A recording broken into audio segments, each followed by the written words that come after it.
Fixed.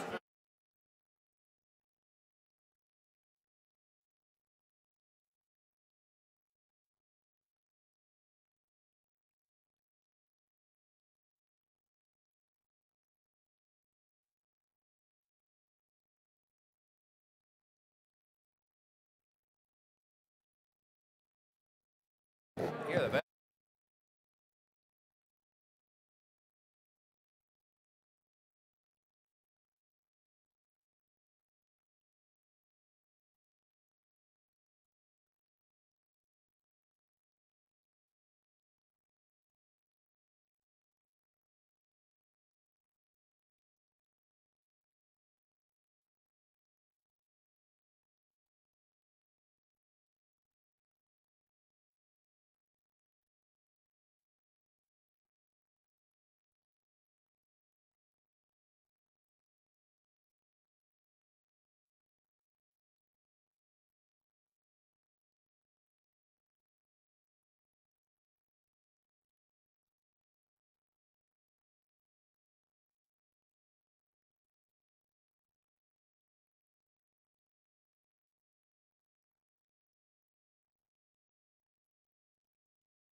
Anybody in the room?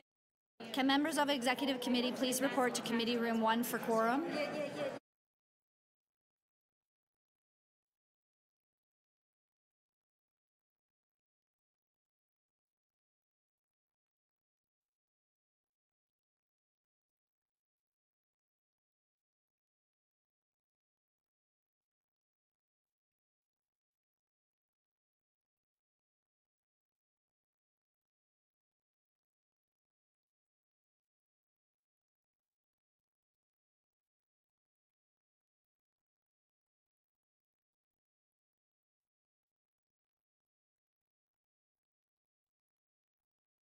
incentives. It did talk with DC, and it said that there was, Because here's the report. the market could probably handle some This non-res one? DC. This one? No, there's a supplementary report that. Yeah, the cumulative Yeah. report. So I don't think Like a it's. memo. I don't think it's attached.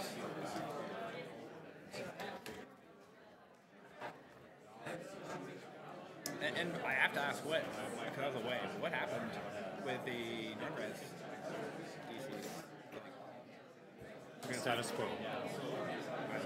Clearly that must have So happened a little with, bit with the idea that they're going to punt it to next year and do an examination of the non-ground floor exemption as to whether or not there's opportunity to soften or change that in all or part of the city. So, was that request from economic development, or was it?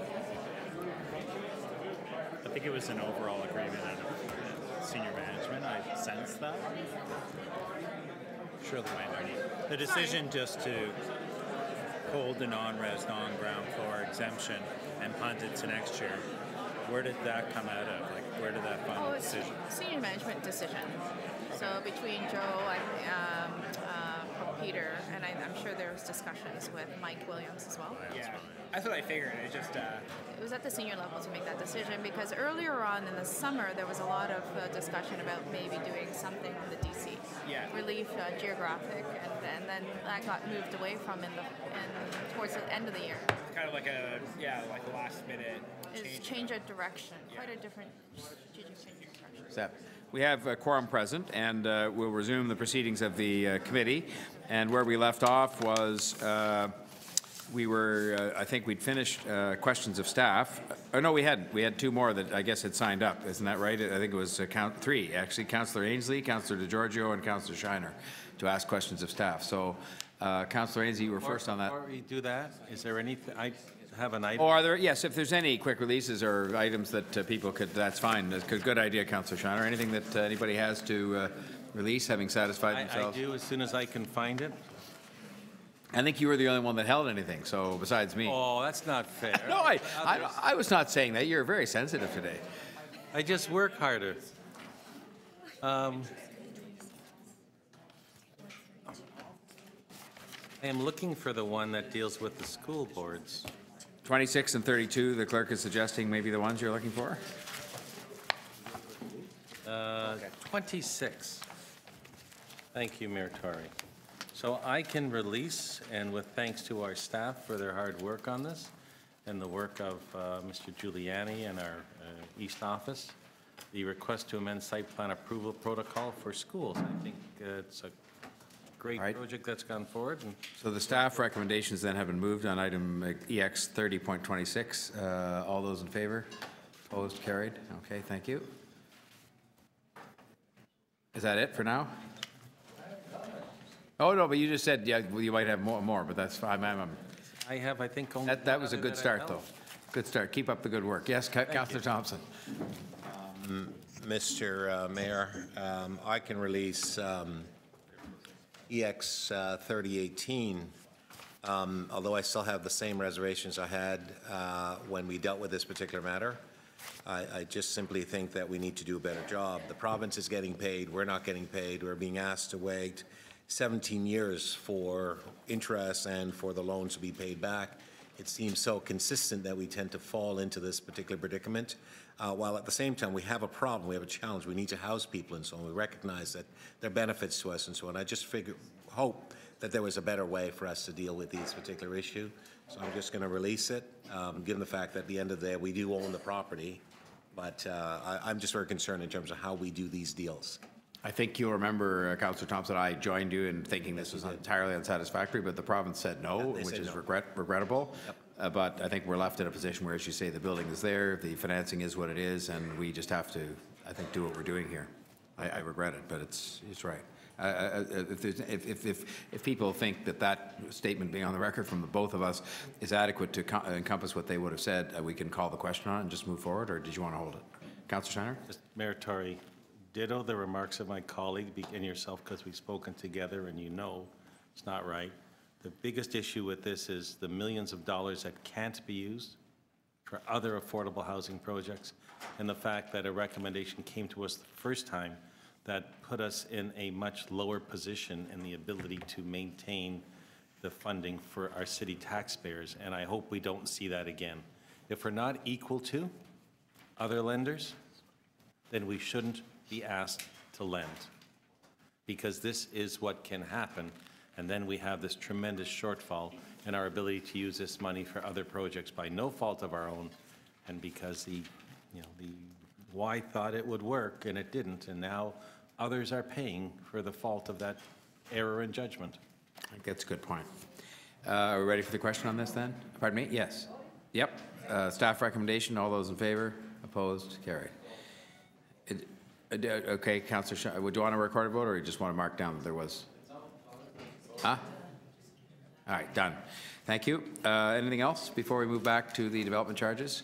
All right, well, we'll go back then to item EX 30.3, and we'll pick up with the final questions of staff, which I have the list of Councillors Ainsley, DeGiorgio, and Shiner. So, Councillor Ainsley. Thank you, Mayor Tory. Through you, I just had a quick question about for Mr. Farag. Just one of the slide decks, you said one of the exemptions was colleges and universities. And I know that a number of colleges and universities have concerns. I think all of us have received a letter from one of them about how the development charge exemption will apply to university residences, for example. Is that something that's going to be further discussed? Through the chair, yes, it is. Currently, the universities are afforded tax exemptions through their legislation. To the extent that they use the lands for university purposes, and to the extent that the lands are owned by the university, they're exempted from taxation, as well as, in many cases, development charges. And we will look at that and review it and report back. Okay, so when we're talking about most university residences, I understand are on university properties, so that would still be tax exempt, or you'll be looking at the different scenarios around that? Yes, I mean, our concern is that we don't want to see a situation where there's a joint venture between the university and a private developer, and the city affords the development and exemption that would otherwise benefit the developer. So we just have to be really careful to look at this situation that's presented and ensure that, you know, the relief is provided really to the university. Okay, all right. Thank you, Mayor Tory. Thank you, Councillor Ainsley. Councillor DeGiorgio. Thank you, Mr. Mayor. I just have sort of a broad general question as it relates to the proportion of the infrastructure costs that are being passed along under the Development Charges Act to the new residents, let's say, coming into the municipality. So in general terms, if we have an expenditure of, let's say, $200 million for new infrastructure costs, what proportion of that will be generated through, well, no, $200 million is low compared to the development charges coming in. Whatever the number is, what percentage is being passed along through development charges?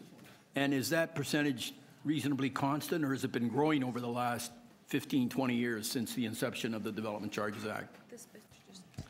So, Councillor, thank you for the question. The financial impact statement provides that we estimate about $800 million will be growth-related costs in our capital program, and our revenue projections from the DC as calculated today would give us about roughly $500 million. So we would, in effect, be recovering 500 million divided by 800 million. About 60%. So over 60% would be passed along to the new residents? That is correct, if the present charges are adopted by council. Okay, and so going back in time when we had the Development Charges Act put in place, was that the kind of percentage that was being recovered through development charges back then as well? I would suggest to you that, in fact, the percentage has been constant over time. It's constant over time. Yeah, Okay, that's it all. might have That's all I was improved a little wondering. bit. It might have improved a little bit because the province amended the legislation, as I pointed out in my presentation, to allow us to recover a greater share. So, you know, incrementally, we may be doing better now than we were in the past. All right, thank you. Councillor DeGiorgio. Councillor Shiner. So, through you, Mayor Tory, Councillor Bilo had asked about whether there was an issue with the open door program ending before this development charge bylaw ends. My question to you is, if that happens, can we not come back at that time and look at changes then to exempt the required affordable housing units from the bylaw? Or do we have to do that now and tell you in advance? That's a great question. I think we have the flexibility to open up the bylaw at any time to amend the policies. So it's conceivable that we could do so when the open door program ceases to exist. So I guess for you, I don't see our staff here from the housing office. If that ended, I'll guess through you, Mayor, to the city manager. If that ended, would it not be a time when you would immediately report back to us of the end of that program and the need to make adjustments to be able to fulfill our requests? That is correct, yes. Okay. I look at the costs in here for apartments, 1-bedroom and bachelor or 2-bedroom plus, and see the big discrepancy, the same thing in multiples. Is there a reason why we don't have or provide one blended rate for them both, as one of the goals that we're trying to achieve is multi-bedroom homes? We force every developer to do that, and everyone comes back and says the cost. We're adding substantially to that cost through this. So, Councillor, if I'm going to ask our consultant to respond to that because it is a fairly technical question. Can you give it to me in simple English? Yes, through the chair. The differentiation of the residential charges, the difference between a small and a large apartment or smaller or larger multiple unit, is based upon occupancy patterns, the number of persons in the unit. There's a critical test under the development charge legislation about making a relationship between the demand for services, and that's done through the population side. There was some consideration given to collapsing some of those down into one category for apartments. There was an OMB decision out of Halton Region that ruled against the region from trying to do that, and so there's likely some difficulty in trying to simplify the structure of the rates at this time. So we're stuck with it because we have to show it based on population, not on size? Occupancy of the unit. That's through the chair. It's differentiated by size in terms of 2-bedroom or larger, and then there is a relationship through Stats Canada data about the occupancy, the number of persons between those different sizes of units. It's the last question. I'm going to run out of time, but some got 4.5 minutes. Thank you very much. The question of affordability has come back in here. The increase in these rates goes against everything that we've said and be able to provide affordable house when you have a 2-bedroom apartment with a $52,000 DC or a semi-detached home with an $88,000 development charge on it. So how do we balance those? So the development charge bylaw is intended to recover the cost of growth. And what we've laid out to you is the cost of these types of development to the City of Toronto. If we elect to charge anything less than that, then the shortfall will have to fall on existing taxpayers in the form of higher taxes. That said, through the chair, to the councillor, we do have targeted programs to deal with affordable housing through the Open Door program. And we've invested considerable resources, financial resources, to ensure that there is an affordable component across the city. Sorry, but that's only up to a particular income level. It doesn't hit so many. What's the population that actually affects in the city by those programs, percentage of it? Lower 10 or 15%? I don't have that statistic.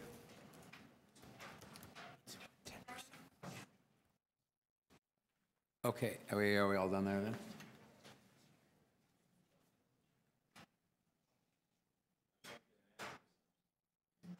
Sorry, Mayor Tory, that, in due respect to my friend and colleague Joe, that's not an answer, because affordability, it's the lower income level people, and it's the middle income people that are getting caught now with the inability to afford a house in the city of Toronto because they're well over $1 million and can't afford it. And I wanted to know how many we actually have programs to help as a percentage, and who's struggling with the rest. We can certainly provide you that information. I don't have it before me, Councillor. All right, I think it would be useful to see that. That is the end of the list of people asking questions of staff, so we would now move to speakers and start with those who are visiting the committee today from City Council. Are there... Councillor DiCiano? Thank you, Mr. Mayor. I would ask that this committee take a good look at this report today. The finance staff are 100% correct in their recommendations, and this is the best way of bringing $500 to $600 million each year moving forward for badly needed infrastructure. We all know how badly that money is needed. The argument, and I have to respectfully disagree with some of my colleagues, the housing affordability argument is just crap. That's all it is. It's just, the explanation that developers give to their lobbyists that come to us and tell us that if you increase development charges, you're going to increase the price of homes. Think about it. If they could increase the price of homes, they would. They don't just give a $30,000 discount today because they feel good. They're not capable of giving or adding that. So the only thing they can do is make sure that the variable costs, when they go and put their pro forma together, make sense. And that means they can't pay the amount that they're paying right now for land. So if a gas station today is worth $10 million and we double development charges, that gas station is going to be worth $7.5 million. That's what's going to happen. They're still going to build. They're still going to make money. They're just not going to pay $10 million for the gas station. That's how it works. It's the market sets the price for homes. It's the law of supply and demand, and the basic principle in a market economy. So there's no need to defer anything. Okay, make no mistake. We need the money to build the infrastructure because the city's growing like gangbusters, and we have to get it from development charges. Of course, transition is very important, and that's what this report is about. We're going to make sure that those who are in the development phase right now, we're going to transition for them because they've already made their performance happen. But for those that buy land tomorrow, to defer for what reason? The apartment association, I mean, to come in here today and say that they're only building 1,200 units when the facts are just in the fourth quarter of 2017, they applied for 27,000 new rental units. 27,000. That means it's highly profitable. Okay, who is going to pay for this infrastructure if we start giving discounts to everybody? Case in point, let's look at Mississauga, which, if you look at the finances presentation today, we're finally getting to where Mississauga has their development charges. Now, you see Mayor Crombie in Mississauga. She recently announced, I think it was with Rogers, 10 new or 15 new condo buildings. Their development charges have been double of ours. Construction costs are the same, labor costs are the same, concrete costs is the same. They're building condos like gangbusters, and their development charges are double. But guess what? In Toronto, developers are making $200, $300 more per square foot. So this notion that we can't raise development charges or else we're going to kill the golden goose, it's ludicrous. We need this money to build the infrastructure required to maintain a healthy city. That's all I have to say today. Thank you.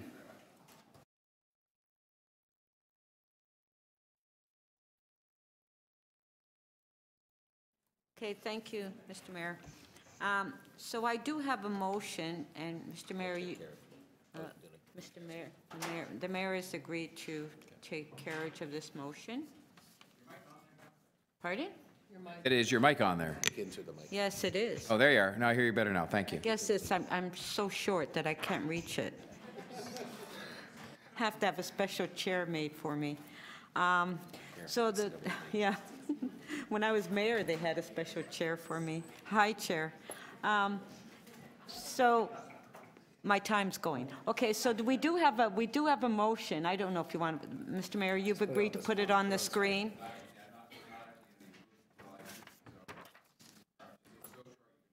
Okay, so what I'm asking for is that the executive committee request that the interim chief financial officer review the possibility of a pilot project in Mount Dennis to provide development charge relief or other incentives to private investment in neighborhood improvement areas, and to report back to the executive committee in conjunction with a final report on development charges.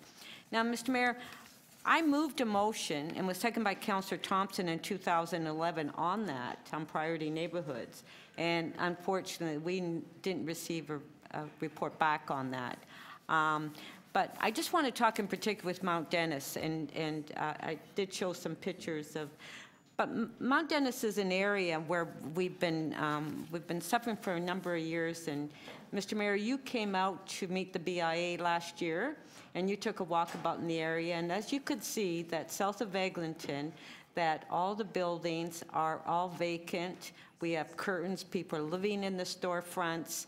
The buildings, the bricks are falling apart on the buildings.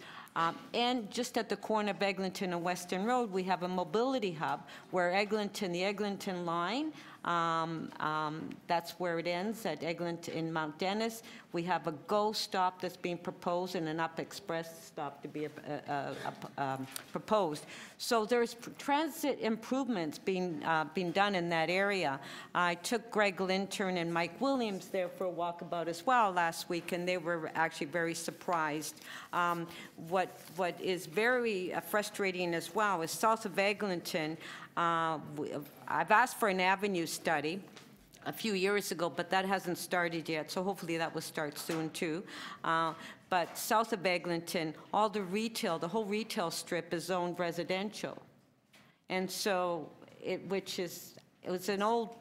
zoned years ago with City of York. We don't know why, but all these little retailers that if they want to open up a hair salon, they have to go to Committee of Adjustment.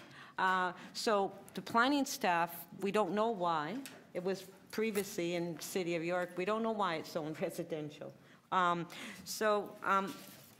asking, I need support, I need help in that area, because we need to promote development.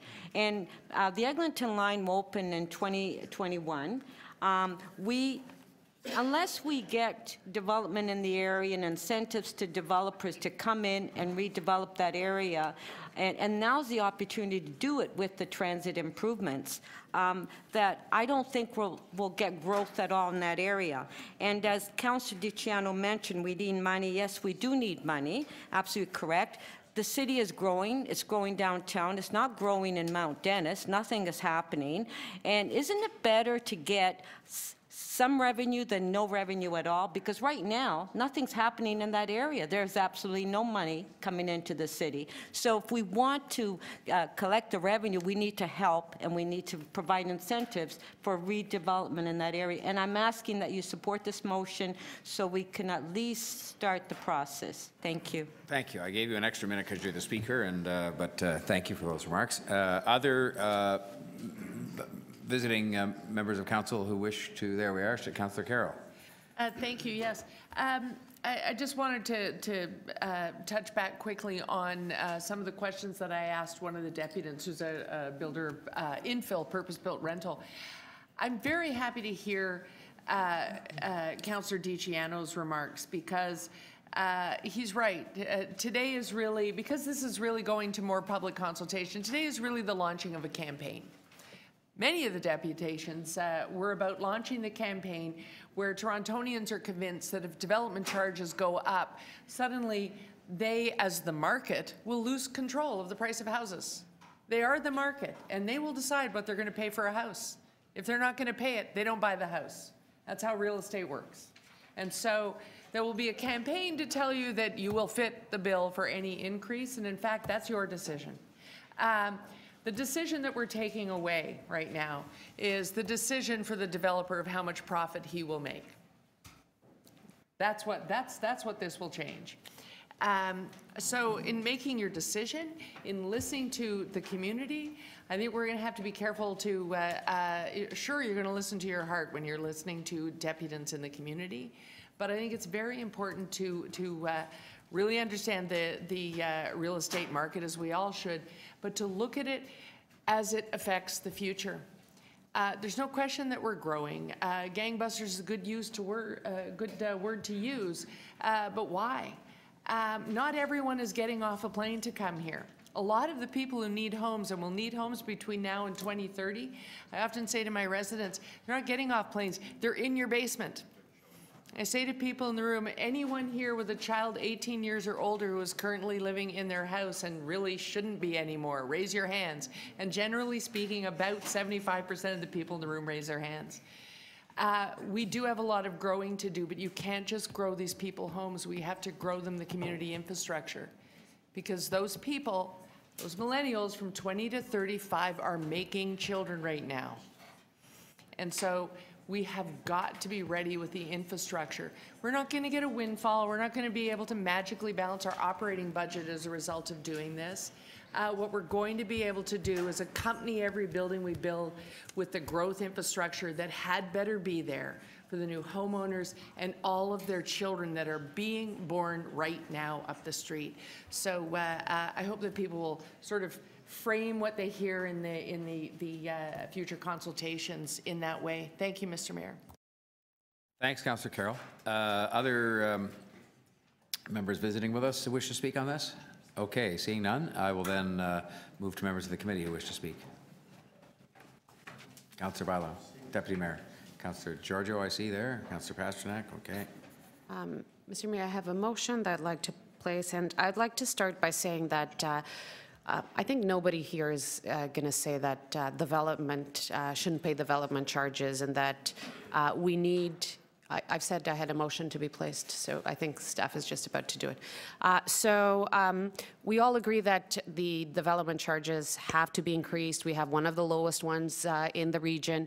We are in dire need of infrastructure, and we need this to pay for our capital budget, and we will need the property taxes that come out of this development to pay for our operating costs of running the city and servicing the new residents that are coming into our city. I think the question is, how do we tie this policy in a progressive way that actually ties with the policies that we're building. So, for example, the pilot project that Councillor Nunziata is talking about. I mean, DCs that doesn't have to be this one model fits all. Everything exactly for nonprofits or profits or student housing or not student housing. We as a city have priorities, and our fiscal policy should be reflective of those priorities. And that's why I'm putting this motion for us to take into consideration some of those priorities. We know that student housing is a concern. They've expressed concerns in here. We want to make sure that that student housing is built, and so I think that the conversation needs to continue. As we develop this policy, we need to acknowledge that this could have a big impact in not building that student housing. We heard from the rental market, and I agree that they have to pay the development charges, but maybe there is a conversation to be had on the timing that is paid. Maybe it's not at the permit stage. Maybe we can have a program that is, 2-3 years. I'm not going to do policy on the fly. I'm just asking staff to have these conversations with the sector and report back to us. I have also requested, as many of you know, I've been doing a lot of work on laneway housing, and I'm just asking staff to have that work coordinated with this bylaw. And I'm asking that the HOPE program, which is the program that has been working with the nonprofit sector on affordable ownership, is reviewed to reflect the new and increased development charges. I also ask that we do not take the provision of exempt nonprofit housing, and in this case it's rental, because we exempt nonprofit housing, rental, and supportive housing and so on from this bylaw. The Open Door program will end in 2021. This bylaw is going until 2023. There's nothing, we're not double dipping, there's nothing that we are losing by having the nonprofit housing included in the bylaw, the exemption to the included in the bylaw. So why having it a risk? Why taking the risk of having not coming through, not passing through? I am sorry. I think that with the situation that we have in the city, just leave it. It's not harmful. It's not doing anything. We have the program. But in 2021, if by any chance the open door program is not renewed, at least we have it already in the bylaw. Does not need to have it a discussion. And I don't think, honestly, this is the time for us to take a chance of something like that. I would feel much more comfortable going home today knowing that we did not touch that. So I ask for your support. Again, I think that we need further consultations on what are areas that are a priority for the city, which is making sure that we are increasing and motivating the rental construction and the affordable housing, both on ownership and in the rental, and to work with our partners in the nonprofit sector, and in this case as well, the student housing, which is an important component and had special work that needed to be done in relation to student housing. So I hope to get your support on this motion. Thanks, Deputy Mayor Barlow. Any questions of the mover? All right. If I see none, then we'll move on to Councillor DiGiorgio. Thank you, Mr. Mayor. First of all, I will be supporting Councillor Bailão's or Deputy Mayor Bailão's motions. I think that there some exemptions are necessary to incentivize the kind of city that we all anticipate that we would want to live in, and that accommodates affordable housing in whatever form. And also to take a look at how we can provide incentives for building rental housing that is in the medium range. There are other ways of generating rental housing that may not require some relief against development charges.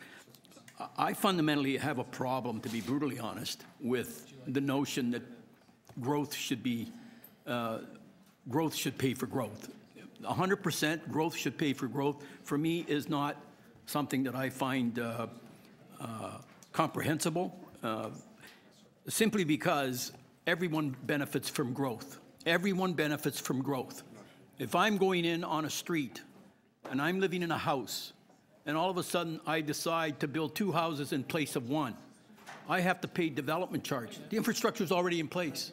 Infrastructure is already in place to accommodate maybe 2 families instead of 1. Or the incremental cost of providing services is nowhere near the kinds of monies that need to be expended to look at the expense. The reality is that property taxes are there for a reason. All infrastructure that's required should be funded through property taxes. Once upon a time, it was funded through property taxes. Development, subdivision agreements were entered into by developers. Well, they front-ended the costs of all the infrastructure, and then they recovered it over time. But the reality is, if you go with the premise that property taxes should pay for any infrastructure and all growth-related expenses and all service-related expenses, then what are we really doing here? We're saying, you know what, we're going to impose development charges on just new residents that come into the city, that buy for the first time or coming in from elsewhere. We're going to pass along development charge to recover over 60% of the growth-related infrastructure, where everybody benefits from the growth-related infrastructure. Existing restaurants nearby where some new building is being built. What are they, windfall gains? What I'm trying to say is there are benefits that accrue to everyone that exists in the city. They haven't been quantified properly. They've been quantified in very general terms by saying, you know what, maybe we should only pass along about 60% of growth-related expenditures to new incoming residents. There's a whole bunch of reasons why we should do that, and we shouldn't exceed that number. So I'm going to leave it at that, Mr. Mayor, because there are, you know, when you dig deeper, I think the development charges are at a reasonable rate. I think to go beyond that rate, I think is tracking in the dangerous territory. It certainly puts building in my area out of the question. Forget about it. People aren't going to be able to build in my area. They can't pay development charges, and they can't get the income on the revenue end to be able to build. So you have to understand what you're really generating by doing these kinds of things. So I'll leave it at that for now. Thank you, Councillor Giorgio. Councillor Pasternak. Thank you, Mr. Mayor. I have a minor amendment, a friendly amendment for Councillor Bylos.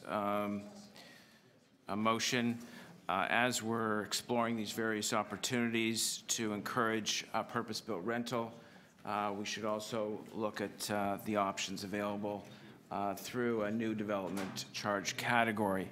As I said, I've spoken to Councillor Bylo about it. She's in favor, and acting Chief Financial Officer.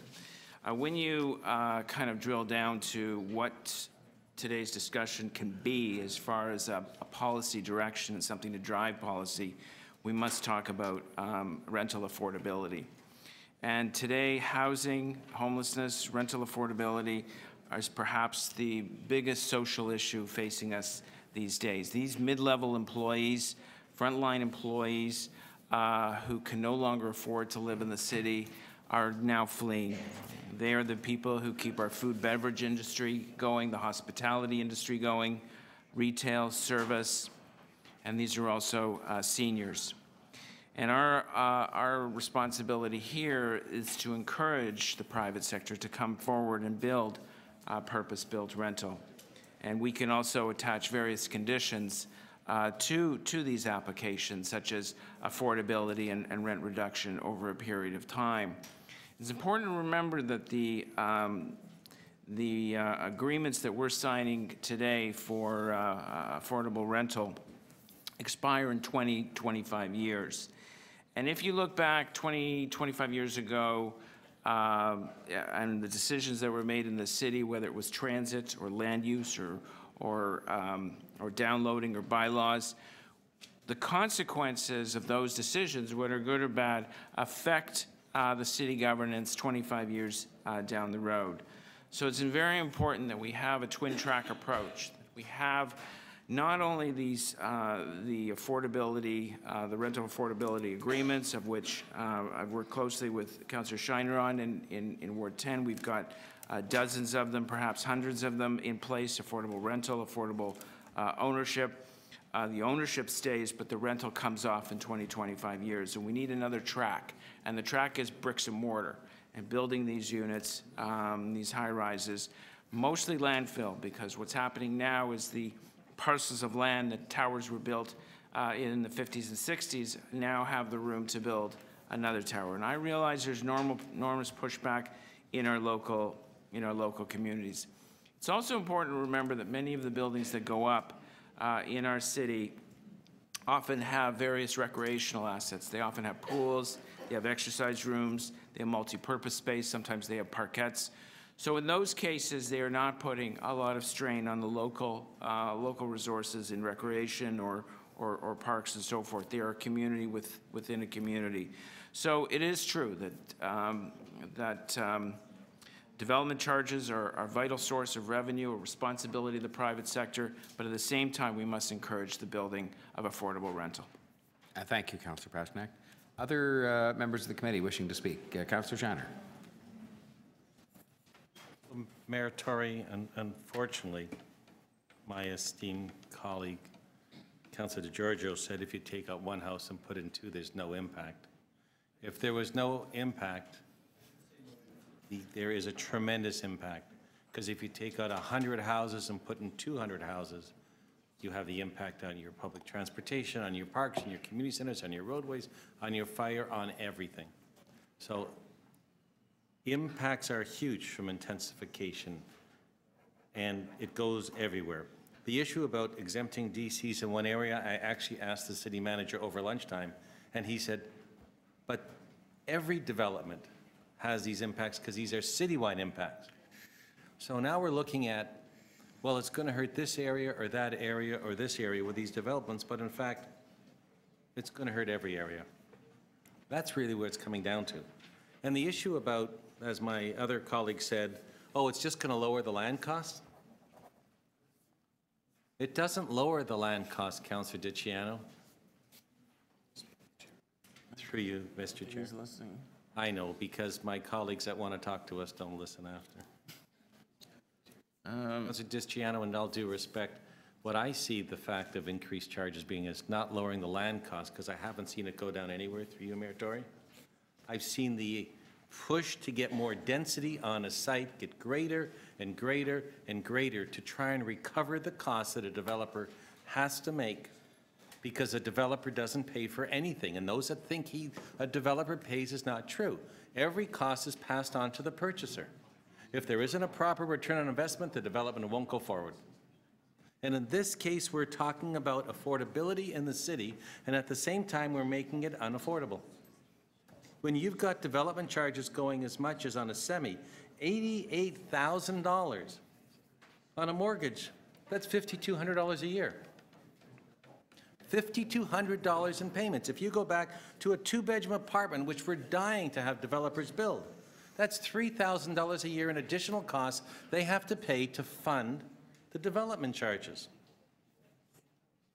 So we have a huge impact here where we're cross purposes. We're cross purposes because we say we want the development charges to increase our ability to pay for the infrastructure that's needed for intensification, and the intensification pressure gets greater to pay for the development charges. And at the end of the day, the issue is non-affordability. Those kids are living in the basements not because they want to be there. When you're 23, 24, 25, you want to get out of your house from your parents. And they want you to leave. They want you to go. But they still love you, but go and come back to visit. Don't live here.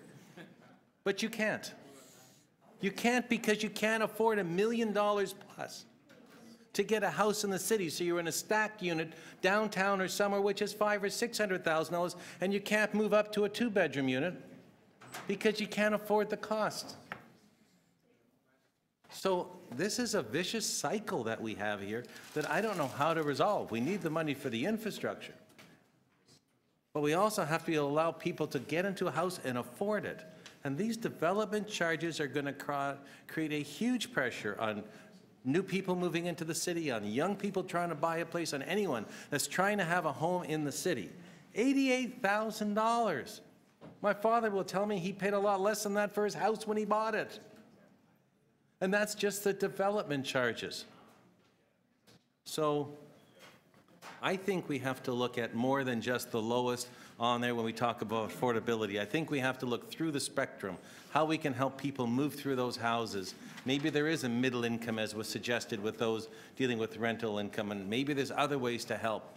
But we have to allow those that need the help to get the help. And I'm not sure how to do it, Mayor Tory, but this impact is huge. It's more than 100% increase is huge. And I don't know how we're going to deal with it and how young families and those that want to get their own places are really going to be able to afford them anymore. Thank you, Councillor Shiner. Other members of the committee wishing to speak?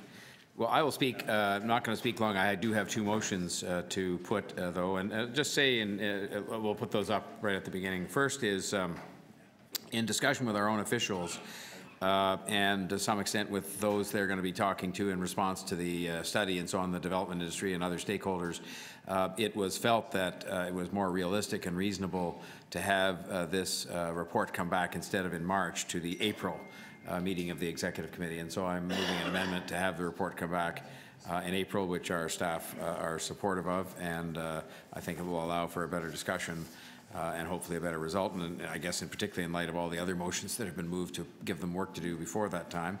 The second is effectively Councillor Nunziata's motion. I said I would put it forward for her, and I'll support it. And my only comments would be these. First, I am mindful of all the comments that I'll say Councillor Shiner made, because he was the last one to express some concern about the level of these development charges. However, I'm also mindful of the fact, when you look back at the history, and I wasn't here at the time, but when the last increase was put through at 71% increase. The result today is the chart that was at the first of the presentation, which is that we have the highest number of high-rise buildings being built anywhere in North America.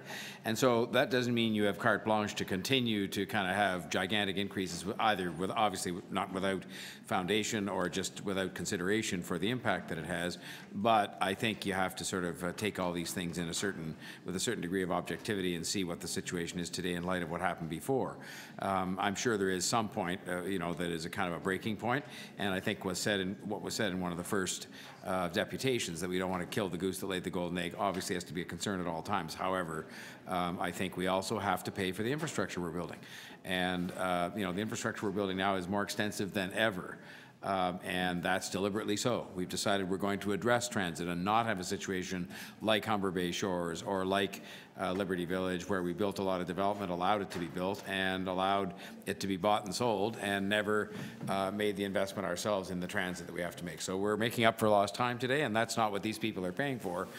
They're paying for future projects, but it's in respect of making sure we keep up on the sort of Sugar Wharf type projects, keep up with that, as opposed to waiting years and years till we have a crisis on our hands.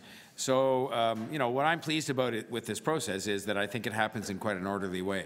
You have the study, you have the proposal brought forward by our staff, you have a mandatory period now in which there will be consultation take place and report back to us, and we'll have another chance to consider this after all of that in a couple of months, and I think that's good. So, on that note, unless there's anybody else that has anything else to say that hasn't yet spoken, I think we're ready to deal with the questions, starting with the amendments. Are they just going to be dealt with in order? So do we have the other ones, any copies, or you just put them up on the screen? I just don't remember what they all were. I think first would be motion 2, which is from Deputy Mayor Bailau. I'm ready to call the question if you are. The motion 2, moved by Councillor Bailau. All those in favor? Opposed? Carried. Next. Sorry, did you want to be registered as opposed to? No, I thought you moved the amendment first. The amendment to. I'm sorry, it just was not put up in that order, and I should have. It's my fault. I just moved what was put up. I'm happy to reopen that and do it in the proper order. It was just what I saw in front of me. Why don't we do that? Could I have your concurrence to reopen that, simply to put the amendment first? All those in favor? Opposed? Carried. All right. We'll move first then the amendment to motion 2, recommendation 2B from Councillor Pasternak. All those in favor? Opposed? Carried. And now we'll revote on item 2 as amended, motion 2 as amended. All those in favor? Opposed? Carried. Sorry about that, Councillor. All right. Next up, Madam Clerk, we have motion 1A, which is the motion that changes the date. That's my motion. All those in favor? Opposed? Carried. Motion 1B is the motion that I'm placing on behalf of Councillor Nunziata. All those in favor? Opposed? Carried. Next. Oh, it's just the item as amended? That's it. Okay, then the item as amended. All those in favor? Opposed? Carried. Okay, thank you very much. Does that bring us now then to item 2? Yes, because that's right, because we had to. Yes, we did item EX 30.1, Waterfront Network Transit, and so we'd revert back then to item EX 30.2, Implementing Tenants First. And we have on that a number of deputants. And the first one is Marcel Pereira.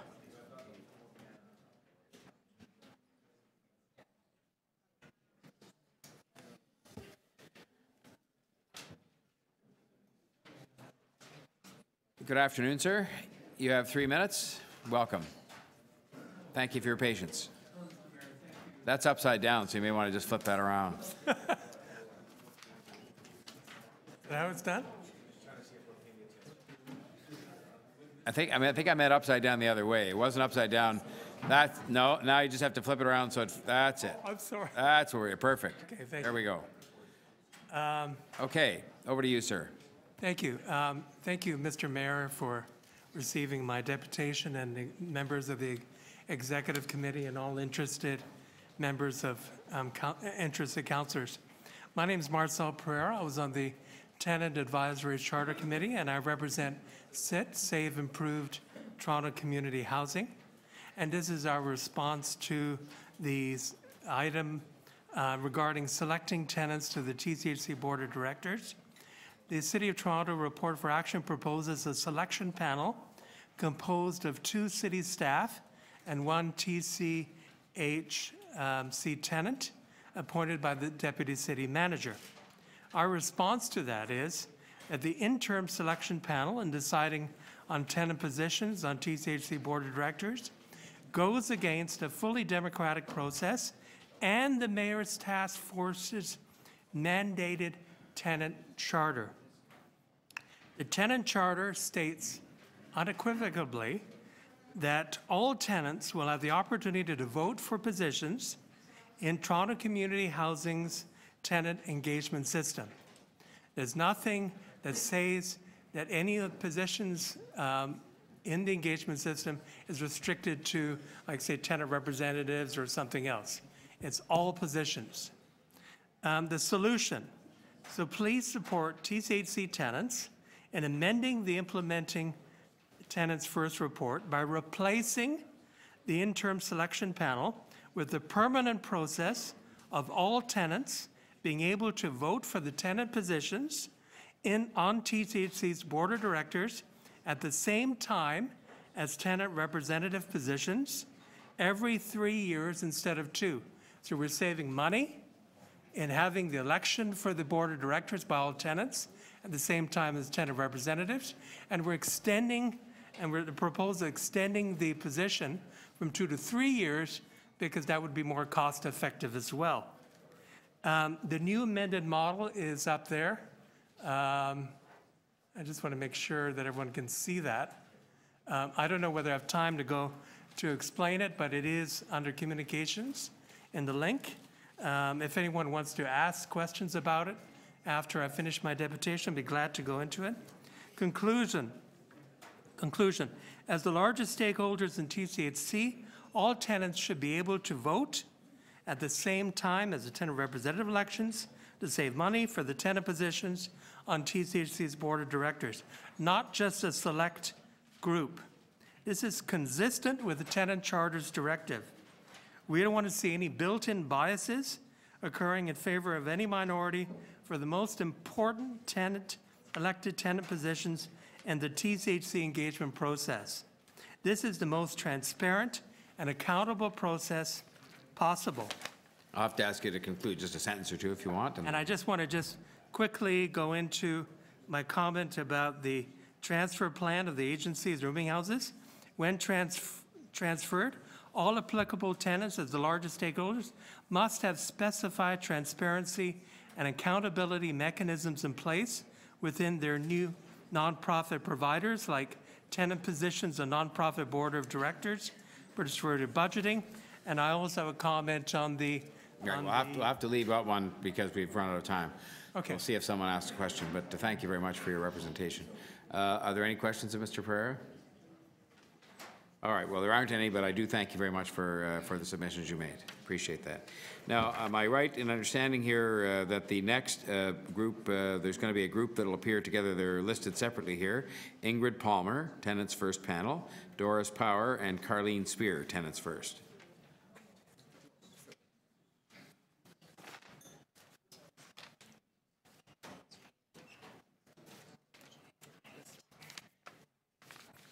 Good afternoon, ladies.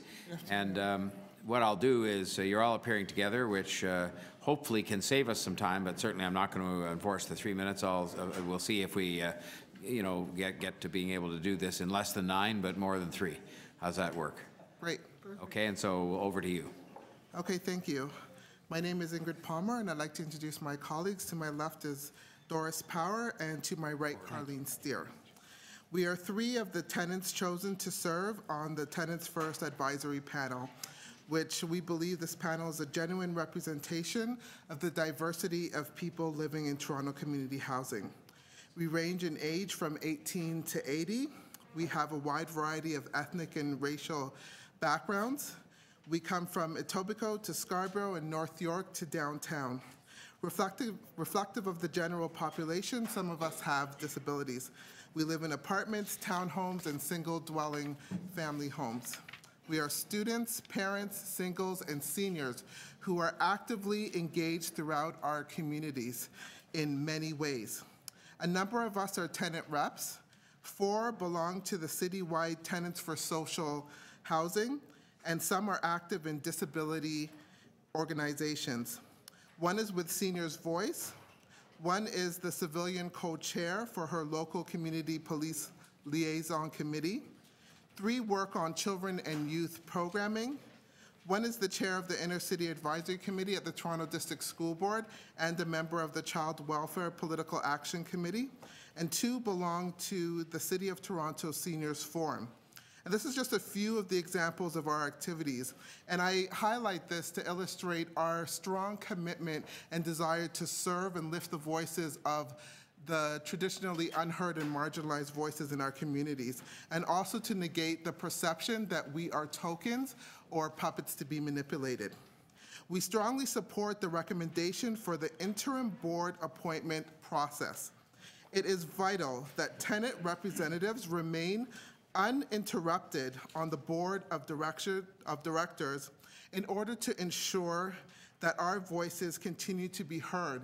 The perspective of Toronto community housing tenants is vital on any issue that concerns us. Among us on the panel, we have collectively over 200 years of lived experience in social housing. Historically, governments have let Toronto down, and the tenants have been disappointed over and over and over again. It is no secret to you that we have experienced decades of problems, and our landlord has had the benefit of a revolving door. Housing has fallen into disrepair, and many tenants consequently into depression and apathy as their homes become uninhabitable and people are forced to either live at risk or relocate.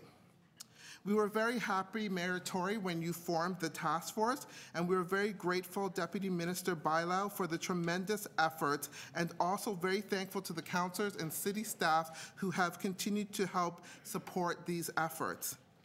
Tenants have willingly participated in consultations with the task force across the city. And 3 years later, we still continuously engage with a large number of tenants who continue to display their willingness, their desire, and their need to be a part of this process. And understand those 3 years are only with the tenant first process. But before this, I would say more than a decade has been spent by tenant activists recommending many of the same things that you now find in the Tenants First report. 5 of us on the Tenants First panel also spent a year working with TCHC staff and other tenants to create a tenants charter. The corporation's new motto is moving forward, and the new promise is to be tenant-centric, actually listening and accepting the credibility of tenants' lived experiences, and pleas for accountability. We believe in the Tenants First recommendations. Now it's up to you to vote for the creative solutions being brought forward here. The hopes of thousands of tenants across this city rest on you. The citizens of Toronto are tired of the bungling mistakes that brought us to this place, where we have had to destroy what was allowed to become rundown slums, while we have thousands of people out there desperately needing affordable and accessible housing. We believe future Torontonians may look back on your decision now to support this report as part of a welcome new era of enlightened leadership that will provide affordable homes in a cost-efficient and sustainable manner and regain trust, welcome diversity, encourage positive partnerships and participation in community, and instill hope for safe, healthy, and secure futures. And this will be your legacy. Thank you. Thank you. Complete deputation itself? Well, thank you to all of you for that. And now are there questions of these deputies? Councillor Bailão, Deputy Mayor. Thank you. Doris, you are a tenant in a scattered house, correct, at TCHC? Yes. You've been, or anybody that wants to answer. You've been, but you know that there are other social housing providers that operate scattered homes. Do they do a good job? Yes, they do. So are you in support of the recommendation that is in front of us to have a Every nonprofit? tenant from a scatter home that we have spoken to is more than happy to go with this recommendation, yes. Thank you. So just one more question, sorry. So you've been engaged in the process, you've been consulted. This process has actually been developed with the 2,000 residents that live in the scattered houses right now. We haven't been able to meet all of those tenants, but those that we have met so far, yes. And I can tell you certainly that, first of all, I don't know if council is even aware that the people in the scatter homes have never been involved from the time that TCHC took over the scatter homes. There was a time, and I've said it before in front of council, that when City Home had the homes, they were the most cost-efficient segment of the housing portfolio in this city, and that was said by William Clarkin, the head of City Home. From the time that TCHC took over, we live in a parallel universe. We have never been allowed representatives. We don't have a vote on anything. We're not part of any tenant engagement whatsoever. And what we've heard from the tenants that we have spoken to who live in scattered homes is that they do want representation. They want to be a part of the process. They want to have their voices heard, and they desire that and deserve that. Thank you. Thank you, Deputy Mayor. I had Councillor Fletcher. Sorry, I didn't. Her hand wasn't up in time, but Councillor Fletcher, and I'll ask whether there's other members from not on the committee that want to go ahead. But Councillor Fletcher, over to you. I'm just going to ask a few short questions. Number one, you said you support the process for the tenant reps for the board. You're okay with this? What's in the report for establishing the tenant representatives? Yes, we support the interim approach. The interim Yes. process, Okay. which I think has sometimes been misunderstood. The interim process is one thing, and once we have that, which we strongly support, then we can move towards any other concerns and towards a permanent process. Thank you. So I wanted to be clear, you support the interim process. Yes. And then having heard that there, and I know this quite well, that there's never been any representation or tenant representatives, despite attempts. If I were to ask today to have the staff kind of review the tenant elections for buildings and single family that's gone on in order to have a great process for that going forward, would you think that's a good idea? I think that that's something that's going to be happening anyway over the next few years, but during this interim process, it's very important to remember that the tenants that were on the board, their time limit is up. It's how not many the months ago? interim. It's the fact, it's the people that I don't know if you've noticed, I've noticed that the tenant representative process for buildings, let's say 1275 Danforth and other buildings, that there's been less and less interest by tenants in assuming that role of tenant rep where they live. Yes. And should we make sure that we re-engage with all the fantastic tenants in their buildings to be tenant representative? Hopefully, but you know, tenants have gotten to a place, and you know this, where they're just so, they're at a place where, you know, you bat your head on the wall so many times, and after a while you just say, well, what's the use? And there are good tenant reps, and there are other people that are not representing, and we'll be very honest about that, but we want to see some sort of process come out, and it's important to get that from the tenants themselves, not from us. If I could just add that I do, in response to your question, I do believe that what you're saying is correct. It is important to re-engage with tenants, to encourage them to participate in this process, but it's also important to investigate why the interest has declined. Thank you. And what has brought that about. That's what I intend to do. And lastly, was this a great process for you, being on this panel and being engaged in shaping policy? Would you recommend this as a good model for these big issues that, since facing the city, or anything we have to do? It's the only model that should exist. Whether you're talking about Toronto Community Housing or any other program, the people who are affected by that program should always be included in the process. Whoever has to live out the decisions made need to be an important part in deciding what needs to be done. Great intentions are wonderful, but they don't always see what is best. The people who are going to be affected need to be a part of developing the process in order to have the best possible outcome. I think the groundbreaking announcement that you made the other day is an example of that. The people in those shelters were a part of that process, I believe. Yes, they were. And the embedding of the health services. And that's the way it has to be. You have to have people there with lived experience, because otherwise you don't know what's going on. Thank you. Thank you, Councillor Fletcher. Councillor Davis. Thank you very much for, could you just move over? Awkward sitting here when I can't see you. Can't see you either. I'm over here. Sorry, could you wave again? Oh, Yeah. okay, I see you. Okay. Thank you for coming and sharing your experiences. One of the things that I've experienced is when there is contracted management, you have an additional layer in between that complicates the accountability for actually getting things done. And I'm wondering if you have any comments about that. And secondly, are there ways that you think accountability from the corporation to the tenant reps could be improved? Because as you point out, you feel often like you're knocking your head against the wall with people coming to you with problems, trying to get things fixed, and, you know, just not getting the kind of responsiveness you feel you need if you're going to be accountable to the tenants you represent.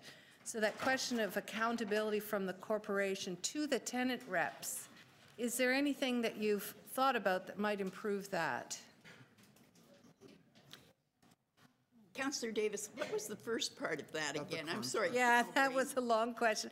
Well, the first part was about contracted management services and how it's I will respond to adds that. another layer of in between tenants and TCH. I will respond to that. Every tenant that you're ever going to speak to is saying they want the contract management out, phase it out at the end of the contracts, because it's just another layer that these people have to go through. Everybody passes the buck, and going back decades, the contract management was not working properly. As far as tenant reps, I can't even respond to that because we've never had a tenant rep in my experience. In response to, I believe, the second part of your question, which had to do with accountability, and I think with the relationship between tenants and Toronto Community Housing, that needs a lot of work. Even though we have certain rights embedded within the tenant charter, they're not enforced or respected.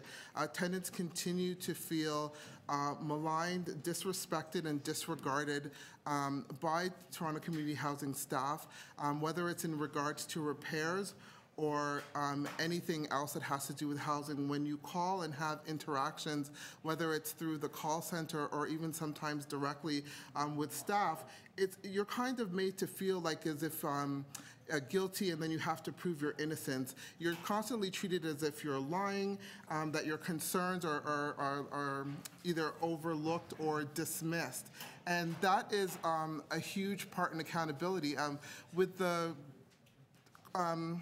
consultations that we've had with tenants, we've heard time and time and time again about how they feel in regards to the staff and that their concerns are often dismissed, the long times that it takes to get repairs done, that with no accountability of contract workers who come out to do repairs, no one is following up to make sure that they do a good job. And then when you as a tenant try to inform the staff that, you know what, this contractor didn't do a good job, they didn't fix this right, you're being told that you are a liar.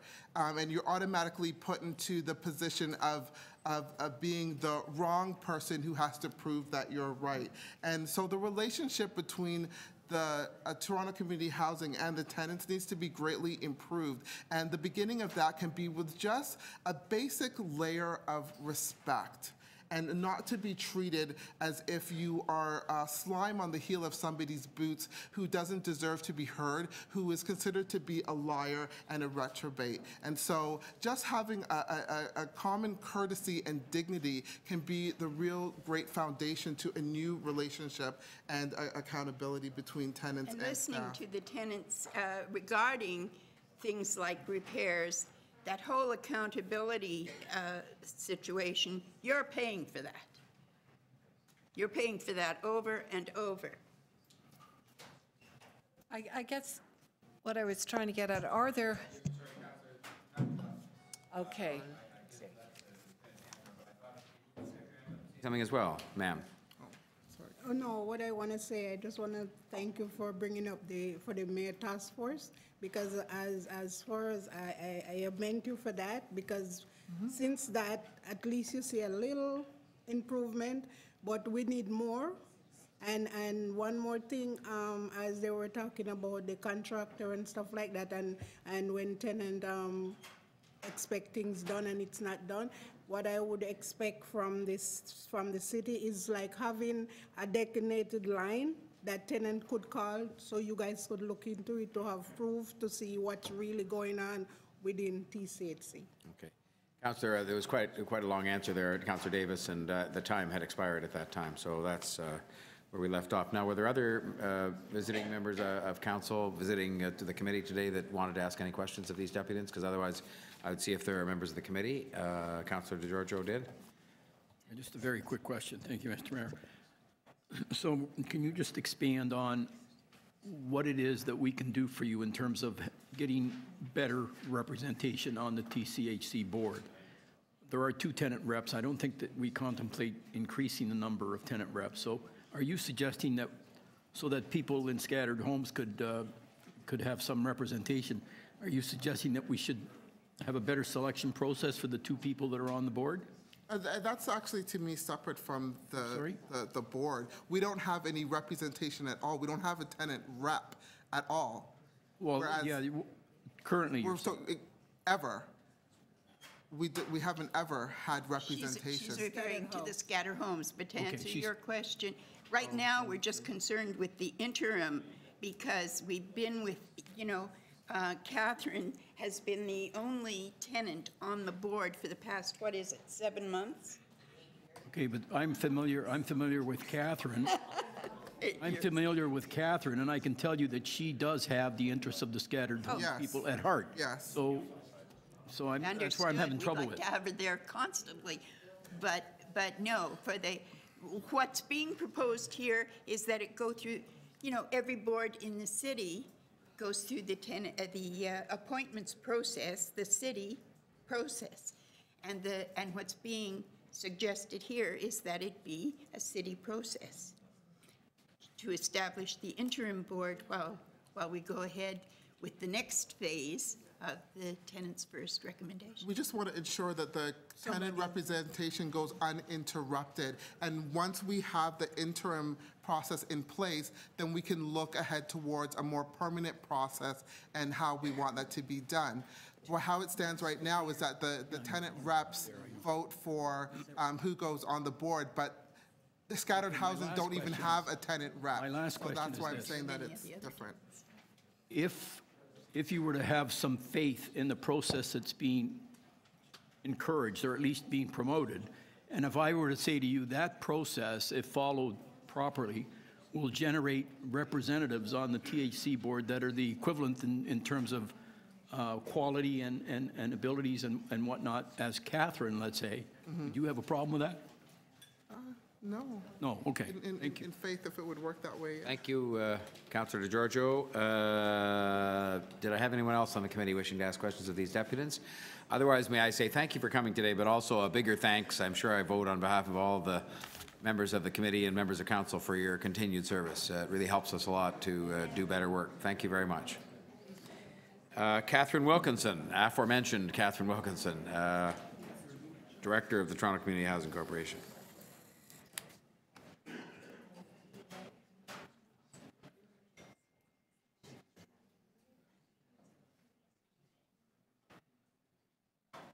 Hello, Ms. Wilkinson. you have 3 minutes, and I'm sure there'll be some questions. Thank you for coming. Thank you, and good afternoon. It was me. I did it. My name is Catherine Wilkinson. I'm a tenant living in Toronto Community Housing and currently a sitting tenant director of the Toronto Community Housing Board, and I might add for the past 8 years. So thank you for the opportunity to provide feedback and for making this item number 2, although in terms of times that didn't turn out to be as early as I thought it might be. First and foremost, I really want to commend the work and the team, the Tenants First team and its partners who work with them, including Toronto Community Housing staff, for such a well thought out and thorough review. We've considered the financial risks and benefits. We're not quite there yet. The state of our properties and ensuring the inclusion of tenants who live within our properties every step of the way, because that's key. Nothing about us without us.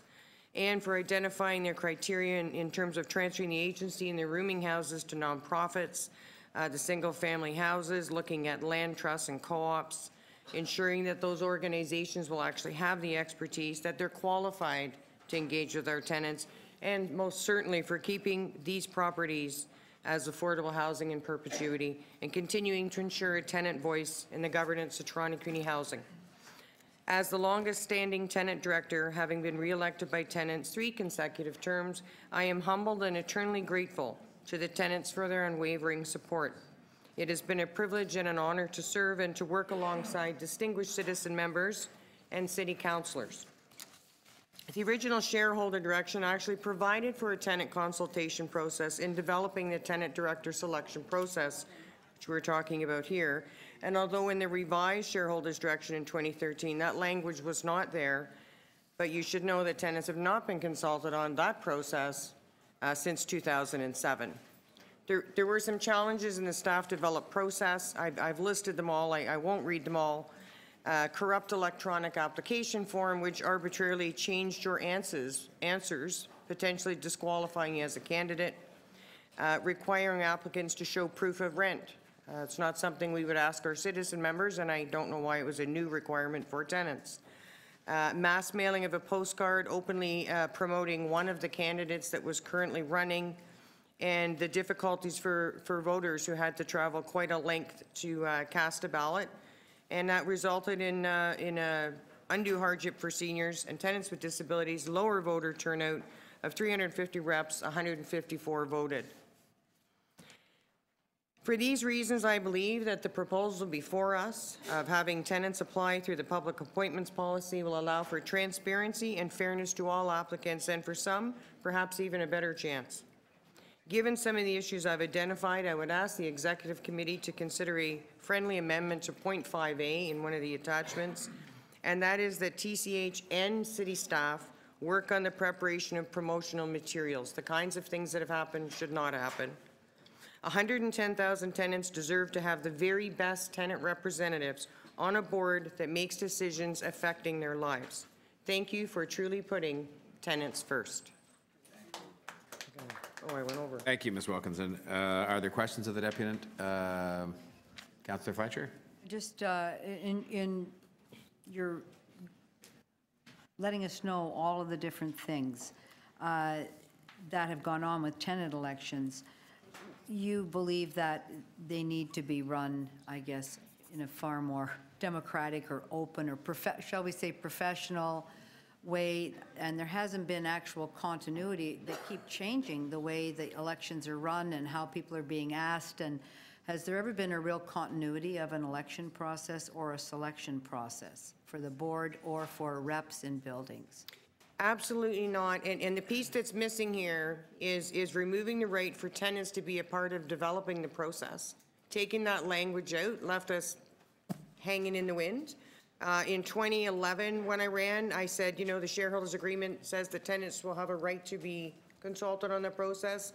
The staff response was, we consulted you in 2007. For the most recent tenant director election process, it wasn't even discussed in public. It was an in-camera conversation. A decision was made. We're just going to do what we did last time, and we'll do a survey later. This isn't serving anybody well, and the tenants should be a part of that process, right? So for such a large housing corporation with so many citizens and the city as a shareholder, you think that this it doesn't look good on the city either? It's not serving anybody well, not the tenants, not the corporation, and not the shareholder. So if we were to have a review, kind of an overall review of what maybe was done well and what maybe shouldn't be done again, and look for a comprehensive process that would be much clearly along the lines of an election, would that be something you would support? Yes, and perhaps bringing in someone with the expertise in doing these types of projects to work with tenants and empowering the tenants. Okay, sit down at the table. What do you think would be the best process, the fairest process? So maybe the Working out a tenants, plan, bringing it back to the city, see if the city supports it. so in that bigger one, I started the interim one and then looking at the next elections, the actual elections in buildings and what's going on there, engaging the tenant panel in that would also be important. Your current tenant panel? Yeah, yes, but I want to just clear up some confusion here. When we talk about tenants on the board, it'd I be meant the helpful. tenants first panel. No, I understand that. And I support them being a part of everything going forward because, as I said earlier, nothing about me without me. We live there. Please consider the decisions you're making that affect our lives. But what I want to say is tenant representatives in the communities, their terms are also up at the end of this March. There's no longer going to be tenant reps. We've been hearing that, but we don't know what the next steps are, but we'll find out. So there will no longer be tenant reps in our communities. At the same time, there will no longer be tenant directors as well. I want to be careful about the language using for tenant directors. We tend to call them tenant reps on the board. It would be helpful if you called them tenant directors, because tenant reps are typically elected to represent a community. And there's this myth that you have to be a tenant rep to run to be on the board, which is also not true. So is it called tenant director in our report? Please. I think you call us representatives, but. Oh, really, it is a tenant director because you're a member of the board of directors? Yeah. The others are tenant representatives. Of a community. I guess, would you be happy if, sorry? Final question, yeah. No, that this issue around what's happening with the representatives, not the directors, is something that we need to look into, and that tenants first committee should be part of looking at the best way to have a best reps. Every tenant who would be interested in it should be at the table, should be given the opportunity. Thank you. Thanks, Councillor Fletcher. Councillor Troisi. Thanks, Mr. Mayor. Hi, Catherine. Hi. And it sounds like you have a lot of experience as a tenant director. And I'm just trying to think about ways in which we encourage other people to be applying for these positions. So I'd like to know what kind of supports you received to be on the board as a director, or what types of supports. Is there any training, orientation, anything we could start communicating with others? My initial experience on joining this board wasn't perhaps such a pleasant one, and I've found my way over the years. So I think much could be done to improve the way tenants are oriented to the board and how we're recruiting those tenants, and, you know, perhaps considering peer-to-peer mentorship. It's often advertised as a have your say moment to sit on this board. This is not Speaker's Corner. It's a multi-million-dollar corporation. We have things to do, and we need people at the table who have the skill sets. So I don't want to recruit people for the wrong reasons, just to think it's a fun moment to have your say. But peer-to-peer mentorship would be helpful. I do know when I came on, at that time, we had separate orientation sessions. So the tenants got an orientation, the citizen stakeholders got something separate, and I guess the councillors got a separate. I think we have to stop doing that, accept that we're, at that table, we're equals, regardless of where you come from or what your income is. You're representing a stakeholder group, and your vote matters the same at that table. So that, and I think the tools, I think in this process, well-intended, let's throw some tenants on that board. After all, they live there, but we never considered the disadvantages of these low-income residents going on to a board that may not actually have the tools. And as technology has changed, they may not have a cell phone, so they can't be contacted.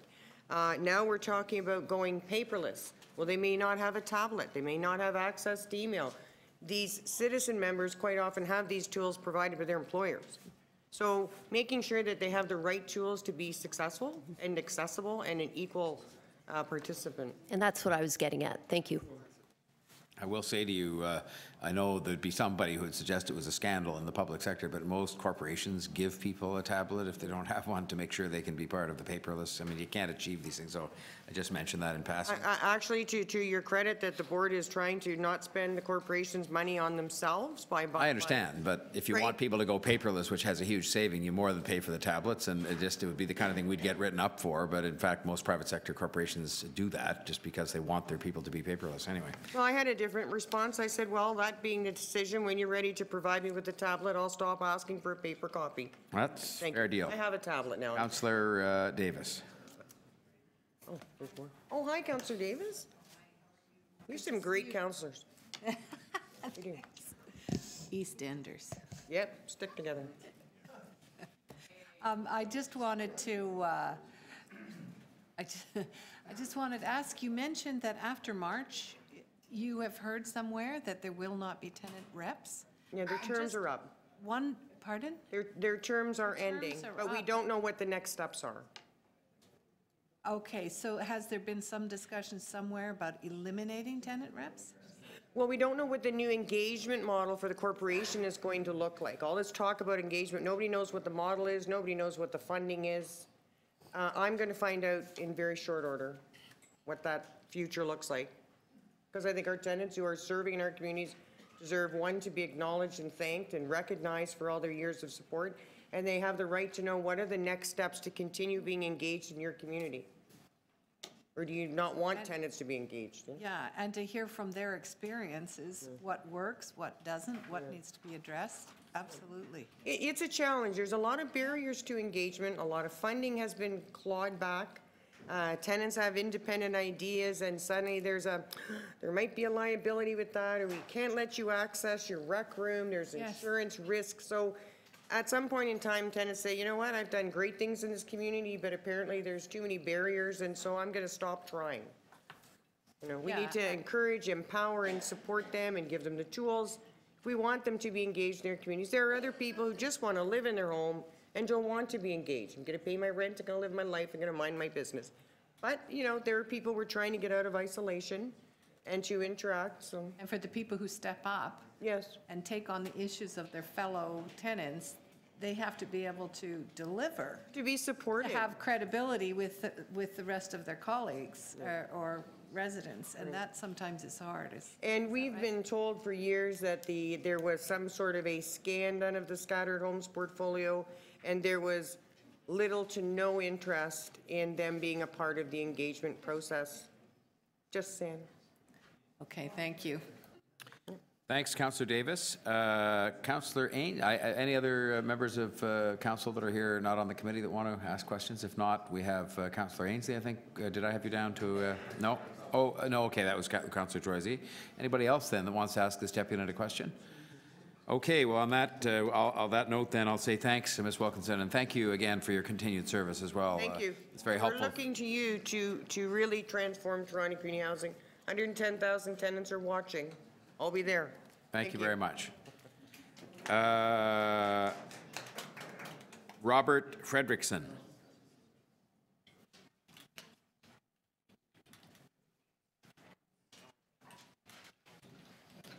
Good afternoon, sir. Good afternoon. Thank you for being here, and you have 3 minutes. I don't think I'll take 3. Good afternoon, Mr. Mayor and committee members. Thank you for this opportunity to speak on this important issue. As a tenant leader, I have actively been involved and an involved advocate for change in Toronto community housing for the past 5 years. I fully support all the recommendations in this report, the timelines attached to each recommendation, and would like to suggest the following recommendations. Take all the necessary actions to ensure that the agency and rooming house providers that are going to take over these properties have every opportunity to succeed by keeping adequate funding and helping them keep and improve the conditions of the buildings without being saddled with a backlog of repairs and expenses. Consider forming a body that will monitor these transfers to resolve any problems that may arise. The consideration be given to past or outgoing tenant board members being appointed to the panel to assist in the review of the interim selection for the board members. Thanks to the tenant first panel and all the staff that were involved in creating another excellent report. And I look forward to working with those involved to continue the work. Much, Mr. Frederickson. Are there any questions for Mr. Frederickson? Councillor Fletcher? How long have you been involved in actively engaged tenant? Oh, I'd say over 10 years. Thank you for your work. Thank you for that involvement, and thank you for your patience today. We appreciate that. Miguel Avila Velarde.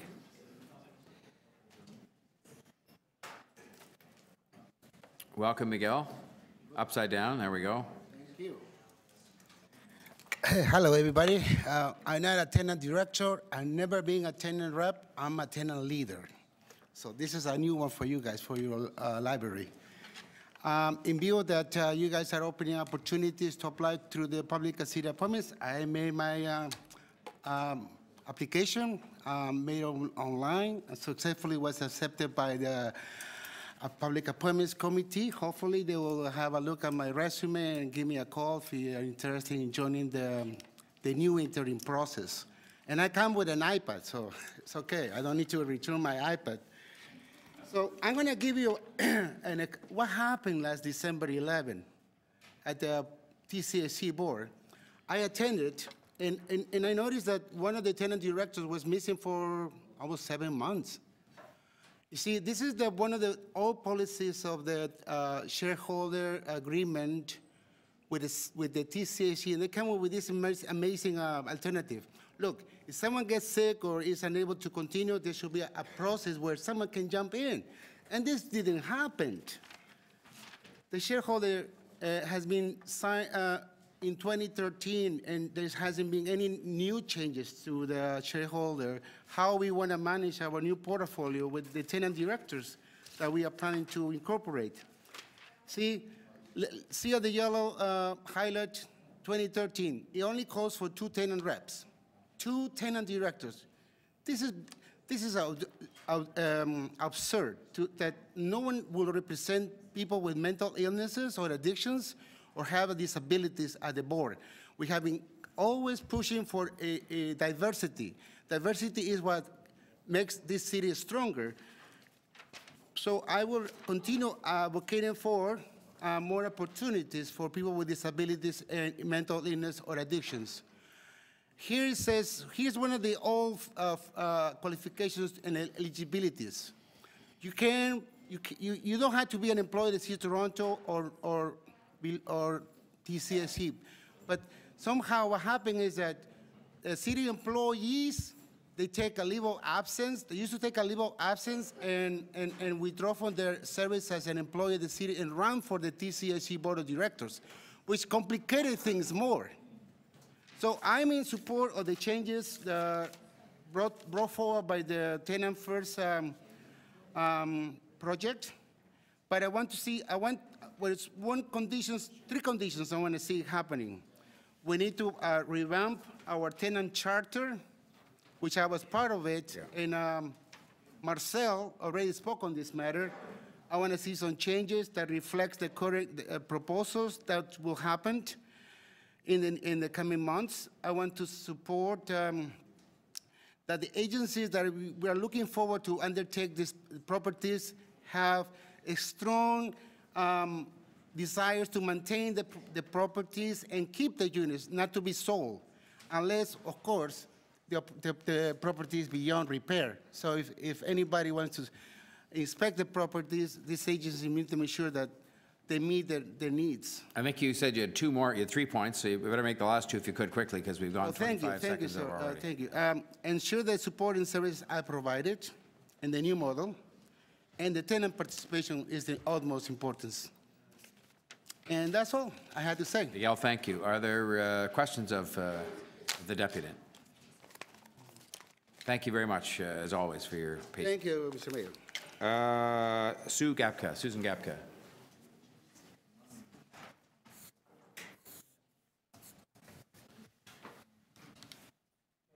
welcome, Susan.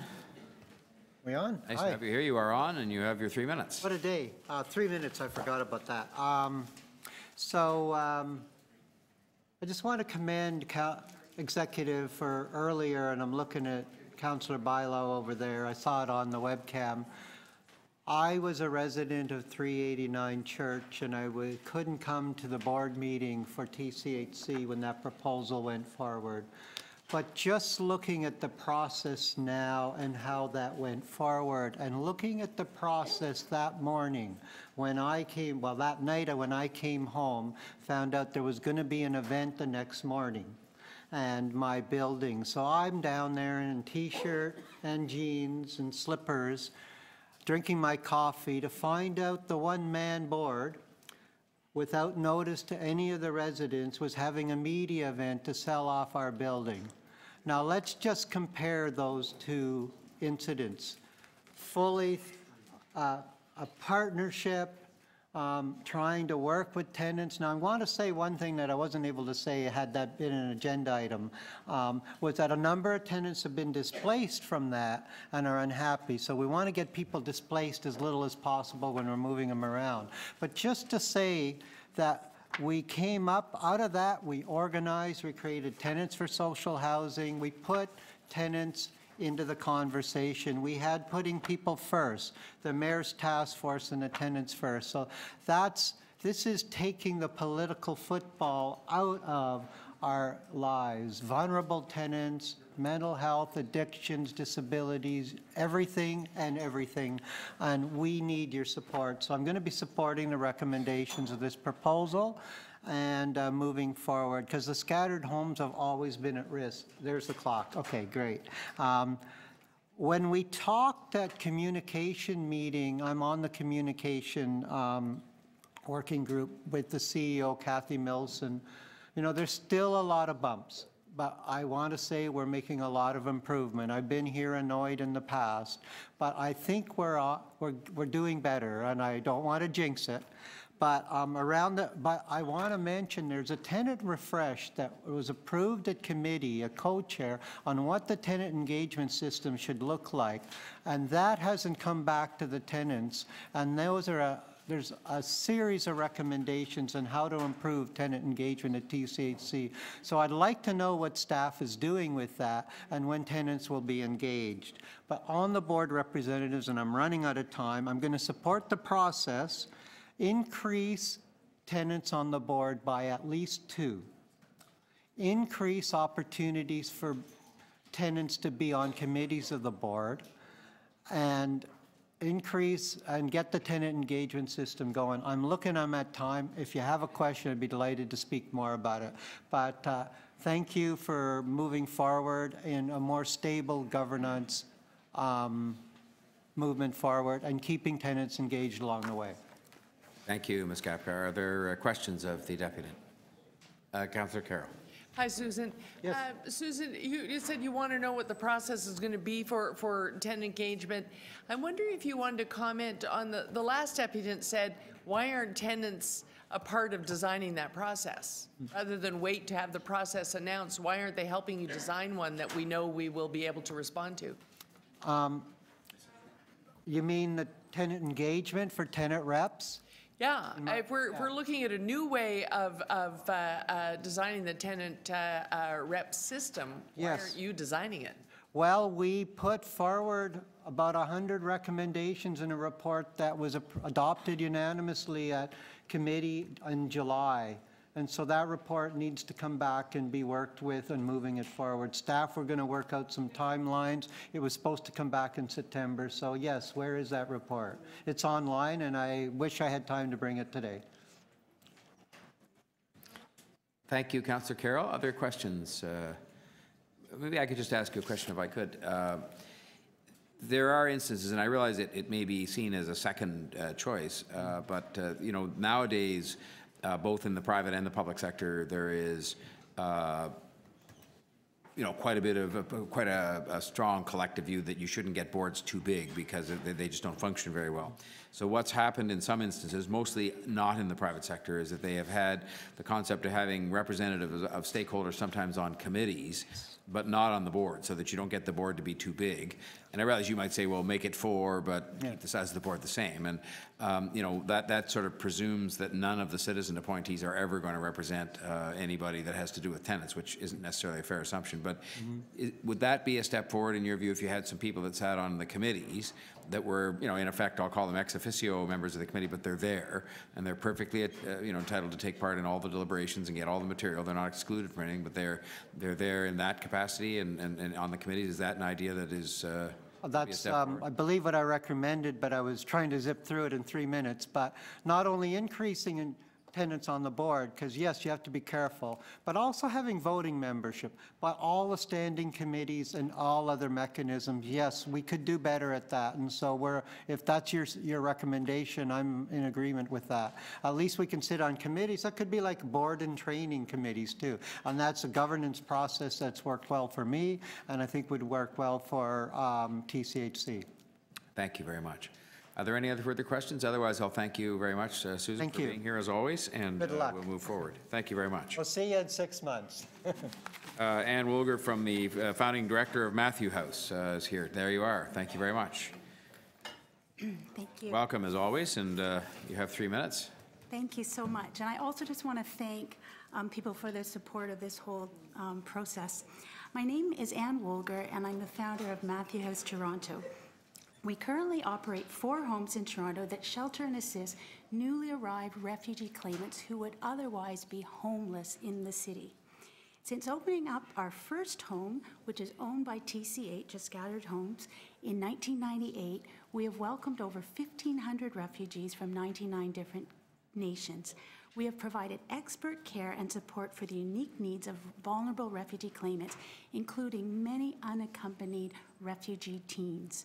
As a nonprofit charity that does not receive any direct government support, to date, in our one TCH-owned home, we have saved the city close to $2 million in homeless shelter fees. With respect to the recommendation, re the Scattered Portfolio Plan, I would like to state that as an agency home, we are thrilled by this opportunity to finally take ownership of our home. For over 10 years, we have wanted to own it in order to complete renovations and bring it up to the high standards we hold. Until now, however, while officials at TCH always agreed that a transfer of ownership was desirable in our case, there was no simple mechanism by which to make such a transfer, and we were stuck. Hence, the current proposal provides such a solution, and we applaud it. Secondly, we also are pleased that there are provisions being proposed for agencies like ours to acquire more homes to serve more vulnerable people, such as traumatized refugees, whom I know from experience would really benefit from small, supportive family-like homes, especially teens. And those, they're highly motivated, but they just need that first start, a solid start. Matthew House is also part of a coalition of small refugee homes that have the knowledge and expertise to provide such homes. And we, along with our colleagues, would welcome the opportunity to create more supportive housing solutions for homeless refugees. My only regret is the proposed timeframes for the transition process for this phase. In light of the dire need for emergency transitional housing for homeless people such as refugees now, and in light of the fact that I believe there are a number of homes currently vacant, I would urge that this process be expedited however possible so that these homes could be brought to a state of good repair as soon as possible in order to address this vital need. And finally, I would like to express my full support of the concept of transferring the remaining homes to an entity such as a land trust, a nonprofit corporation mandated to protect these houses and keep them affordable forever. By doing so, it would create a platform for agencies like our own who may not have the capacity to take over all of the homes, but would like to explore creative partnerships and models without the hindrances of the current TCH ownership parameters. and in order to provide effective and compassionate housing solutions for the most vulnerable among us. Thank you. Thank you very much, and thank you for your ongoing work as well through Matthew House. And may I just say on your point about speed, I think you might have seen in the report, it's a vague reference, but part of the complication that takes time is you have to pull these properties out of our current financing arrangements, for example, and that involves squads of lawyers and the people who are the financiers and so on, and so it's not a simple process, but I think our objective is the same as yours, which is to get this done as soon as possible. Are there questions of the deputant from people either on the committee or not? Deputy Mayor Bylaw. Just a very quick question. One of the objectives of this initiative is also to strengthen our nonprofit sector. Do you believe that this will help you in your mandate, that you can make use of the asset to expand your services? And Oh, absolutely. I think this would be an incredibly wonderful opportunity, and I think the greatest winners would be the vulnerable people who need housing, such as refugees. Absolutely. Thank you. Other questions of the deputant? Well, otherwise, we'll say thank you, Ms. Wilger, and thanks again for your ongoing work and for your vision in setting up Matthew House. Okay, so that's the end of the deputations, and that would bring us to speakers on this. No, I'm sorry, I'm wrong. Questions of staff. Questions of staff on this report. Are there any members of Council? Councillor Troisi, I see. So you go ahead. Thank you, Mr. Mayor. I was going to ask the question on why we wouldn't increase the tenant representation on the board of directors. And if we cannot, I do support the mayor with developing some standing committees to increase participation and representation of tenants. My question as well is the duration of the board. I believe it's a 2-year duration, and I'm just wondering how we got to 2 years and maybe not 3, 4, 5. Through the chair, the term is actually set by council. So for corporate boards such as the Toronto Community Housing Company Board, it's a council direction that they be 2-year terms. We could certainly work with clerk staff to look at options in that respect. On the broader issue of the number of tenants on the board, that question was not one that we explored for this report. The purpose of the recommendations before you were intended to address the immediate need to replace the 2 current tenant directors. As we continue the work of reviewing TCHC and determining advice on what the new TCHC should look like, governance will be a major part of that review, and we would be coming back to council with further advice in that regard. We've certainly heard the comments by the deputants and would be taking that into consideration in that review. Thanks, Chris. And would you have consultation with some of the tenants on that process? Always. Great. All done then, Councillor Troisi? Thanks very much. Councillor Fletcher? I'm just on these elections, and I'm glad the tenants brought that up.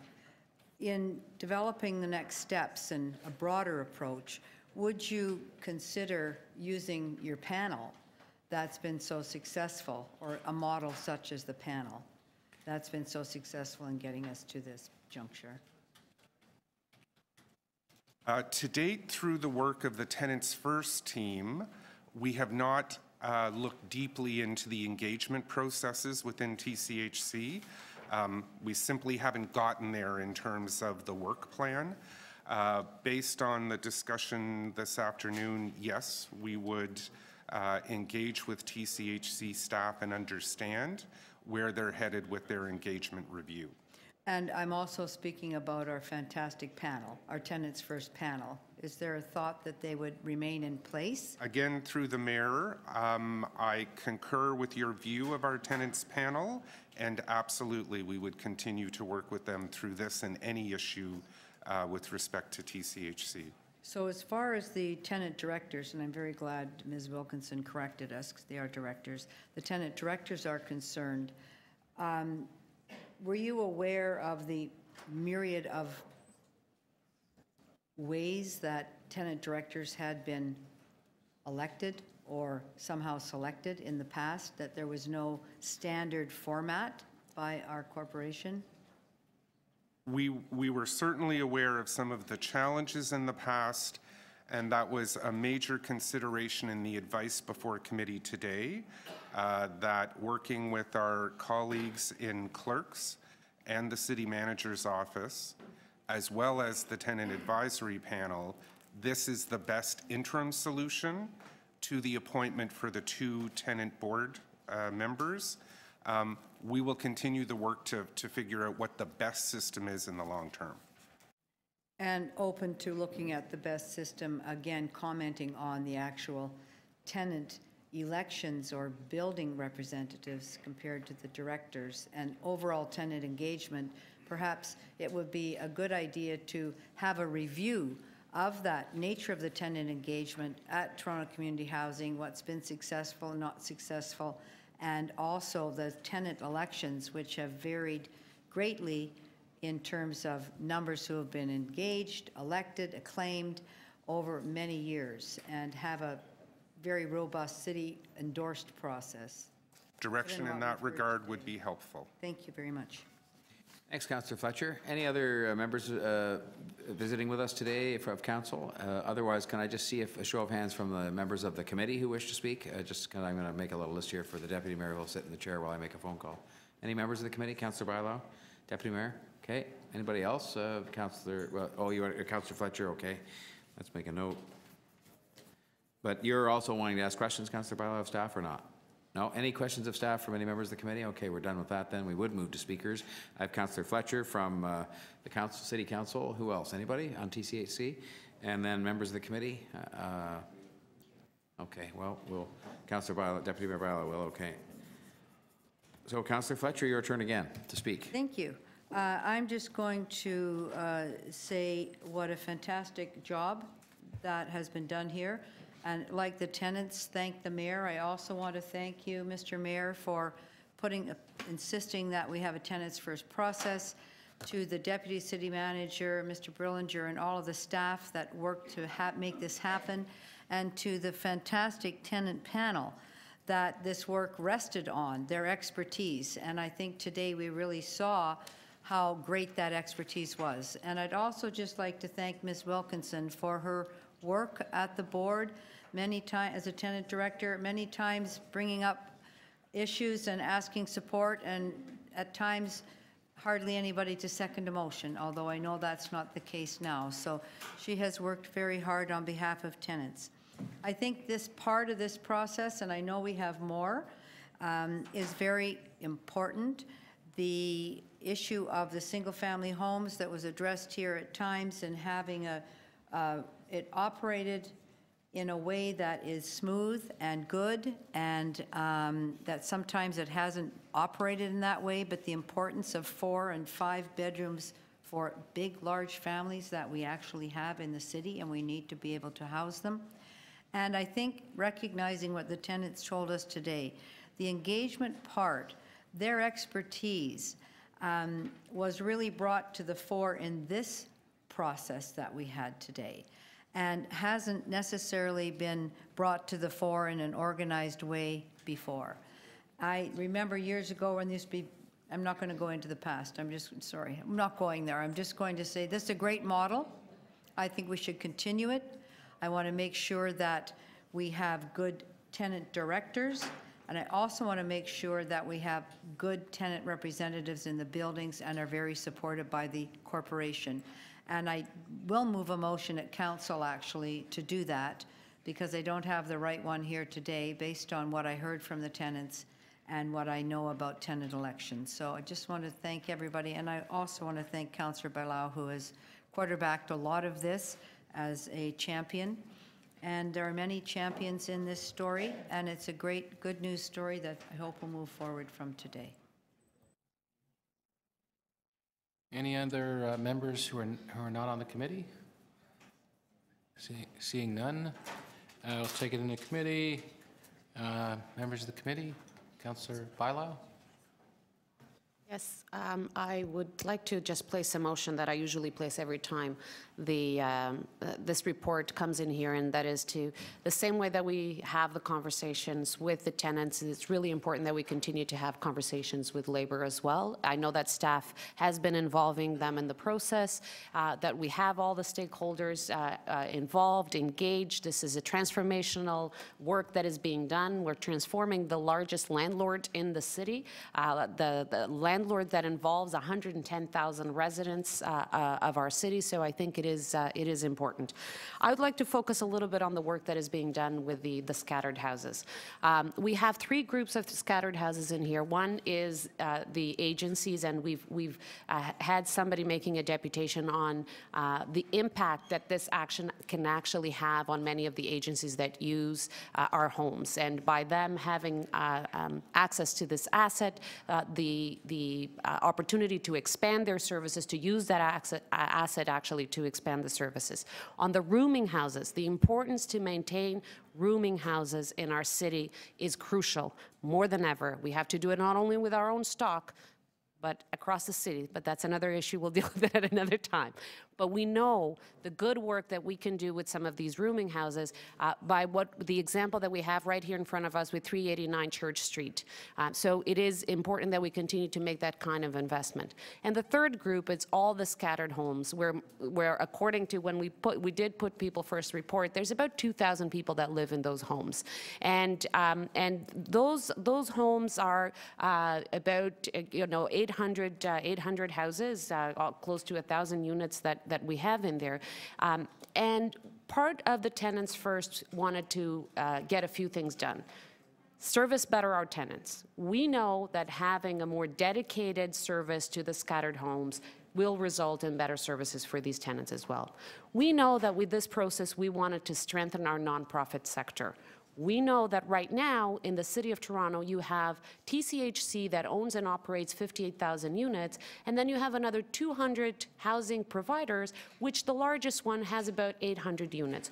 We need to strengthen our sector. We need to grow our nonprofit sector, and we're hoping that this can also help with that as well. We know that we need to tackle the backlog of these units, and we know that by having this segregated, again, making use of the asset can be a great opportunity to do that. So I think this is a win-win-win situation. We guarantee that this stock will be maintained in the affordable housing sector. We have the opportunity to strengthen our sector through a land trust and through actually bring these new tools into the nonprofit housing sector. We have the opportunity to provide better service to the tenants of those homes as well. So I hope that the executive supports this work that is being presented here today. There's a lot more work that needs to be done. I'm really looking forward to get to the second part of the report in April, and I'll wrap up. I'll wrap up with that. That I'm continue to looking forward to the report, and hope to have your support for the report here today. And thanks, staff. Thank the tenants who have been involved in this process all along and have been consultant. And so thank for everybody that has put their efforts in this as well. Any questions on the mover? I have a question. Does your motion essentially say that any housing stock that we might give to a third party, they'd have to assume the obligations and collective agreements that we currently have? Sorry? Does this assume that if we were to assign any housing to another organization or corporate entity, no, that they would be obliged to assume the... No, this is just to continue to have labor involved in the All right, conversation. just as long as we're clear on that, I'm happy to support it. All right, anyone else? All right, Councillor Bylaw's motion, all those in favor? Opposed, that's carried. I think that's the only motion, so motion as amended. All those in favor? Opposed, that's carried. Number four, implementation of municipal accommodation tax, hotel and short-term rental. All right, we have 8 speakers right now. The first 3 speakers in order are Joseph Montano, Ben Davernas, and Alias Ali. So Joseph Montano.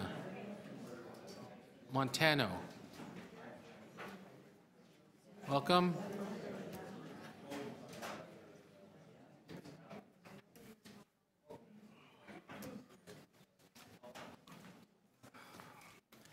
Good afternoon, Mr. Deputy Mayor and members of the Executive Committee. My name is Joseph Montano, and I'm speaking here today on behalf of the Expedia family of brands, which includes vacation rental leaders such as HomeAway and Vacation Rental by Owner. Thank you so much for your time. When I last appeared before this committee, HomeAway expressed strong concerns that the principal residence restriction. Sorry, can I have some order in the room, please? I think this gentleman's been waiting all morning and afternoon, and is entitled to a certain level of that we pay attention to, or at least be quiet. Thank you, Mr. Deputy Mayor. So as I mentioned, when I last appeared before this committee, HomeAway expressed strong concerns that the principal residence restriction included in the proposal or the proposed short-term rental regulations was not sound policy. Instead, we remained concerned that the regulations passed by Council in December would have a negative impact on family tourism. With that being said, we believe that when it comes to the collection and remittance of the short-term rental tax, which is before the committee today, city staff have recommended a balanced solution, and we urge the committee to approve this recommendation. As you know, during the development of their report, city staff initially considered requiring licensed short-term rental companies to collect a tax on behalf of their hosts and remit those tax revenues to the city. The theory was that having licensed companies collect and remit the tax would be the most administratively efficient and practical method. In September, we appreciated the opportunity to meet with city staff to tell them that a recommendation for mandatory collecting and remitting of taxes would be neither efficient nor practical. As background, it's important to note that there are a variety of different short-term rental platforms in the marketplace today, and they don't operate in the same way. As one would expect, there's been specialization within the industry, and differences extend to payment models.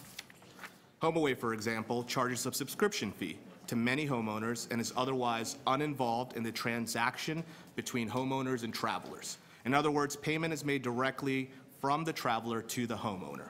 And as a result, it would have been impractical to require companies with various different business models to subscribe to a one-size-fits-all approach. Now, by permitting licensed companies to choose the option more appropriate to their business, city staff are accounting for the various business models that are out there in the marketplace. Accordingly, through the use of voluntary agreements, the city will not inadvertently be preferring one business model over another, nor will it reduce its own revenue or increase its own administrative burden. This is why other jurisdictions have adopted similar balanced recommendations, and we urge this committee to do the same. Thank you very much, and I look forward to your questions. Thank you. Councillor DeGiorgio. Help me, excuse me, help me understand. You talked about a balanced approach. Yes, sir. So what would be your preferred approach for your company? So this one, where it states that short-term rental platforms may enter into a voluntary agreement, a collect and remit agreement with the city, is a balanced approach, and that's what we've supported historically.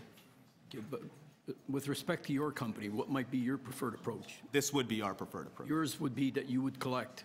So our preferred approach would be that we have the ability. He supports it. His approach is what's in the report. No, I understand that, but the recommendations in the report is it's on a voluntary basis, and I'm asking him, what would his company volunteer to collect?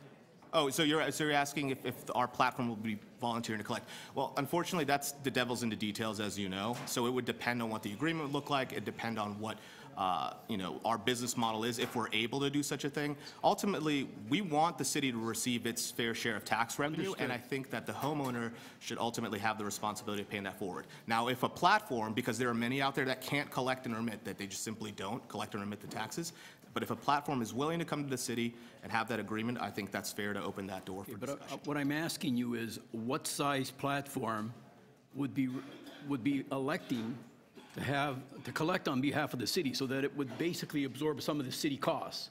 My point is, there might be one or two platforms willing to do that, but the rest of them, you're basically saying the city should absorb the costs in those situations. I think we'd have to have a fiscal impact study on that. I'm not sure if the city would absorb the cost, simply because other places. How would we collect them then? Well, that's a great question, Councillor.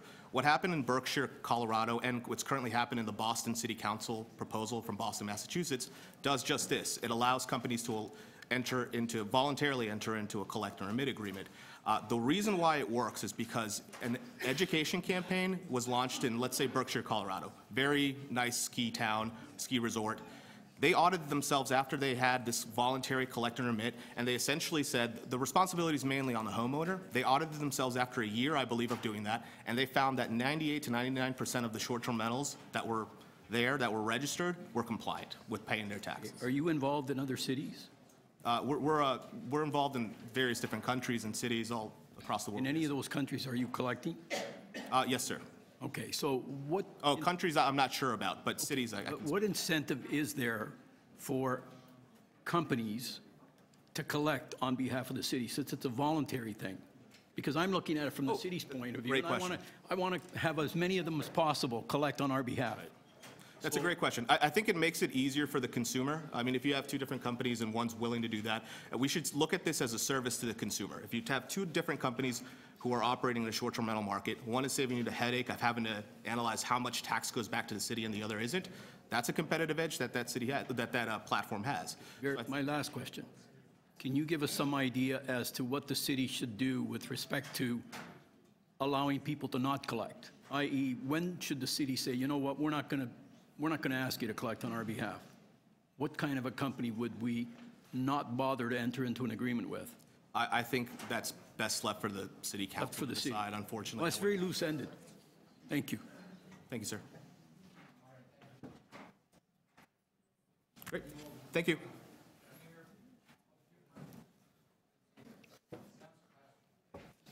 Just very quickly, aren't we in essence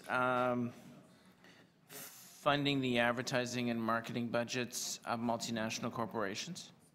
I'm sorry?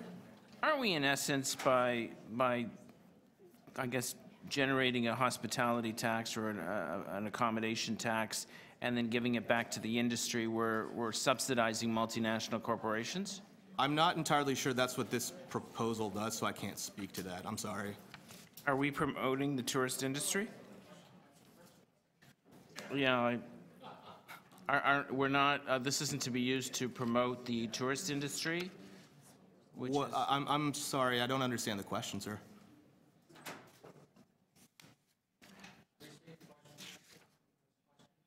My question is, I don't know why you're confused. Are we talking about the hospitality tax here, the accommodation tax? The short-term rental tax, yes, sir. Yes, okay. So we're on the same planet, I guess. Now, so the question is, are we not collecting a tax and then reverting it back to hotels controlled by multinational corporations and subsidizing their marketing and sales budgets? So the proposal in front of us today speaks to short-term rentals, not that I've read anything to do with hotels, sir. That's not my understanding. Yeah, I'm sorry, I apologize. Are we on the same item, Mr. Chair? If I can get to the point, he's just wondering whether there's this agenda where we're collecting tax money so hotels can take that tax money that they would otherwise take out of their own pocket for advertising. So therefore, these big multinationals like Marriott, we're giving them money to do things that they should be doing themselves. Is that how I captured it? That's it. That's a great question, Councilor. I'm sorry I wasn't able to understand. So what I believe and what we believe, where we stand, is traveling and catering to tourists, it's an ecosystem. There isn't so much of a loss. What we do is we provide, for instance, HomeAway. Let's think about short-term rentals for a second. HomeAway provides a very unique service to a very unique group of travelers who want to use whole home accommodations to travel to cities like Toronto.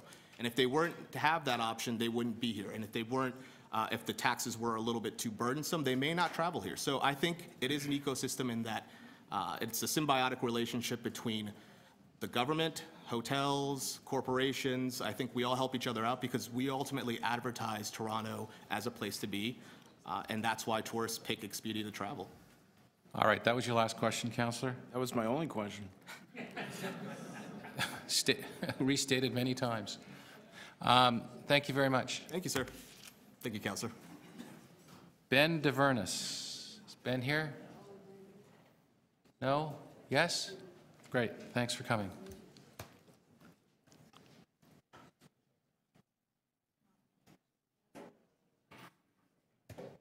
Good afternoon. My name is Ben Davila, and I'm a host here in Toronto, in Leslieville. We're in our third year of operation right now, and it's been a good experience with all the guests from all across the country, North America, around the world. And it's been a good source of income to help with the usual cost of life as well.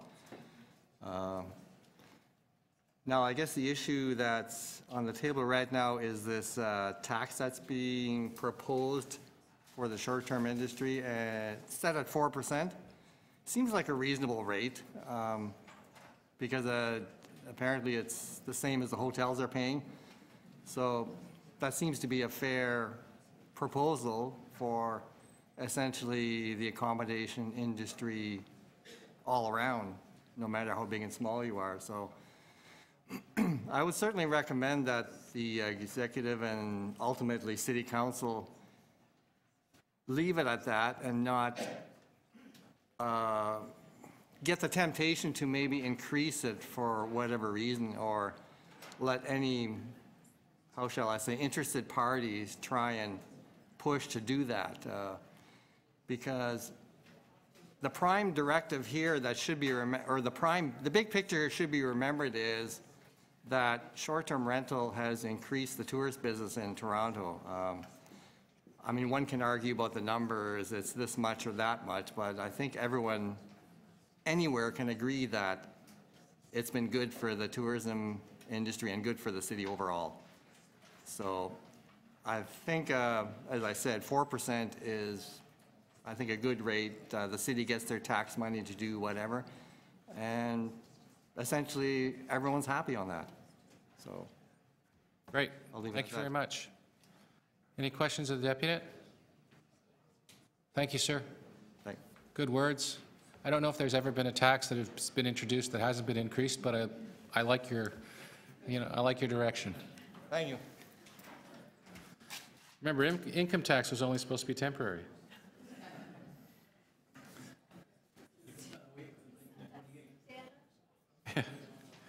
Alice Alley. Mr. Alley, thank you very much for coming. Thanks for having me. My name's Alias Ali. I'll keep this very brief. I'm a host in the Trinity Spadina ward. It's my primary property. As part of Toronto's startup community, I rely on the income to kind of help me stay above water, I suppose. I think the tax is fair. Personally, I'm happy to pay this. I think the system only works if we all put back into it. And I think a 4% rate is more than reasonable. Also, I'm happy to put this into contributing to building out this great city of ours. I appreciate the work that the city is doing, and as part of Toronto's sharing economy, I do think it's important to put back into the system so that the city is able to benefit from these taxes. And that's pretty much it. Thank you very much. Any questions of the deputant? Thank you, sir. Short and sweet. Great. Thank you. Alex Dagg, Airbnb.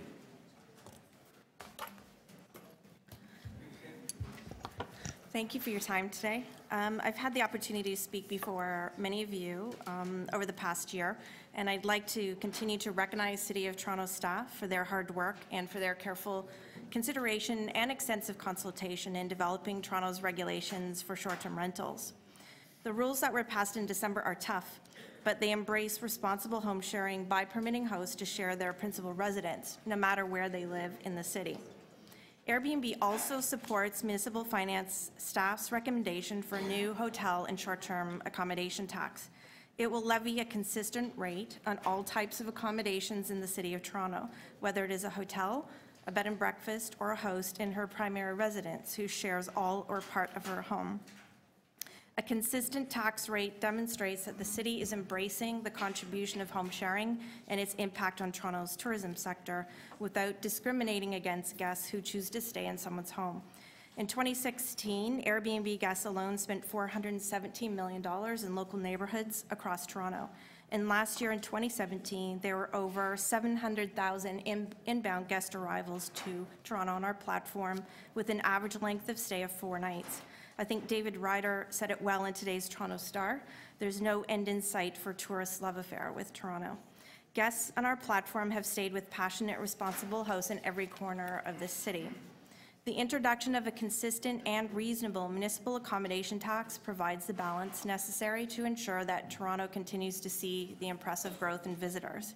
Our hosts want to follow the rules and pay their fair share, and that's why we are proud to lead the way in this regard. We currently collect and remit occupancy and tourist taxes in 374 jurisdictions around the world, by far the most of any platforms, and why we proactively send annual tax notices to our 80,000 hosts across the country. We have worked with the Canada Revenue Agency to share information and recommendations related to their personal income tax obligations. We are open to entering into a voluntary collection agreement with the City of Toronto so that we can step into the shoes of our hosts and automatically collect and remit this new tax. We would also like to urge you to consider how Tourism Toronto can ensure there is governance structure that receives input from short-term rental operators that are collecting this tax. We have an active host club in Toronto of residents that are passionate about contributing to local tourism, and we think their voices should be heard at this table. We strongly urge you to support staff's recommendation for a consistent 4% tax rate for all forms of municipal accommodation and ensure that home sharing and short-term rentals in Toronto are and continue to be embraced in a balanced way. Thank you again for the opportunity to speak today. Thank you, Ms. Dagg. I appreciate that. Are there questions of the deputant? Councillor DiGiorgio. Thank you, Mr. Mayor. So the report alludes to the fact that you've stated in your deputation that your company is willing to enter into a voluntary agreement to become the collection agent. How do you feel about the fact that what's being proposed is voluntary? That is to say, there are a number of, I anticipate there will be a number of companies that elect not to collect. Yeah, many jurisdictions call it voluntary agreements because the internet platforms are not actually the accommodation providers, so that it needs to be a voluntary agreement. We would definitely like to see the other platforms come forward also with the City of Toronto to also collect and remit these taxes, and that way, Toronto is more likely to get every single dollar of that 4%. We are happy to lead the way here, but we'd like to see the other platforms do the same here in the city. So your understanding is that if, in fact, someone doesn't elect to enter into a voluntary agreement, that they might not necessarily remit all the the taxes? At that point, then it's actually the hosts or the accommodators who are providing the accommodation in their home are then obligated to remit that. So with our agreement to do a voluntary collection agreement, we'll build that into the engineering on our system so it's seamless.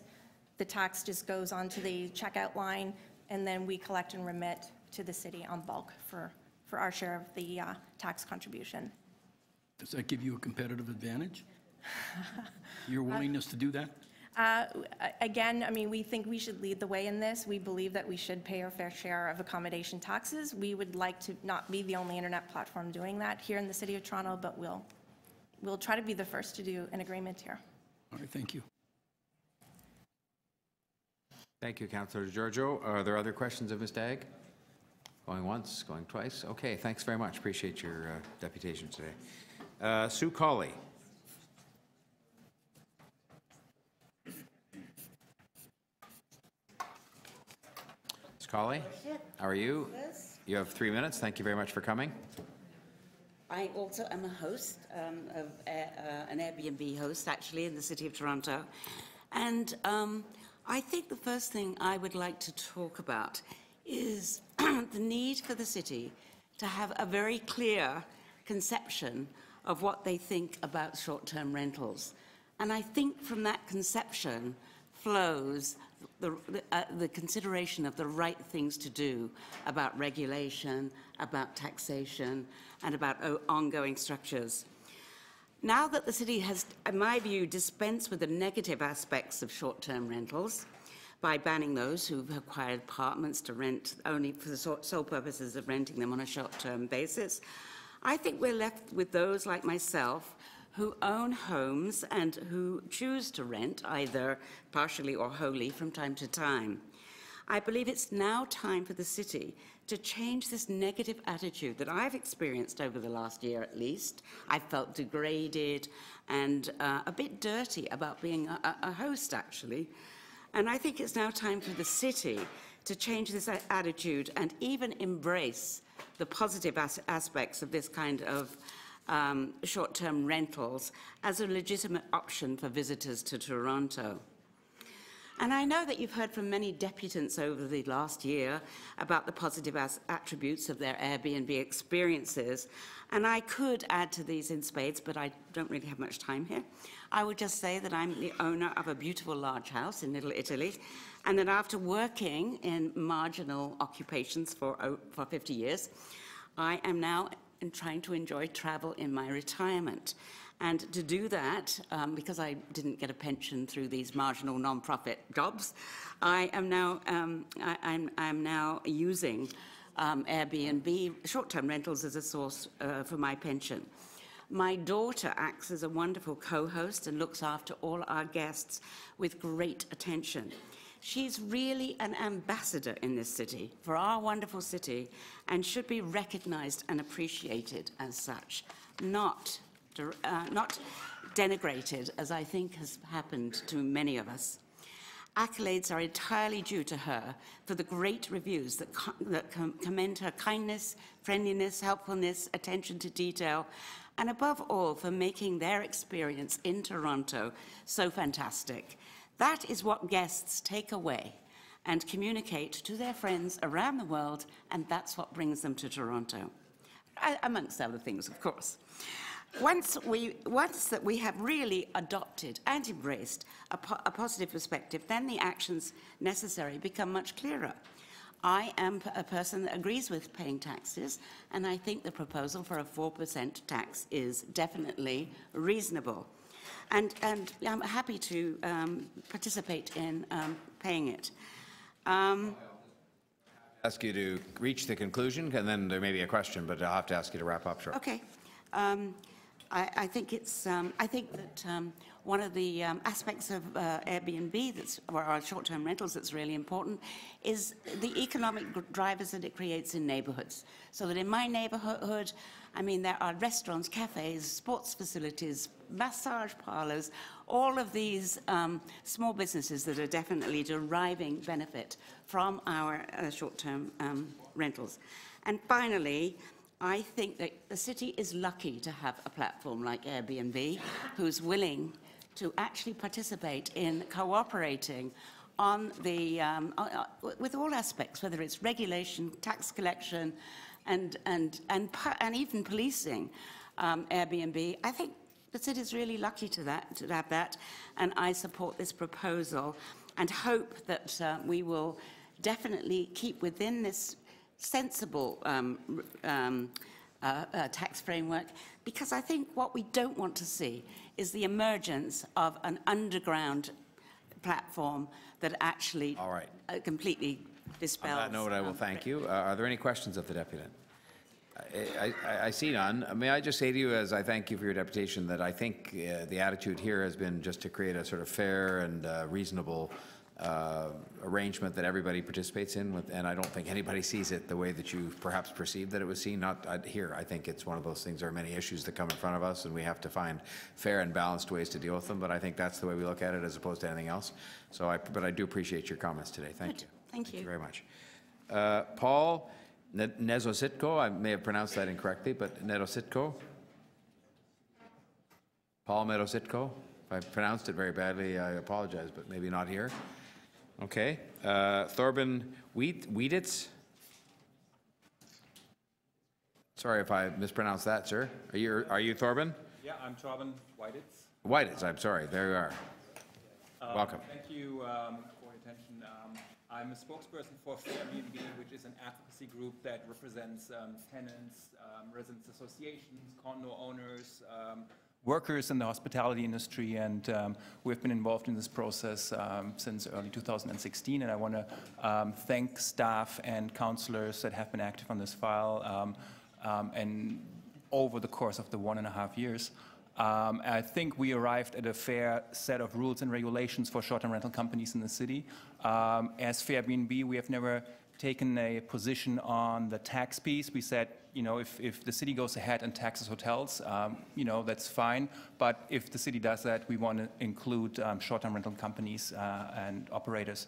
Looking at the proposal, I think it's a fair proposal, 4% for hotels and short-term rental providers. So I just want to thank everyone for their time and don't keep you here very long. 1 minute. Thank you very much. Thank you, sir. Are there any questions for this deputant? Well, thank you very much. Appreciate your patience today. John Carew. I saw John earlier on. There he is. Welcome, John. Always nice to have you here. Thank you, sir. You have 3 minutes. Seeing we're going to be on the next agenda item, I figure I'd take the opportunity to speak to this. Sure. And thank you very much. I am not a host, as you well know. Tabia has weighed in on the discussions around the accommodations, et cetera, on a number of occasions as the process moved forward. And at that time, consistently, we talked about a need for contribution, be it a tax or a levy or whatever form there is. So really what I'm here is to support the report. We truly believe it's an opportunity. Never thought, nor any of you have heard me talk about supporting a tax, especially when it goes on to our members. We're not supporters of tax, but nonetheless, our model, our Tabia model or the BIA model is actually a self-imposed levy that we use to improve the economic and social well-being of our neighborhoods, where many of these accommodations allow our BIAs to take advantage of areas where there traditionally wasn't tourism. All of a sudden, we get to play in that sphere. Just today, $8.8 billion of tourism dollars was spent in the local economy. We're looking forward to, if you will, taking advantage some of that, bringing that to our local neighborhoods. So effectively, what we're saying is a consistent tax that everybody contributes to in the tourism market is important. We see that money being spent by the likes of Tourism Toronto to attract more individuals and to promote ourselves, not necessarily for international corporations to benefit.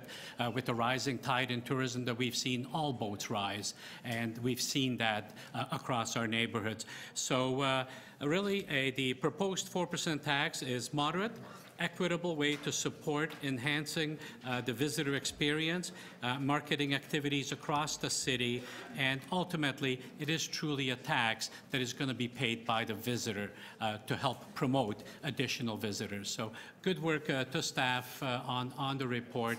Happy to see this move forward, and we can all get out there and participate in tourism. Thank you, Your Worship. Thank you. Thank you very much, John. Are there questions of this deputant? We'll see him again today. Okay, that brings us to the end of the deputants on this matter, and this would bring us next then to speakers. Are there any members of council that are attending with us today who wish to speak? Oh, I'm sorry, questions of staff, yes. Questions of staff, my apologies. Who has questions of staff? Any members visiting with us that have a question of staff? Okay, I don't see any. Are there any members of the committee that have questions of staff? Did you have one, Councillor DiGiorgio? Please. Just a very quick question, Mr. Mayor. I'm not even sure who I'm asking this question of, but because the report contemplates a tax and the collection being done on a voluntary basis, is there any concern from staff's point of view that in fact there might be some leakage or some loss of revenue simply because we don't have a consistent collection system? Councillor, through the chair, we through our discussions with the platforms, we believe we will capture the vast majority of transactions initially and seek to improve that record as we go. Okay. Thank you. Other questions of staff? Councillor Davis? Yeah.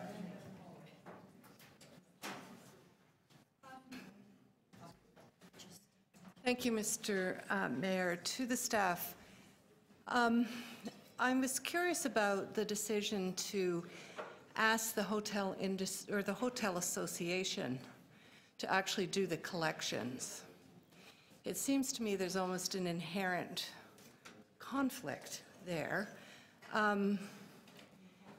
Why would we not simply collect this tax as we would collect any other tax?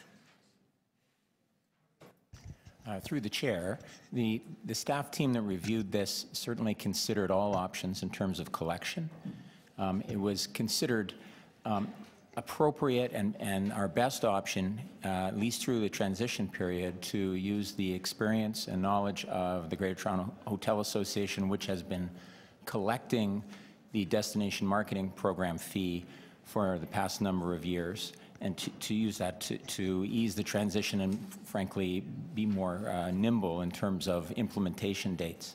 And this is not unprecedented. We've used external parties for tax collection for vehicle tax and land transfer tax, and of course proposed to do the same for the short-term rental tax. Those were public entities, and I guess I'm wondering whether, or at least initially, TerraNet, I understand, was initially a public agency. So it's unusual to have a private agency collecting a tax for a public agency, but you talked about it affecting the implementation timelines. Are you suggesting, what would be the implementation timeline differences if it was done by our own in-house staff? Through the chair, I think in the report we indicate it might be up to a few months longer implementation if we were to do it in-house. How many hotels are we collecting from?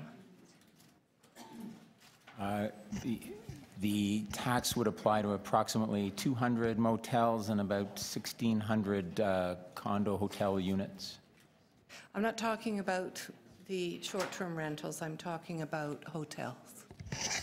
That's what I was referring to. So Okay. motels, hotels, about 200 plus condo hotel units. It's a class under the assessment. Okay, okay, I understand that part. So that could be done in-house, then that is the work of the people in that unit, of the Revenue Services unit. It's strange to me that we wouldn't consider that as the first option. And secondly, have you audited, looked at how well the Hotel Association is currently collecting its volunteer assessment, whatever you call it? What is it called now? The Destination Marketing Program. And have you looked at their methodology? Have you audited their return rates? Have you actually assessed whether or not and how well they're doing it?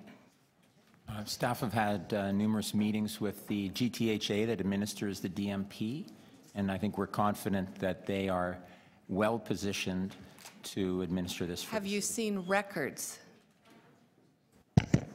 I think as we work towards concluding a contract, assuming we get that authority, we will be able to do that due diligence, Councillor. So we haven't? Not to my knowledge, no. Thank you, Councillor Davis. That was the last question. So I didn't have other speakers as yet off the committee. If there aren't any, we'll go to Councillor Pasternak, who is on the committee and has a question. All right, Councillor Pasternak. Yes, thank you, Mr. Mayor. I'm actually going to follow up on Councillor Davis's questions. We've never done a forensic audit or any kind of success model measurement with the Destination Marketing Program in Tourism Toronto. That's correct. Now, in your comments, you said, well, we're going to sign an agreement and then we're going to be able to look at it more closely. Don't you think it's better to look at it more closely before we sign an agreement? Through the chair, Councillor, it would be part of the process before an agreement is signed. Now, back to an earlier point, on page 8, you're collecting $40 million annually. Why would we give half of it to the Destination Marketing Program wouldn't it be their responsibility to market their hotels and their resorts and their Toronto as a destination? I mean, these are multinational corporations. They're on multiple booking platforms for tourists. Sorry? Yeah, yes, through the chair. One of the things we have been waiting for through 2017 was the regulation and proclamation of the authority for us to do this tax. And that regulation specified how the regional tourism organization would be funded from the tax. Currently, it's funded through a combination of the DMP collections administered by the GTHA and contributions from the provincial government. In the future, with a hotel tax, the city's tax revenue would replace the DMP portion of that funding. So that was a condition of getting these approvals, that we would replace, it would be revenue neutral. Yes, Councillor.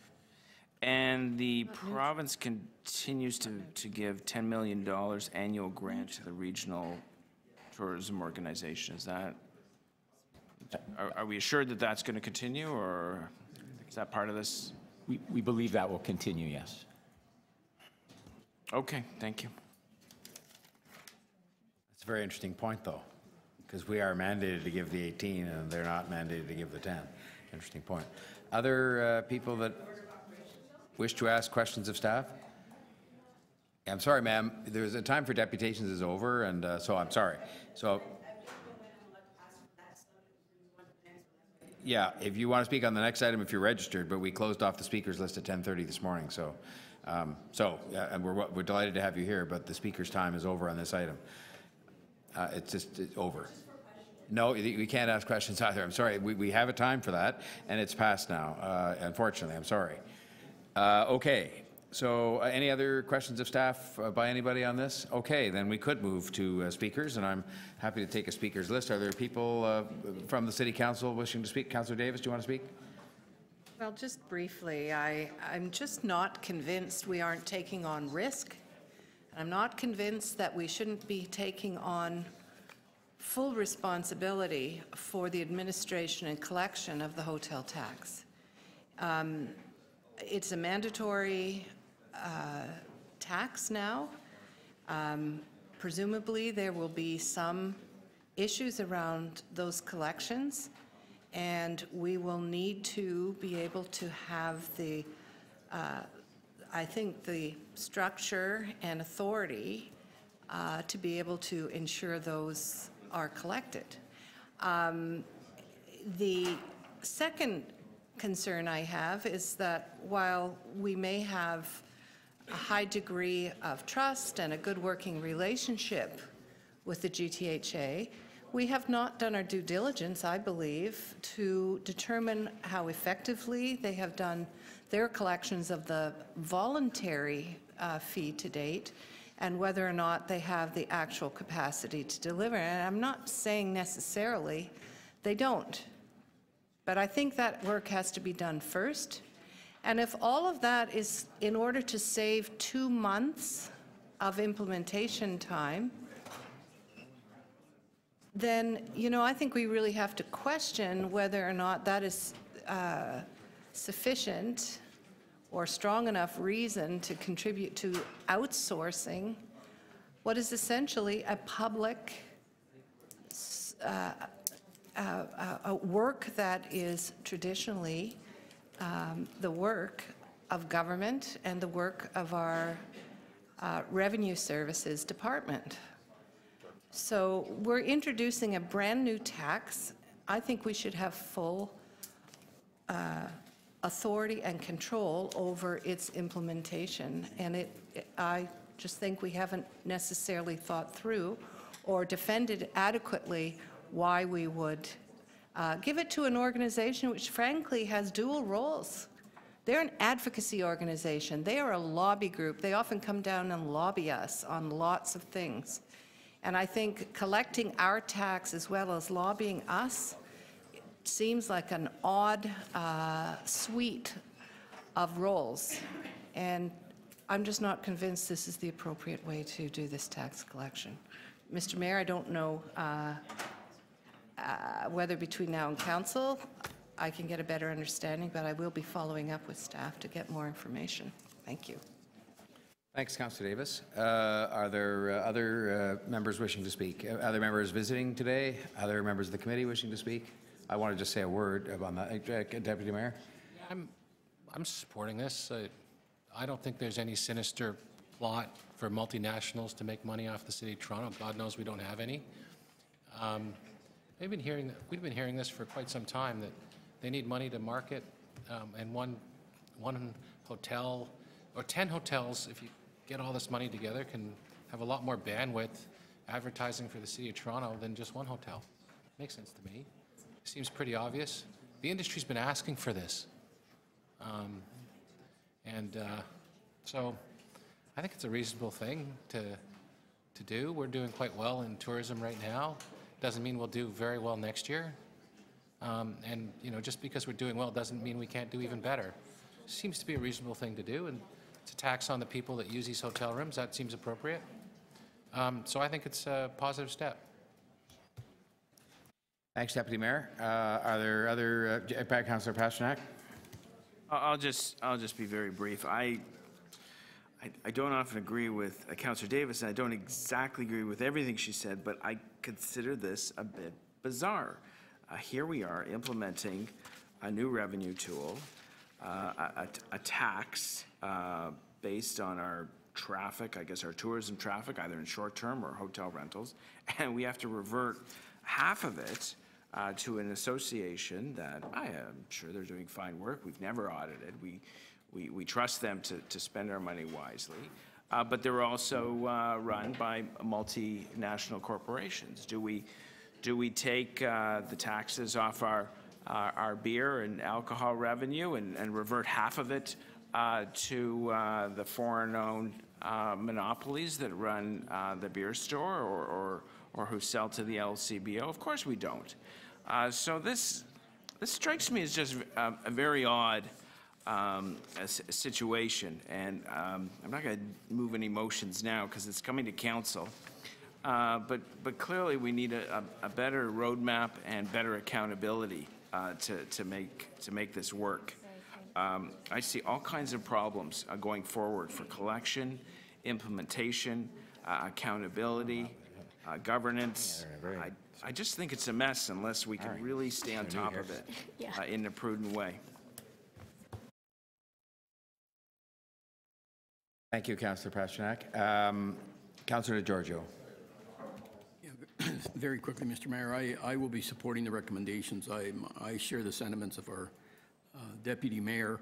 I think within that hotel industry, there's a lot of self-regulation. That is to say, all the participants are interested in making sure that the amount of money that is collected by each of the players or each of the hotels is maximized, because at the end of the day, they get some of that money. So whatever revenue is being generated through this 4% sales tax, accommodation tax, they'll get some money. To the extent that there's some funny business going on within the industry, that just means less revenue for them at the end of the day. So I don't think it'll happen.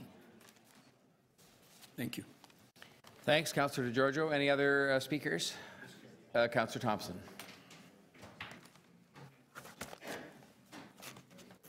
Thank you, Mr. Mayor. I was just talking with staff about. I just presented to them a motion, and they're drafting it up. I'm actually not comfortable with this. I wasn't comfortable with it when I read it, and it's really about the idea that we are not really controlling this particular process of collecting the proceeds. I have nothing against the Hotel Association and so on. I think they're a great organization, but quite frankly, I was not comfortable with respect to having a third party in this fashion collecting these revenues for us. And so I think that there has to be another option. And so my motion that I've just presented to staff, which they're working on right now, is that basically we ask that and the alternative model that would be available to us, we ask staff to report through to council what that particular model would be, and for us to make a determination at council as to whether or not we accept the alternative model or whether or not we accept the model that staff is presenting. I'm not sure who is involved as part of the process. Obviously, it's staff, but I don't think any members of council were consulted.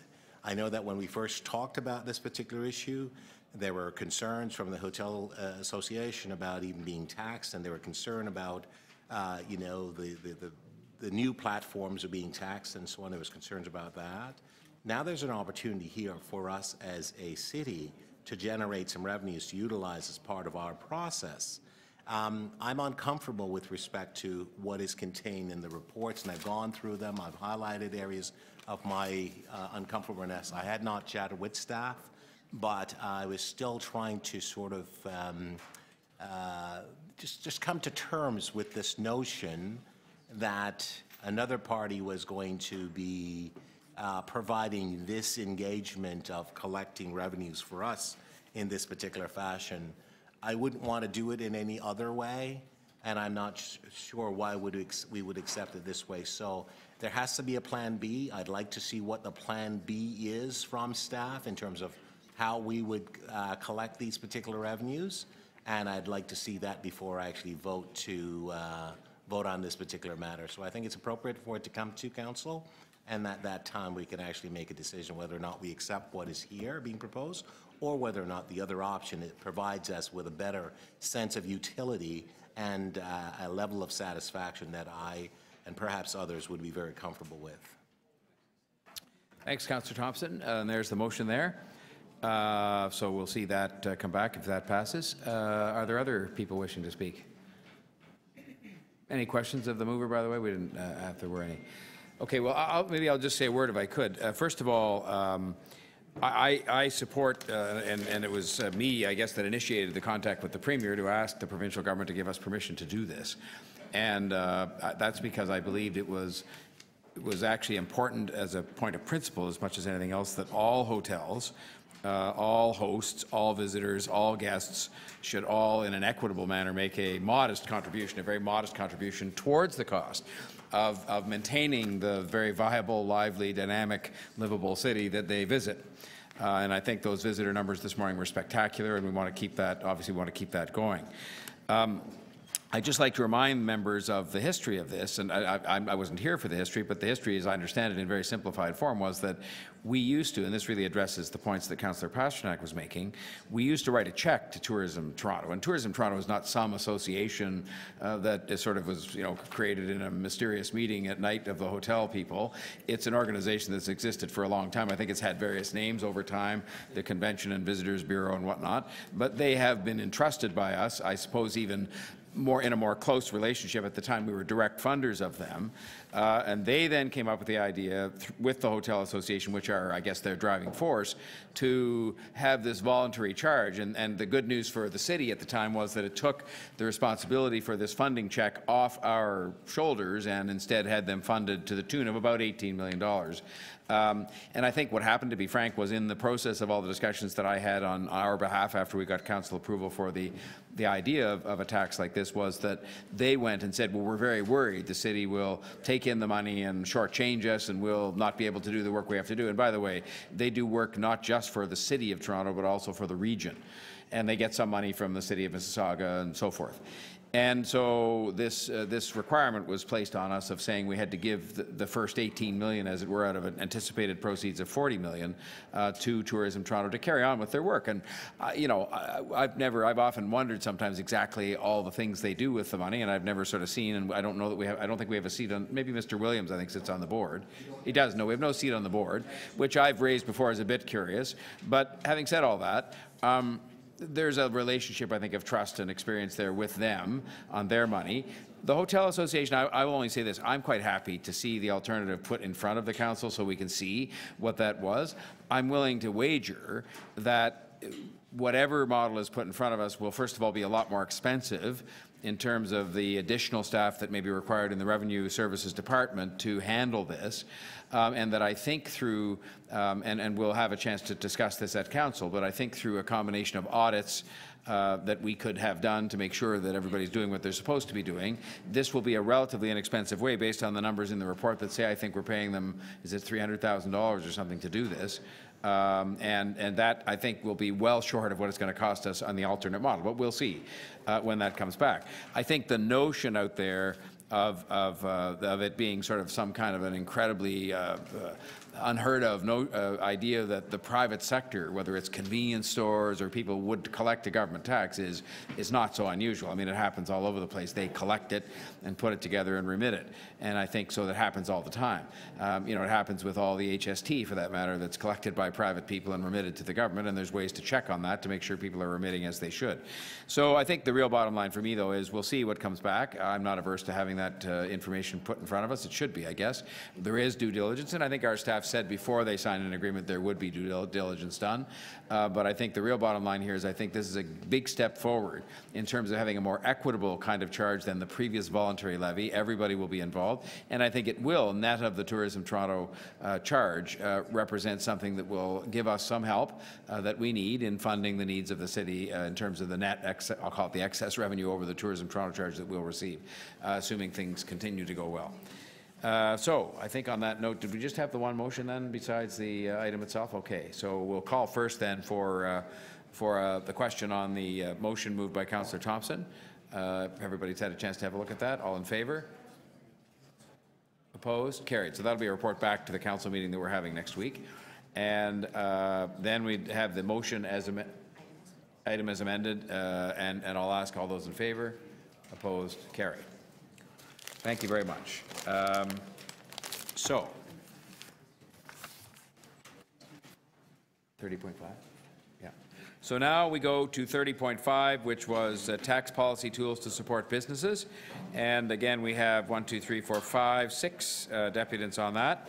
And so we'll proceed right to that if we can. And the first deputant listed here is Linda Malone. Is Ms. Malone here? Great.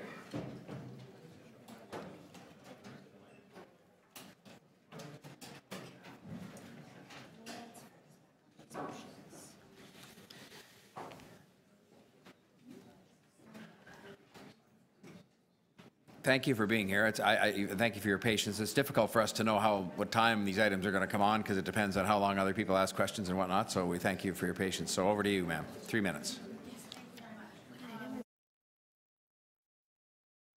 Small business owner in Toronto. I've opened my business in 2008. I'm here today just to talk about the personal and professional impact of the taxation increase that's been proposed and approved earlier this year. I'd like to make it very clear today that increasing property taxes at the rates initially approved this year will put my 10-year-old small business out of business. As a small business owner and U of T graduate, I've put my savings, blood, sweat, tears, energy, and a lot of calculated and strategic thought into successfully growing a business that contributes to both the municipal economy and the cultural fabric of my community. I'd like to note that since 2008, I've opened 2 more locations. 2 more locations are scheduled to open this year. I employ over 50 Torontonians, and this will double in the next 2 years. So I represent healthy, hardworking small businesses with the potential to grow.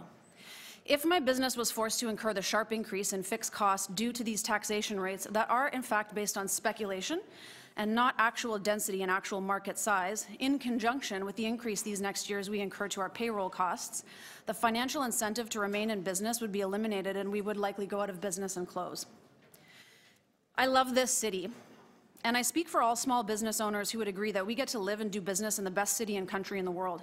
I think it's fair to say that all small business owners feel very positively about continuing to contribute on all levels, and also specifically regarding taxation rates in order to support increased growth in municipal infrastructure, but in a fair and reasonable way that is proportionately relative to increases in revenue correlated to increases in market size and density. As a small business owner, I'm excited to see this economic growth, and I want to know that my government and the officials that I elect to office are there to support the growth of the business I have built, and that they respect and appreciate the economic contribution I have made over the years and will continue to make if I am allowed the chance to grow my business rather than be forced out of business by the best interest of developers. If taxation rates are not established longer term that support and sustain small business, what happens? Well, we're seeing it already. Landlords increase rent. Tenants can't afford a $3,000 to literally $10,000 increase, to our fixed costs. We close, declare bankruptcy, or incur a massive amount of additional debt to support a relocation. Where if these policies aren't permanently addressed and established, we face the same fate as we do today. Landlords are then forced to sell the properties that they've nurtured and supported, possibly for generations, to massive developers. In a few years, the only tenants who can afford to rent space are Tim Hortons, Starbucks, Taco Bell, and H&M. We collectively lose the unique, innovative, Canadian, local benefits of small business that support the local community, increase our national and global exposure, attract and improve trade and immigration, and stimulate our municipal economy. Okay, and that's not to say that, Joe's Dry Cleaning should always have a place on Yonge Street. Okay? As the city grows, not all small business will prosper on streets like Yonge. Some lack the margins, the experience, and the product ultimately to succeed on a major metropolitan street. What I ask, and I speak on behalf of many other small business owners, I'm just finishing up, I'm just closing with a couple of stats. What I ask, and I speak on behalf of many other small business owners, is that we are allowed the chance, to grow with the city and be allowed the chance to support our city's growth with fair and reasonable rates of taxation. And just a couple of statistics on small business from the Government of Canada website. 1.17 million employer businesses were totaled in Canada. As of 2016, this is a report. 1.14 million were small businesses. Okay, small business employs over 8.2 million people. That's 70% of the total Canadian private labor force. 30% we contribute to gross domestic product. Between the post-recession years of 2010 and 2015, small businesses created more than 500,000 net new jobs. That's 45% of national payroll gains. Okay, and then small businesses often lacking commercial credit history and the collateral needed to apply for loans are using over 80% of the time their own personal financing to generate and support our municipal economy. I'll have to stop you there, Ms. Malone, because we're over the time, but there may be a question, and so I thank you very much for your deputation. Is there a question of Ms. Malone? You didn't really comment directly on the, Councillor Thompson does. Go ahead. Yeah, no, thank you. Through you, Mr. Mayor. I was just going to ask you, on the report itself, the tax tools, policy tools to support businesses, and particularly small business. You're in support of that? Yeah, we're in support of reasonable rates of increase. We're not saying we don't want to pay tax. I'm happy proportionately, to... Well, this isn't really about an increase as such. It's about looking at a way to provide tools, so in essence, a cap, so as to ensure that if the rate of increase were to be obviously scaling up, we'd want to minimize that in a way to help your business. So we don't have a lot of tools now to provide the assistance that small businesses need. The report is seeking to address that. Yes, I understand that. I'm just wondering if you're in support of that. Yes, we are. Okay. Thank you for actually what you do, because what you do, you're right, you do help the economy, and there are more small businesses in the economy than there are large businesses. So thank you. Thank you, Mr. Thank you. Thank you, Councillor Thompson. Did I see another hand up to ask Ms. Malone a question? Councillor Thompson covered the one I was starting to ask, just about your comments on the report itself, and I want to just add to his words of thanks, because it is people like you, and there's lots, obviously, as you said, hundreds of thousands in Toronto that are the backbone of what keeps the city prosperous and also a vibrant place to visit and to live. So thank you very much for that. And we've taken due note of your comments. Much appreciated. Yes. Yeah, thank you. And just to comment on your comment as I step away here, I mean, we're reasonable. We like to find a way together to develop a strategy that helps the city and helps small business owners and helps customers of those businesses and the communities themselves that benefit from them. Thanks again. Thank you very much. Thanks for your patience as well. Thank you. Next, we have Lionel Miskin, Toronto Association of Business Improvement Areas. I saw him earlier, and there he is, still here. Okay, good.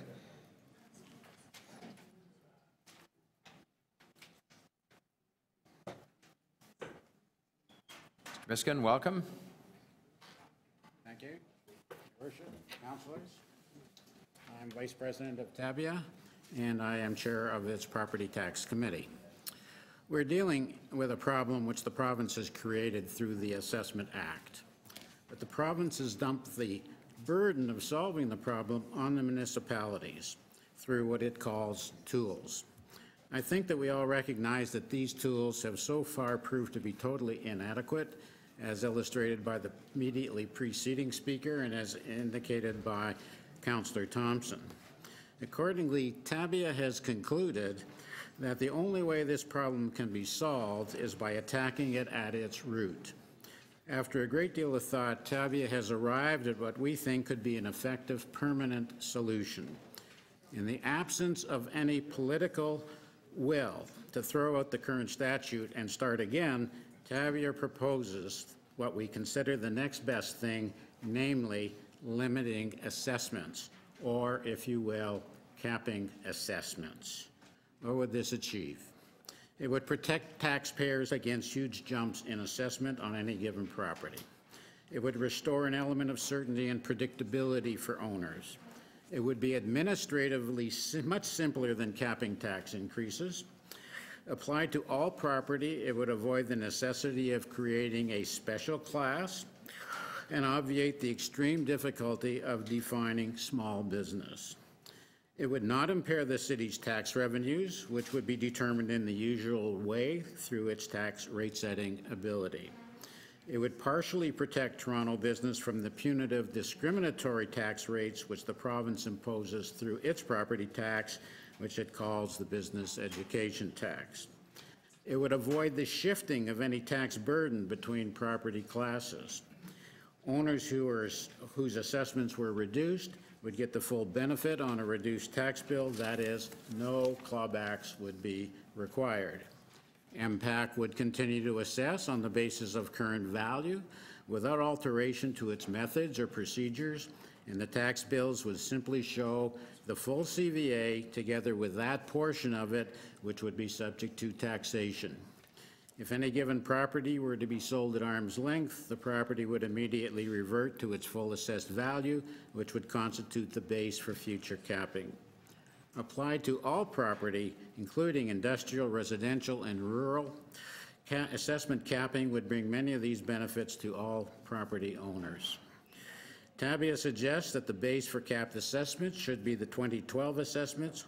Hopefully all appeals from that assessment are complete, and any owners who have managed to cope with the 2012 assessments will probably be able to manage under the new capped assessments. We urge this committee to put this on Council's agenda, to put it forward at the provincial level for the necessary legislative changes. But I think it's pretty clear that the province is not going to do anything, hasn't done anything in 20 years to get at the root of the problem, and unless it gets a big push from municipalities and other organizations, I don't think we're going to see any change, and we're just going to go year to year with this continuing renewed problem. Thank you. Thank you, Mr. Miskin. I'm sorry I didn't reset the clock, but I think just looking at it, I think we had 3 people speak for 3 minutes each, so I think you had about the time, and you concluded anyway, so I thank you for that. Are there questions of Mr. Miskin? Councillor Thompson. Thank you very much, Mr. Mayor, through you to Lionel. Ms. Miskin, I don't think I disagree with you with respect to your recommendation. I'm just wondering, and John Cruz with you, the president of Tabia, I'm just wondering, what have you done either at Tabia or as a member of, you were part of the financial team at Tabia? Yes. What have you done with respect to raising this issue with the provincial government and or provincial politicians? Have you had a chance to speak to them? I know what you've asked of us in your recommendation, but what have you done? Have you spoken with them at all on this? At this point, no, because this is a project's not the right word. This is a plan which really we only developed very recently within the last few weeks. We have initiated attempts to get to speak to key people in the finance department at the province, but so far we've not been able to do that. I had asked the question because I know you have been doing a lot of work in this area for some time. Yes. But as you just pointed out, you're now just developing this particular proposal as such, and you're asking us to work to help you and obviously to advance this on behalf of small businesses. Well, I think it solves a lot of problems for a lot of people. I think it will save a huge number of small businesses. The lady that just spoke before me is at risk, as she explained. This kind of proposal, if implemented, would protect her from that. And the problems that the city goes through, the political hassle every year, and especially in the new assessment year, that everybody has to put up with. Coming forward with a kind of proposal that's we're dealing with now, 30.5. All of this would be totally avoidable with this kind of implementation. Right. And so you've chosen a base year of 2012. Why did you, with respect to the assessment for that period, why did you select 2012? I selected 2012. Well, first, you have to have some base. Sure. If you're going to cap, you have to have some base. So where's it going to come from? So it's got to come from the existing assessment system somehow or other. 2016, it seems to me, is not good because you've probably still got appeals going from that. They'll probably still be going for some period of time. Right. And we don't know how a lot of businesses are going to be affected by the 2016 assessment. A lot of them may just disappear. Right. But if any of the businesses that are still here after 2012 are probably survivors, are going to be able to continue. Okay. And that base is probably firm now after all these years. That's why we chose that. Thank you. Thank you. Thanks, Councillor Thompson. Any other questions of this deputant? Mr. Biskin, may I just say, as we thank you and excuse you, I have, I think, as you know, written to the Finance Minister of Ontario, and notwithstanding your comments of frustration about how long this has been discussed, I have asked him in particular to address this issue, which is the issue of the impact the assessment system as presently constituted has on small business, you know, in terms of all the things that you've discussed. And he has, in repeated conversations we've had about it, seemingly in good faith, said he was going to, and I say it is in good faith, saying he will take a look at it. So I just wanted to report that to you. I knew that, and I appreciate that. I saw his reply, and it's kind of a stock sort of reply that you get from that quarter. That's why I think you need continued pressure, and not merely from this municipality, but from other municipalities in Ontario is also badly affected by the system. Yeah. So I think it's going to take a lot more pushing to get them to wake up to it. I used to say when I was the opposition leader up there that we should just blow up MPAC and then start over, but that would be provocative. Anyway, thank you for being here, both of you. Appreciate that. Dominic Kramer.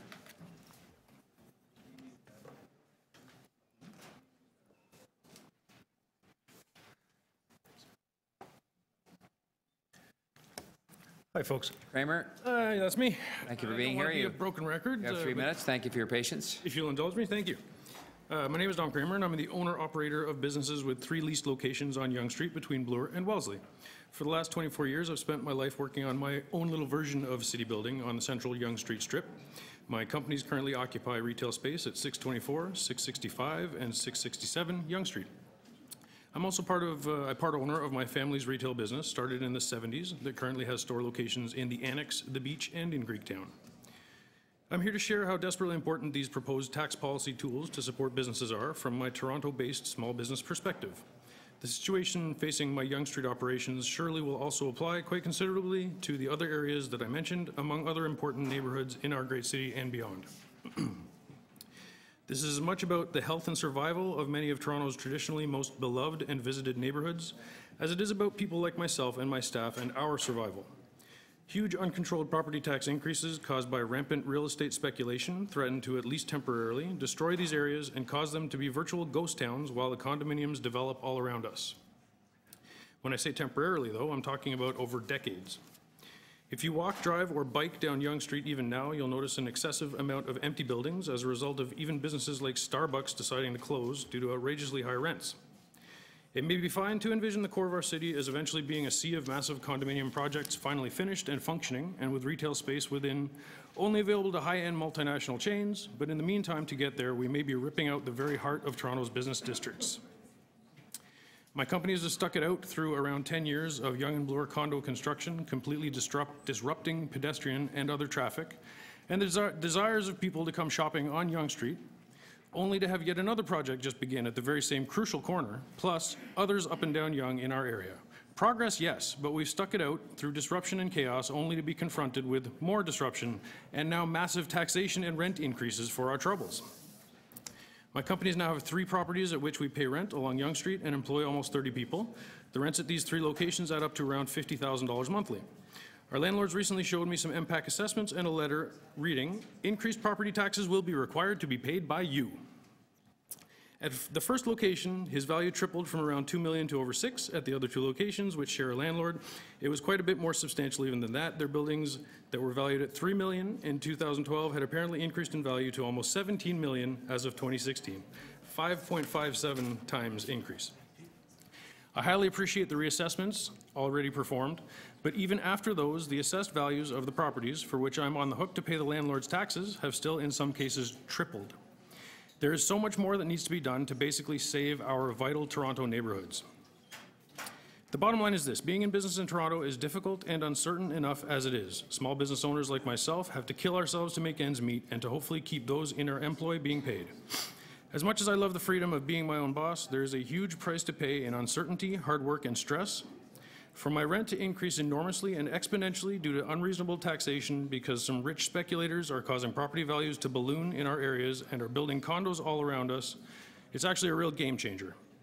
It removes the option for folks wanting to try to make a go of renting a space on Yonge Street for an interesting new business, and it truly threatens to destroy vital parts of our city. I'll have to ask you to I'm wrap just up, wrapping Mr. up. Kramer. I just gave you 30 extra seconds there. Oh, I'm sorry. It's Yeah. already happening all around us, and without these proposed tools being adopted and without pushing the province, it will only get much worse. Thank you. Thank you. There may be a question for you there. Any questions? May I just, you addressed it at the very, very, very end in your last sentence. You know, the tools that are in the report are meant to help with some of those extraordinary assessments you made reference to, and I hope they will be of help. And it's expressed very much, I think, in the report as an interim step to other changes that we could see made and explorations that our staff are going to make of other tools to use. Yeah, I look forward to them. Thank you. Thanks very much. Sanjoy Kundu, George Gioris, Northbound Leather Limited and Yonge Street Small Business Association. Good afternoon, Your Worship, Council. Good afternoon, sir. Welcome. Thank you. Thank you for your patience. For, hearing us. Thank you. Yeah, Sanjoy and a couple of others in our group have had to attend to other businesses, so. A lot of patience. We appreciate you hanging in there. Not a problem. Linda and Dom have said quite a bit of what has been on all our minds. What I'd like to provide for you is a little bit of an impact statement. We've been on Yonge Street, our family, my father before me, since the late 60s, doing business up and down Yonge Street as tenants. Eventually, we did buy our own building. I'd like to report that it's been business as usual. However, it's not. Massive change has occurred, bringing tall towers, construction to our human-scale, low-rise neighborhoods. Just on my block to the north of us, there have been the tower that went up at 5 St. Joseph, basically created 7 years of hoardings on the north half of the block. That took its toll because it caused a lot of the pedestrian traffic to cross the street because there was nothing on our side of the street. So they basically avoided us. Walk-in sales plummeted. During that time, I renewed mortgages twice, pulling money out of the building and my family home to make ends meet. In effect, I subsidized 24 employees and the bottom line by about $20K a month until just this year. 2017 was the first time that I've not seen red on my bottom line in 9 years. This was due in part because we downsized, and we vacated about 60% of the space we occupied, offering that space up for rent at market values at the time. However, market rents, no takers. Because of all the construction, people saw that it was not something that they wanted a part of. So we basically discounted the rent after having sat 6 months empty. We negotiated below market rents to get good long-term tenants and leases. And passing the increase that is proposed, the 50% tax increases that we've been given via the TMI will cause those tenants to not renew, further shuttering unique businesses, independent businesses that give our neighborhood and other neighborhoods like ours their flavor. Now, what happens on Yonge Street reflects on the image of the city. We get those tour buses going up and down. Everybody has to walk the longest street in the world.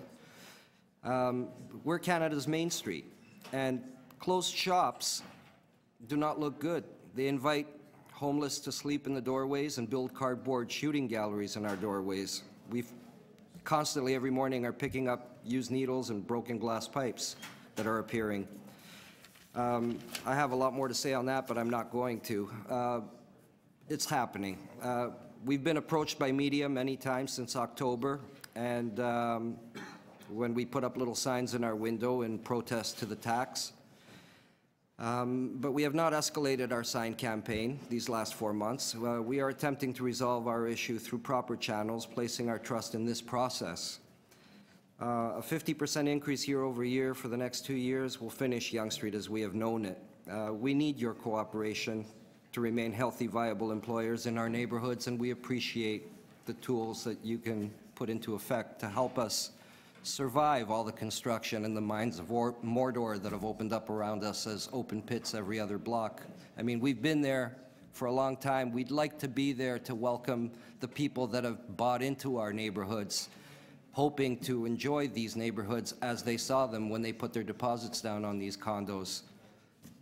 We just want to be there when those condos are built. On that note, I'll have to ask you to conclude the formal deputation. I'm sure there may be some questions.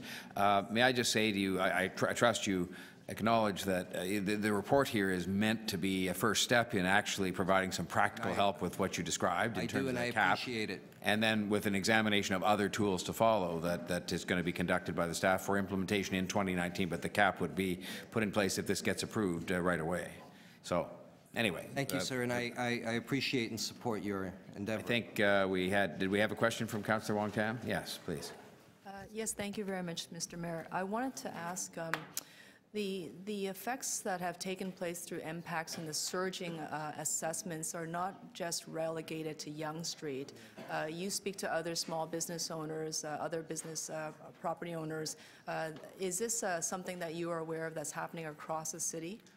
It is. I mean, right behind me, there are a few others. For instance, some of the businesses on King Street are facing massive property value assessments. And, you know, with what's happening, we're getting hit by, as small employers, we're getting hit by the province telling us that minimum wages have to go up. Great, we'll pay that. But we can't, it's kind of like a perfect storm between transit right-of-ways, LRT buildings on Eglinton, you know, that sort of thing. All of it comes together to affect trying to do business at sidewalk, street level is difficult these days. You know, reporting from the trenches, so to speak, reporting from the street, we are not getting the traffic to even sustain the numbers that we saw 10 years ago. And there's no increase.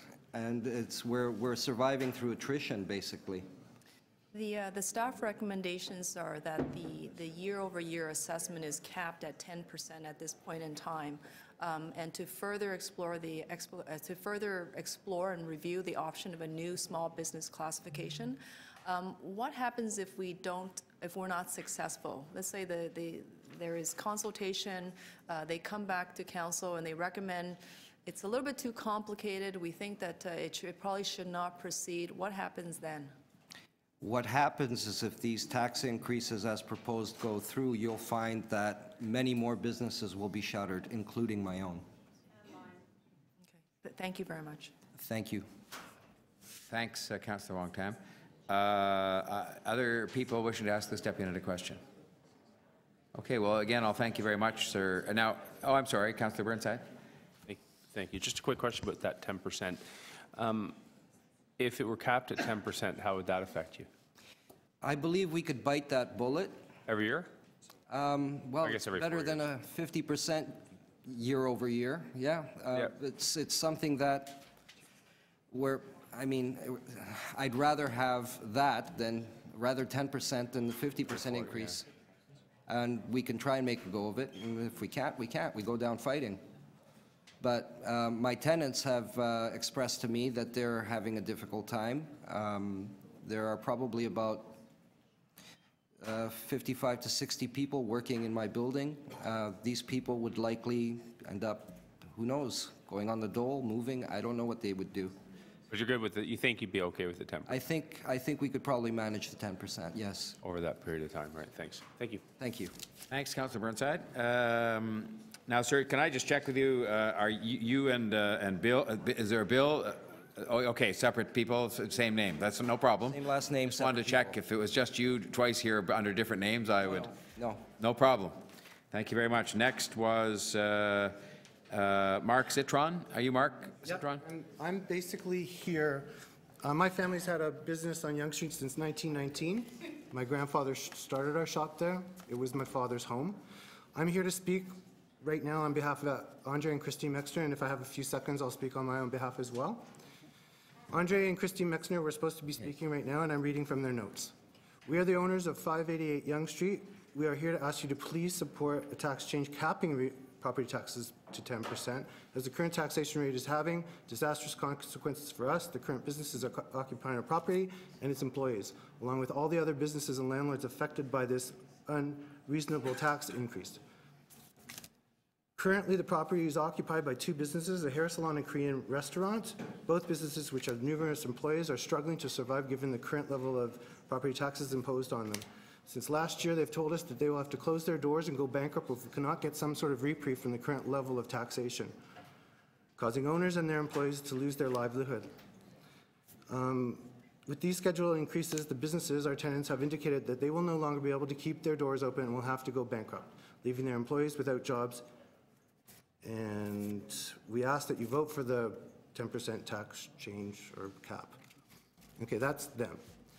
But for me, my business is closing. It's been in my family for 98 years, and it was a very popular, very successful business on Yonge Street called Cat's Cradle. It's been known by many people. It started as Cat's Cradle in 1972. My grandfather started the actual business in 1919. We've been paying property taxes, obviously, since 1919. I couldn't tell you how much money that is, but I'd like some of it back. Thank you very much. The last 10 years, all the property taxes have been paid by savings. There's been no income, no profit being made here. As George said, for the last 7 years or so with the hoarding, we lost complete walk-in traffic. When this first was, CVA was first announced, I think Mayor Mel Lastman was the mayor, and they wanted a 400% increase from us. They proposed it, but you guys actually implemented it without actually proposing it. I know it's the governor, the Ontario, but to me, it's a killer. And just saying that, you know, you're going to be happy with 10%, my business is going out of business. We have to rent the space to somebody else who can have at least some ability to pay the taxes and somehow get back the money that I've been paying for the last 10 years. Don't understand how this has even come to be, and I wish you guys were more in harmony with small business, because really, if you back small business, you're going to really be helping Toronto. That's all I know, and we need the help. And it's across the board, and it just this tax increase is just wrong. And I'm not even happy with this 10% thing. I think it should be tied to inflation, for heaven's sakes. I mean, the properties represent small business, all these small little properties on Yonge Street. That's small business. It doesn't matter if the buildings were 10 million or 1 million, the property can only pay the taxes that the business can support. That's all I have to say. Thank you, sir. I'll see if there's some questions for you. I don't see any, but thank you very much. Thank you for your representation. Then we had Mr. Bill Gioris. Thank you for your patience, sir. Thank you, Your Worship. I appreciate the opportunity to speak before yourself and council. Good afternoon. My name is Bill Juris. My cousin George spoke earlier. We represent King Street West, specifically 555 King Street West. My family business that's been operating for 49 years this year has been in the same location for just over 20 years. We were at Spadina in Queen Street. Unfortunately, the lack of traffic once the street turned into a streetcar main route forced us down to King Street, which was derelict at the time that we moved in. We're happy to say with the neighbors that we've come to, neighborhood we've come to belong to, we've done a great job. We take a significant amount of our extra profit and we support shelters. We support communities, not just the Greek community that we belong to, but all communities. We give back to sports teams, and this year we've had to curb that significantly while still maintaining a social presence. We've employed families for decades. We were the hub of the fashion district, and we remain the last vestige of that fashion district. Everyone has moved, many of them outside of our city, outside the GTA, into surrounding communities where they found it more profitable to do business. My father's 80 years old this past Christmas. He comes into work every other day that he can. We've held on to the property, but we are the staggering increase. We went from a $2-odd million assessment to $14 million. So for the 4-year period that's coming up, we're going up over 500%. It's killing us. The issue is that the people at MPAC, and we've dealt with MPAC for many years, we're landlords, we deal with things. MPAC didn't realize that our entire area, not just a few blocks, our entire area has been designated a heritage district. So our nondescript square building that has no historic value whatsoever was stables before the people that built our building. Anything that had to do with the historic quality, we can't build to optimum value of our land because we're surrounded by other buildings. We've tamed the 8 or 9 condos that have built in our area, and we're actually quite happy that we didn't affect them, and thankfully, because of the nature of our business, they didn't really affect us. But with the King Street pilot project that has erased the parking that we actually physically need, and we have our own parking lot, but the problem is people that do business with us, they can't come by streetcar or walk-in because they tend to take bundles of leather, and they can't put them anywhere other than a car. We've been crushed. I only have a few more minutes, so I'd like to say the reason why I give you a little bit of a piece of my life is so that if you're thinking of putting that 10% cap, it would help not just my business, but the 18 or 19 other businesses immediately around me significantly. And that's what they've asked me to convey to you. Thank you. Thank you very much for that very candid representation. Councillor Wong Tam has a question for you. Thank you very much. I was able to work with the Yonge Street business owners within the Yonge Street Heritage Conservation District to have 80 properties be reassessed through MPAC. Did you file for a request for reconsideration to reassess your building? Yes, we did. And what I did, because it's the proper thing to do, I hired an outside law firm outside the city so that there wouldn't be any conflicts with our neighbors, so that we can appeal that. It's an ongoing process. We're not one of the first ones to be reached yet, and they still consider the value that they're going to place on our building high. They weren't aware, they didn't speak to other arms of the government with respect to being named heritage and the inability of our building, once they actually revisited it, that maybe we can't turn and use into optimum use. Let me just understand. When you hired an outside consultant to help you through the request for reconsideration through MPAC, did they charge you a fee, and what was the outcome? Did you get a reduced assessment? We haven't received any reduction. They immediately offered us a $1 million reduction, which was great. We wanted to negotiate further, but they actually put a pause on that because we're going through the appeal process.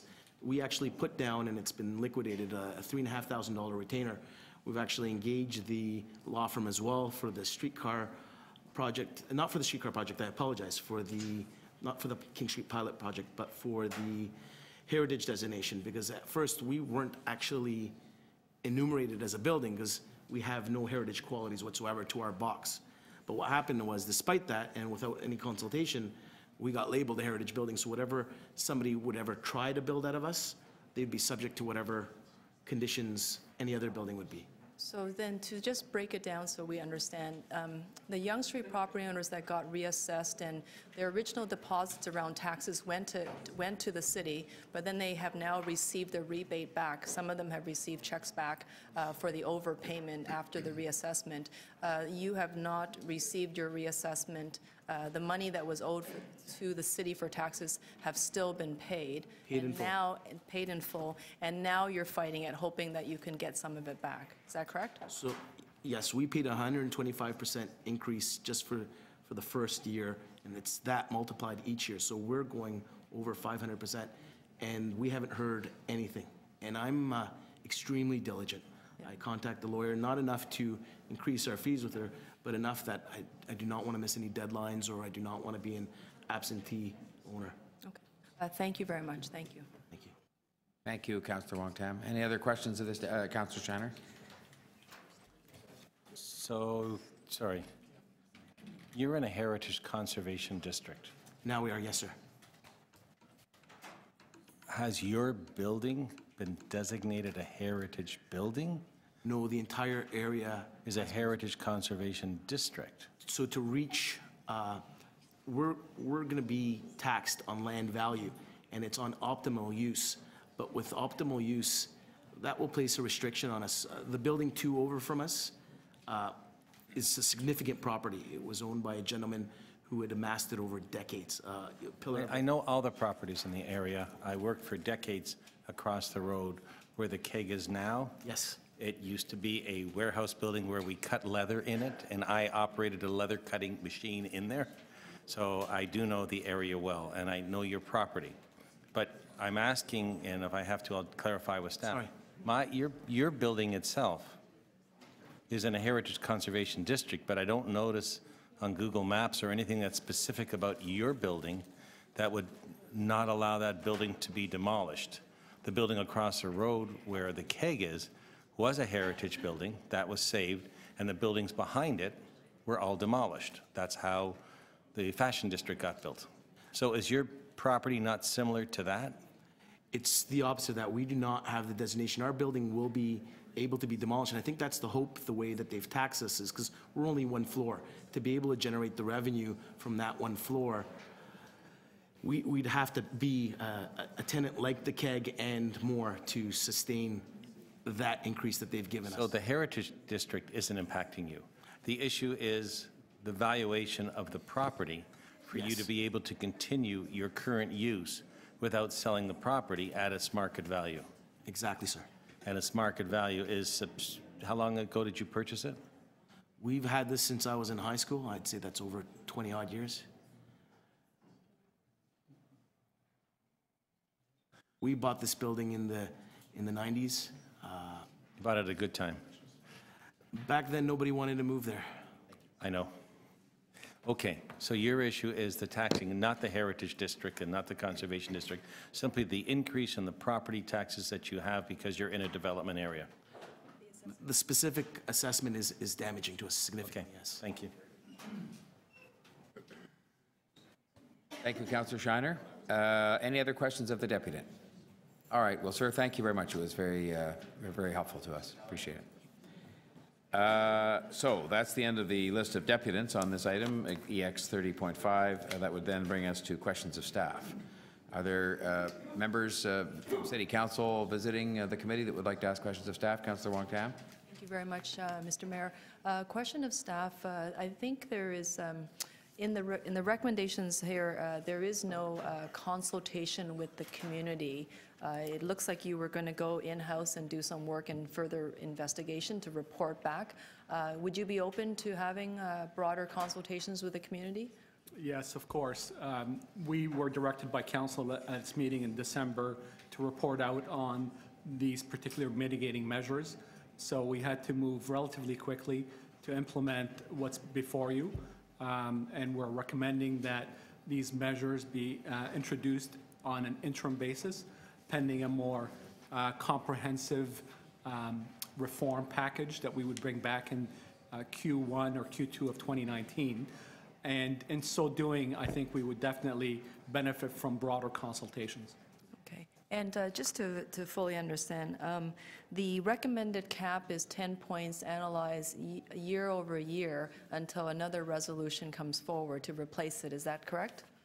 It's adopted each year. It's adopted each year, and so we're recommending that it be adopted for the 2018 taxation year. And so that means that we would have to, if we did not come up with a new strategy to address the concerns of small business owners and property owners who are feeling the crush of the assessments in their growth areas, then if we didn't do that, we would have to re-adopt this every year, make another commitment.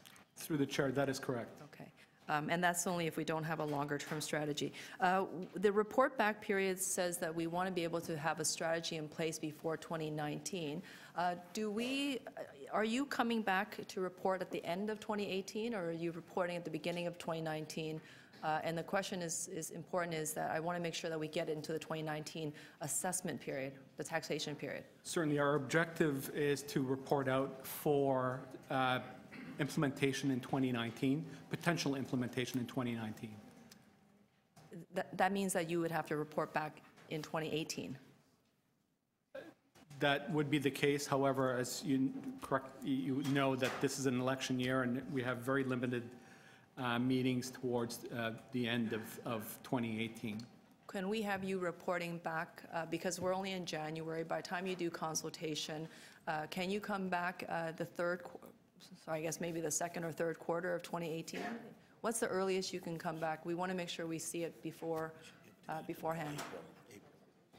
Councillor Thompson thinks you can get it done before April, but I'll let you answer that question. Through the chair, I think our consultations will be comprehensive, and we really need to engage the Ministry of Finance, the Ontario Ministry of Finance, to see what legislative changes could be made. And so it would be a very ambitious timeline to report by July of 2018, but we will certainly do our best. Okay. July sounds good. Okay, thank you. Okay. All right. I had Councillor Shiner for a question. So, through you, Mayor Tory, I know the financial impact says there is none, however, that's due to a clawback. So the intention here is properties that are subject to an increase because of valuation will be limited to 10% or an amount that council sets. Where's the clawback coming from? So this is a revenue neutral measure. And so the clawback would come from those taxpayers who would have been entitled to a decrease. We would have to claw back that decrease to fund the caps. So businesses where their properties did not increase in value, the same as businesses where properties did increase in value. Am I correct? Through the chair, that's correct, yes. So your manufacturing sector and parts of the city that are not in demand in your employment areas, would they be funding this? There would be a modest clawback rate applied to those who would have otherwise experienced decreases. That means yes, Joe? Yes, it does. Thank you.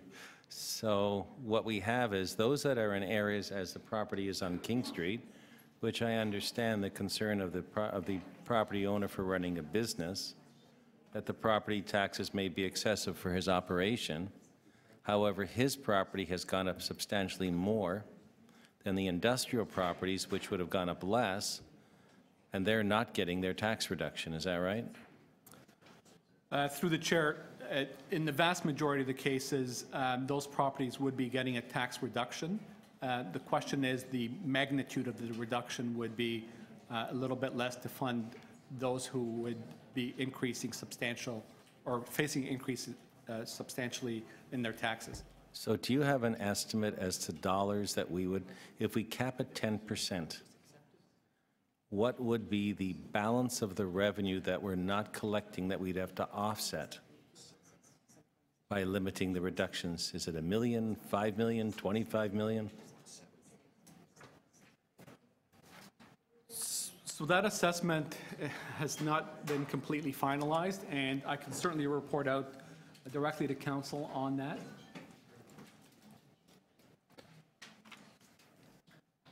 And then, if the property has been purchased and held for development purposes, it would be the property owner that's suffering the additional increase in property taxes, and it would be up to his agreement with the tenant whether they pay that full amount. Am I right? Yes, these would be governed by private agreements between the landlord and the tenant. So it's only passed on when it's full taxes that are required under the agreement. In other words, I could rent a property with agreeing that I'm not going to pay for the increases based on assessment, and even cap the amount of property taxes that I have. Could I not? So the person who's taking it as an investment to capitalize on the value of the increase in the property for development purposes. That's also a person who's getting a benefit. Final question. So through the chair, yes, of course, and that it really is a private arrangement between, you know, the parties. Okay, thank you. Councillor Burnside. Thank you. Through you, just to follow up on Councillor Shiner's questioning, we've had various meetings about this, about reassessments and people's taxes actually going down. That's not a linear, it's not a one-for-one. If someone's taxes go up by $1 as a result of reassessment, that doesn't necessarily mean your neighbors, someone else is going down by $1. Is that correct? With respect to CVA, within the class, there will be those that experience tax increases and those that experience tax decreases. And on average, on balance, they equal one another. It's net zero, but I know when we were talking about residential, I got the answer that it's not actually people, for a variety of reasons, education being part of it, that the actual decrease isn't always the same. Yes, and that really relates to tax shifts between classes.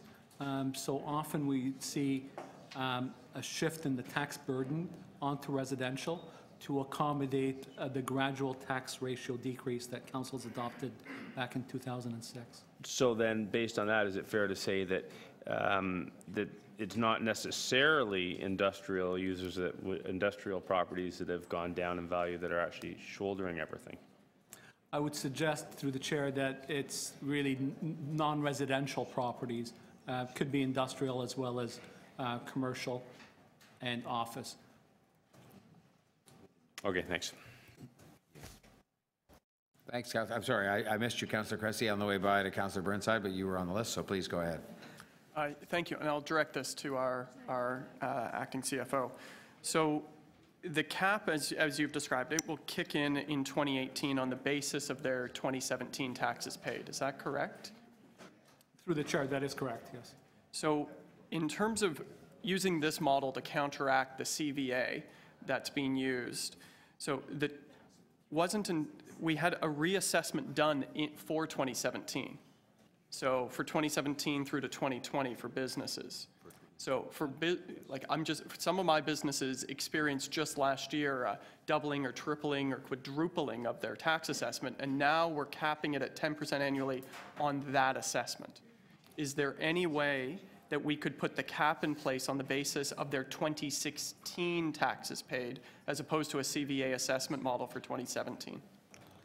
Through the chair, so we've had internal discussions about that, and we do not believe that we have the legislative authority to do that retroactively. Right. We can only move to implement these tax changes, these capping mechanisms for the 2018 taxation year. We have no legislative ability to go retroactively to reduce the impacts in 2017. So, but we assess the tax rate. I mean, we do the tax rate, whereas they do the assessment. So what is the legislative hurdle there that wouldn't allow us to determine what the rate is that they're being charged, to go back and say on the basis of the pre-assessment 2016 rate? So this is a very technical question. I'd love a technical answer. So council has adopted actual rates for the last year's taxation year, and they've also adopted clawback rates. Yeah. And in order to confer benefits for the previous tax year, we would have to revisit all of the clawback rates that were adopted for the past year, in which case, we would have to be withholding taxes from those who were entitled to decreases last year to fund last year's cap. So difficult. I would suggest it's legally challenging. Okay. No, that's helpful. Thank you. Thank you, Councillor Cressy. Others? I had Councillor Ainsley. Thank you. Through you, Mayor Tory. Mr. Farag, I wanted to ask about the very last page of the report, page 11, I guess, where it says the 2,000 recommended measures are viewed as an interim strategy. And then it says pending further analysis of additional options or a combination of various measures. Can you elaborate on that, or? Certainly. The only ability for the City of Toronto and other municipalities in Ontario to mitigate impacts is through the use of capping.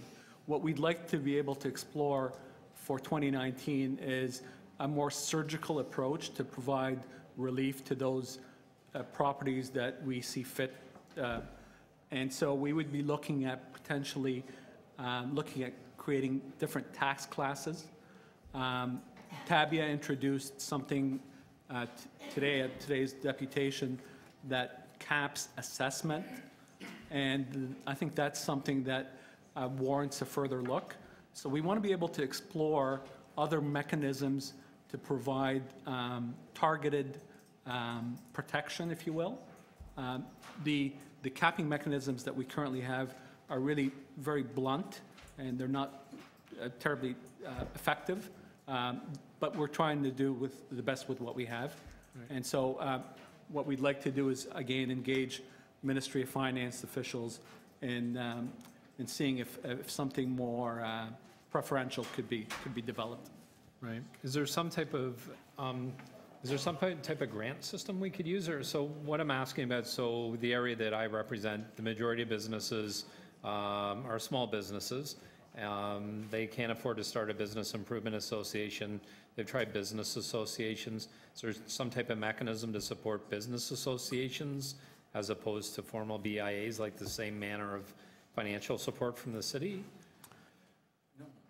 Through the chair, I think the only mechanism that I could think of just offhand is potentially a local improvement type of a mechanism where we identify areas that requires some form of targeted relief, but one would have to establish a budget with resources to provide that relief. And it would, sorry, a community improvement plan. I said a local improvement plan. And a community improvement plan would have to be adopted, and council would have to adopt a budget for it.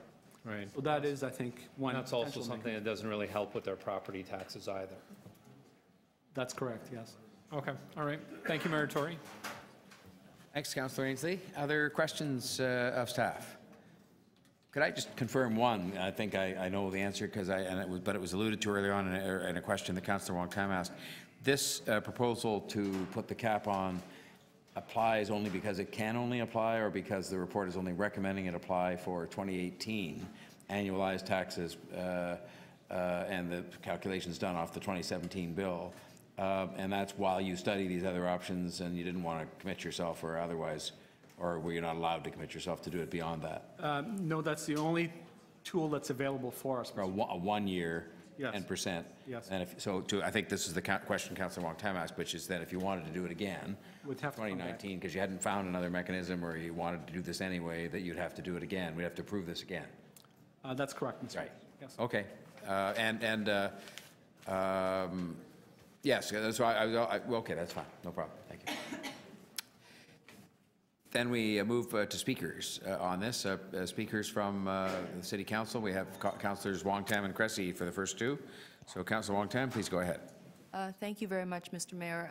I want to thank the residents for coming out for their, sorry, the property owners and residents, of course, of the City of Toronto for coming out to share with us your particular challenges, which I believe also are the city's particular challenges.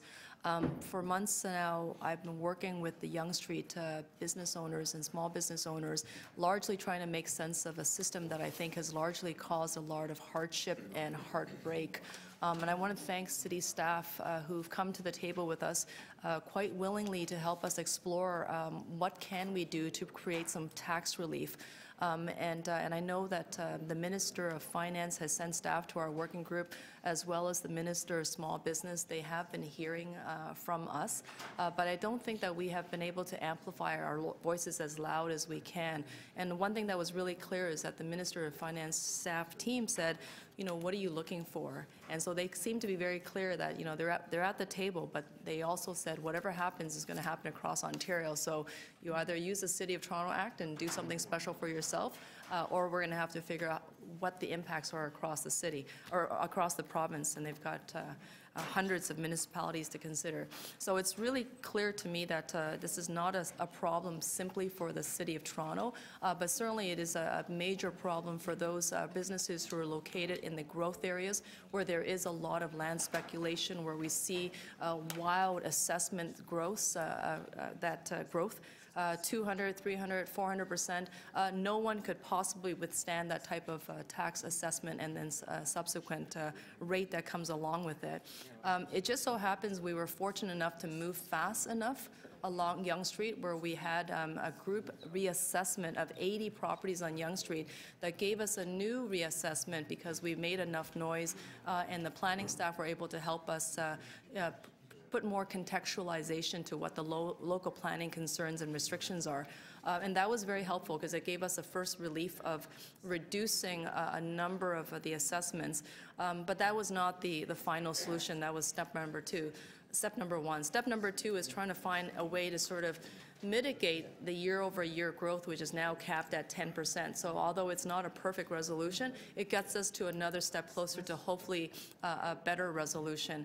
And the better resolution is either we change the assessment process so we don't pursue the optimal use strategy of highest and best use, and that particular evaluation strategy is tested to be true when we compare that with comparable replacement value as well as income value, and I don't think it actually is comparable. So there is definitely a flaw in the way MPACT is assessing those properties.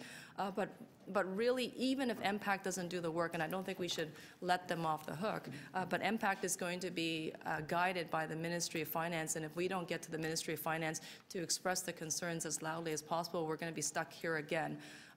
So I want to thank staff because I know that you are trying really hard to find a way to help the business owners that are appearing before you today. But I am also very mindful that the Yonge Street business owners are just a small group of small business owners across the city that now I've heard from, including King Street property owners, Wellington property owners, Queen Street, and everywhere else who's just saying, don't forget about us because we didn't get that first step relief. This 10% cap gives them some tiny relief, but certainly they are not going to be able to withstand the 2020 assessment. It's just not going to happen. So I want to thank staff for all their hard work, and I know that there's still more work to do. And I'll look forward to working with you on the consultation. So I'll have to ask you to, we're at past the 3 minutes, way past. So I just want to say thank you, and main streets are very important, and character main streets are very important. Thank you. Thank you. We'll take that time off Councillor Cressy's time. Councillor Cressy is next.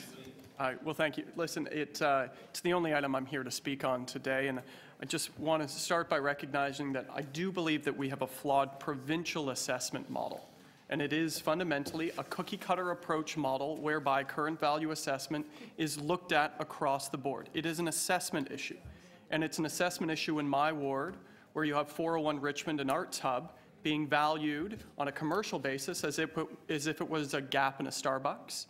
It's an assessment model whereby Le Select Bistro, a 2-story French restaurant on Wellington, is being assessed as if it was a 12-story condo. And it's a model whereas 49 Spadina, a 3-story brick heritage building on Spadina, is being assessed as if it was a 30-story condo. This is a flawed model.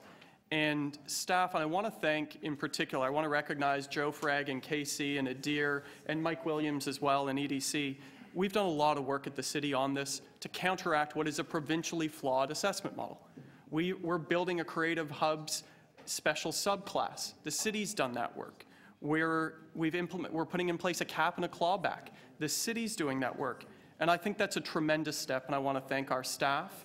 And I hope our businesses out there recognize how hard and how much time our staff are putting into this. I think the only shame of this is that for legislative reasons, as our CFO has outlined, the capping and clawback is being done on the basis of the 2017 assessment. The 2017 assessment, we were 1 year off having a more accurate reflection of what the current use is of these buildings, not the highest and best use. And that's going to be really hard for a number of businesses. And so I think the fact that we can't adjust that legislatively or legally gives me concern, which leads us back to the solution as we seek to dip around the edges, which is to replace the assessment model at the province. But as we continue to fight for that, I want to thank our staff for all their hard work in finance and in EDC. Thank you very much. No, Councillor Wong Tam used my time. Yes. We're a team on this one.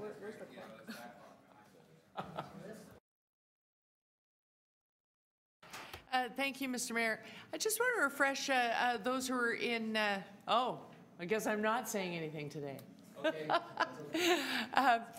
I just want to refresh people's memory. We had exactly this struggle yesterday in the Budget Committee wrap-up, but for the opposite reason. We're really sort of contorting into a strange shape here to try and accommodate and to assist and to help businesses that are struggling under the CVA model. At the same time, we have businesses that are not struggling and never will, mainly the big 5 financial institutions. Yesterday, while wrapping up budget, we were talking about the fact that we started out having a goal of getting to a business to residential ratio of 2.5 to 1, but in fact, provincial policy requires us to get to 2 to 1. I understand CVA and what it eradicated, because there were abuses in the tax system that it was designed to eradicate, and no one can deny that it has. I also know that enhancing Toronto's business climate was important, because 4 to 1 was entirely unworkable. The ratio of 2 to 1 is very important to a place like St. Thomas, Ontario, that has a dead Main Street. That's why you want to get down to that low ratio and be responsible about residents should pay to keep their community afloat. But we're now here again struggling because no MPAC issue could be discussed in the City of Toronto Act discussions. And I think really it's time now, that act is now a decade plus old. I think it's time to look at in your long-term fiscal plan, which is coming up in a couple of months, or in the very next review date, whatever that is, to make the case that we need to make some modifications to how we use the CVA tool that are City of Toronto Act specific. Because we now, at 20 years past converting to CVA, I think you really can make a case that there are unique negative impacts to CVA and unique robbing us of flexibilities that come from not allowing us to be addressed in a Toronto-specific way, when in every other aspect, we can take that conversation to the City of Toronto Act table. 20 years on, I would submit that we ought to be able to go to the Big 5 and say, yeah, there's this provincial rule that it's 2 to 1, but your $5 billion asset tower, it's not going to fluctuate. We need to have you at 2.5 to 1 ratio, and that is your investment in this city in which you play such an important role. To the smaller businesses that are really hurt by CVA if we were to remove caps, we need a Toronto-specific way to address it that doesn't give us something that's impossible to explain and impossible to react flexibly. I would submit that if that's not a request in your long-term fiscal plan, that we ask the province to be able to address some impact issues in our City of Toronto Act review, then we're missing a big opportunity. I shouldn't say this, but it's a nonpartisan comment because it applies to both sides of the House. We do a little further work, we'd have enough people up there that we could get whatever we want. Touch wood. It doesn't really matter who. The deputy mayor is paying no attention to that comment. Yes, I'm sure he was listening. I'm talking about a collective. I'm talking about a collective of Toronto representatives who would vote for some motion in the legislature. That was the last speaker from City Council visiting that I had on the list. So I'm happy to turn now to members of the committee who wish to speak, and I see Councillor Thompson's hand up. Mr. Mayor, thank you. In the interest of time, I'm not going to repeat all the things that other members have said about CVA. I just wanted to basically say that the business folks have come in here today. We're hearing you. There is a greater problem that is obviously affecting the broader community and so on. I have had businesses for a long time complaining about this particular issue. We saw what happened at Bathurst and Front a number of years ago, where that whole area was just basically disseminated because of impacts assessment and so on. And we saw what happened overnight. The businesses basically left, and then the condos and everything came in.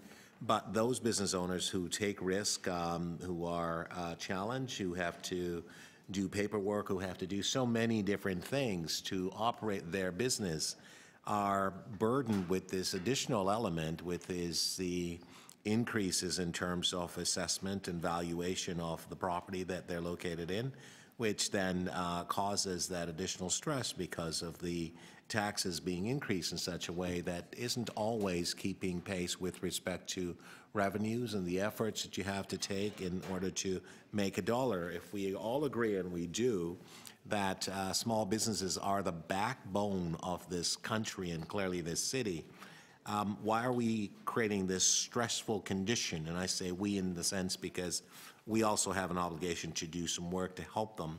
I realize where this is coming from in terms of the province and the assessments that are being made. And for some time now, we've been talking, but we've been talking around this, and we get, when I speak to provincial politicians, they say, well, you know, it's not really us, it's MPAC. But you are MPAC. MPAC is an agency of the provincial government. And so when I speak to ministers and they say to me, well, you know, there's nothing we can do about it and so on, well, I say, well, if you've created an entity and the entity has no reporting responsibility and no one has any control, then this is an out-of-control entity that is actually not serving its interests, because it isn't supposed to be one-sided, because it is fairly one-sided. Even when you appeal, you're never certain with respect to the reaction and so on. And I realize that this is a huge problem and it's very stressful. What we are trying to do is I think, is a small step in terms of the right direction, but there has to be more pressure, and I clearly know that the mayor is going to provide leadership on this, and working with Tabia and the other businesses and so on, we certainly will attempt to do more. But I do want to simply say, as a former small business owner, I realize what the risk, I realize the challenges and so on, because it's not the government that's putting up the money that you invest. It's the government that's collecting actually their share. It doesn't matter what you have left at the end of the day, because that's not their concern. It is our concern in terms of what happens to you. Thank you, Mr. Mayor. Thank you, Councillor Thompson. Other, Councillor Shanner on the list. Hello, Mayor Tory. I'm acutely aware of the impact of a business paying property taxes, and I understand all the concerns and support the comments that my colleague, Councillor Thompson, has made, so there's no need, I don't think, to repeat that. Because you have a property in an area with a substantially increased value, so a development area, you're being penalized with an increase in taxes. So we're trying to find a fix to the system. But I asked my questions because I wanted to remember the fix to the system costs somebody. And the somebody in this regard is the other industrial users or people within that tax rate that are going to have to subsidize the reduction in the increase that we have. Councillor, I don't jump in on you. And it is an impact, because I look to see how the manufacturing base in the city and the manufacturing land as well can be left out there and stable for that purpose. And then this issue is not dissimilar to the issue on residential houses, where if you're in a hot area of the city, your taxes go up, and if you're in a less desirable area, it's not as hot, your taxes might go down. Happens over there. It's the system and the methodology of assessment that is broken and doesn't reflect this. And while I'm sympathetic to our friend in the leather business, because I happen to know the area very well, that's an 8,000 square foot property, getting 10 stories across that area there, because that's what was across the road. You could get yourself 90,000 square feet of development. That puts the property worth $12 million. And back when it was purchased 20 years ago, it was less than half of that. So there's a huge capital gains that's made when you go to sell it. So by not taxing for it, somebody's holding on to that property at a substantially greater value. And I want to see the businesses succeed, but I'm concerned when they're now taken for development purposes and purchased for that, because then those that are holding it and have paid the higher value won't pay the higher taxes because we've capped the increase.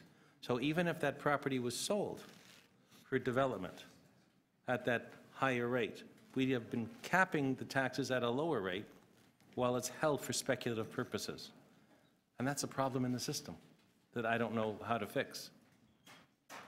It's the system that's not working right. So I don't want to see small business owners get pushed out of the buildings. I'm extremely sympathetic to what happened on Yonge Street and other areas.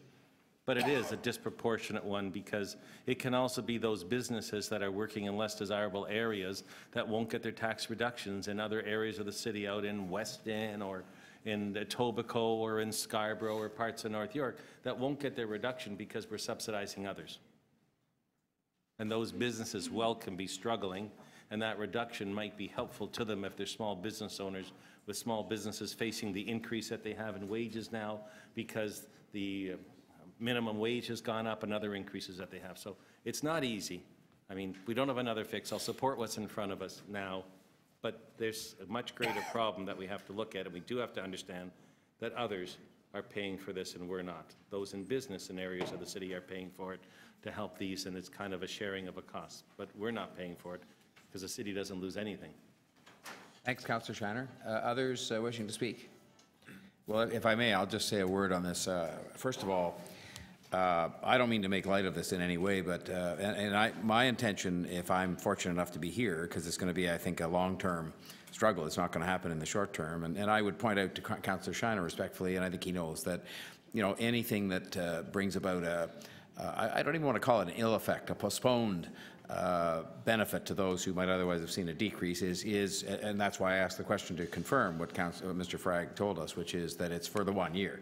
And so this would have to come back to us. So the cap does extract a price, I guess, from those people that you referred to who might have been seeing a decrease in the 1 year. But, you know, I hope that we'll come up with something better, you know, that doesn't do that in a subsequent year. But that is going to be in part dependent upon how successful we are, and I say we in the collective sense, in bringing about some reform to provincial policy, because I think we've heard, you know, everybody around the room talk about the ills that really beset the entire assessment system and MPAC and everything associated with it. And as one of the deputants told us, I mean, you know, they've been working at this for years, and I think members of this council before I got here have been doing the same. But I intend to take up that cause. I already have in speaking to the minister and writing to the minister, but I realize those letters and words, it's going to take a lot more than that. And I think it's joined together with other issues like the business education tax, which they've steadfastly sort of basically ignored dealing with, and governments before them. I mean, it's a long time back, and it may be time for them to sort of take a really much broader look. And this is the part I don't want to be seen to be making fun of this, but I just will commit to people here right now, including my colleagues, that if I'm here, and to the business people that are here and not here, I intend to take this up seriously because it's a serious problem for a lot of people. MPAC has been broken for a long time. This is just one example of how broken it is. And I will offer, this is the part that's a bit tongue-in-cheek, I never became premier, but I do have a set of plans that were one of those controlled demolitions of MPAC, because I really did feel at the time it was so broken that it just needed to be blown up. You'd ask the people to leave the building first and then just blow it up. But, you know, I just think we have to make the point that seriously to the province that this thing is badly broken. It's hurting a lot of people here and elsewhere. And I think we could be in common cause, quite frankly, with some of the other municipalities in the province and people elsewhere in business and other places where they may have slightly different problems, but the bottom line is that MPAC and the assessment system are not working for them either.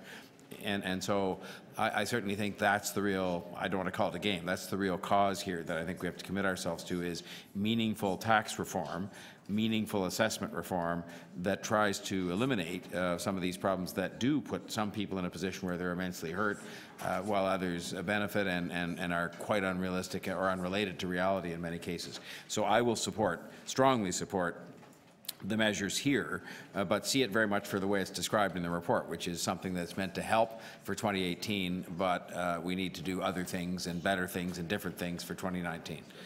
So, did we have, Madam Clerk, I don't think we had any motions, am I right? There are no motions, so we're really just ready to put the question on the item.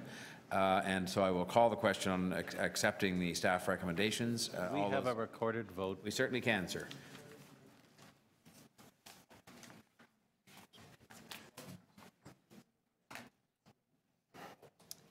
Those in favor of adopting the item, all those in favor? Councillor Ainsley, Councillor Balau, Councillor Burnside, Councillor Crawford, Councillor DeGiorgio, Councillor McMahon, Councillor Minnan Wong, Mayor Tory, Councillor Robinson, Councillor Shiner, and Councillor Thompson. All those opposed? The item carries. Thank you very much, and thank you to all the deputies and people who came here today. We are trying to help in any way that we can, and we'll continue to do so. All right. So, as you know, I had to remind myself of the practice here because you forget these things. There is no break taken here. We just carry on through. And do we have to have a motion to extend after 6 o'clock? Well, and we may as well deal with that now because we're at item 6. May I have a motion to extend to complete the agenda, and we'll take the time we need to do that. And that would bring us to item EX 30.6, the IMIT review. And we have 4 deputies. Quick release. Oh, yes. I had promised, I think we can release an item, and it would also allow some of our representatives of the police service and others. It's item EX 30.11. And I think okay, there's questions on that? It's not ready. It's not ready. It's not ready. Okay, it's not, sorry, I thought it was, but we'll come back to it. Item 30.6. IMIT, first speaker, Darrell Chong. Now, maybe Mr. Chong, pardon me, he mentioned his comments when he was here, so I think he's not going to be here for a second time. And then we have next after that Susan McMurray, Executive Assistant, Toronto and York Region Labour Council.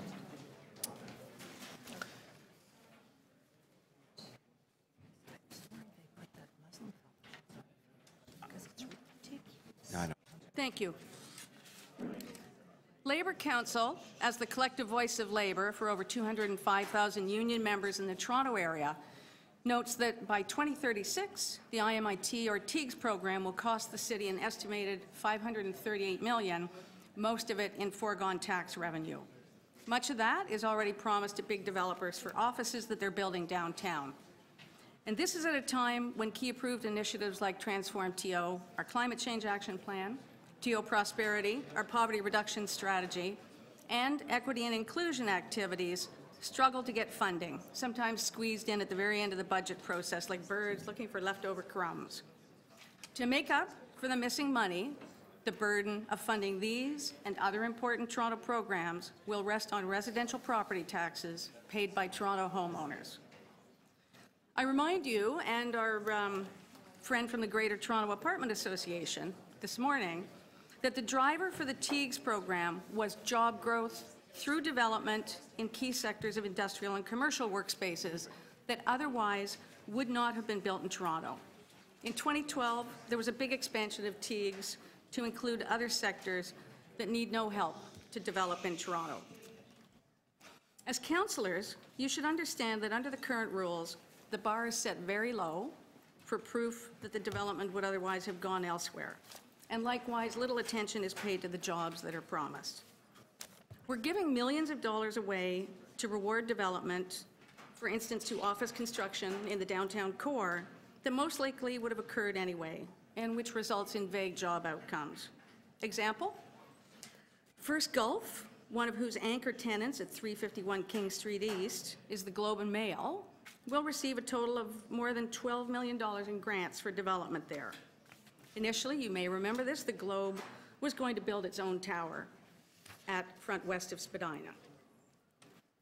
Labour Council's basic recommendation is to return to the original focus of the TEAGS program and reduce the level of grants that are paid out. As part of that, we call on you to enhance the recommendations that have been given to you in 6 ways. We recommend that no offices be eligible for TEAGs. To align with goals in the Transform TO initiative, we recommend adding green enterprise as a key sector. We recommend that the grant rates paid out be reduced to align more with Toronto's nearby comparators, and then the ceiling proposed of $30 million should be lowered further. We would like to see the floor adjusted lower to allow for smaller manufacturing, either through an exemption or by dropping the floor to a slightly lower level. And we recommend a more robust but-for justification be required of smaller projects, as well as for transformative projects.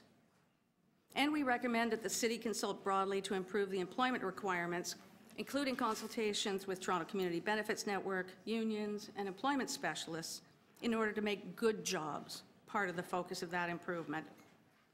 In summary, Toronto and York Region Labour Council recommends that the City of Toronto return to the original intent of the TEAGS program. Otherwise, Torontonians will know that big developers are getting richer, while homeowners make up for the missing money through their residential property taxes. There's a lot more to be said about jobs, about but-for, about democracy, transparency, and accountability, but I've reached the end of my time. Thank you. Thanks for your respect for the clock. Appreciate that. Now, Councillor Perks, was it a question of the deputy that you had? So, I'm sorry, Susan, you mentioned that you were concerned that we aren't getting enough jobs for the money spent. Can you tell me a little bit more about your thinking there? So I think this, just push that over. So this is a chart that's in the Hempson report.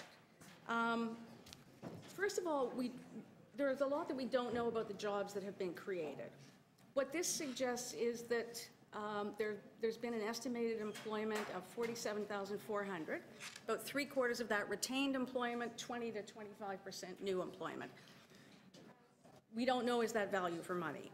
We don't know what kinds of jobs those are. We don't know whether those are like Tim Hortons jobs in the food courts at some of the big office developments downtown.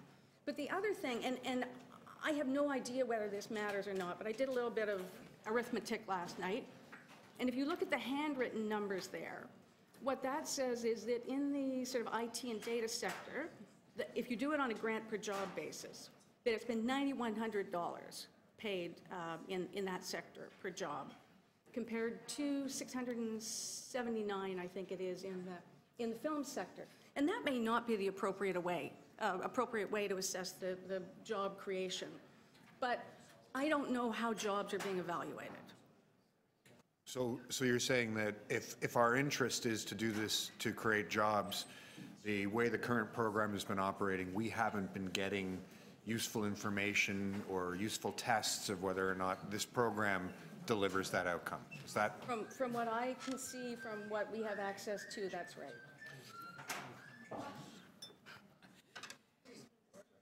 I guess the old Andy. Glad Councillor Minnan Wong finds $500 million in public expenditure so funny. So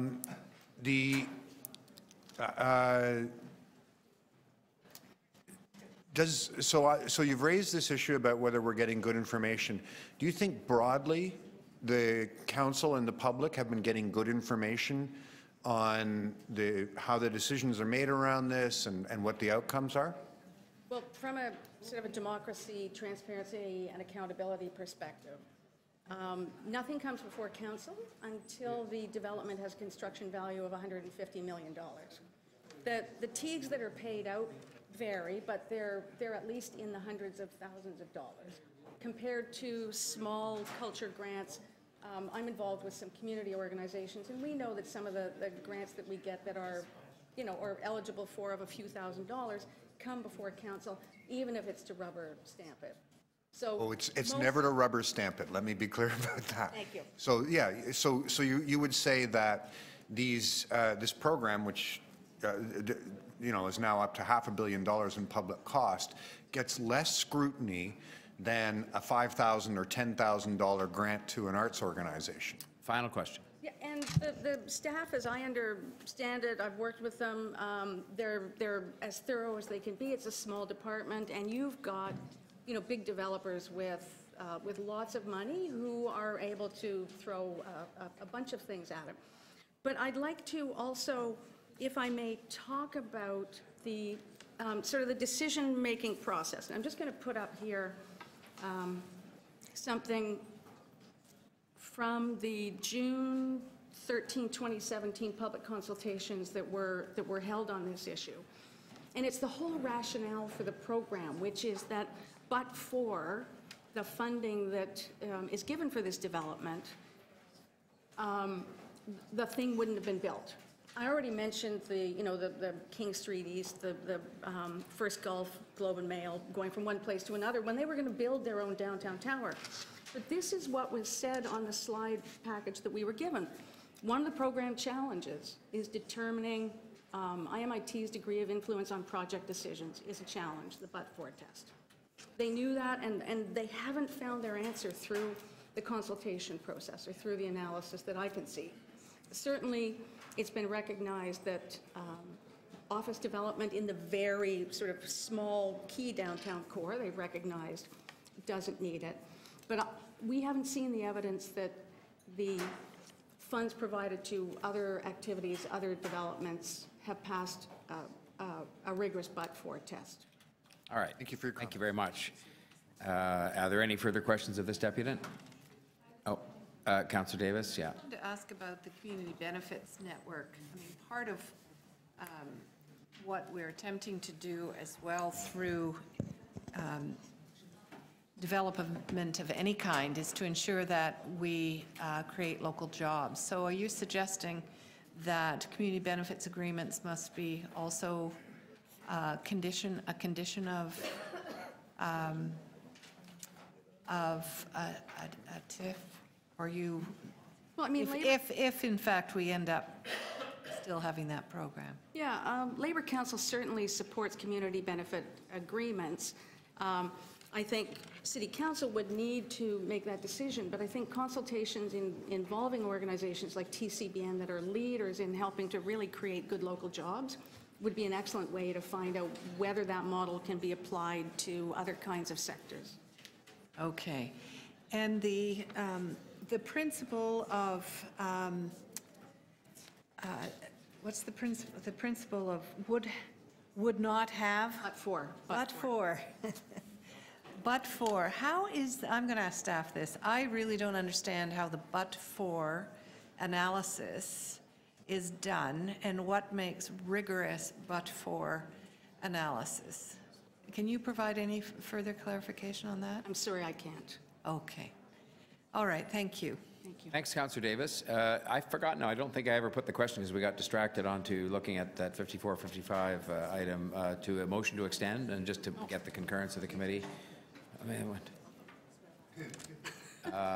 and I'm sure, who's over there? Councillor Crawford and Councillor McMahon, I know you'd want to agree with the motion to extend to complete the agenda. Agreed, carried, thank you.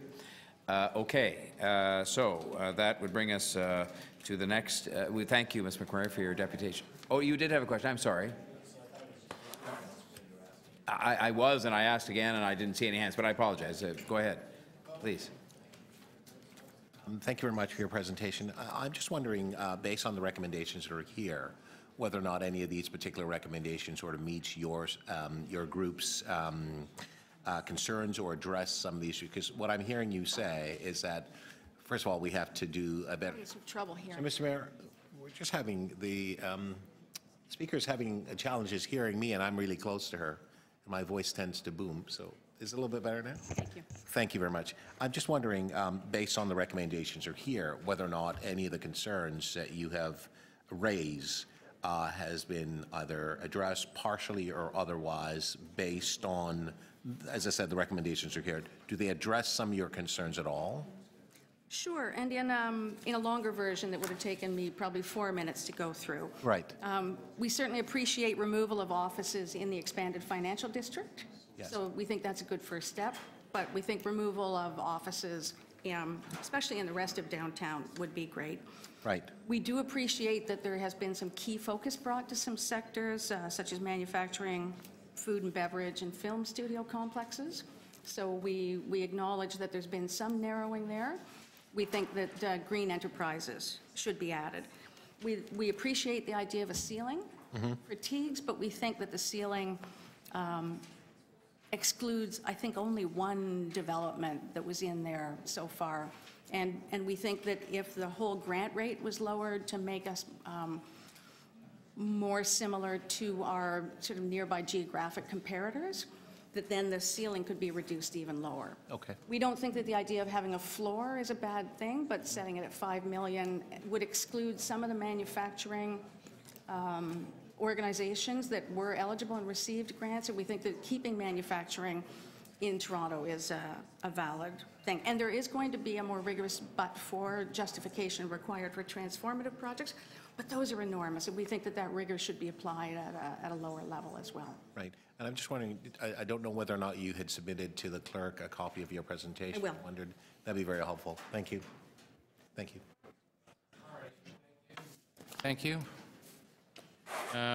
Joyce Hall. Is Joyce Hall here?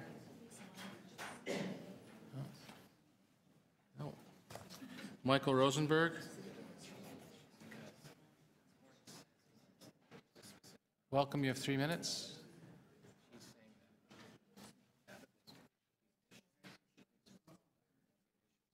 That's it? Okay. Yes, I'm Michael Rosenberg. You certainly got a lot of business tax issues here today.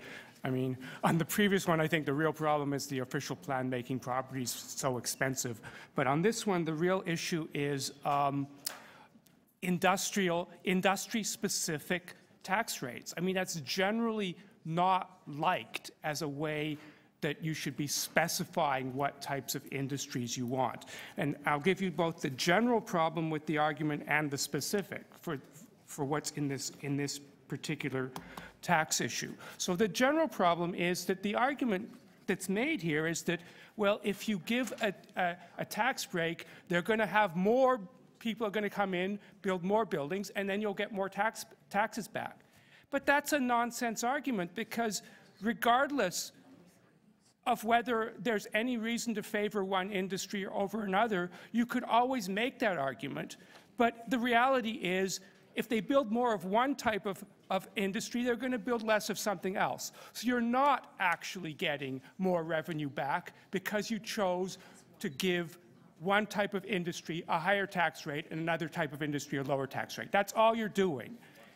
You're favoring one industry over another, which is generally not thought to be a way to improve the overall situation. Now, on top of that, I would suggest that the particular industries that are being favored here are fashionable industries that people like to believe are beneficial but are actually quite harmful. So in reality, you're doing a lot of harm by favoring IT and those sorts of things. Those industries are actually causing the economy to decline, are putting a lot of pressure. So in the end, you will, obviously, by favoring a certain industry, you will get more of it. But the amount of other economic activity that you will lose because you have favored a particular industry that harms the economy is multiple times more than the amount of that particular industry that you will gain. So it's actually quite a harmful strategy, both because the general concept doesn't work, but also because in this case you're favoring something that you should, if anything, be discouraging. So I don't think that's what you need to do. It is a huge number of hundreds of millions of dollars. If you want to put that money in as any kind of tax break, I would suggest, since manufacturing is one thing you want to support, just generally reduce the industrial tax rate by the same amount across the board. Don't try to favor one industry over another, and don't if you don't want to put it into commercial, put it into industrial. Thank you. That might be the best thing you could do with that amount of money. Thank you. Any questions? All right. That ends the speakers list. We'll take it into committee. Questions of staff. Councillor Perks. I'm not sure if this is to the city manager or Mr. Farag. So there's some criteria recommended here. One of the criteria is that it needs to be near, to get the grant, the proposal needs to be near a regional transit station. Do I have that correct? Yes, that is correct. Okay, so that would mean that we would be reducing the taxes for some businesses that are moving in near regional transit stations? Through the chair, that is suggested in the report, yes. Okay. We have a report which you committed to bring by the end of this term of council on the tax increment financing plan for Smart Track. Isn't the whole purpose of tax increment financing for Smart Track that we increase the taxes on businesses that move in near regional transit stations in order to pay for them? Through the chair, certainly we've signaled in the past that we would be coming forward with, before the summer recess, with a report that deals with TIF for Smart Track. TIF is tax increment financing, and it relies on the incremental tax revenue that's generated in a transit corridor to fund the debt associated with financing the cost of Smart Track. And so in that report, we'll be seeking a council direction on whether or not to include an IMIT program within the TIF zone. So we haven't made our minds up yet whether we're getting more tax revenue near transit stations or we're getting less tax revenue near transit stations. Through the chair, in fact, this report speaks to what I just said, and that is we're coming back with a report that deals with the decision on whether or not to include the grant in the TIF zone. So if you haven't decided yet whether we should take that approach, how does council endorse this? My understanding is that this does not become effective until we introduce a community improvement plan, and that process takes time, and so council will have a decision to make when we introduce the TIF report in the summer of this year. So we're not establishing that this becomes how the IMIT program works with these recommendations here today, or are we? One can assume that we are establishing it, but it's subject to for reconsideration when council considers the TIF report. Wow. Okay, thank you. Any further? Councillor Davis. Okay, now I'm not clear too. There's also a report back on ways to improve and enhance the employment requirement under the IMIT.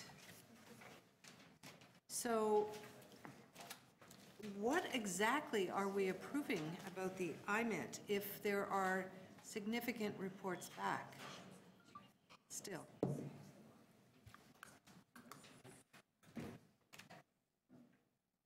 Which significant, excuse me, recommendation. which significant projects, you use plural, reports are you referring to?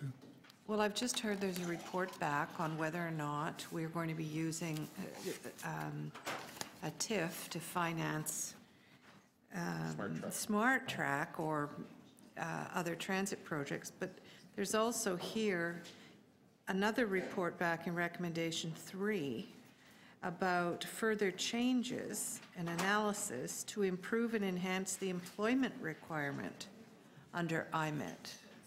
So why are what are we approving if there's still outstanding work to be done?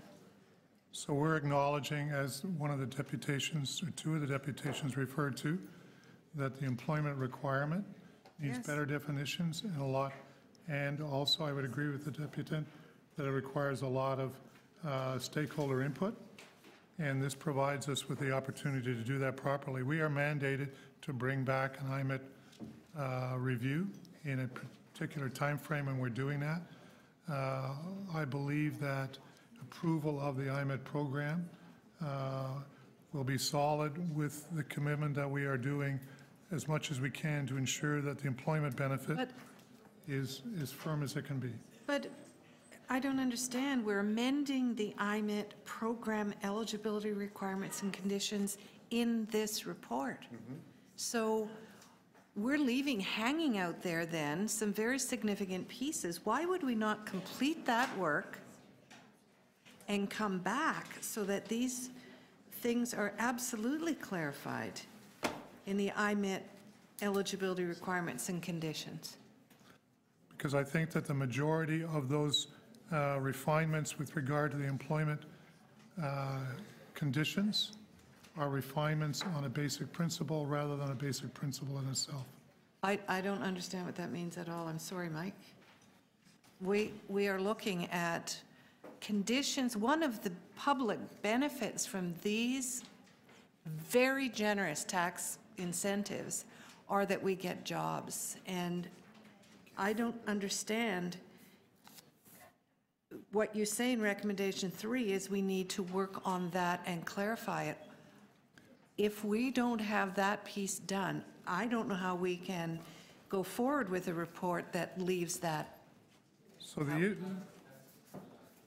the issue of additional or employment criteria for IMET is not being changed. What is being asked for by this recommendation is for us to refine the exact methodology. Currently, we have a process with tests. We have a process where we interview the grant applicants and the tenants, and we want to fine-tune that, but we're not recommending any fundamental changes, nor will consultation fundamentally change it. I'm sorry, the community benefits policy has to be worked out as part of this.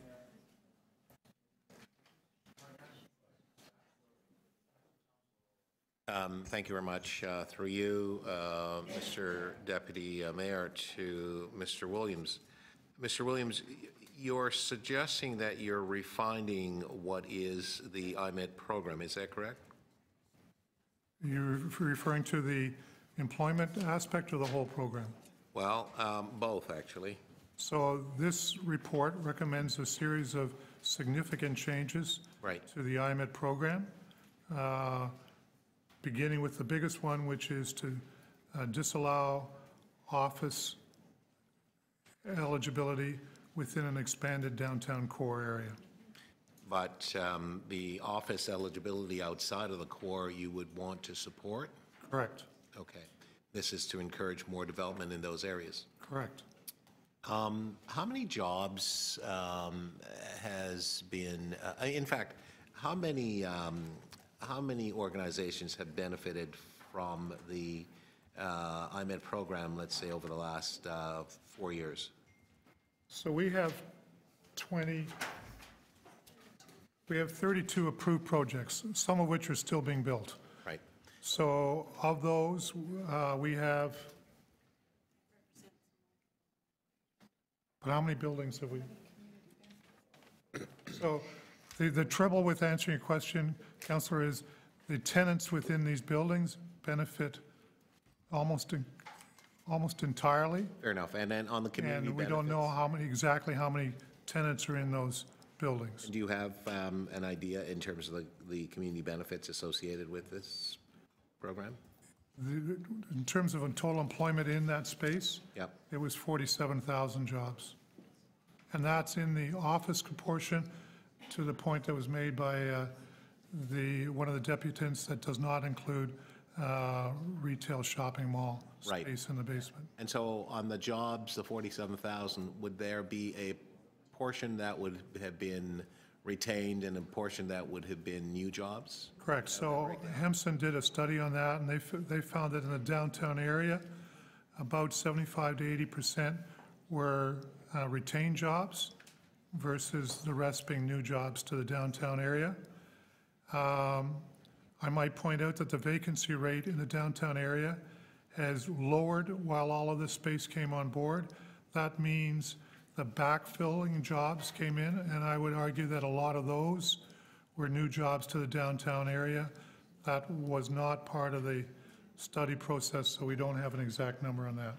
And there's going to be further consultation taking place? With respect to the implementation of the employment criteria, yes. Okay, thank you. So on behalf of one of my colleagues, Councillor Davis.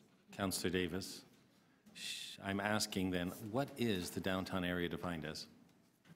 So the current downtown core is the financial district, and somebody's going to give me a map. Well, I'm asked to ask you what streets. Yeah, so I'm just asking for a map. So it's basically Queen to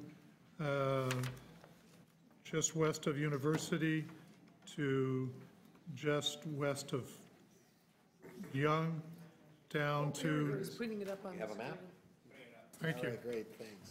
There we go. Okay, so I have to ask myself, have I asked all the questions that I wanted to ask?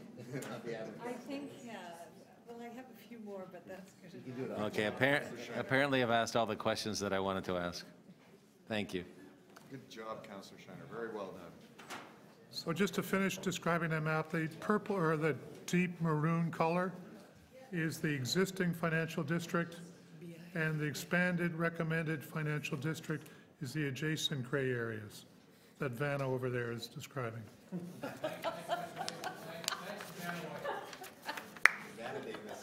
I'll take a vowel. Thank you very much, Mr. Deputy Mayor.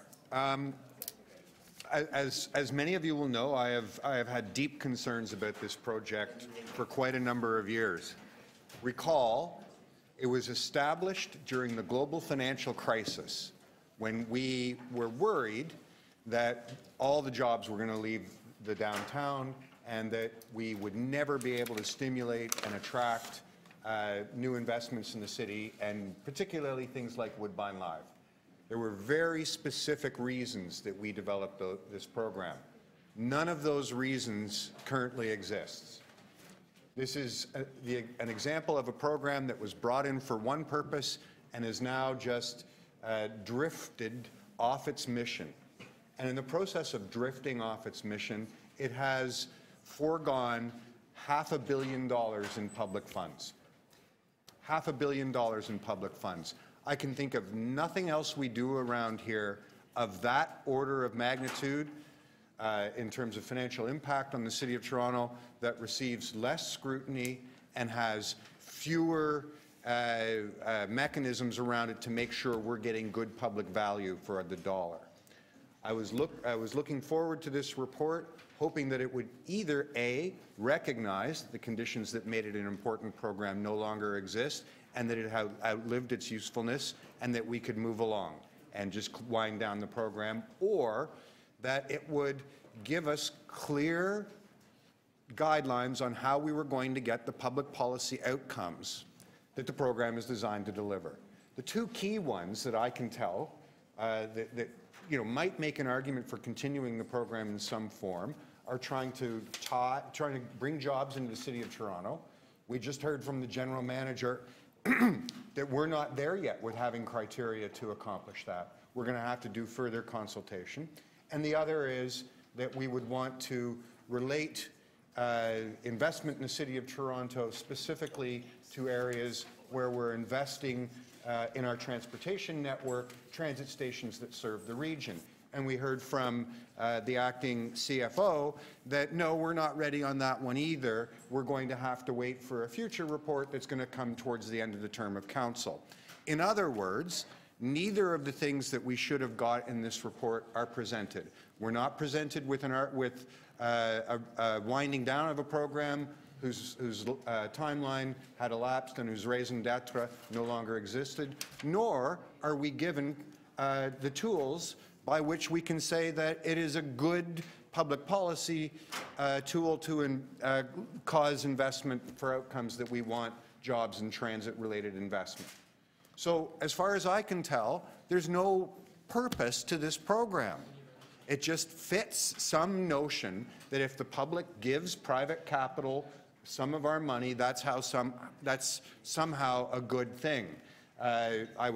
I was tempted to give a whole speech teasing the city manager about Carillion, but I'll do that another day.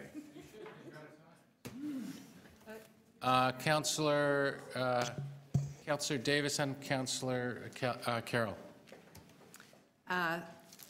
Thank you, Mr. Chair. I know that there will be arguments made, and there is in this report, that the incremental tax that comes with this program is worth the tax loss and the grants that we give to these large, but for funding. We are at this point giving away 60% of the tax we would have collected. So there may be 900 million in incremental taxation, but we are giving back $500 million, 550 million of it in 31 projects. And what's not really clear to me is the tangible community benefits.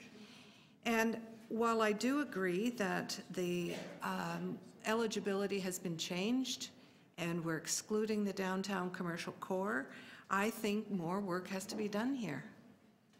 I don't believe that we have the information required to ensure that we get the jobs, the community benefits, and other services that will, I forget the way it's described, but will make a difference in the significant amenities that are accessible to the public and transform the nature of the area. What are those? How are they defined?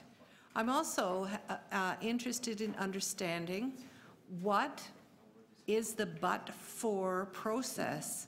You know, when we had the last one that we gave on the whatchamacallit lands behind the Sony Center, that was a huge benefit that was given to that developer.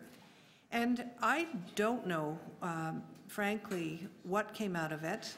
I know there were some public realm improvements, and we got a bridge, but I didn't ever understand the but-for analysis that was done. There are third-party consultants who are hired, and we have to trust that they are giving us the information. I want to understand better how it is that we assess whether or not a project would have been built if we had not given them this incredible amount of tax relief. So I don't know. If we're expecting back 2 reports that are significant in the first quarter of 2019, Thank you, Councillor. I don't understand why we are approving this today when it is not complete. Thank you. Thank you. Councillor Carroll. Yes, thank you, Mr. Deputy Mayor. I'm nervous, but not as nervous as my colleagues who've just spoken. I support the finding and that we can at this point release the downtown, as they say. My issue is this, and it has always been the same, and Mr. Williams might even remember. I've just always said, if we're going to launch into a TEAG program, let us not be Cleveland. Cleveland was too energetic in the offering of TEAGs, hollowed out their ability to gather revenue from their downtown core, but at the same time revitalized their downtown core. The problem was this. They signed on for 25 years of foregone revenue such that they were actually victims of their own success. Then all of the things they needed to support the employees that came, new housing, new transit, new whatever, for 25 years, they had difficulty delivering because they had overstepped the foregone revenue. And so, the story of Cleveland was there for us in the 90s. That being said, I disagree a little bit with Councillor Perks. It wasn't just the snapshot moment of the global financial crisis. If we're honest, we were talking about this for a few years before, because for a long time, from amalgamation when we introduced the 4-to-1 property tax ratio, folks started moving out of the downtown core, and in fact, moving out of even suburban business parks. I had to have Mr. Williams come and drive around mine to realize what a suburban business park that is well connected to highways and ready to house 35,000 workers looks like when there's only 10,000 workers left there. And 5 minutes north, as soon as they get past Steeles, data processing centers, massive Bank of Montreal, all the financial service sector, we're literally picking up data processing and moving it just beyond the city limits. So the tack we're taking here, saying that we now have huge, vital companies interested and revitalizing the downtown core, means that they can't afford to pay their share, particularly because we are not at the 4-to-1 property tax ratio anymore. So they can't afford to pay their bill. But as much as it pains me, because I hate to forego any revenue, I'm going to support the staff's findings that we're still not there in the outlying core, because we still have to compete with people who are 3 to 5 minutes away on a very easily connected highway. And so that piece isn't quite over yet. I think our transit, that is, so when you put in the Eglinton Crosstown and some of the things that are coming, I think we can re-examine it at that time. Thank you, Mr. Thank you, Deputy Mayor. Councillor. Take it into committee. Councillor Thompson. Thank you very much, Mr. Deputy Mayor. I want to thank the staff for the report.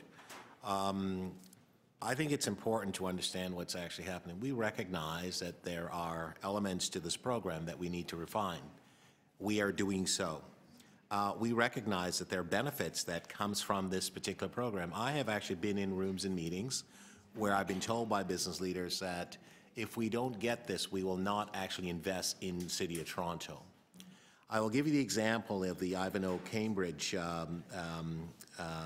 development that's going to take place at 45 and 181 Bay Street. It's $1 billion investment in the City of Toronto. You talk about community benefits. The community benefits that's going to accrue to this community is a $50 million park, a brand new bus bay that's actually going to be built. Also, the new regional railway connection at Union Station, that's actually being done as a result of the IMET initiative that we actually negotiated with respect to this particular company. So I would submit to you that that is significant community benefits. I don't want to go through all the programs that we've actually been involved with, but these are extremely significant. We will have a brand new spanking bus bay at Bay Street. We will have a new $50 million park.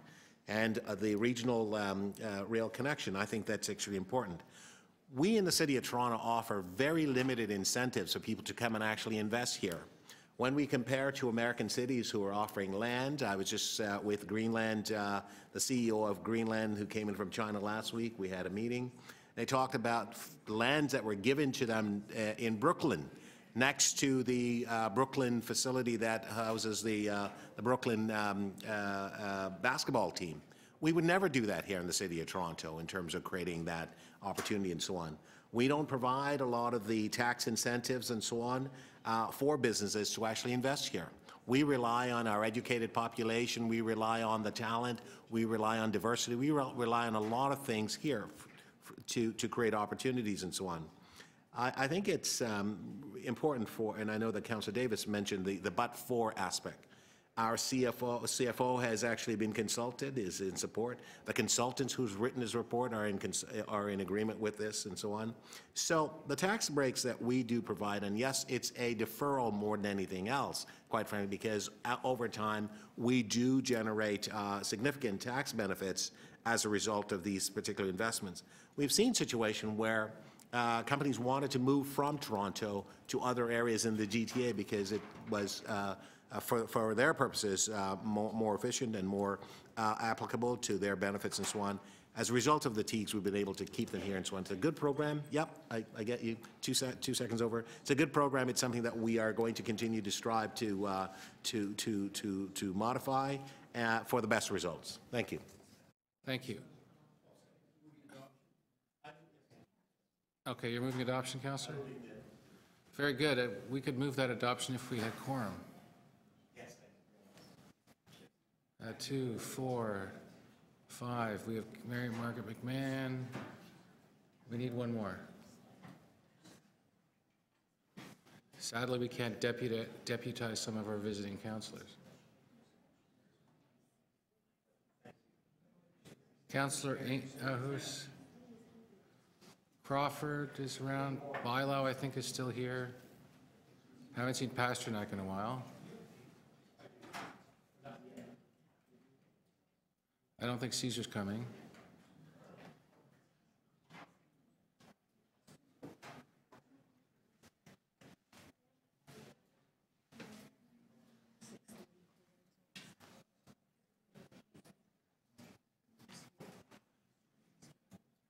Pardon? 3, we need one more. Excuse me? Maybe I could do a quick release when we get quorum. Item. You trying this, the one, The one that you and I have been working on well together. I don't think quorum's going to help you on that. Just thought I'd try.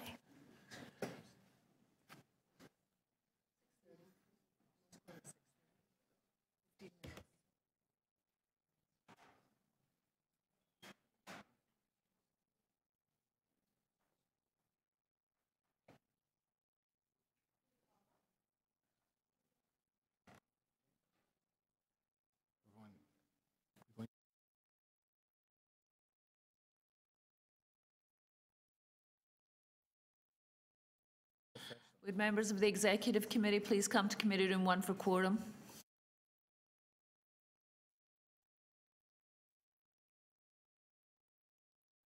Bylow, all righty. Councillor Bylow, thank you.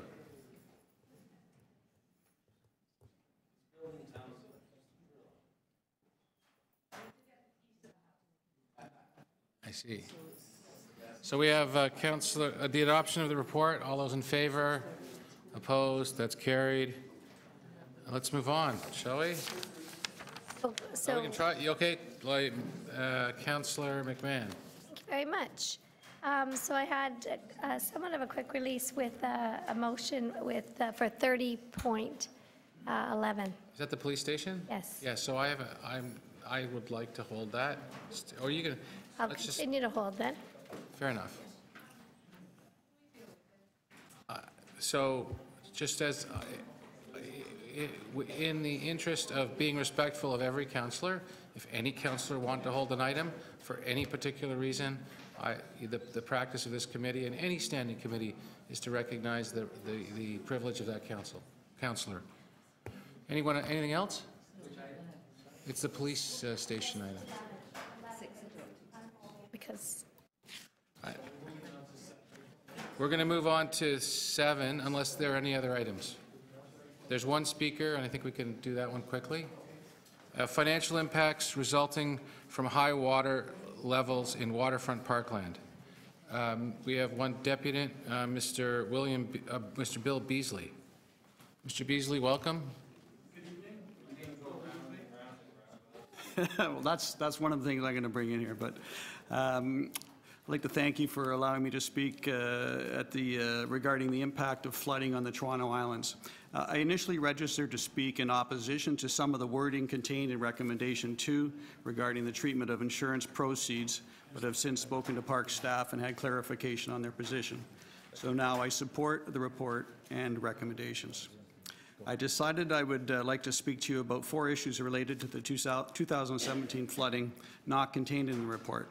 But first, I would like to ask why the Mayor and City Council are not taking to task the International Joint Commission Board, who regulate the lake levels and implemented Plan 2014 that increased winter lake levels by 1 foot. I believe this Plan 2014 is responsible for the property damage and revenue loss experienced due to the 2017 flood, and that this plan is still in place and I fear will contribute to 2018 high water levels. So the 4 issues I'd like to discuss that aren't included in the report is one, the 2007 flood and its impact on our company, our license extension request to Parks, Forestry and Recreation as it relates to the flood, the sale of our carousel as it relates to the flood, and our Halifax ferry purchase as it relates to our agreement and the flood. Yes, sir. Can you hold on a second? I'm going to hold your time.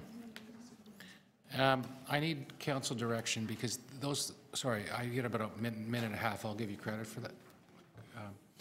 So usually we deal with only what's before us. And the gentleman has wanted to kind of go outside the ambit of what's within the report and talk about other things. I'm just pardon me? My feeling would be, if I were to rule on this, I would say it's out of order because it's not within the report. I don't want to spend a lot of time on this. If the committee wants to do that, that's fine. I'd like to hear him. Oh, please, I'd like to hear him. He's talking about the flooding on the island. And the impact. The impact and the cause of the flooding. That's fine. I'm looking for your input. Nothing wrong with him trying to bring those matters here. Fair enough. You have another minute and a half, sir. Thank you. So I was told by city staff that our family business is the largest single tenant and partner of the Parks, Forestry, and Recreation Department and has been for more than 50 years. We have 3 10+10 license agreements that include Centerville, 2 restaurants, 20 snack bars, catering rights on the Toronto Islands, and a waterborne transportation service to and from the island. This past May, the city ordered us to close our operations for the majority of our season, throwing over 350 staff out of work. We lost over $8 million in sales and now project an operating loss of over $2 million. We need this 100% rent abatement of our license fee as recommended, but we require more assistance from the city. I've asked for license extensions. I've asked Janie Romoff and the mayor last July to grant us the additional 10-year extensions to our 3 license agreements so that we can secure bank financing for the continued operation and continued investment in our facilities on the island. These council-approved extensions require only the general manager's approval, have no negative financial impact to the city, and actually increase our license fees payable annually throughout the term. I ask you to please suggest to the Parks general manager that she extend all 3 license agreements immediately. With regards to the Centerville Carousel, we were forced to look for an immediate funding this summer due to the island forced closure and found an American purchaser for our antique carousel, being the mayor of Carmel, Indiana. In response to public pressure and Councillor Fletcher's adopted member's motion last October to negotiate an agreement to keep the carousel in Centerville, we abandoned the sale to Carmel.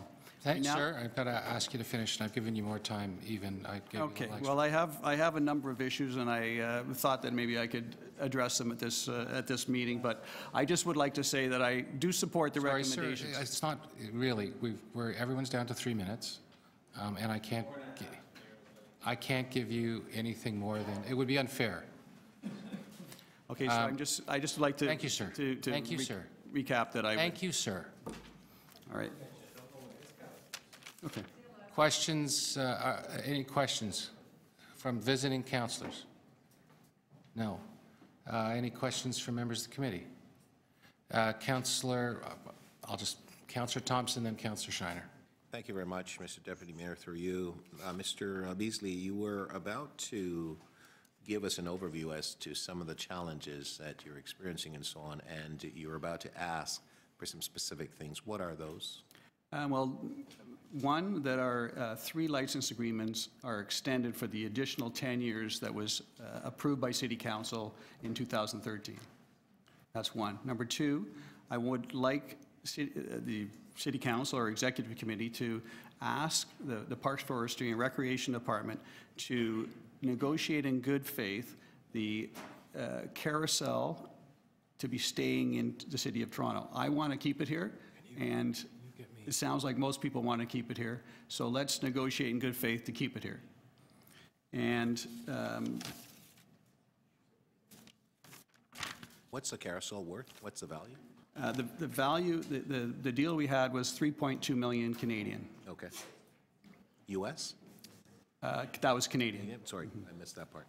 Thank you. Okay. You had said earlier that the water levels were, I sort of missed that part. You said that we should be very concerned because there's an international organization who had missed the mark, if you will? Yeah, there's a board that's I'd say made up of Canadian and American people, and they control the lake levels. Okay. So they changed the plan from what it used to be, 1978 plan that never let the lake flood, to a 2014 plan that basically put a weir in the Moses Saunders Dam down at Cornwall that raised the lake level a foot. Okay. How long have you been in business on the island? 51 years now. 51 years, right. And you said you employ about 350 people? A lot of them young people? Yes. They primarily their first jobs for the most part? Yeah, from the GTA, yes. Right, okay. And in terms of community benefits, it's a big issue around here. What community benefits have you offered to the community as a result of being there for 51 years? Yeah, well, part of our agreement with the city is we offer 3,000 passes to the city to be used with community groups and with city camps. We have free days, we have discounts going on all the time, and we supply services to over 1 million people a year. Okay, okay. Anything else you'd like to say, sir? The flooding has severely damaged our company, and we need your help. Okay, thank you. Thank you.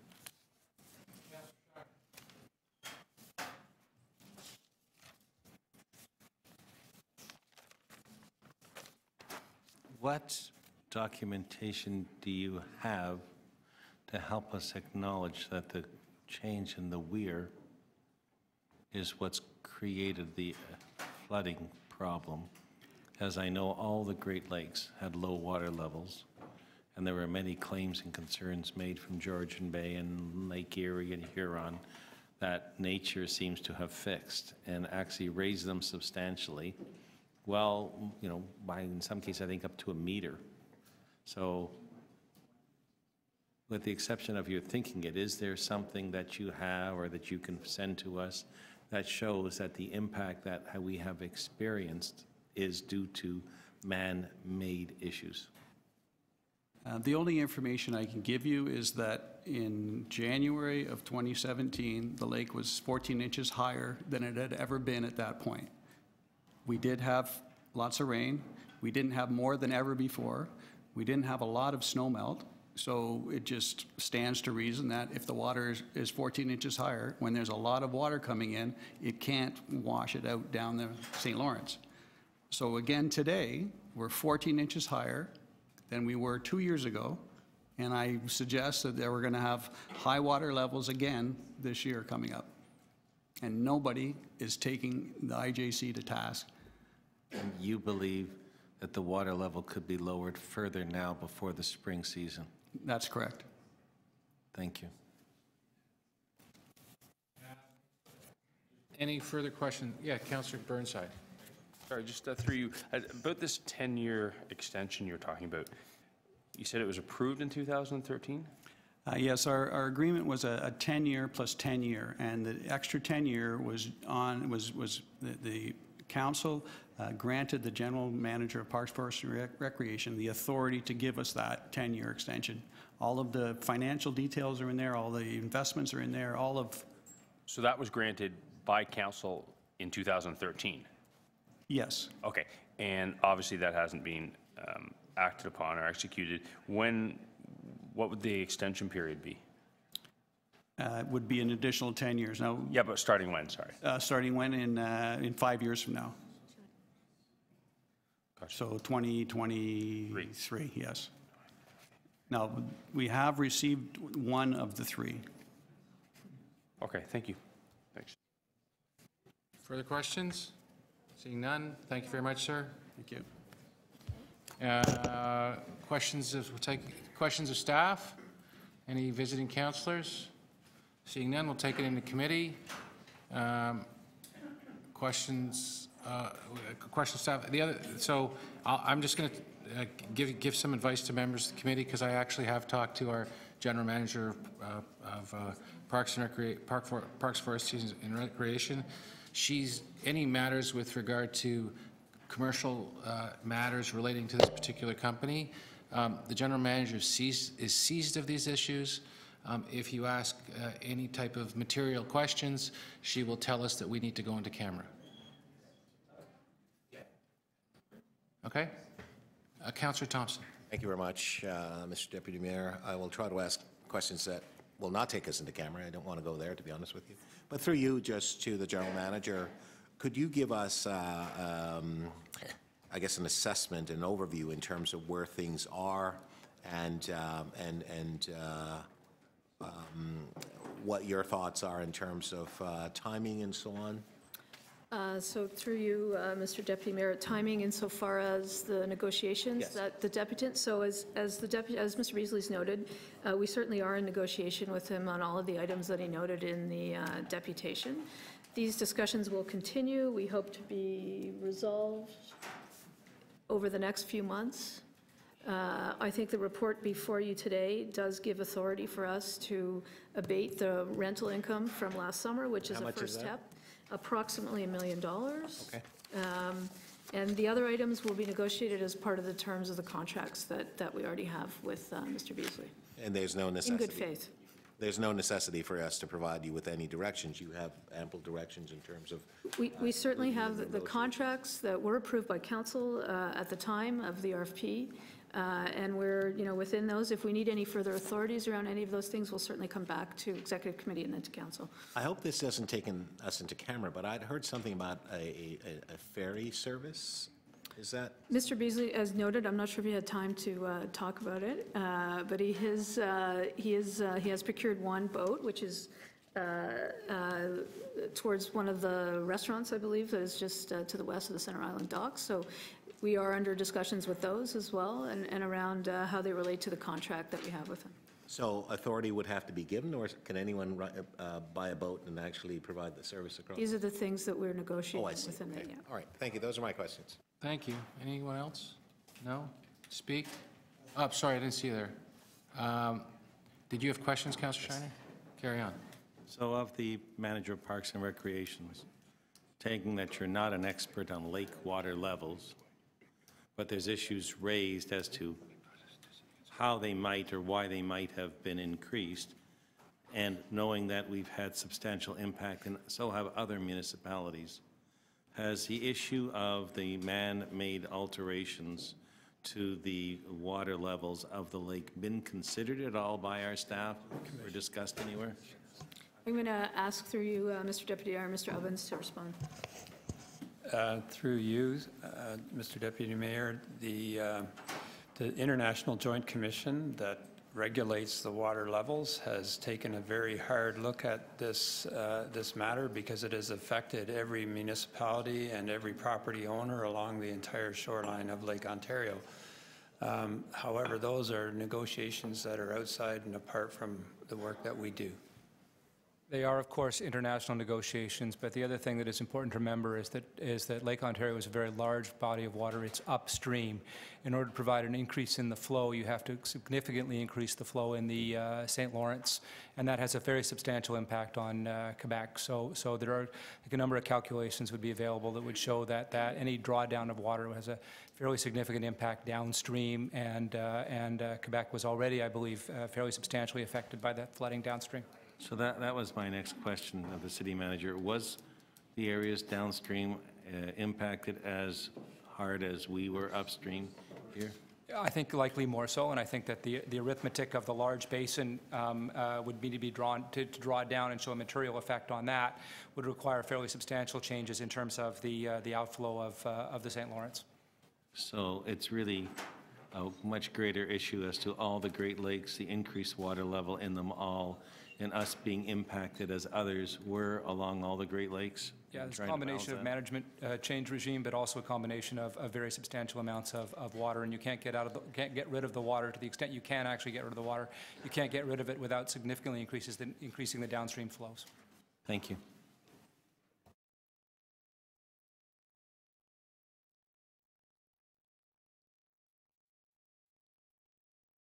Thank you very much. And so I just like to say, I know we all have a soft spot in our hearts for Centerville. It's quite a unique amusement park. It's been there forever, and not too many cities have, well, an island, beautiful island, but an amusement park on the island.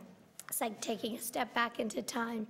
So we really appreciate all that the Beasley family has done to keep that alive.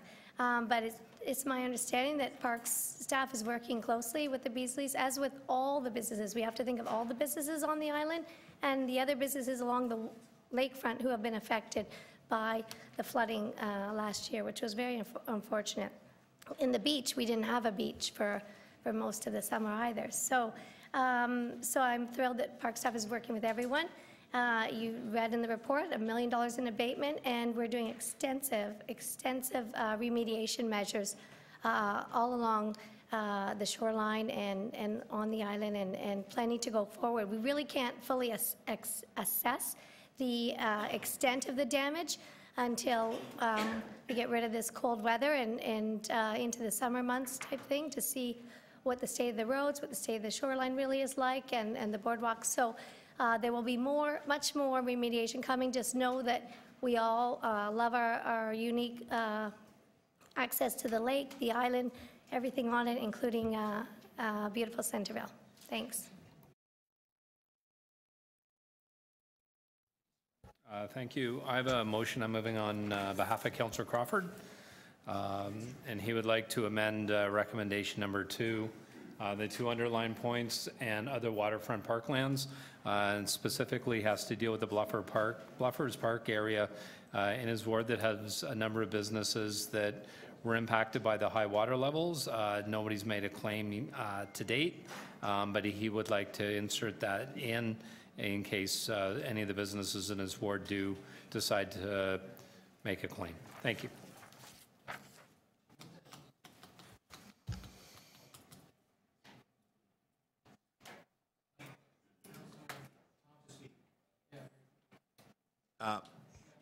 Thank you. So I'm going to obviously support the recommendations that are here. So moving this item, there's no doubt that the water issue on the island was very impactful on a number of fronts for a lot of young children in the city. They were not able to go to Center Island and enjoy the things that we've all taken for granted. I think probably about 45 years ago, I actually went there for the very first time. And I can tell you, I still feel the same way when I go there today, the memory that it brings back. I'm hopeful that Beasley Entertainment and the city can arrive at an agreement that allows Beasley Entertainment to continue their operation on the island. The jobs that they have created for young people in this city has just been absolutely amazing. The family has contributed greatly to the betterment of this city and the enjoyment of this city. They have contributed to young people getting free passes around the city, involvement in the camps, and so on. Often we have issues when parties not able to come to agreement. And sometimes there's a need for a third party to be involved and so on. I'm hopeful that the general manager of Parks and Recreation and the team and the Beasley teams can come to a resolution so that Centerville, as we know it, for the young children who have no ideas or concept about the legalese, nor should they at the ages that they want to come and enjoy Center Island with their families and so on, that can continue, and that the city will work with Beasley Entertainment to ensure that they're up and running. It's a good quality company. It's a good organization that provides amazing entertainment to visitors as well as residents here in Toronto. I don't know any young person in this city where this hasn't been a rite of passage for them in terms of going to Center Island, riding on the ducks or the train or the variety of things that you have there. I can think of the amazingly sunny days when being there with my own children, how they enjoyed the entertainment there and so on. So this is an institution here in the city. I'm hopeful that both sides and both parties can agree on the first of all, the extension. I'd like to see that. Secondly, on the terms with respect to what is needed in order to move forward with the operation and so on. Clearly, the undertaking will be done by the general manager of Parks and Recreation and her Recreation Forestry and her team, and I'm hoping that all parties can come to the agreement for the betterment of the children and the visitors in the city. Is there any further speakers? Okay, I'll just briefly speak. I'm going to support the report. All the nice stories about the island are great. I will tell you, however, this idea about us in any way subsidizing or buying a Ferris wheel is not on for this councillor. Sorry, the carousel? Ferris wheel, carousel. It's the same. It's the same exact thing. Nowhere, never, not one of my constituents has ever said, you know what we need? We need to spend millions of dollars on a merry-go-round. Where, you know, we're going to spend millions of dollars on a merry-go-round. This is like simply not on for this councillor. You know, this is a symptom of a disease in this place, that we spend money on things that we absolutely don't need, and this councillor will never support that. So, I didn't make a motion. Councillor, go ahead. I equally objected to that as well. Your time is running. He's running. Or a gas plant in Oakville. Sorry. There you go. There we are. There you go. What's next? I think that's another election. What's next? Could I speak? Or consultants to delete computers. Could I speak? Point of order, please. Councillor Shiner. So, yeah, there you go, thank you. So in light of some of the comments that have been made, carousels are a different issue.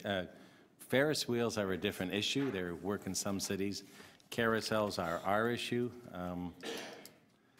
I think that they are great ideas and would never want to lose the carousel that's there, although I would question purchasing it, but I don't think that one member of council can speak to all as to what we might want to do to save it. I will tell you, in my 27 years of experience, there are many days and many meetings that I've gone to where I actually feel like I'm on a carousel, because the issues just seem to be going around and around and around and around. But today I'm more than happy to support the recommendations that are in front of us and hope that we can help protect the island and those people that make it a great place to visit. And thank you.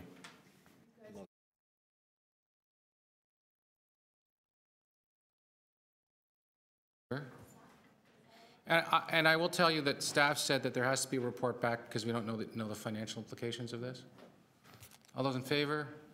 Opposed? That's carried. Item is amended. All those in favor? Opposed? That's carried.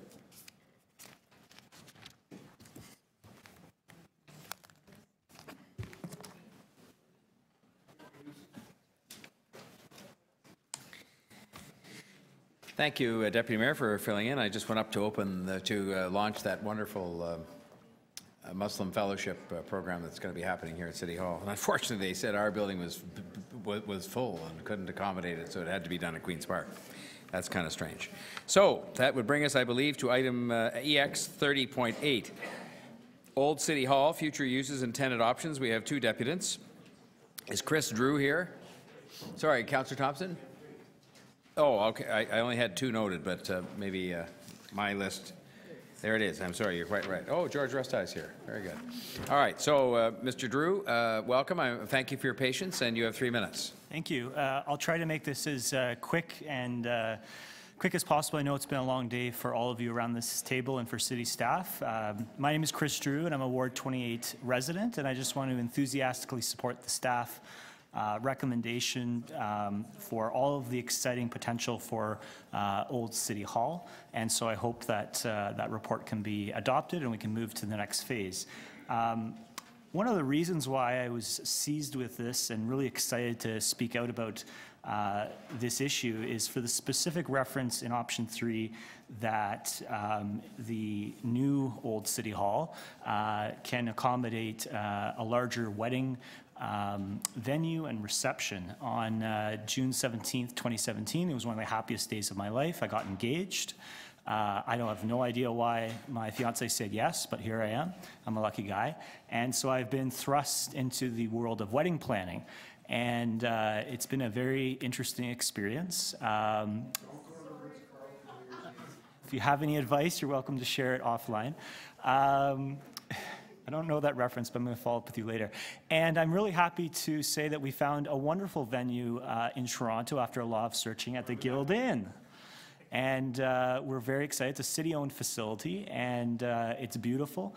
That being said, it was a very stressful experience to try and find a venue.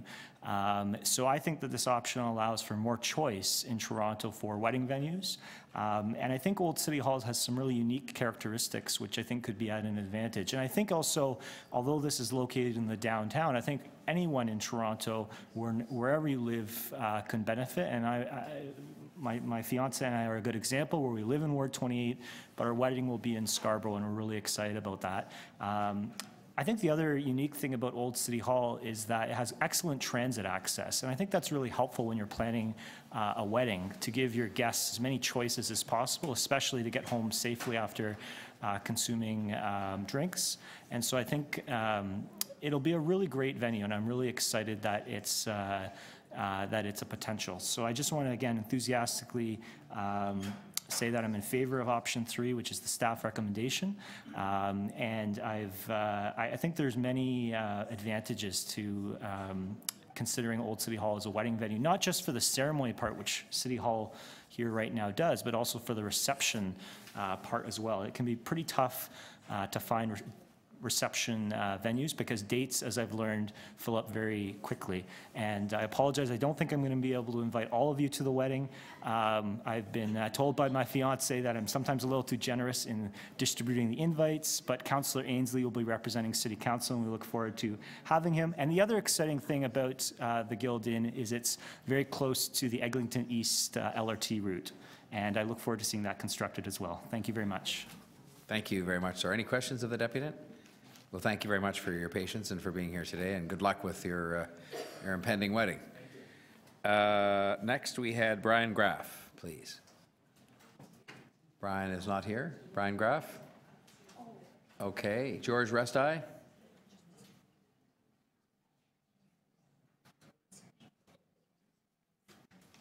Welcome. Thank you, Mr. Mayor. No stranger to these parts. Not at all. 3 minutes. Thank you. Thank you. Well, I was notified by Councillor Thompson that this item was going to be on today's agenda. Councillor Thompson was knowledgeable of my background in Toronto history. I was member and chair of the Toronto Historical Board for many, many years. I prosecuted on behalf of Metro in every courtroom in the Old City Hall. It's my favorite building. Professor Eric Arthur has called it the most beautiful and one of the most beloved buildings in the city. I am here today simply to lend my total support, very strong support, to the recommendations before this committee, particularly recommendation number 1. I think that, and I've always thought that the Old City Hall would be the ideal civic museum for the City of Toronto, and that the City of Toronto needs a museum of the city. In 1986, I was appointed by the Toronto Historical Board to chair a task force on the Civic Museum, called the Civic Museum Task Force. We reported back in 1986, and I would strongly urge the city to review that report and to follow its recommendations with respect to location and criteria for the establishment of the museum. And I've been advised by the staff that the city has my 1986 report and the consultants' reports that went along with it. I think it will be a credit to the city if it proceeds with this plan, and I'm happy to offer my assistance in any way I can. And I'm looking forward to the fact that hopefully the museum will store my 2,400 books on the City of Toronto, which I've collected over the last 40 years. Thank you, Mr. Mayor, and I'll be happy to answer any questions. Well, it's so nice to have you, and thank you for your comments. Are there any questions of Mr. Restai? Councillor Thompson. Sure.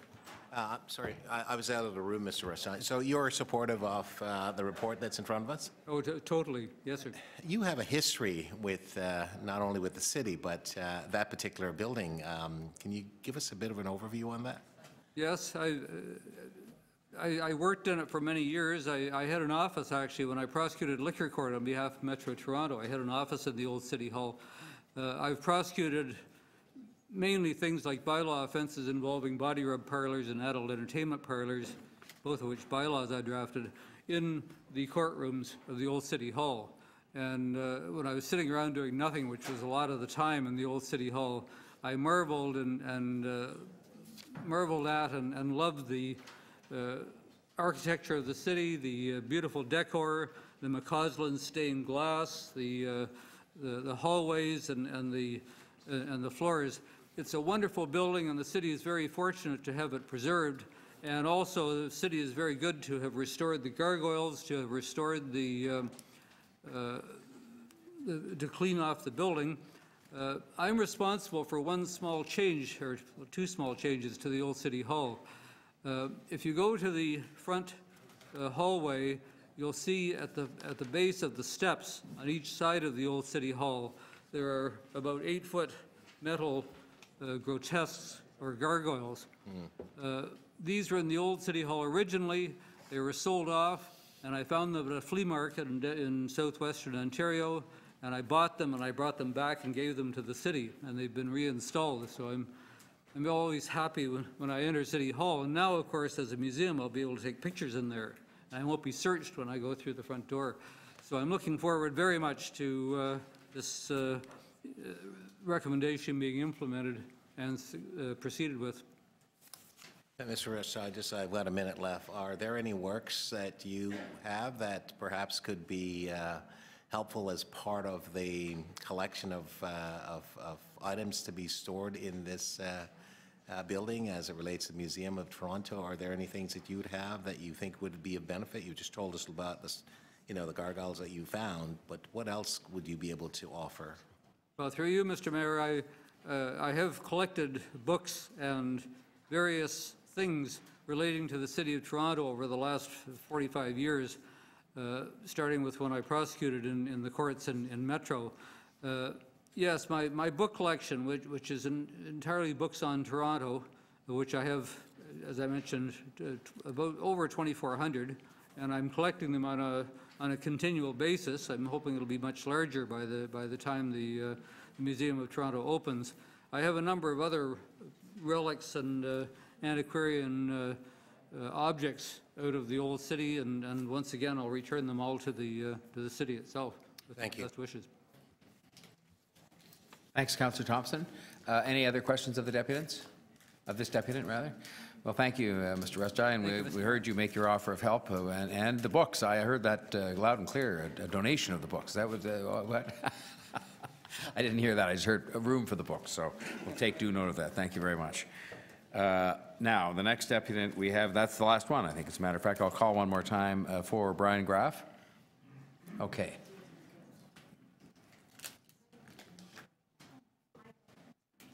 Very good. Then we're time for questions for staff. Anybody from visiting out from council that wants to ask a question of staff? Okay, otherwise, Councillor Thompson. Yes, Mr. Mayor, through you to staff. I realize we're not there as yet. The museum is not going to be opening tomorrow or next week or the day after and so on. I'm just wondering, what is the mechanism and or provision that will be put in place in order to allow Torontonians and others who may have materials that could be helpful as part of the items to be placed in the museum? And I realize they're on a rotation basis and so on.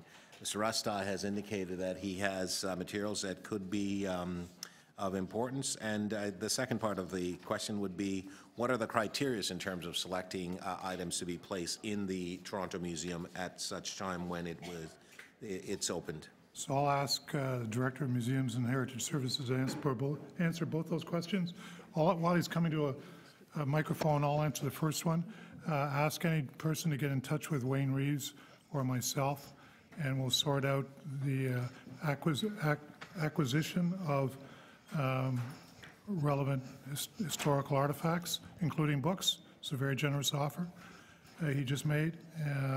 And Larry will talk about the criteria for the Museum of Toronto. Through the chair, we currently regularly receive offers of donations of artifacts and items of various types. And so there is a process in place through which we evaluate them, and if they're considered appropriate, we access them into the, or accession them rather, into the city collection. My assumption is that it would be the same type of process in the case of the Museum of Toronto. There would most likely clearly have to be a close association with a significant aspect of the history of the city or of persons, places, and events associated with the city. And it's my assumption that the museum would greet offers of donations of significant items quite enthusiastically. And will you have something online in order to allow the residents to be able to either, I understand Mr. Williams mentioned Wayne Reeves, but will there be additional information that would be available to the public at such time when we are ready to accept donations? Through the chair, I think, Councillor, that's an excellent suggestion. We could, in the event that a museum were to open, make a public call to see if the public, members of the public, had items of interest which could be important parts of a collection of the Museum of Toronto. Thank you. Those are all my questions. Thank you, Councillor Thompson. Other questions of staff? Councillor Deputy Mayor Barlow. Thank you. Through you, Mayor, I just want to make sure I don't have to move a motion that I understand that the possible partnership with university is still a possibility in this place. Is that correct? Through the chair, that is correct. Okay. So, I mean, for me, talking about a museum or a library, given that, for example, our Urban Studies Library in Metro Hall was closed down, that if we're talking about a place that is a Museum of Toronto, talks about where we're coming from, it would make sense to have a library that is not only about the books, but it's about where the city is going forward. So a partnership with a university, that it's about urban studies, about the libraries, about where the city is going, that creates the dialogue, that creates a discussion, would be an important space. Is that still a possibility? Is that still at the table? Or do you need me to move a motion in order for you to explore things like that in this space between the library and the museum? Through you, Mr. Mayor, yes, that's correct. It's still an opportunity. You have it. That's Yes. where you're going. Okay. Yes, absolutely. Thank you. Thank you, Deputy Mayor Barlow. Councillor Shiner. Thank you, Mayor Tory. So through you to our staff, one of the recommendations is to consider moving the library from City Hall over to Old City Hall, but the space would increase to 25,000 square feet. Currently, libraries are running around 10,000 square feet, maybe 15 if I'm correct. So I think one of the requests there is to have a number of community rooms or other rooms available then. Could we also look, instead of those rooms being charged to the library, where it would fall under their budget and their expense to maintain and would be booked to them, to having those under another authority within the same building where they could be used for many other events, including staff meetings at City Hall because you're often short space, or others?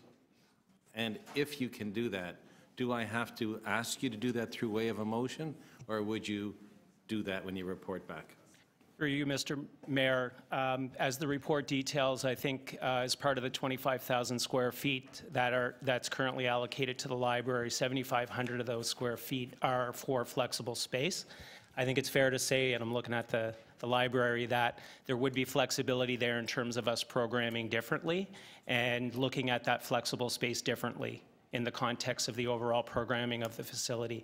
I don't think that a motion would be required for us to do that, and I think we'll consider that moving forward as we move on to the next phase of programming. So then why 17,500 square feet? 7,500 square feet. Would be the public, but that leaves 17,500 square feet for library use. I don't know of other libraries without their meeting rooms that are of that size. Through you, Mr. Mayor, I can respond to that. Mo Hosseinian, Director of Branch Operations with Toronto Public Library. We do have branches of multiple sizes. Our smaller neighborhood branches, the standard is 10 to 20,000 square feet. District branches are 25,000 plus square feet. We're looking at this location as a large neighborhood at the top end of a neighborhood branch, or potentially at the bottom end of a district branch. Fort York, just to give you an example, was 16,000 square feet. When we opened it, it was already undersized. sized. We found that the usage was well beyond what we actually expected. We're expecting much the same at this location. And also to respond, we are more than happy to partner with the museum. In fact, it's a perfect fit, and we'd be also happy to look at the donated books as well. Okay, and then in things that you might display in the library, in the building of Toronto's heritage, you're not going to consider putting any old statues of old members of council in there, because the dream of Howard Moscow always comes to my favor here. Are you? It's We'll not leave going to that be to a the wax museum. museum? We'll let the museum display artifacts. Thank you. Thank you, Councillor Shiner. Councillor Ainsley for questions. Thank you. I did want to ask about in the report. It says the non-usable area is 237,000 square feet, and what that's comprised of.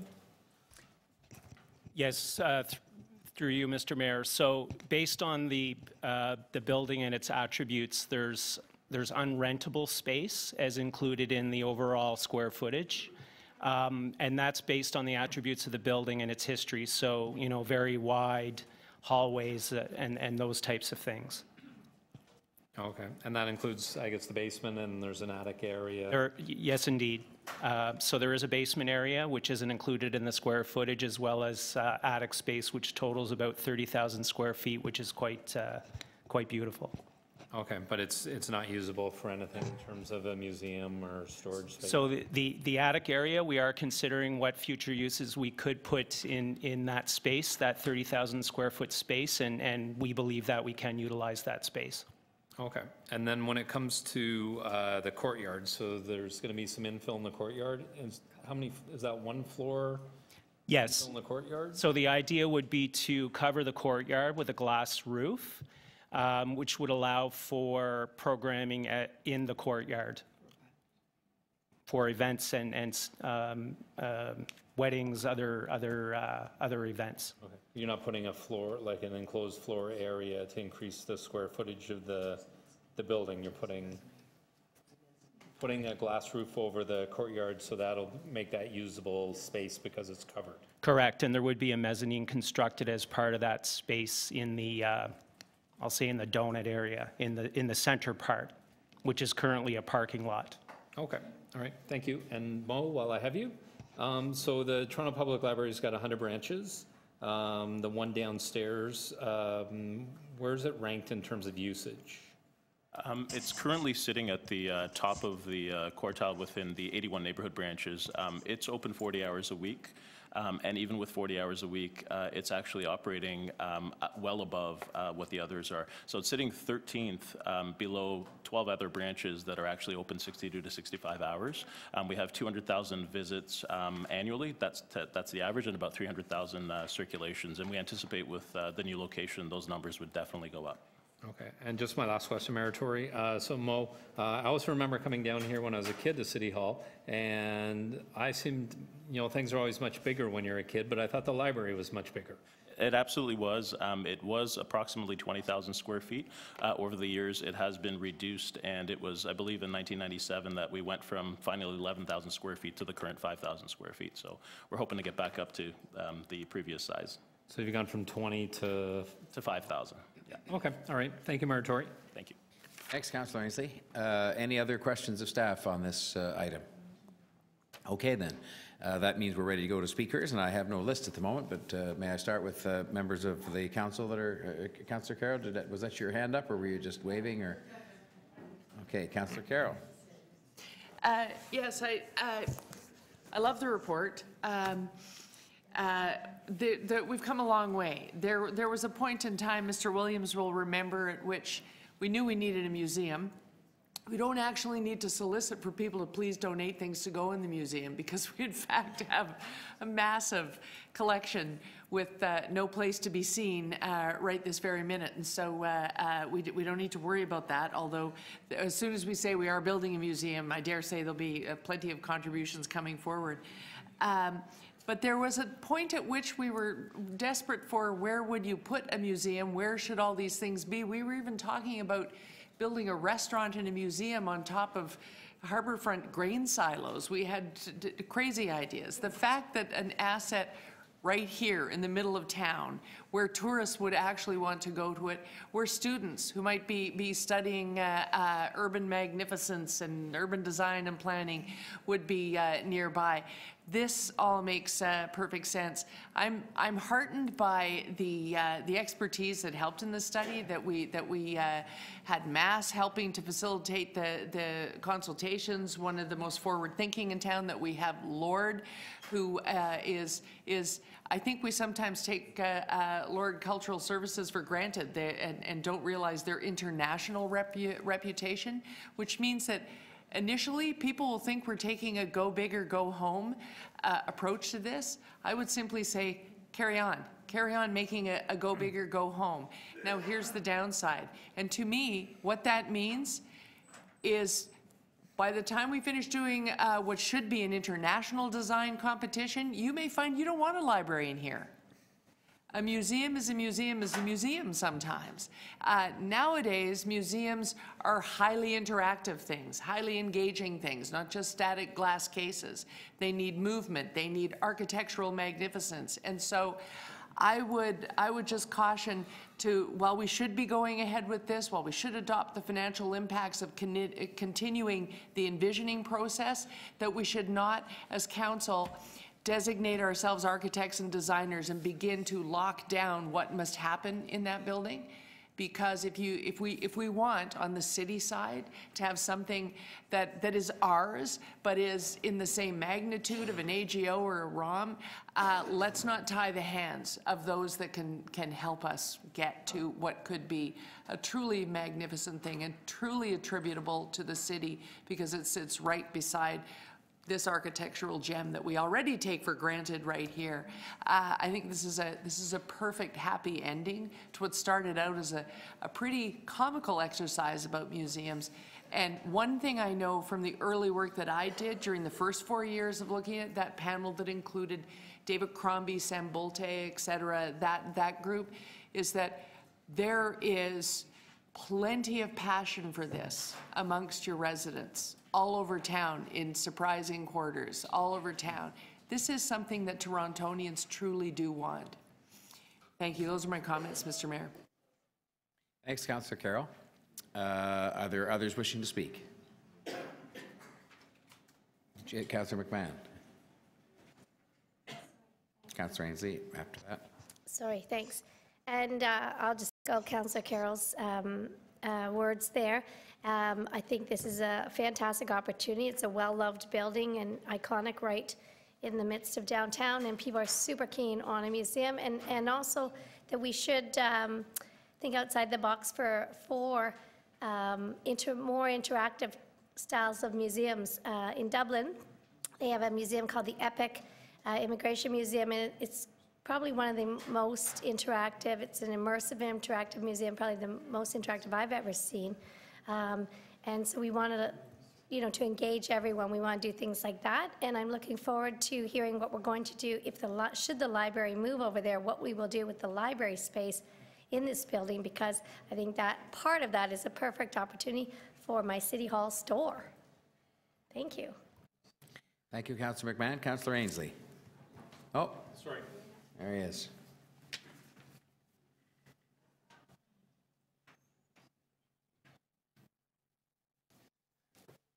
Thank you, Mayor Tory. I do have a motion that I would like to move, if I could have it put up on the screen. It's basically City Council direct the Deputy City Manager, Internal Corporate Services to consult with the Art Gallery of Ontario, Royal Ontario Museum, the National Gallery of Canada, Canadian Museum of History to identify best practices to make optimal use of all of the available space for New City of Toronto Museum within Old City Hall. About a year and a half ago, as the chair of the Government Management Committee and our facilities and real estate staff came to the committee with a report about retail opportunities in Old City Hall. And my initial reaction was I was quite taken back as somebody that studied municipal politics in Toronto and Canadian history, that we would take something like Old City Hall and put retail space into it. And one of the things through the number of people that came to me, there's a quote from Mayor John Shaw, who opened Old City Hall in 1899. And he said, "Great buildings symbolize a people's needs, people's deeds and aspirations. Where no such monuments are to be found, the mental and moral natures of the people have not been among the facilities of the beasts." And that's the mayor that opened that Old City Hall in 1899.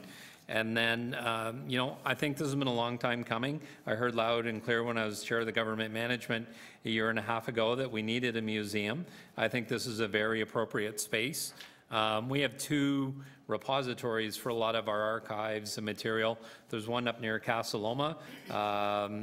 There's, I think, hundreds of thousands of boxes of material in it. We have another one down on Commissioner Street. You can think Raiders of the Lost Ark at the end, where they wheel the big case into the warehouse that goes on forever. Well, think of Commissioner Street like that, but there's no cases. It's full of material and artifacts that don't fit in a box. And are being stored there. That's our history. I think we have a lot of history in this city, and I think that we need the best experts to tell us how to use it, how to put it in that building, have people continually coming so we get the best bang for our buck and the best use of that space. I like the idea of a library. As I said, I remembered a library in this building much bigger than when I was a kid. It turns out it's only a quarter of the size. It's the 13th most used branch out of the 100 branches that we have in the city today. The population in the downtown core is growing. I think we need to look at that option for one of our branches. But first and foremost, I think the first priority needs to be a City of Toronto museum, and I think Old City Hall is an excellent place for it. Thank you.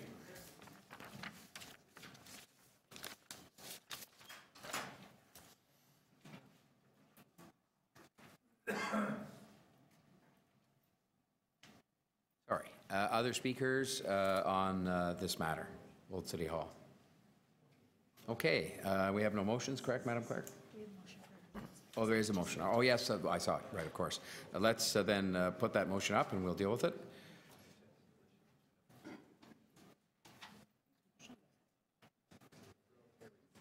There it is. So we'll call the question on Councillor Ainsley's motion. All those in favour? Opposed? Carried.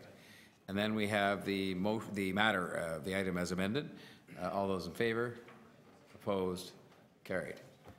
I didn't speak in the interest of time, but I just thank our staff for great work. I think this is moving forward, something that's very, very exciting and respectful of the heritage of this building, and lots more to be done, obviously. Okay. So we have the Sidewalk Toronto EX 30.9, and we have three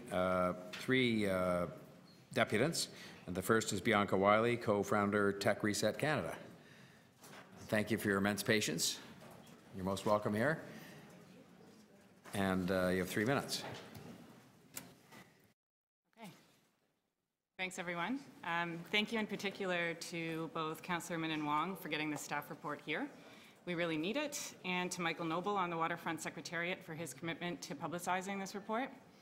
My name is Bianca Wiley. I'm here on behalf of Tech Reset Canada. We have 2 requests related to this project. The first request is to ensure that the data and data infrastructure of this project are the property of the City of Toronto and its residents. The second request is to make the Sidewalk Toronto contract public with the public monthly accounting for the $50 million. The policies and the laws we have to manage this type of project are out of date. They are from a pre-internet era. This is not a situation unique to Toronto. This is a global challenge. Big technology is ahead of our governance. In this situation where we don't have policy, we run the risk of commercializing the delivery of our public service. We haven't had a conversation in this city about if, never mind how, we want to use this type of tech. So we're in a vacuum. We don't have a smart city policy right now. In this vacuum, big tech can show up with solutions to make markets. In these times of uncertainty, we need strong leadership. The city must protect the immense value of our civic data. $50 million is a rounding error in the conversation about the value of our data. We cannot undervalue this asset. Innovation is born of openness. As owners of data, we retain the power to open our data under our terms. At that that point, true innovation can happen on our terms. That's when broad and wide economic development can take place. Data can be used for new business development, public service delivery, social innovation, academic research, and more. We must think about this data infrastructure the way we think about critical physical infrastructure. It cannot be proprietary. About the contract, it needs to be open. Let's take a minute here to stop and reframe the narrative on this project. This is not an urban planning project, it's a technology project. As far as a technology project goes, the biggest issue with this is not privacy, it's governance. This staff report shows what happens in a governance vacuum. It's called scope creep. If you'd like to see page 3 of the staff report, there are now pilot projects being recommended for the City of Toronto proper. We don't have a contract with Sidewalk Labs to manage those projects. Yes, we have procurement, but again, it's out of date. The $50 million here is for R&D. This consultation is not a consultation, it's product development. That deal is done. We need to understand the terms of this deal and the way this money is being spent. We must protect our digital infrastructure and data and the immense value of our public assets. We can create the conditions for the next steps of this deal, as well as for an open and transparent process. We have one shot at it. Thank you. Thank you, Ms. Wiley. Questions of the deputy? Councillor Davis. Thank you very much, and for waiting for tonight. So the $50 million is going to be spent on what? What do you think it's supposed to be being spent on? I don't want to speculate, but I'll say this. $50 million for a consultation, you can't spend, I don't even know how you would spend $50 million on a consultation. So to me, it's a product development. It's an investment in figuring out how to make some products in the course of this year, which is why we should understand how it's being spent.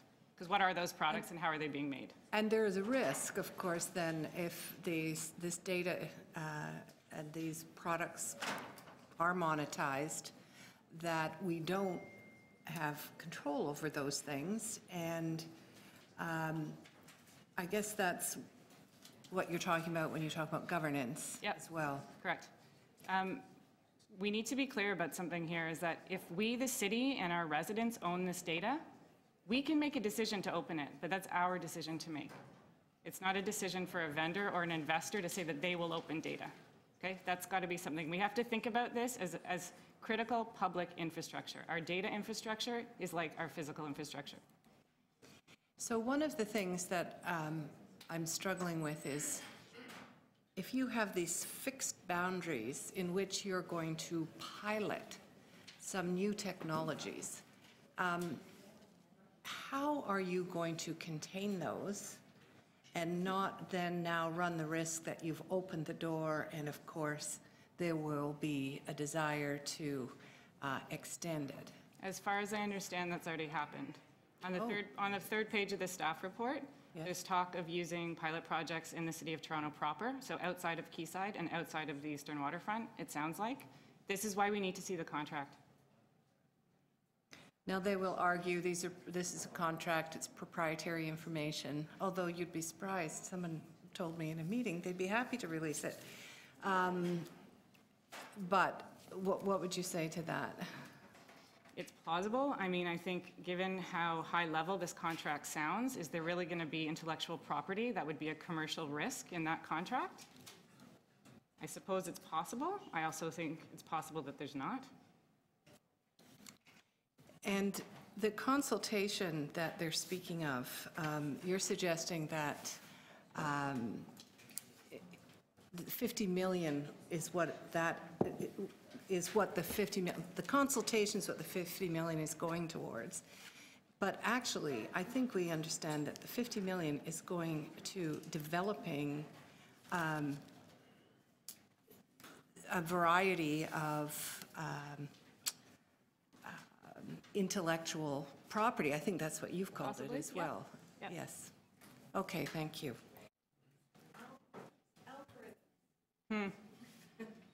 It's another reason to have open data. We can understand the data that's going into the use of an algorithm. We're in a better shot. I mean, we got a better shot at understanding what's going on. It's not perfect. Thank you, Councillor Davis. Questions of the deputy? All right, well, thank you very much, Ms. Wiley, for being with us tonight. Jeffrey Stern, Toronto Association of Community Organizations for Reform Now, ACORN.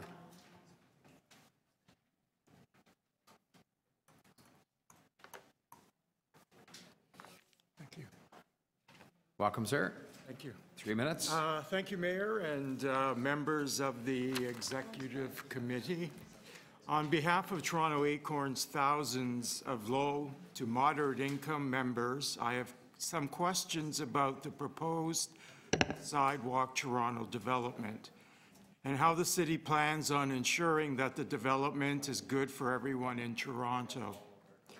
Sidewalk Labs is spending $1 million a week on their consultation. That's a massive amount of money for a process that has only had one public meeting in 3 months. Does the city know how and if this $1 million a week is being spent? Another question is how the city is going to ensure this digital neighborhood is going to affect municipal workers. How many good jobs will be replaced by robots doing the driving, garbage collection, and so on? Is the local union CUPE 416 a part of the consultation process? Yet another set of questions is, who will own the data that is collected? How will the city ensure it's collected ethically? What new models are being developed by Google and they will then sell elsewhere? How much money will Google make from selling digital infrastructure developed? The city should understand this deeply before proceeding. Housing affordability. That's the first issue ACORN brought up at the November 1st consultation. Our questions are, how many units are going to be made affordable? At what income level will they be made affordable? And what size will the units be? The city loves saying waterfront for all. Well, here's our chance to see if the city is serious about making the waterfront accessible to low and moderate income families. We have a housing crisis, and by the looks of it, Google is making money not off real estate, but data. The city must understand the project and the company we are dealing with and use it to leverage deep housing affordability in Sidewalk Toronto. Lastly, how is the city using this opportunity to close the digital divide in the city? What is Sidewalk and Google offering as a way to connect all low to moderate income Canadians to the high-speed internet at affordable price? Thank you very much for your time. Thank you, Mr. Stern. Are there any questions of this deputant? Seeing none, I will thank you very much for the fact that you're here with us. Good night. For your patience. Finally, Michael Rosenberg.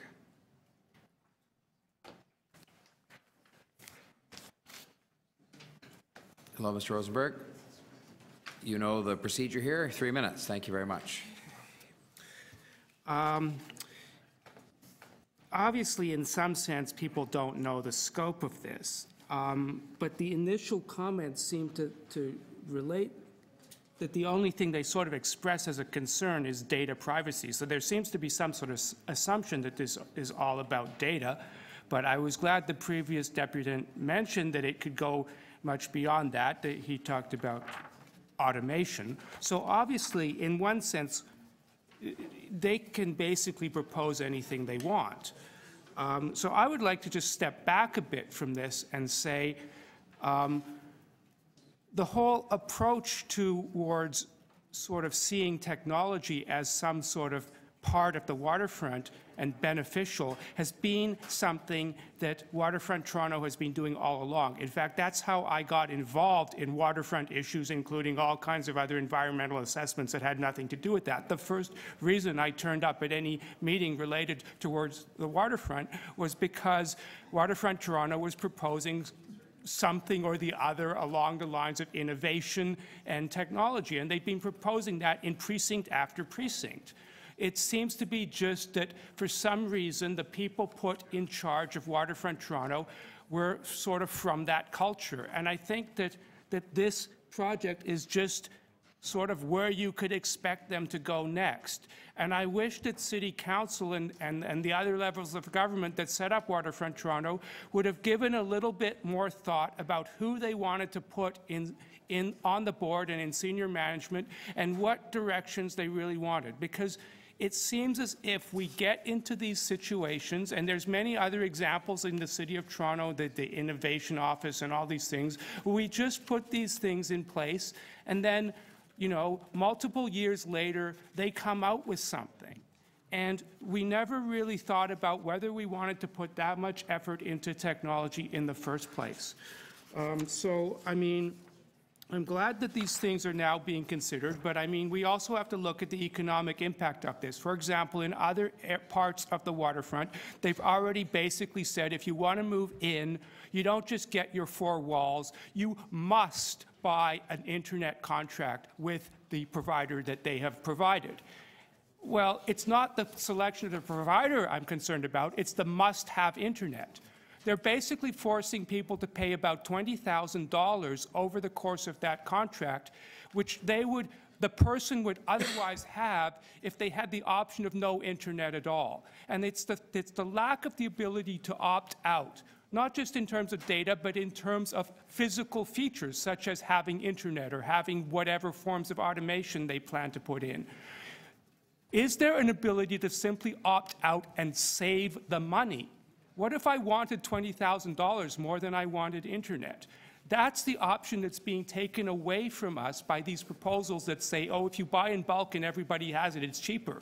Well, it's not cheaper than not having it. And I think we have to consider that option as well. I have to ask you to conclude on that note, Mr. Rosenberg. Thank you. Questions of the deputant?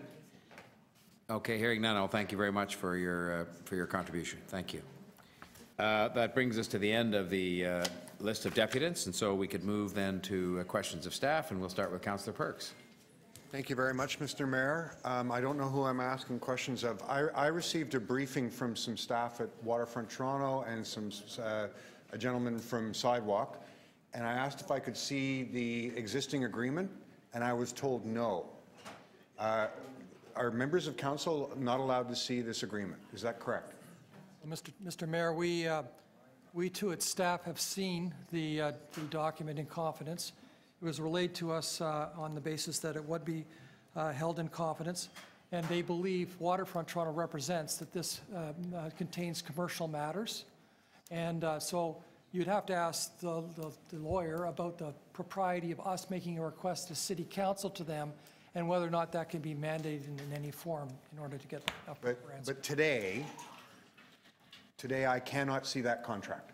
Today we have not presented that contract to you. No, we have respected the way it was distributed to us. We've looked at it as staff, and we've expressed our concern about it not being public to them already, but they have said that there are commercial matters and therefore they don't want to release it publicly. And so they provided a framework synopsis. It's attached as attachment 1. I don't want to see the framework synopsis. But no, they have not afforded us the opportunity to make that available to you publicly at this time. I'm not even asking if I can see it publicly.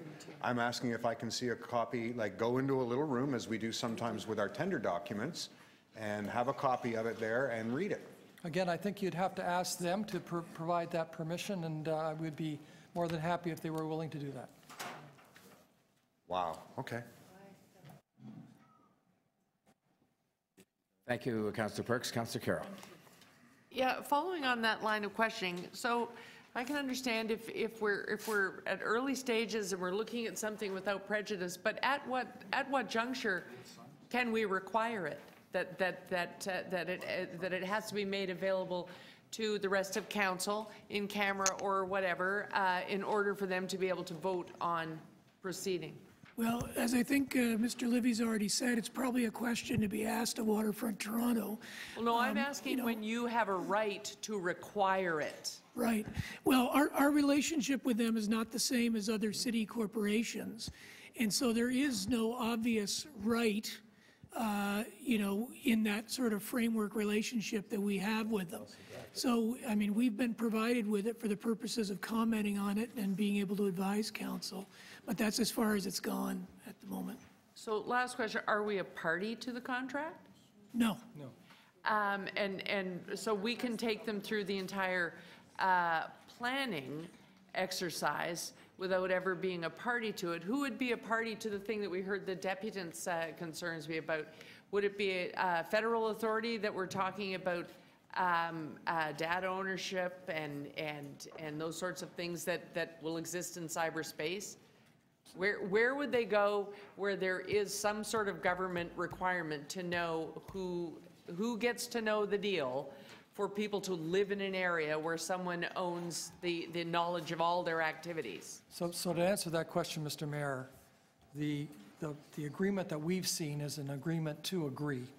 It has its intentions, it's laid out some intentions and some ideas about how to undertake the work necessary to crystallize in what they call a master innovation and development plan. That would require us, as the city staff, provincial staff and federal staff, to have input in that and be able to provide a full and complete explanation of that proposed plan.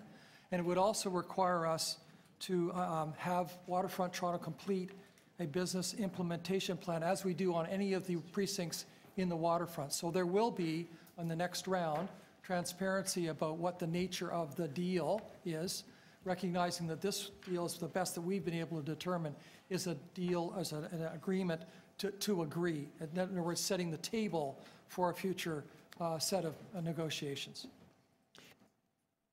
Okay. Questions of staff? Councillor Davis. What pilot projects are currently underway?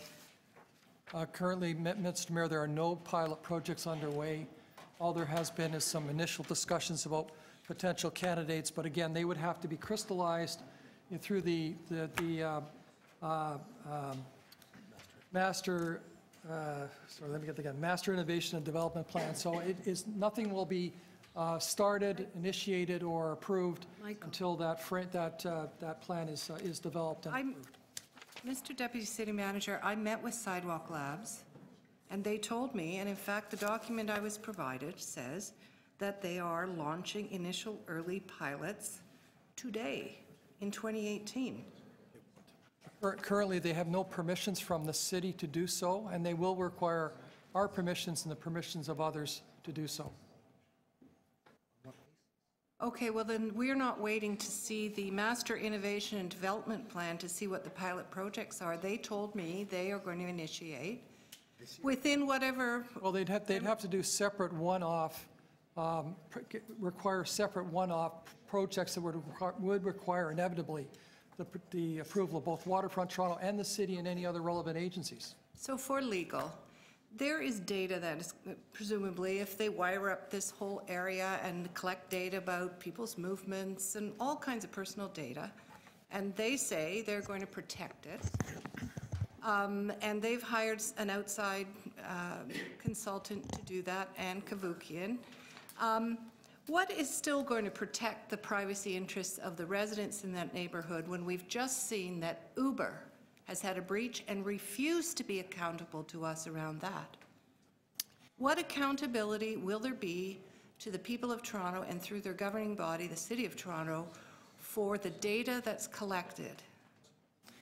Well, I think the report that you have in front of you mentions some of the overlying statutes, Municipal Freedom of Information Act, to the extent that the city became involved, and then the PIPEDA, I think, PIPEDA, which is basically dealing with the use of information by the private sector, by private companies, which I think would be primarily what would be engaged. Can you back up to the extent that the city is involved? Well, what the report is just pointing out that if the city somehow became involved in projects that are ongoing there, if there was some kind of interchange, then obviously we'd have input into exactly that privacy and breach issues, right? Is that in the legal agreement? Is that in the contract we can't see? Well, I'm sort of limited in terms of what I can say about that. So if there are, if what we have here is essentially a bunch of consultants being hired with $50 million to produce in this so-called test bed a series of things that they are potentially going to use and then enter into an agreement. What I understand is all of that will be wrapped up and confirmed before it comes to us in any way. So how is it that there will be accountability to the city around what is developed, the monetization of these commercial products that will come out of it? How do we know that the procurement processes they're using are fair and would meet the tests that we would expect? And who is benefiting whom amongst the various related companies? These are all questions that I think we need to understand. How are we going to get at that information? That was the last question. It's 3 times 3 is 9. I'm sorry I didn't reset the clock, but it's going to be at 9 o'clock. So, Mr. Mayor, the 9 hours, answer to that 9 minutes. question is that this agreement that we have today, the framework agreement, is an agreement to agree, and the only document that will crystallize the questions that you have will be the Master Innovation Development Plan that is the intended work for Sidewalk Labs with Waterfront Toronto over the next year to be brought back through both us, the province, and the feds for approvals. So you don't have answers to the questions yet because we haven't seen nor been made aware of the terms or conditions for that Master Innovation Plan in any way, and we will be working closely with Waterfront Toronto and we'll be reporting to you when it is in a form suitable for your consideration.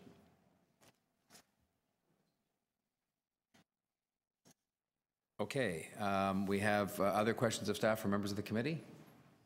Councillor Ainsley, Councillor Barlow, Deputy Mayor Barlow. Thank you, Mayor Tory.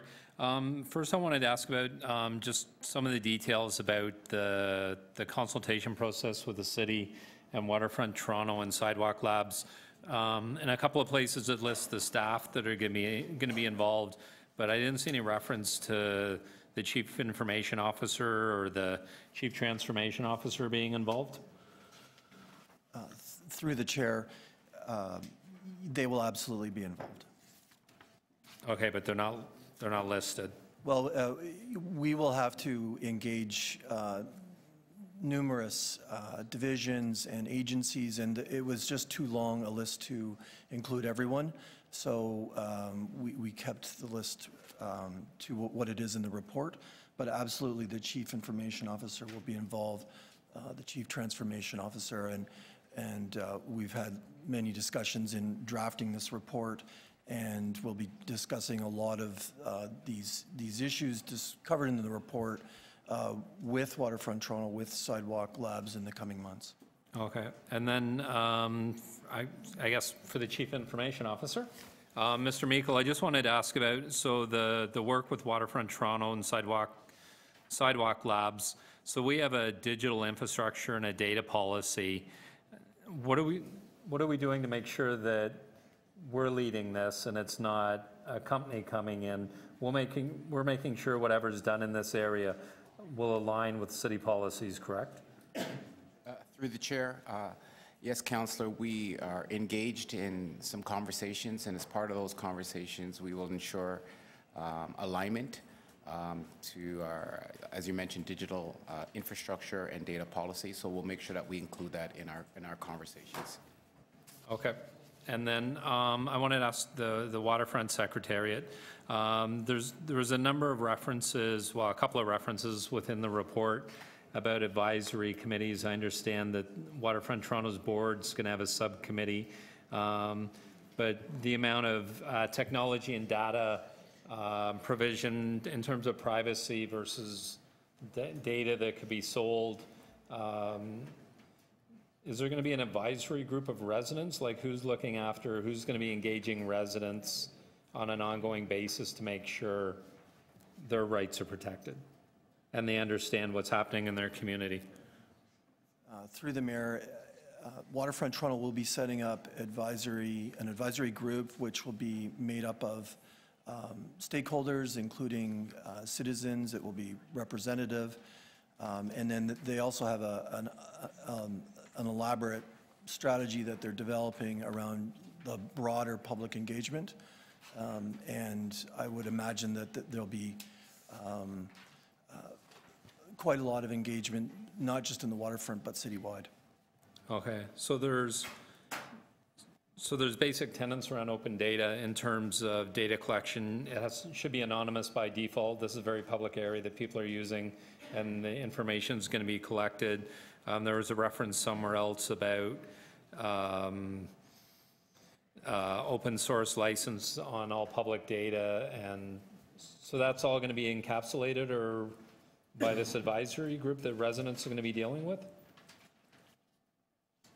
Well, I think city staff will be involved throughout the process to make sure that city policies around such matters are addressed, and that that there's adequate public consultation. Okay, all right. Thank you, Mayor Tory. Thanks, Councillor Lancy. Deputy Mayor Barlow. Yes, I just want to make sure I understand this correct. What staff is telling us is that the framework agreement is basically just an agreement to basically sit down at the table? Yes, so the framework agreement, it's attached at the end. It basically sets out an intention to We agreed to be at the table. An intention to develop a master innovation and development plan to crystallize what it is that they're going to do. And there's a process and steps that are included in that framework agreement over the next year to arrive at that answer.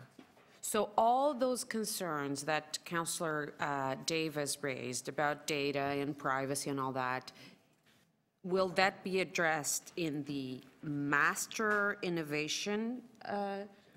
Mr. So nothing Mayor, yes. will happen. Will anything happen? Will any of these pilot projects, will anything happen without that master agreement? Mr. Mayor, no, the master agreement will crystallize the relationship between Sidewalk, Waterfront Toronto, and the partners of the City of Toronto, the Province of Ontario, and the federal government. And if you look in the top of page 2, in that first paragraph, this framework agreement does not finalize commercial terms, conditions, government approvals, representations, warranties, covenants, or any other provision contained in the future documentation. Okay, but you talk a lot about that doesn't give them the right to develop the land, but what about the data, the information, the privacy, like how is that protected? Like I know you talk a lot about here that it does, eventually we will develop the land, eventually we'll control the land. Right. You cover that well, that it's the master agreement. What about any data, any rights to any data, even from the pilot project? Will that be done with the master or? Currently, Waterfront Toronto and Sidewalk Labs have to abide by all the rules and regulations stipulated by all levels of government with respect to those issues. No change.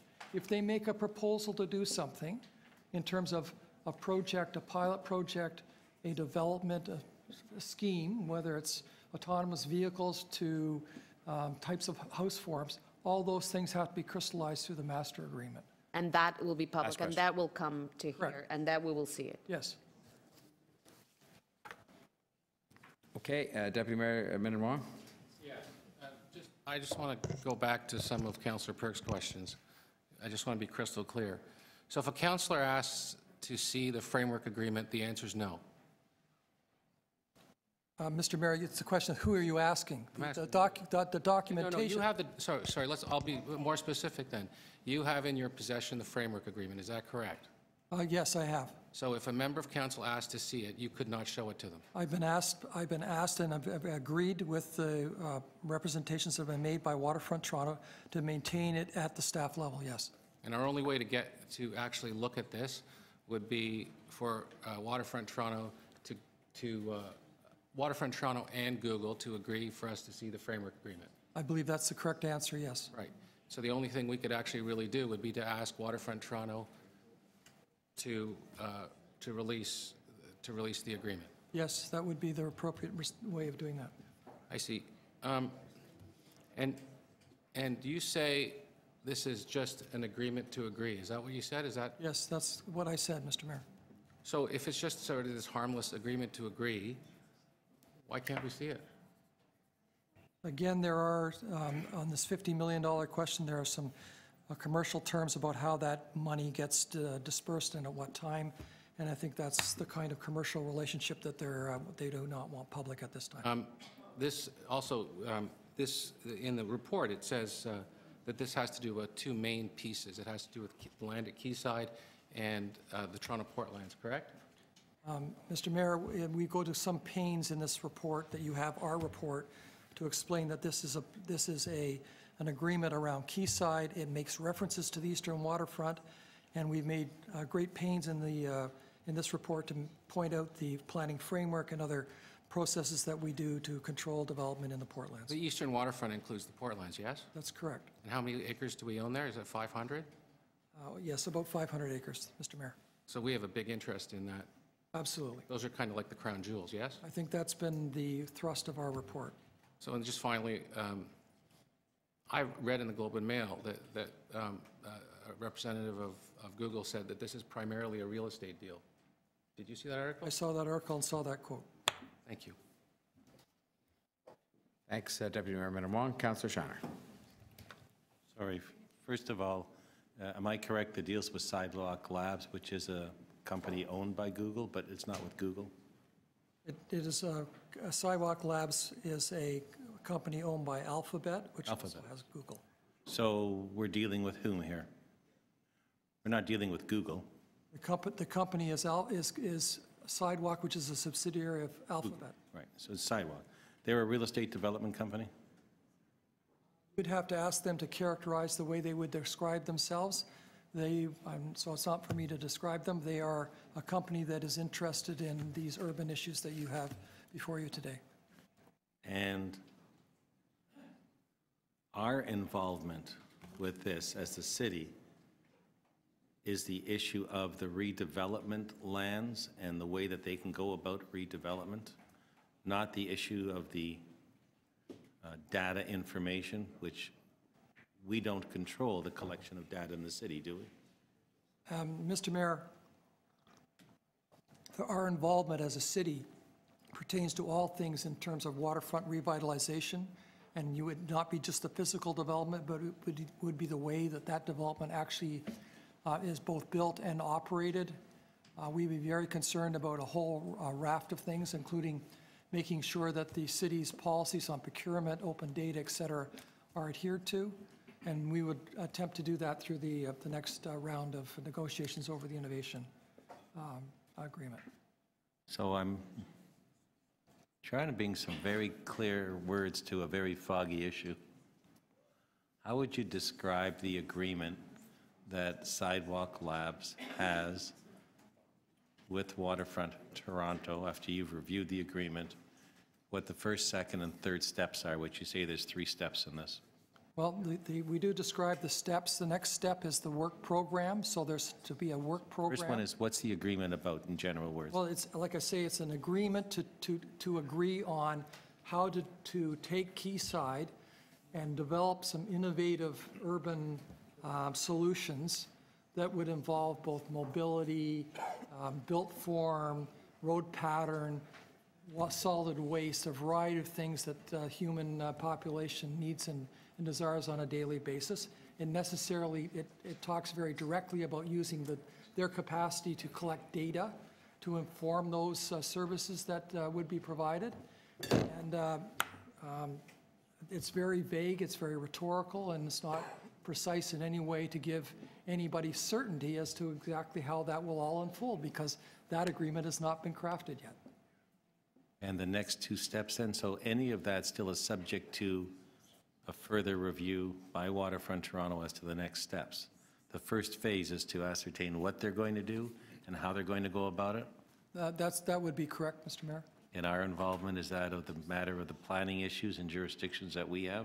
Planning is an important part of that, but I can tell you that both servicing and the question of how it is that the built form will emerge and how it is that the data will be collected are all things that are important to us. As we are things like procurement, we want to make sure that the procurement is open, we want to make sure that it's competitive. And does the agreement allow them to go anywhere upon the... Final question. Anywhere beyond the 12 acres in Quayside? Because the question is, and has been raised. Are they now looking to find a way to plan out the Portlands? Or is there agreement for their 12 acres and as a demonstrative site and then further consideration? But the agreement speaks to their aspirations for development on, for large-scale projects that would necessarily be larger than 12 acres. The way that the proposal was presented to Waterfront Toronto talked about the Portlands, and we felt that they overextended when they made those references. And we've suggested in this report that there may be some issues larger than the Quayside. For example, District Energy, which was a long-held aspiration for Waterfront Toronto in the eastern waterfront, or some similar things that might be applied somewhere else in the city. We're not saying that it has to be one geography or the other. It's all going to be dependent on what they come and propose to us in the next round. We're trying to be receptive to new and innovative ideas. We think that's something that should be supported. We think that there's some things that they might be testing out for us that will be new and emerging things that would be useful in other places, but we've yet to have any of that crystallized because we've not seen the specific proposals for the next agreement. Thank you, Councillor Shiner. Any other questions of staff? Councillor DiGiorgio. Yeah, a couple of quick questions. Thank you, Mr. Mayor. So my understanding is that Waterfront Toronto put out a proposal. Yes, in March of last year. And did the proposal contemplate comprehensive development as opposed to sort of piecemeal development of the total package that was put out there? RFP were you was looking for proposals on comprehensive development of the whole parcel? Yes, so they were looking for the Quayside geography, the 12 acres, and they set it in the context of the larger waterfront area, and it was for a comprehensive development. Typically, their RFPs do invite a development partner, but in this case, they did not go to that far and come to that step. And how many respondents did we get to the proposal call? You would have to ask them. I think it's, I'm looking back, it was 6. 6, and Waterfront Toronto selected Sidewalk. Correct. Okay. So, and they've entered into a framework agreement that basically contemplates proceeding very slowly in phases along the first year. And I guess everyone needs to get some both clarity and certainty with respect to the process that's being followed. Would that be a fair statement? No, that would be a very fair statement. Clarity would be much welcomed at this point.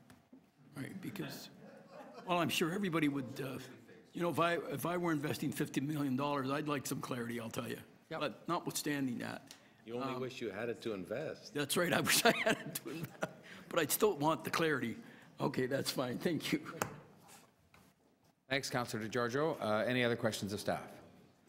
Okay, well then we can move to speakers, and I had, in terms of our members of council visiting with us today, Councillor Perks was first. Thank you very much, Mr. Mayor. In my view, I, as a member of Toronto City Council, cannot say that I am doing my duty if I sign off on this report when it comes to council. I have an absolute obligation to the people that elect me to represent them to the best of my ability. It's the first line in the oath of office that I say, and I'll tell you right now, it is not I would not be doing my job to the best of my ability if I'm buying a pig in a poke. I feel like I'm on, you know, let's make a deal, and I'm being told, well, there's something really exciting behind door number 1. And so vote on it. Well, no, I'm sorry. I need to know what's behind door number 1. And if we haven't got more clarity by the time this gets to Toronto City Council, I cannot support going any further down this road. I simply can't. I'm also profoundly concerned. You know, I sat in a meeting with Sidewalk and Waterfront Toronto staff. Mr. Livy said in answers to questions, he can't give me the document. I asked them directly, can you? And they said, well, maybe if you consider signing a non-disclosure agreement, maybe we can go that route.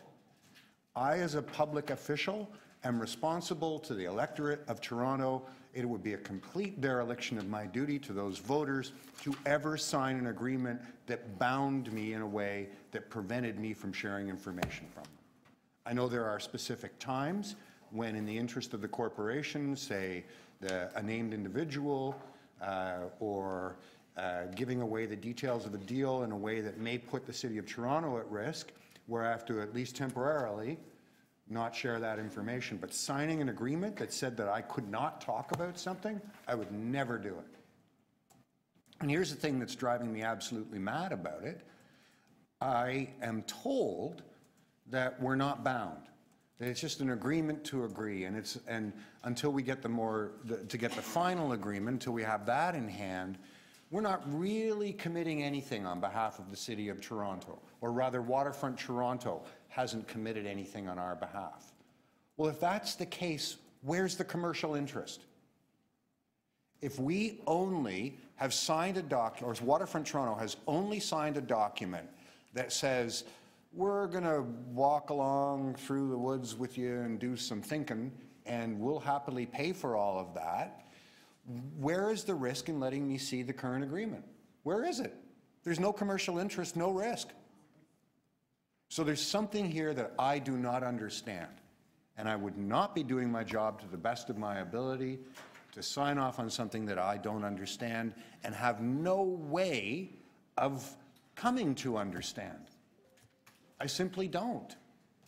So I urge you to take a hard look at whether you members of the executive committee will be doing your duty as elected officials moving this forward.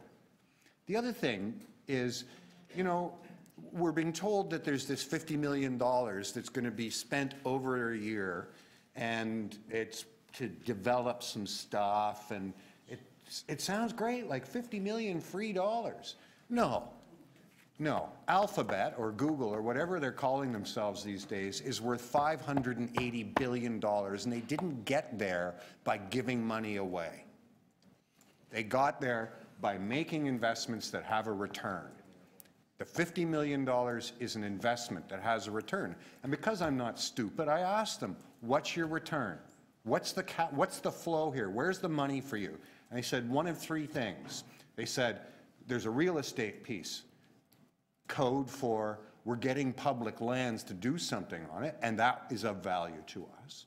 The second was, well, there may be a private-public partnership financing thing in this for us.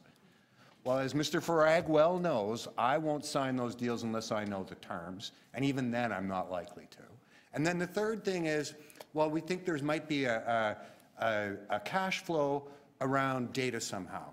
I said, so, okay, you want to commoditize something about how human beings live in cities that's not currently commoditized. You can wrap up, Councillor Perks. What is that? And they said, we don't know. I don't believe them. Thanks, Councillor Perks. Other members of council not on the committee? Councillor Davis? Yep.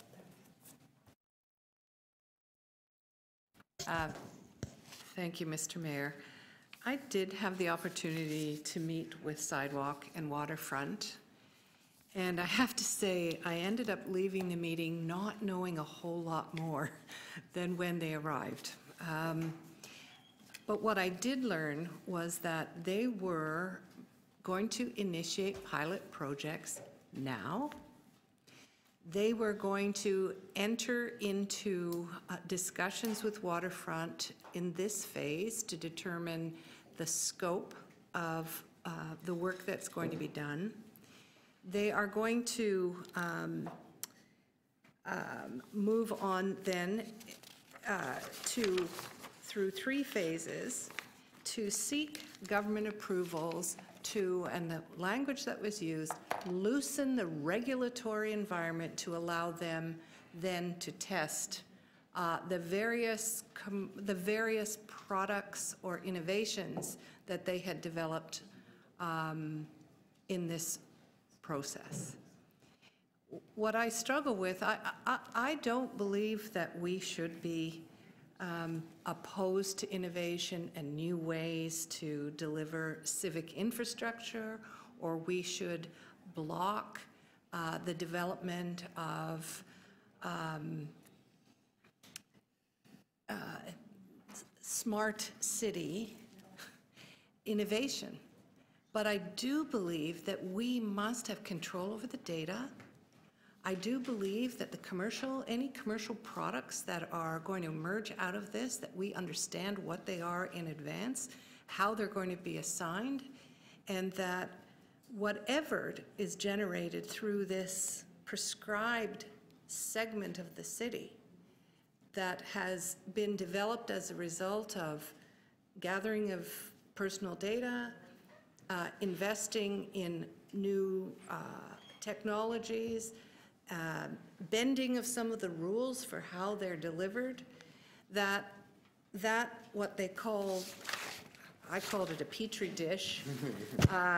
They call it something else that's on one of these sheets, test bed. Test bed. How are we going to contain then what happens within that prescribed area? They said very clearly they did have three interests or three businesses that they wanted to see come out of this: innovative infrastructure, real estate, venture capital, and technology.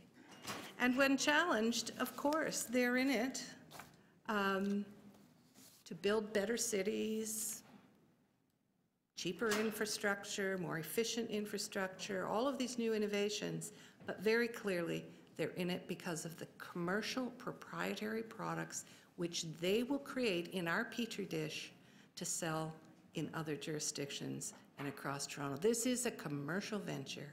We shouldn't believe it's anything else. Thank you, Councillor Davis. Other members of council that are visiting with us that want to speak? Okay. Members of the committee. Deputy Mayor. Item be forwarded to council without recommendation. If that's not moved, it doesn't go anywhere from here. I won't speak long about this. I'll just ask a couple of questions. Do you think this deal is big enough that you need to know what the terms are when we're dealing with Quayside plus 500 acres of land?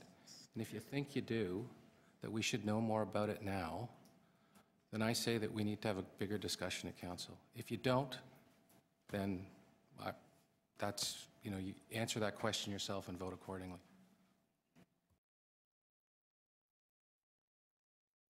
You've concluded? Okay, thank you. Councillor DeJoy. Sure. Sorry, Councillor Menawong, aren't you on Waterfront Toronto? Yes, I am. So have you not been able to get your questions answered there? I know enough about the agreement that I think you would like to know more about the agreement.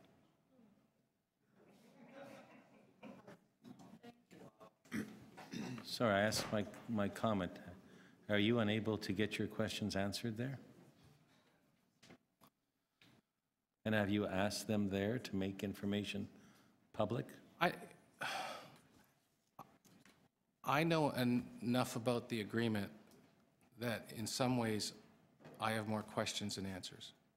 Have you asked your questions there and not getting answers to it? Yes. And have you asked them to do things that they've refused to do? Such as making information, particular information, public? Yes. So you don't feel that Waterfront Toronto is acting in a responsible manner on this? I think it's best that that we move it on to council and the council gets to have it. You've moved a motion. You want to send it to council. The staff recommendation was to receive the report because it gave us the information. I'm trying to understand the rationale for your motion. If you're not getting questions answered and if you think you can get them better answered at council, and if there's particular questions, why not pose them here so it goes to council with those questions? I can't pose my questions here because I know what's in the agreement and you're not supposed to know what's in the agreement, so I can't raise those subject matters here. So what else would get answered at council?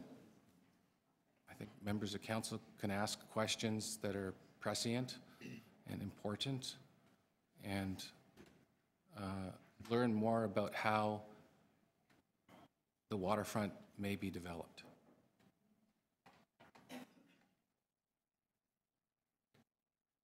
I don't have any other questions, Mayor Tory. Thank you, Councillor Shiner. I think speakers. Councillor Giorgio. Yeah, well, first of all, I will not be supporting that motion. I think the recommendation to receive is appropriate at this stage. I think this is for me anyway, because I've been involved in applications where we've been asked to approve something in principle. Most of you have not been involved in applications, planning applications, where approval is given in principle, subject to certain conditions or being fulfilled in the future. And the only condition that I think you need to be concerned about, and I talk about clarity and certainty and whatnot, is to make sure that council does not lose control of planning approvals. Now, it involves other levels of government, so there may be some fear that council may lose approvals. Whatever conditions are in the agreement, and I haven't seen the agreement, but to the extent that council retains control of what happens, and believe me, it won't happen over the next year. Whatever the framework agreement says, within 1 year, they won't even get to first base, maybe second base. This is a long-term project, okay? And somebody is investing money where they don't get their money out until maybe 20 or 30 years down the road. You can rest assured that there's some risk there.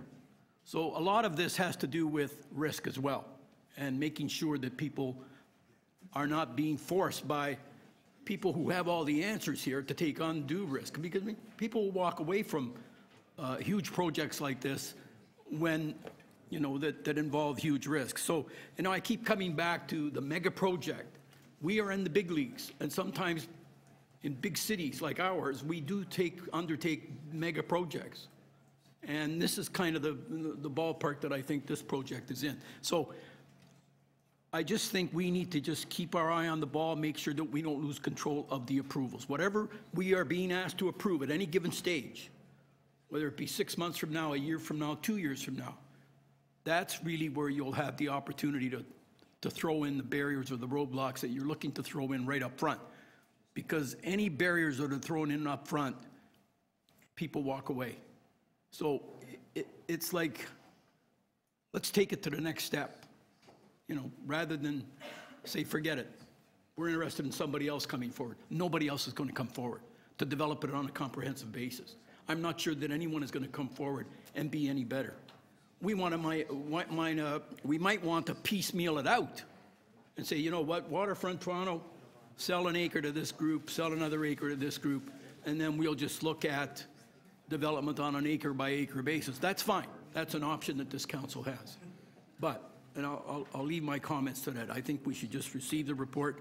I know, first of all, I want to thank whoever was responsible for writing the report. This is it's a good report in the context of the nature of the problem that we're looking at.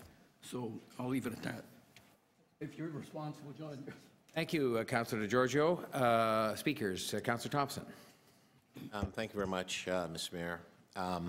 I've had 2 meetings with folks from Waterfront Toronto and Sidewalk. It's still not clear to me in terms of what the actual product will be. It's not even clear to me when I ask the question of them, what do you produce in New York? What would I be able to see that you have done that would help me in terms of validating my sense of understanding as to what you're about? You're a technology company, you are a real estate company, you're a data sales company, and so on. There's no doubt there are people who are obviously well known in terms of their abilities and their acumen. Dan Dockeroff, who is the former deputy mayor in New York, and some of the teams that are there. The folks from Waterfront Toronto, I have to tell you, I have absolute confidence in them. I don't have an issue with that, but it's still not clear to me that what is being presented, and as I said, the 2 meetings I've had with the organizations, it hasn't fully come to my sense of understanding that I am confident with respect to what it is that I would be approving. At this particular point in time, I would support the recommendation that's here to receive it for information, because when I look at the other elements in this report, it talks about the need for more work to be done by our staff, and I want to see that actually take place. I'm a little bit perplexed that more details are not available. The agreement itself, that we're not able to see it and we're not privy to it and so on, yet we would be asked to endorse this particular initiative. I wouldn't be able to explain it in its totality to my residents. And if I can't explain it to them as their representative, how would I be able to say that I want to support this? I'm fascinated by the fact that an investment of $50 million is being talked about for the City of Toronto. I'm fascinated by the fact that the variety of technology that they've spoken about and so on. I'm interested in how the relationship's going to be, and I asked the question most recently, just last week, who is going to develop the lands? Are you the developer? The answer was, no, we're not. We haven't gotten to that yet. We're going to work through that. And so it's problematic for me, and it's just the interest of time, I'll basically just stop there for now, but I will just move receipt of this item, which is a recommendation. It's the staff recommendation. Yeah. Other members to speak. Councillor Ainsley. Thank you, Mayor Tory. I do have a motion, if I can have it put on the screen. So the motion's in three parts, and it's based on some of the question that I was asking earlier of staff. The first one asks that we have the Chief Information Officer, the Chief Transformation Officer to list the city staff that are assisting in the development of the Waterfront Toronto and Sidewalk Labs Master Innovation and Development Plan. That kind of stood out to me when I was reading the report, that this is all about technology, and it's a partnership with a technology company. And I think not specifically laying out the point about having our CIO and the Chief Transformation Officer listed stood out to me. The second part, once again, this is a lot of it's about technology and open data and protection of data, both from the city side and from our residents. So in the second part of it, I'm asking that the Chief Information Officer ensure Waterfront Toronto Sidewalk Toronto initiative aligns with the city's digital infrastructure and data policy, and that report any findings and lessons learned to the Government Management Committee. The last one, there's a reference in the report about an advisory committee, and I understand the Board of Waterfront Toronto is going to have their own, but I think it's also important that we protect the rights of our residents when it comes to open data and the value of data, because one of the things that staff talk a lot about is the protection or the privacy of data is the core issue. Well, there's also the value of the data that's going to be gathered within the Quayside community, and I think that needs to be protected as well. I will be supporting receipt for information. I think that, you know, I've been a councillor now for 12 years. We have a lot of reports and negotiations that we do that come to City Council in the first stage, and they talk about it going to the next stage. And I see this in the same vein, but at the same time, I think we have an obligation to be leading this. That a lot of the information on page 15 in the report, there's a comment about scope, scale, and implications of data collection and use are still unclear.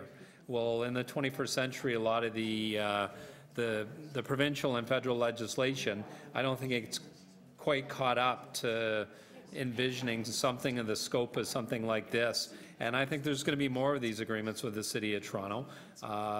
You know, we're at the first step, and I think we need to be leading it. We need to making sure the city's best interests are safeguarded, both the cities and our residents. So I'm moving this motion, and I'll be supporting the report and looking forward to reading the next stage as staff continue in the negotiations. Thank you. Thank you, Councillor Ainsley. Others to speak? Are you going to speak, Councillor Shiner? Okay.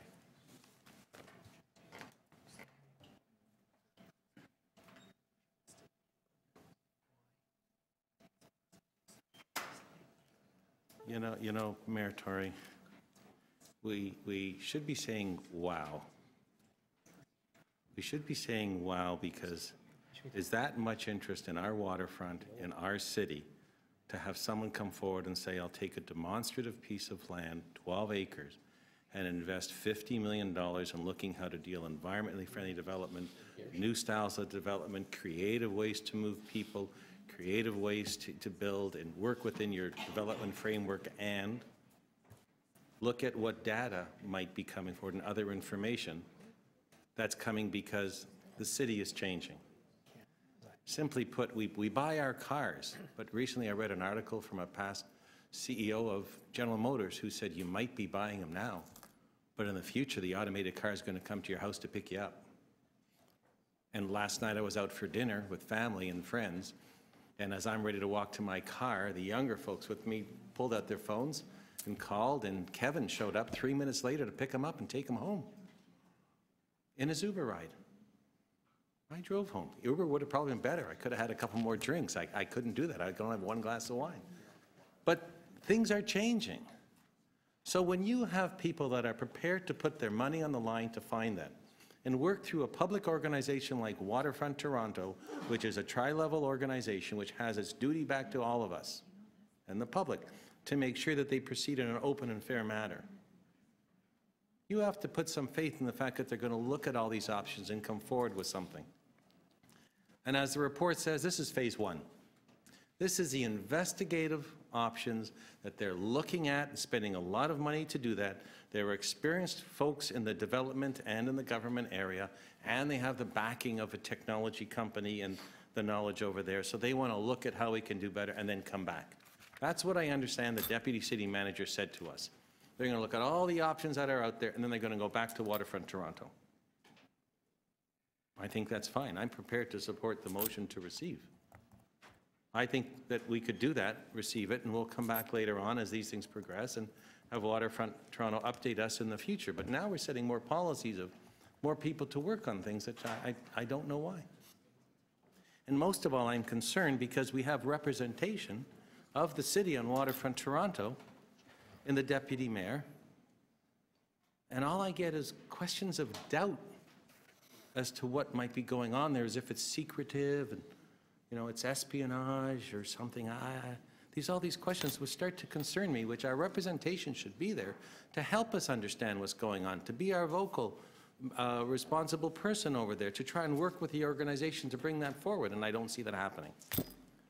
So we asked for a report. We have a report. It's first phase. It's 12 acres of development. It's not the rest of the waterfront. It's only those 12 acres. There's a lot of money going in to see how you can do things. They have to work within all the legislative framework that we have to have any type of development down there, and they'll come back with proposals, and they'll look at unique ways that things may move forward. And when you start to tie things down within our organization, it's like throwing anchors out along the way to slow things down because they don't get done. No disrespect, but we're a bureaucracy. They're a private corporation. We look at boards to do things like that. So, in due respect, and I appreciate what my colleague has, I don't know where the vote will go right now, but I am more than prepared to support the motion that my colleague has to receive, which is a staff recommendation. So if my colleague, Councillor Ainsley's recommendation doesn't go forward, that's what I will vote for. Thank you, Councillor Shiner. Others to speak? Okay. Then I think I'm advised that the order in which we deal with these is the Councillor Ainsley's motion on referral first, and then we take it from there. I guess then receipt, and then, pardon me? It is. I think if you go, can we just scroll up? I think it did say, did it not? I'm referring. Can you scroll? Can we scroll up, please, so I can see the top of the motion?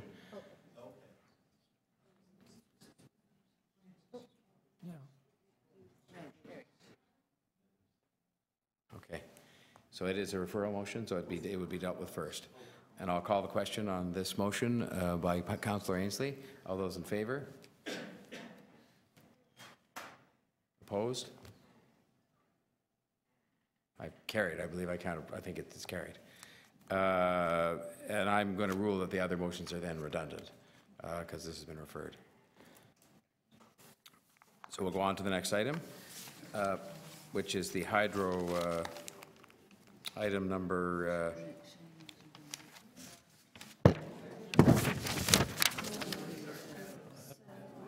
30. 30.10. Toronto Hydro Corporation review executive compensation policy. There are no deputations, so I guess we could move to questions of staff.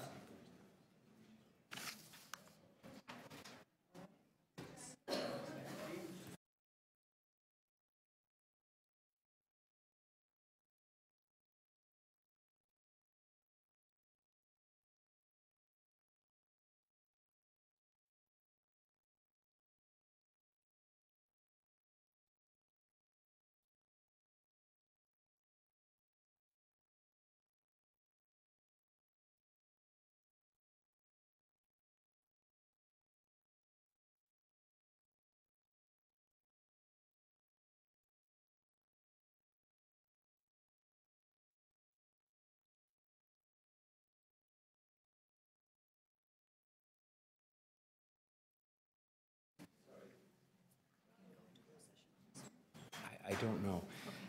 Do we have to go into closed? Yeah. Just trying to determine whether we have to go into closed session to have. Well, I have questions that. You have questions of staff that could be asked in public session and should be then, if that's the case. Well, I can ask first and you can determine for me, but we may end up going in camera. No, you're not a member. The police, the 54, 55, Councillor? She's not a member of committee. No, No, but we had, I was awaiting, frankly, to hear from Councillor McMahon when that was ready, because it's been ready 2 or 3 times today, and I just hadn't. The deputy mayor has questions on it. Yeah. Deputy Mayor Minnan-Wong has held, well, I've held it because he has questions. We've wanted to release it all day. We've worked hard, and the staff's been sitting here all day. But So we're not on that item. And Councillor Davis isn't a member of the committee. No, I fully understand that, but she is quite rightfully pointing out something I've been told 4 or 5 times today it was ready to deal with, just so we could release it and release the people that have been sitting here all day. So, but I agree, we moved on to the hydro item. Are we just going to, if we're just going to vote on it, I'm fine to deal with it. That is what we were going to do. I was told, look, I've been told that 4 times today, so I'm a bit skeptical now. Well, But Deputy Minnan-Wong said he wanted to ask questions about it, so he's now left the room. So. It's up to you, Mayor Tory. Are we going to deal with it now? Well, He's still, his stuff is still here. He's coming back. yeah, no, he's not. He's coming back. I would rather deal with it now and actually dispose of it, because, yeah, I know he's not. So. He's doing a media interview in the hallway. Is he? Oh, okay. He's doing a media interview in the hallway, apparently. So, if somebody could just go and find out, could somebody from my office just go and find out if he can come in and deal with this now, and because then we could release the people that are sitting here.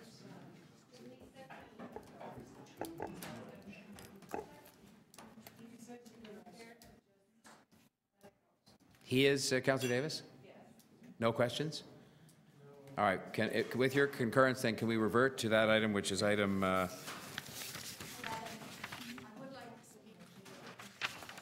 EX 30.11? I thought we were just going to vote on it. Exactly. Well, again, this is again where I'm getting misdirected. I thought we were just clearing it off, like there was not speeches, we were just having a vote. I have a motion, but it can be very quick. And Councillor Davis wanted to speak. I think it's just the 2 of us. Well, then deal with the other item that's in front of us. All right. No, but that's going to take longer. If this really is short, are your remarks short? And are there any other questions of staff or speeches to be made? And mine is less than 3, way less than 3 minutes. So. All right, let's proceed with 30.11 with your concurrence. And I'll ask first, there are no deputations. Are there? No deputations. Questions of staff? No questions of staff. All right, speakers, members visiting with us. Councillor Davis. Thank you. I want to say first thank you to all of the staff who've been involved, from Toronto Police to Real Estate Services to Planning, who have engaged, as well as the consultant that we use to engage the community. We had very good public consultation. Many issues were raised and questions answered about how this site was selected as the preferred site. And I believe absolutely this is the best site. And I believe it's the best site for a number of reasons. One, it allows us to create not just a modern new police station, it allows us to preserve an important heritage site. It allows us to incorporate the TTC and its needs, and as well, and the most exciting part of it is that it will allow us to include in this project other important city and community services. There were many questions asked about whether or not a police station was appropriate here, and there were some concerns expressed about whether or not it will feel like a fortress, whether or not a jail here would cause concern in the neighborhood. There were concerns about whether those two key uses were going to dominate the site and not allow for any other important community uses. And I think what we've established is that we can have all of those uses.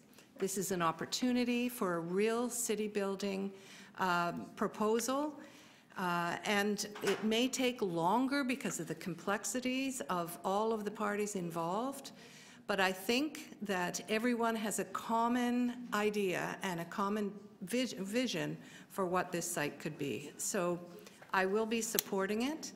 I do think that the motion that Councillor McMahon is moving, which adds a little bit more detail to the criteria that we will be using. The Planning Division has done an excellent job at capturing, as everyone has from the Real Estate Division as well, capturing the sentiment of the community and the priorities they have for this very important site. So I look forward to continuing this process, working with all of our divisions and our community. The amendment that I asked Councillor McMahon to include had to do with making sure that the community uses are prominent on the site and that we have an actual steering committee of stakeholders that involves the community as we work through this process. So thank you to everyone involved, from Toronto Police to Planning, Real Estate, and all of the other divisions.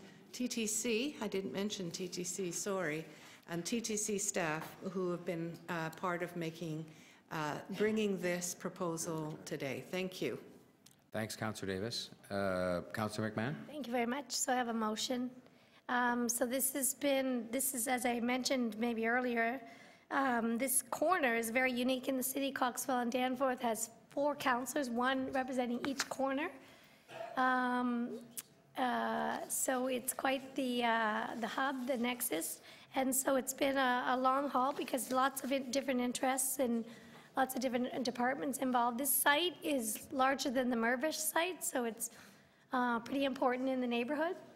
And this is part of, what we asked the police to do, to amalgamate and find ways of savings and a better, newer way of policing, community policing. So it's a key area, key site, key initiative. It'll be the first of its kind in the city, but we want to make sure there's more community activity on the site. So, excuse me, that's what this motion is about. Thank you to everyone who's worked hard on this and for sticking around all day. Like your support. Thanks, Councillor McMahon. Are there others wishing to speak? All right, then we're ready to call the question, and I guess the motions are in front of us. Motions plural, yeah. Correct? So we can put one of those up, the first one up. Do you want to do it as a package? In the name of efficiency? I'm quite happy to do that if that's the committee's will. That's fine. Because it's been passed around. The letter's been on people's desks forever. All right. Can I call the question then on the motion, all of the motions together? There are four, I believe. 4. All those in favor? Oppose? Carry. Okay, thank you very much. And and then now the item has amended. Yes, of course. Item has amended. All those in favor? Opposed? Carry. And I thank the people who are here waiting to deal with it for their patience all day. I really do. Thank you very much. I'm sorry you had to wait so long. Okay. So back to item EX 30.10, Toronto Hydro Corporation review of executive compensation, where we were on that. There were no deputations. We were on questions of staff, and there was a question as to whether we needed to be in camera to ask those questions. And you were deliberating on your questions, I think, Councillor Shiner. You were up. What's up? So I don't know if my questions are in camera or not. I'm trying to ascertain the fact that the document that was sent to us was all sent in camera as a confidential item, and yet a lot of it is simply comparisons of and data of other organizations, and also doesn't, I don't think, or if you could tell me, what particular items from our perspective would be ones that aren't in the public domain or would have to remain confidential? So is that a question of our solicitor or our... Through you, Mr. Mayor. I think it's a fair question because I read the document too, obviously, and I think that would be a good question to get our lawyer to answer. Yes. Through you, Mr. Mayor. I mean, I think staff are at a disadvantage because obviously the material's been submitted by Toronto Hydro. They're the ones that are asserting the confidentiality. We have spoken to them about it, and they continue to assert that for various reasons. They're concerned about commercial information, financial information, third-party proprietary information. And I mean, that is their perception of confidentiality, and it's before you on that basis. And that's really about all I can say about it at this point. So, do we have to go in camera then? To ask questions about the document that was... If you want to ask detailed questions about the documents, yes, at this stage you have to go in camera. Well, the other question I'll have, in 2012, there was a motion to limit bonus pay to 25%. We asked for revisiting of that. We're the shareholder. This is a corporation. Is the shareholder permitted to give those instructions through its annual meeting to the management of the company? Well, I think that when that matter was brought forward, there was also an attachment with legal advice as well. And I think in order to give you a full answer on that, again, I'm sorry, but I think it would have to be an in-camera discussion to impart that legal advice. I mean, it may be that you want the solicitor to report on this to council in respect to the matter, because I think we could perhaps use an opportunity to review the attachment and revisit the advice we've given previously. I would. Public question, though, still, and then maybe we have to go on camera. To the city manager. Trying to get Peter's attention. Sorry, I don't want to ask you if you're not aware of what I'm asking. The issue in reviewing compensation packages for employees is often that of comparators of what would be in the industry or an industry norm. Toronto Hydro has done a review of what they might believe is, or at least from their compensation committee, an industry norm. I look at it and they say, well, Toronto Hydro, and they talk about 1 million customers, 1,050,000. Their annual report says 760,000. So first of all, I'm lost as to which number is right. If I look at comparators that might be out there, Toronto Hydro covers an area of 630 square kilometers and simply is a distribution company within it, lower level municipal distribution company. Electra covers 1,800 square kilometers. Saskatchewan Power, 651 square kilometers. Sir, you're putting a lot of detail into this question, but I just am mindful of the clock, that's all. I've let it go, but I was just, you're getting into full speed. The reason for the question is, when you look at those comparators, or even Hydro One with 1 million square kilometers, they're different. They're complete provincial distribution systems.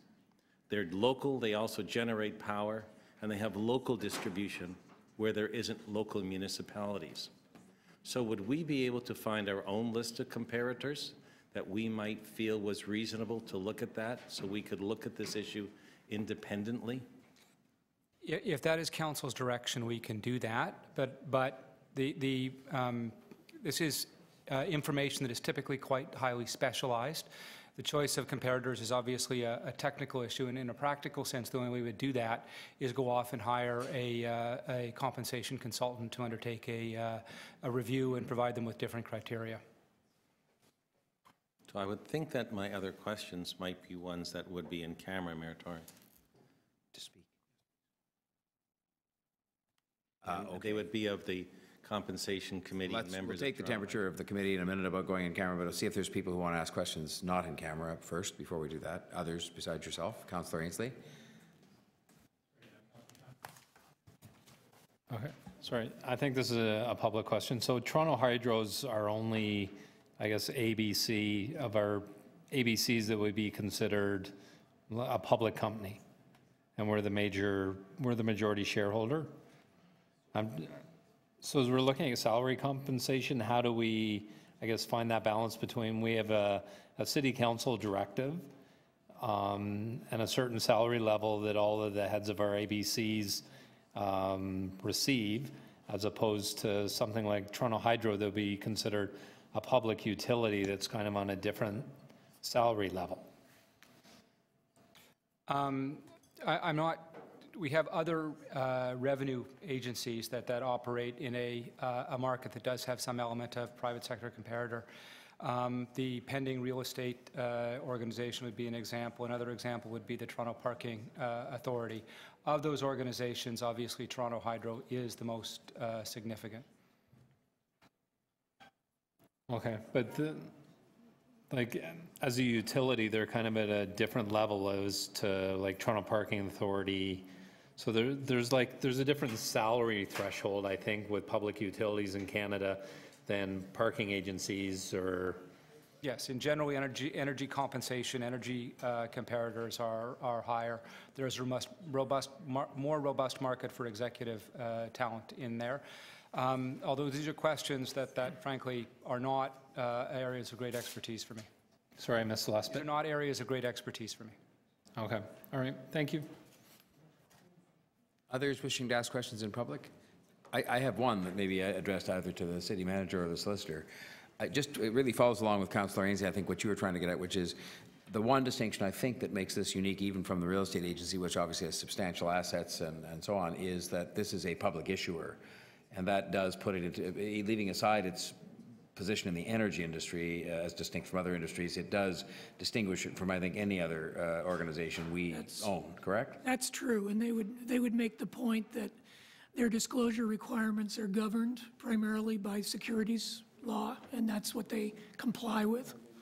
And just, again, this is not apropos. I have some thoughts of my own on this, which sort of inadvertently not became public because the media asked me a question today, but I'm also assuming that their compensation setting practices and their compensation disclosure are largely governed by legal requirements as to what they have to do nowadays as a public issuer, correct?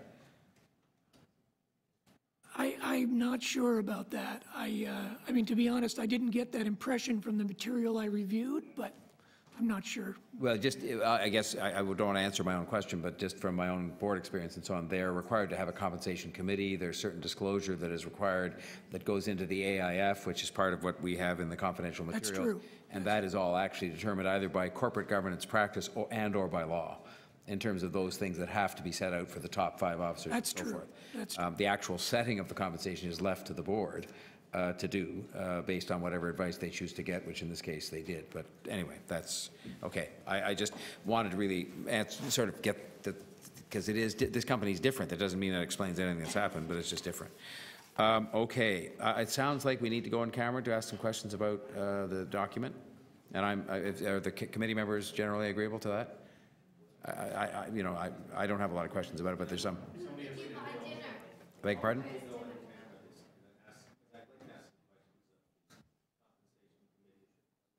I'd like to ask some questions of the members of the Compensation Committee and the Board of Hydro because it's their report to us. They've been kind enough to come here, and I think in fairness we should ask the questions, but in camera to better understand. All right. Is the committee disposed? To do that. So motion to go on camera moved by Councillor Shiner. All those in favor? Opposed? Carried. And with the members of the Compensation Board here. Yes, and we'll have the members of the representatives of Hydro who can identify themselves stay with us. And I'm afraid I have to ask everybody else that's from the public to excuse themselves.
All right, we will now resume in public session. We had questions of staff. There's quorum here. Yeah. We had questions of staff in public. We had the in-camera session. We had, so I think where we are is with those wishing to speak in public. And I'm going to speak first, if I may, and I'll just start the clock. I understand the fact that you know that this corporation, and we were talking about this in the public session earlier, is a different beast than some of the other entities, and maybe different than city departments in that regard. And the question becomes really the measure of that difference, and the ancillary question of what is necessary to make sure we get obviously the best talent available. And my concerns, quite frankly, and I'm going to introduce a motion. Can I put that up just so that we can have it up there in compliance with the rules? The motion has to go up as I begin to speak.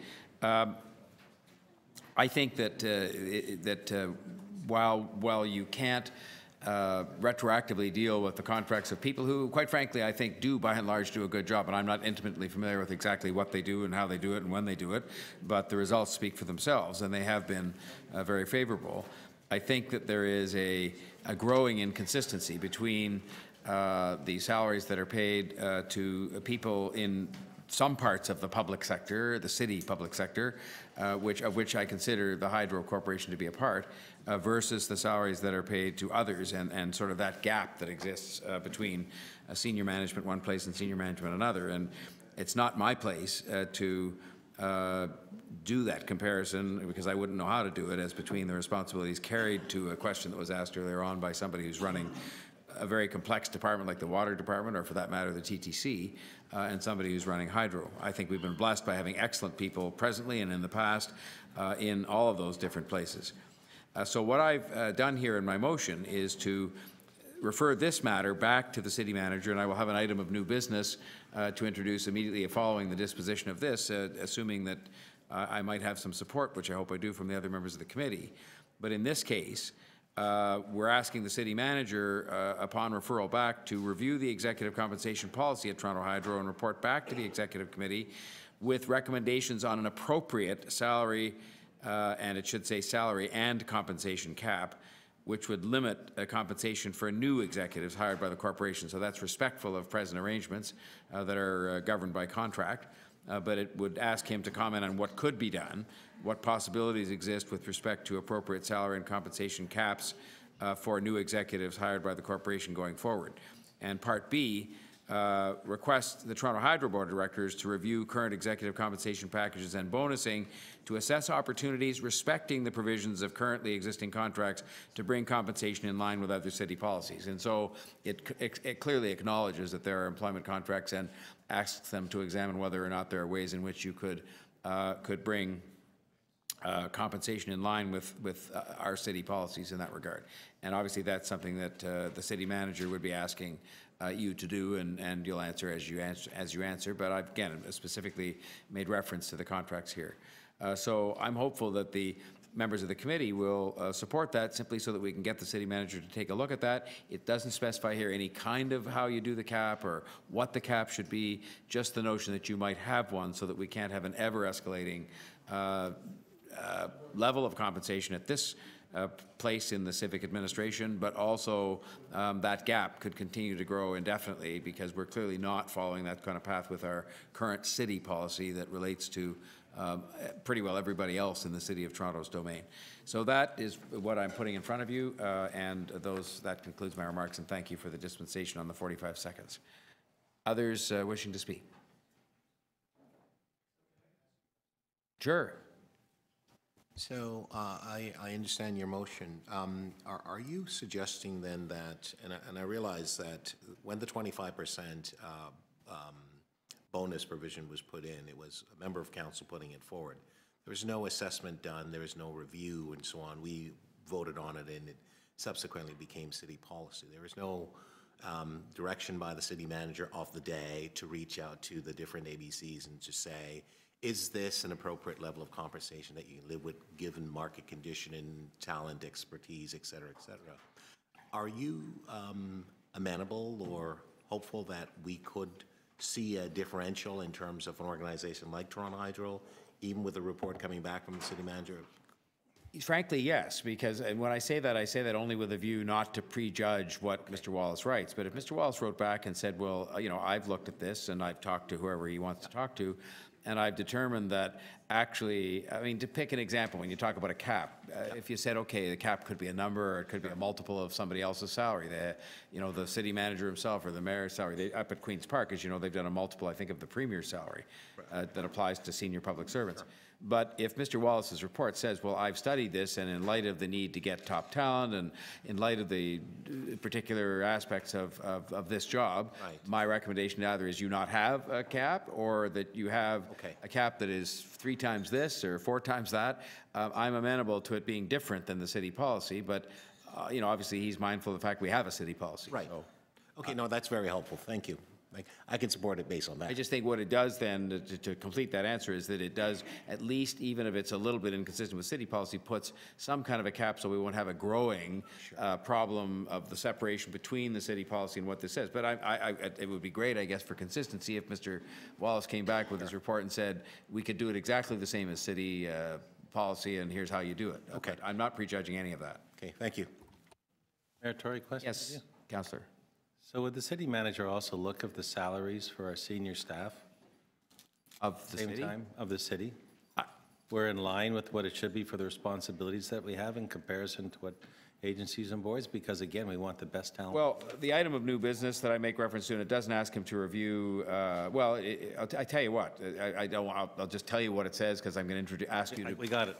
I'm going to ask you for permission to introduce it. It says review executive compensation at agencies, boards, and commissions other than Hydro, so that we're being consistent again. So I presume if he wants to write a report back saying, you know, with the help of a consultant or otherwise, that the salaries at TTC or head of water or head of this or that are in line or out of line with where they should be, he'll do that. I'm assuming we sign people up to contracts that they're willing to accept that are in line with what they think the job's worth. But he can write that report. I don't think anything stops him from doing that in this wording that's here that'll be introduced. Any other questions of the mover? Okay, and then are there any other members of the committee wishing to speak? I had the deputy mayor down to speak, but he doesn't seem to be with us at the moment. Councillor Shiner? Yeah, there was a motion that I had. Two? I have 2 motions. Can I see what I had?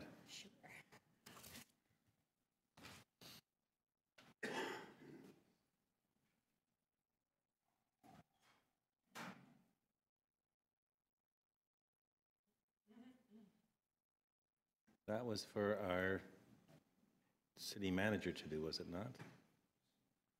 So I'm asking that we add it for the city manager to do a comparison for us. So, and the other one?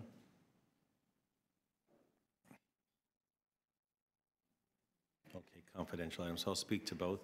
The first one is to look, and I understand the policies that may have been followed by Toronto Hydro. I'm a simple person. I try to look, and as I said earlier, at the size of different organizations, their responsibilities, and I think that the comparators that was used could have been different in some manner. So I'm looking for some independent input from the city managers what comparators could be. The second part is the fact that we have attachments that come forward where they're completely confidential, and it makes it look as if something is being in that information that can't go public, and I think a lot of it could. So I'm looking to see what information could be public with that, but instead of having it as a separate motion, I'd like to add it to your referral so when it comes back, they can tell us that. Otherwise, if your motion carries, this one dies. So I would like to make this as an amendment to your motion to also direct that. Because I think your motion is going to carry, which means nothing's going to council, which means we wouldn't have the request of Hydro. I accept both as friendly amendments, because I'm quite happy to do so.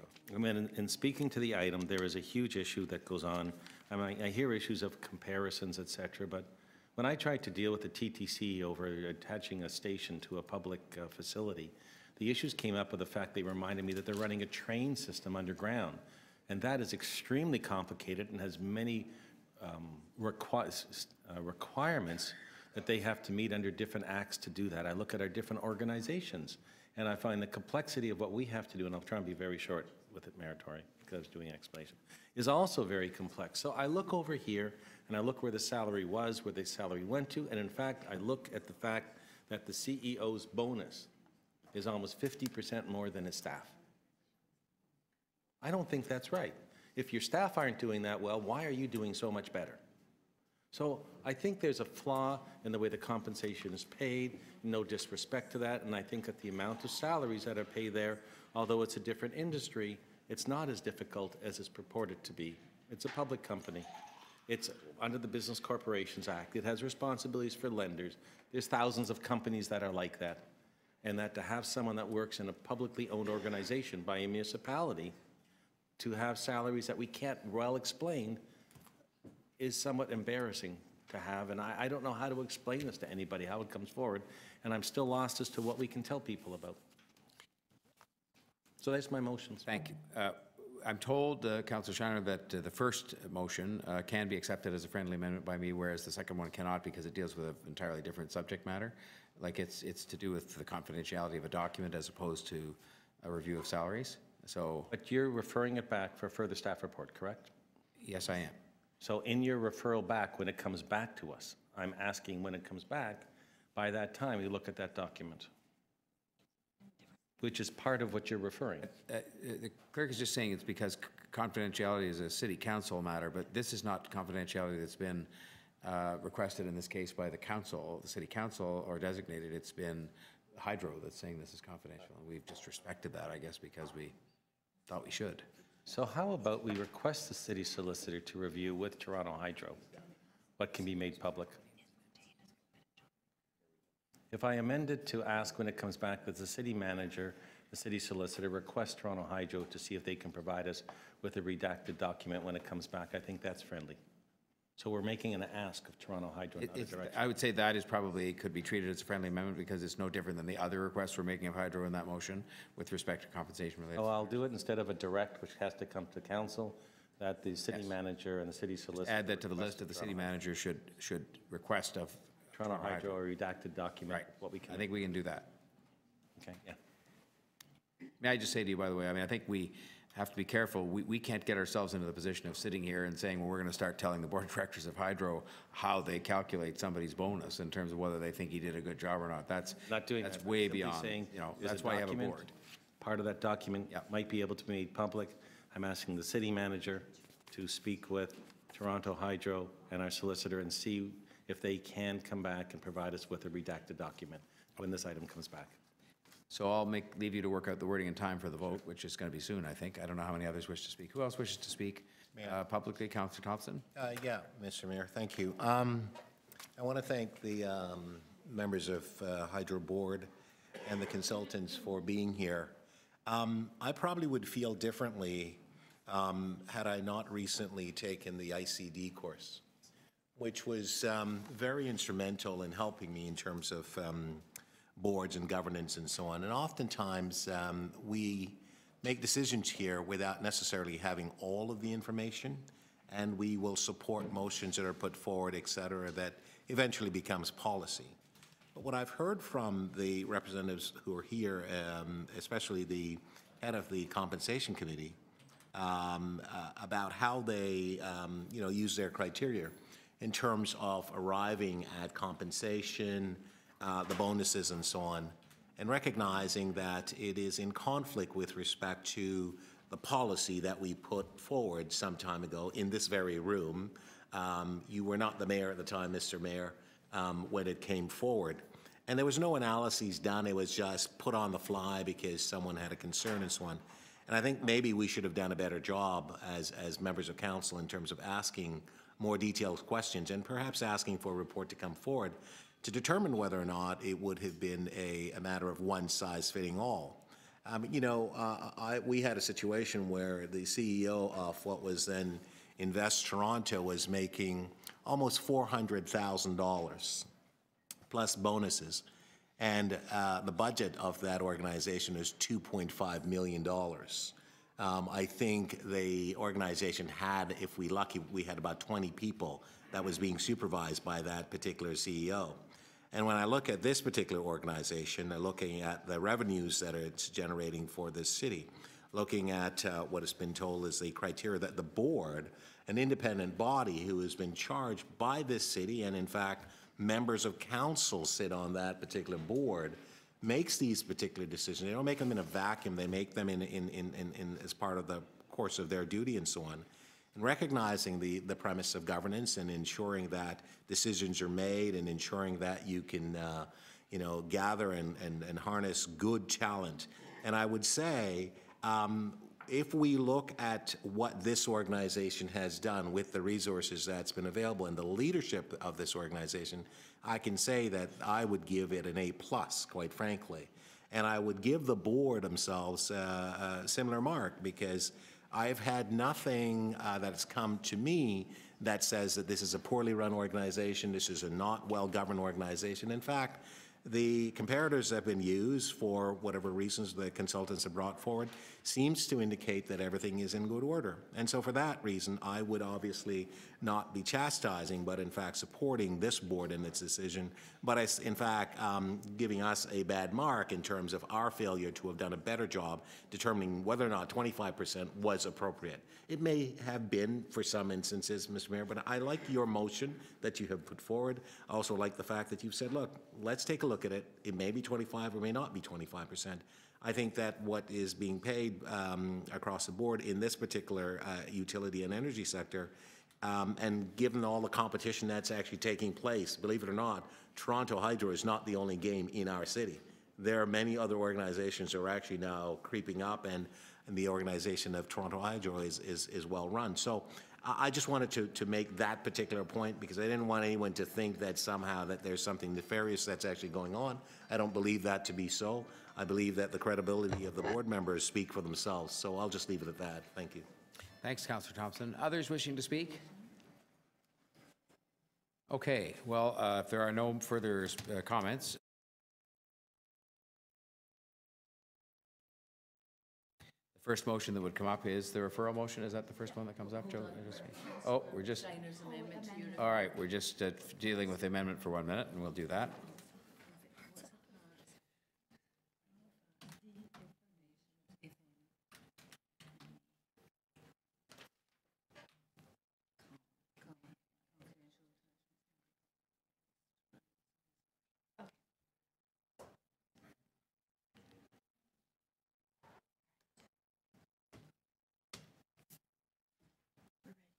Okay, so we'll have the revised motion with the friendly amendments, plural, put up. Or is it just a motion from Councillor Shiner amending mine? Is that? Yes. Okay. Is that? I just don't see it on my monitor. Is it just because mine's not working, or? It's up. Okay. Well, I guess my monitor just went dead, I guess.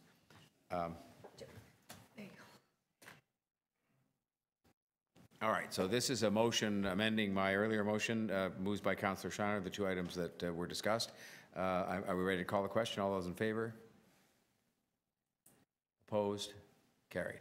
And then the motion as amended, my motion as amended, the referral motion, the original referral motion. Ah, there we are.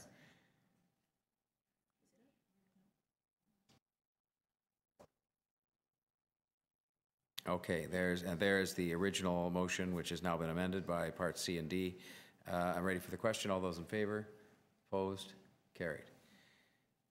And I think that disposes of the item.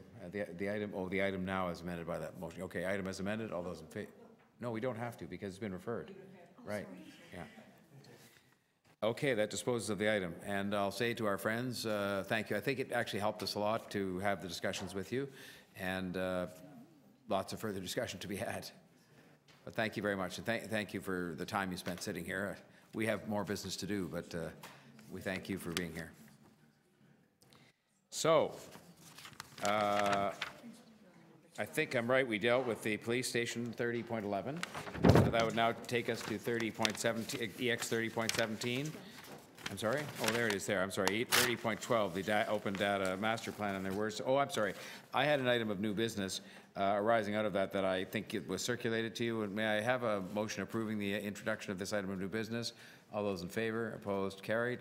And are there any, there's no deputations on it, because we can deal with it now if you're willing. Are there any questions of staff on it? Are there any people wishing to speak? I think I spoke earlier, and simply to say this is to broaden out the referral to, because I couldn't do it under the hydro item, to have the city manager look at other bodies to look at limiting compensation and otherwise reviewing that compensation as was discussed. Can we deal with this then? Are you ready for the question? All those in favor? Opposed? Carried. So that was carried. Now we go to EX 30.12, the Open Data Master Plan. And we did have some deputations on that, I believe. Starting with Richard Pietro.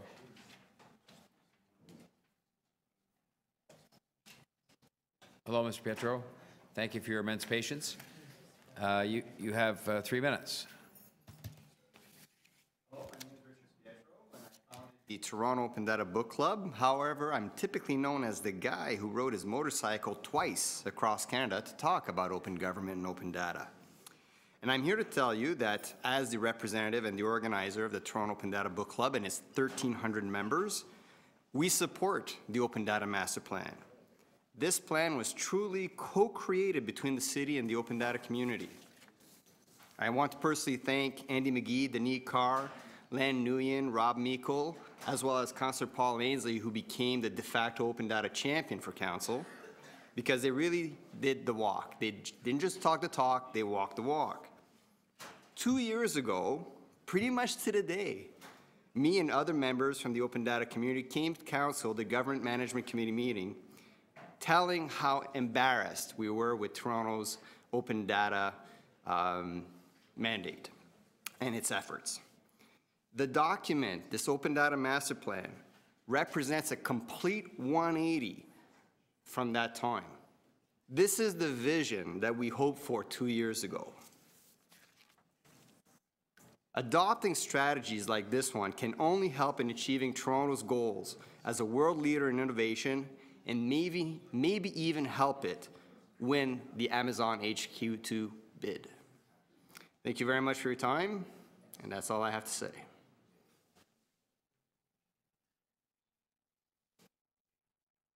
I'm done. I'm making it quick for you guys. Questions of the deputant? Well, thank you, and thank you for your patience, Mr. Pietro. It's much appreciated. Jennifer Evans, co-founder Tech Reset Canada.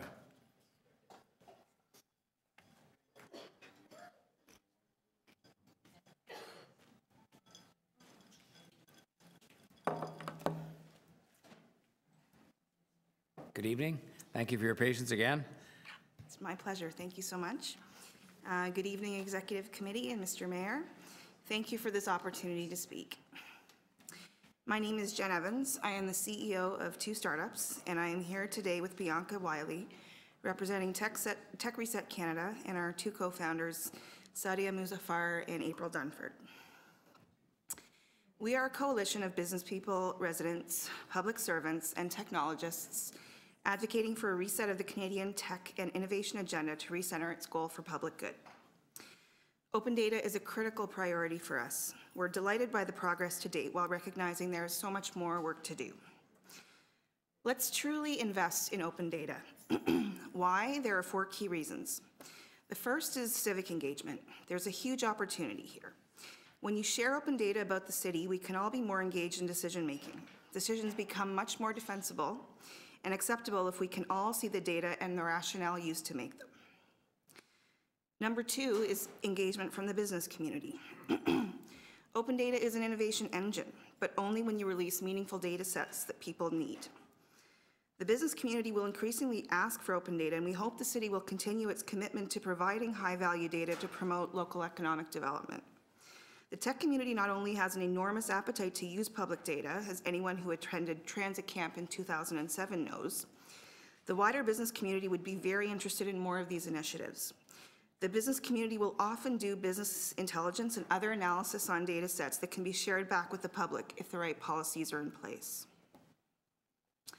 Number 3 is staff engagement. One of the biggest benefits of open data is better cooperation between divisions and staff. Creating open data to be used internally is a big help to better collaboration across city projects, high schools, civics, and startups. Common information can often, though not only, mean common priorities. City staff and the community are important data users, open data users. People pore over it. It's a powerful tool in helping them do their jobs better. What do we need to do to ensure that this happens? And this is my primary ask. Ensure that all new software and IT systems are required to publish open data. If vendors want to sell to the city in 2018, open data is a baseline requirement. SafeTTC app that was recently purchased is an example of this going wrong. The data about usage of that app should be open, and it's not. It makes it hard for us to understand the value. The fourth reason is trust. Trust builds or rebuilds something critical to the heart of the community. Real power and real freedom would lie in trust, not force. That was written by Ursula K. Le Guin, a brilliant writer on the future of society who passed away yesterday. And nowhere has that been more true than here in Toronto. Trust is under assault. Monday at Davos, the 18th annual Edelman Trust Barometer was released, showing that trust in institutions is in crisis.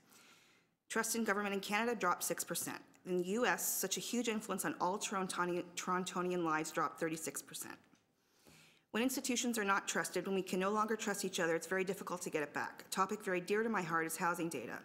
There was tremendous confusion over shelter options and communications over the holidays. I experienced the impact of that confusion personally. This confusion around availability is not a minor thing, as you are all now painfully aware. At -27, it can cost lives. Make this kind of data properly open. Then we can all take better part in knowing and learning and acting on it.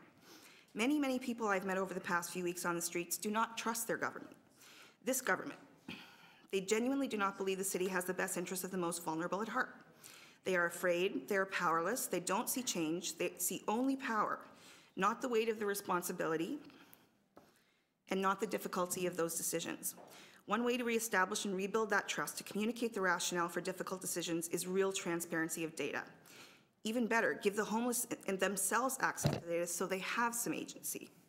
I'd personally... Evans, given the nature of your comments, I didn't want to, but I've given you an extra minute and a half already, so I'll have to ask you to conclude. I mean, I didn't want to interrupt when you were being critical of the government, and that's fair enough, but you have taken a minute and a half over the time, and I have to be fair to everybody. That's fine. Thank you. I'm sorry I didn't get to the rest of my remarks. But no, that's okay. You're here to say what you want to say, but it's just that I did give you, I had to at some point stop you, and now is the time. I let you go through that part of it, and so. Thank you so much. Thank you. Questions of the deputy, Ms. Evans, there's some questions if you're willing to answer them. Yes. Starting with Councillor Ainsley. Ask you a quick question about open data. And some people, there's a belief that data sets should be sold. And as a small business owner and a tech startup, what do you think about like selling data sets or? I think public data should not be sold. I think data that's critical to the operations of the city, the municipality, to the country are things that are owned by the entire population and should be treated that way. Okay, and then for a municipality not to disclose the data set because it might have a commercial value to the municipality? It's a tough line to walk. I need to really understand what the circumstances were, what kind of data we're talking about. There's definite value in making data open for business to be able to use. Maybe the data is open to a certain extent, and if business is going to use it, there's an additional fee. There's a number of ways that this could be treated. But the key is that publicly critical data needs to be open. Okay, thank you. Thank you, Mayor Tory. Thanks, Councillor Ainsley. I saw another hand up. Councillor McMahon. Well, maybe you're done your remarks, but I just wanted to give you just ask you what else you had to say in a short time frame, because I know you've been waiting here all day, so I thought you deserved that. Thank you so much.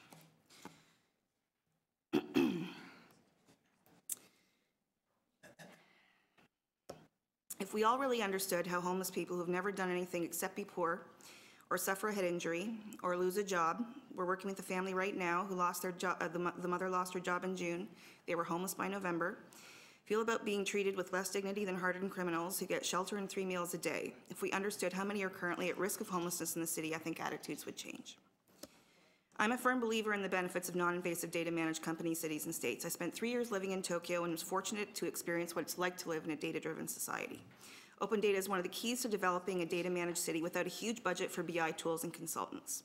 It is also about a deeper level of civic connection and engagement and education and being a part of the life of the city. It is the power to transform a city like Toronto, to help those in our city who need it most. And in an era of fake news and perpetual outrage and extreme partisanship, it has to be a guiding principle. And I just want to say, I did not mean to sound critical of government. I'm trying to explain the attitudes that are out there about policies that government develops.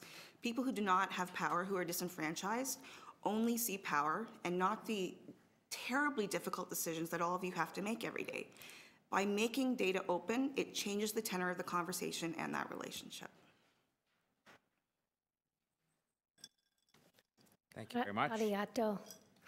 Thank you, Councillor McMahon. Did I see another hand up to ask questions of this deputant? Okay, well, I thank you very much for your deputation and for your answering of the questions. Ms. Evans. We have Curtis McBride, Myovision Technologies. Nice to see you, sir. Thank you for your patience. And we have your letter on file as well that you sent. We appreciate that. Can I plug this in for SlideShare? Or? Pardon me? Can I plug this in for SlideShare? Yes, by all means, for sure. Yeah.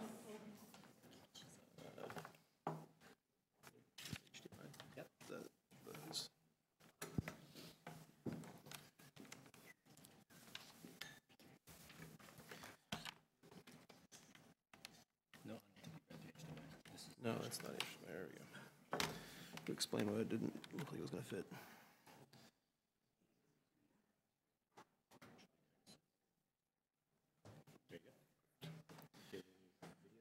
No, just 3 slides. Okay. So I have 3 slides with 3 technical concepts. It's about 10 o'clock at night, so I'm going to try to get through these in 3 minutes.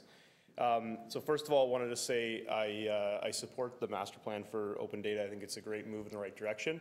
But I want to shed some light on sort of where this is going over the next decade, and I think it will also shed some light to the earlier conversation about sidewalk labs. So about 5 years ago, something fundamentally changed in the world.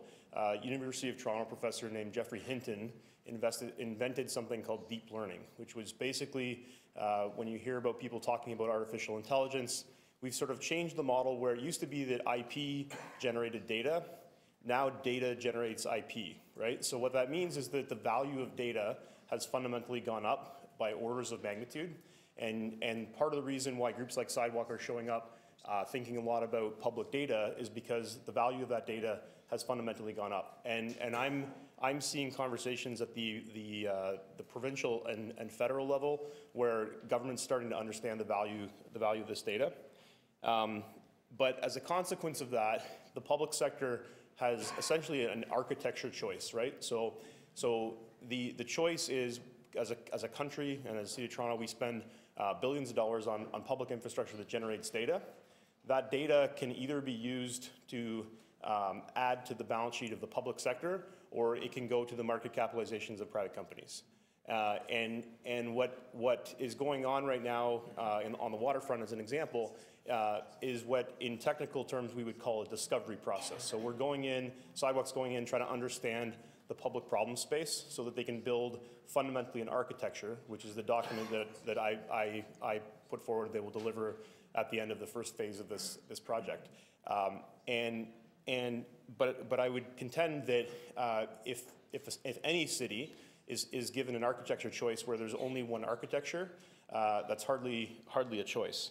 And so what I would put forward is that an alternative architecture, which there's a whole network of people across the country that are starting to think about this, which is that public data should be owned for the public benefit, right? And to do that, we need to move towards standards, and I was excited to see in the master plan a big focus on standards. Move towards ubiquity, because if you're building applications, let's say you're UPS trying to route packages through a city in a more efficient way, having data in little pockets of city or in one municipality, not the other, doesn't help you. So we need to move towards ubiquity. And the third one, whether we like it or not, economics drives the world, and we need to build into the architecture economic incentives for both public sector and private sector to want to participate. And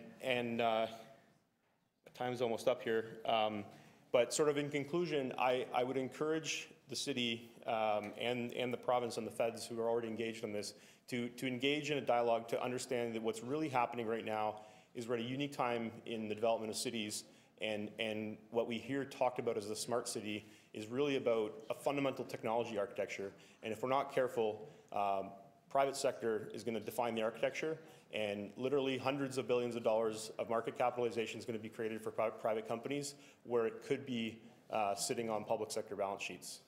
So thank you for your time, and happy to take questions. Thank you for yours and for your patience, and for the good work you do for us as helping us with some of our technical requirements too in other areas. Who has questions of this deputy? Other questions? Councillor Ainsley?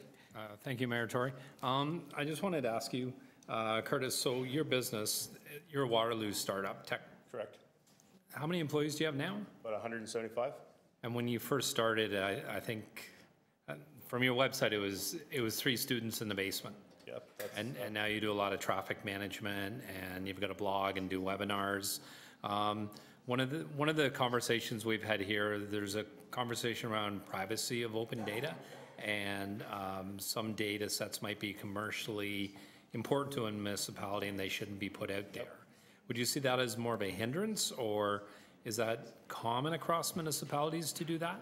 So I appreciate the question, and I think it's an important distinction. So I'll make a distinction between open data and open architecture.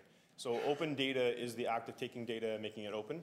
Open architecture is building into the fabric of how you think about data in the city, building into the fabric of that the ability to open it, right? And as opposed to give it away to a private interest. It's not I'm a technologist, not a public policy person. It's not my job to decide what should be open, what should be closed, what should be sold, what shouldn't be. What I'm suggesting is that there's a fundamental question here that if we want to set up the next 50 years of how people experience their cities, we got to get the technology architecture of how the data generated from cities interfaces to the world. And there's a raging battle going on right now between private interests that want all that data to flow from tax dollars through public infrastructure investment to private benefit, and people that want to see that stay within the public space. So I would sort of suggest that it's a good question, but it's not people in my. I have the luxury of not being in public policy. So. Thank you. Thank you, Mayor Tory. Thank you, Councillor Ainsley. Other questions of this deputant? Okay, well, again, our immense gratitude for your patience today, all of you that have hung in there, Mr. Pietro and yourself and Ms. Evans. Derek Moran.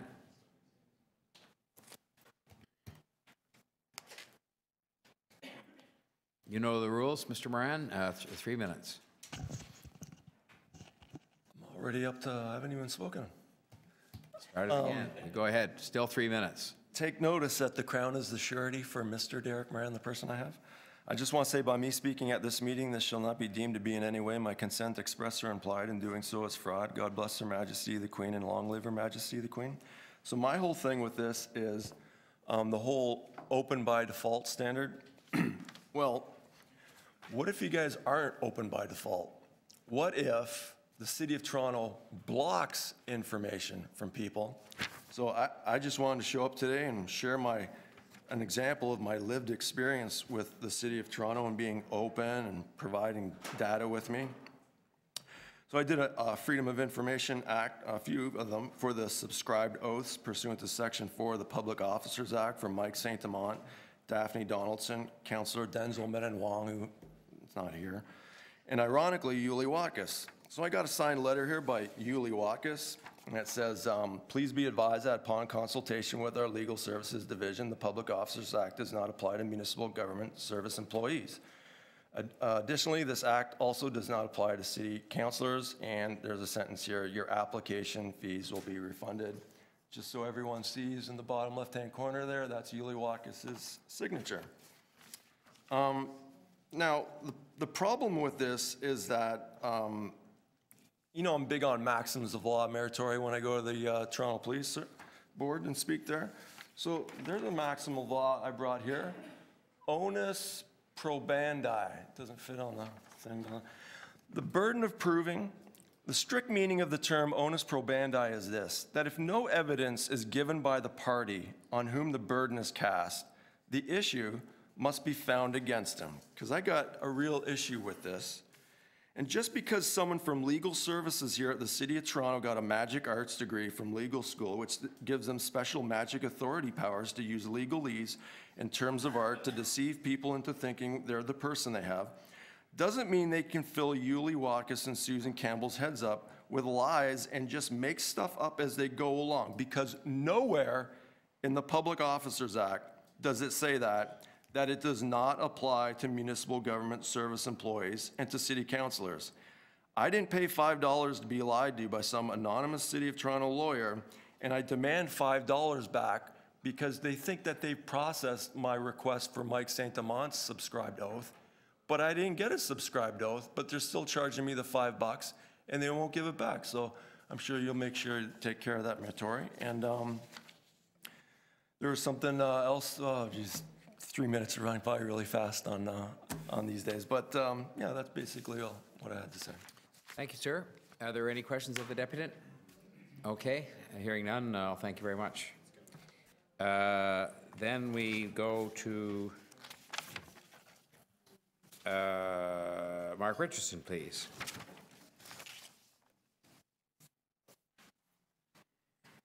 Thank you for your patience, Mr. Richardson.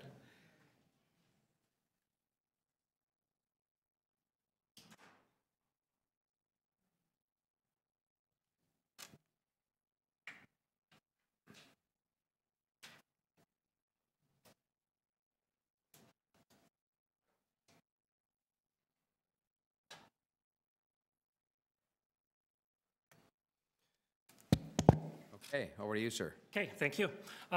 We're short for time, so I'm going to try and get through 12 slides in 3 minutes. First of all, this is a good start on this Open Data Master Plan. It's great work, but your question should be, now what?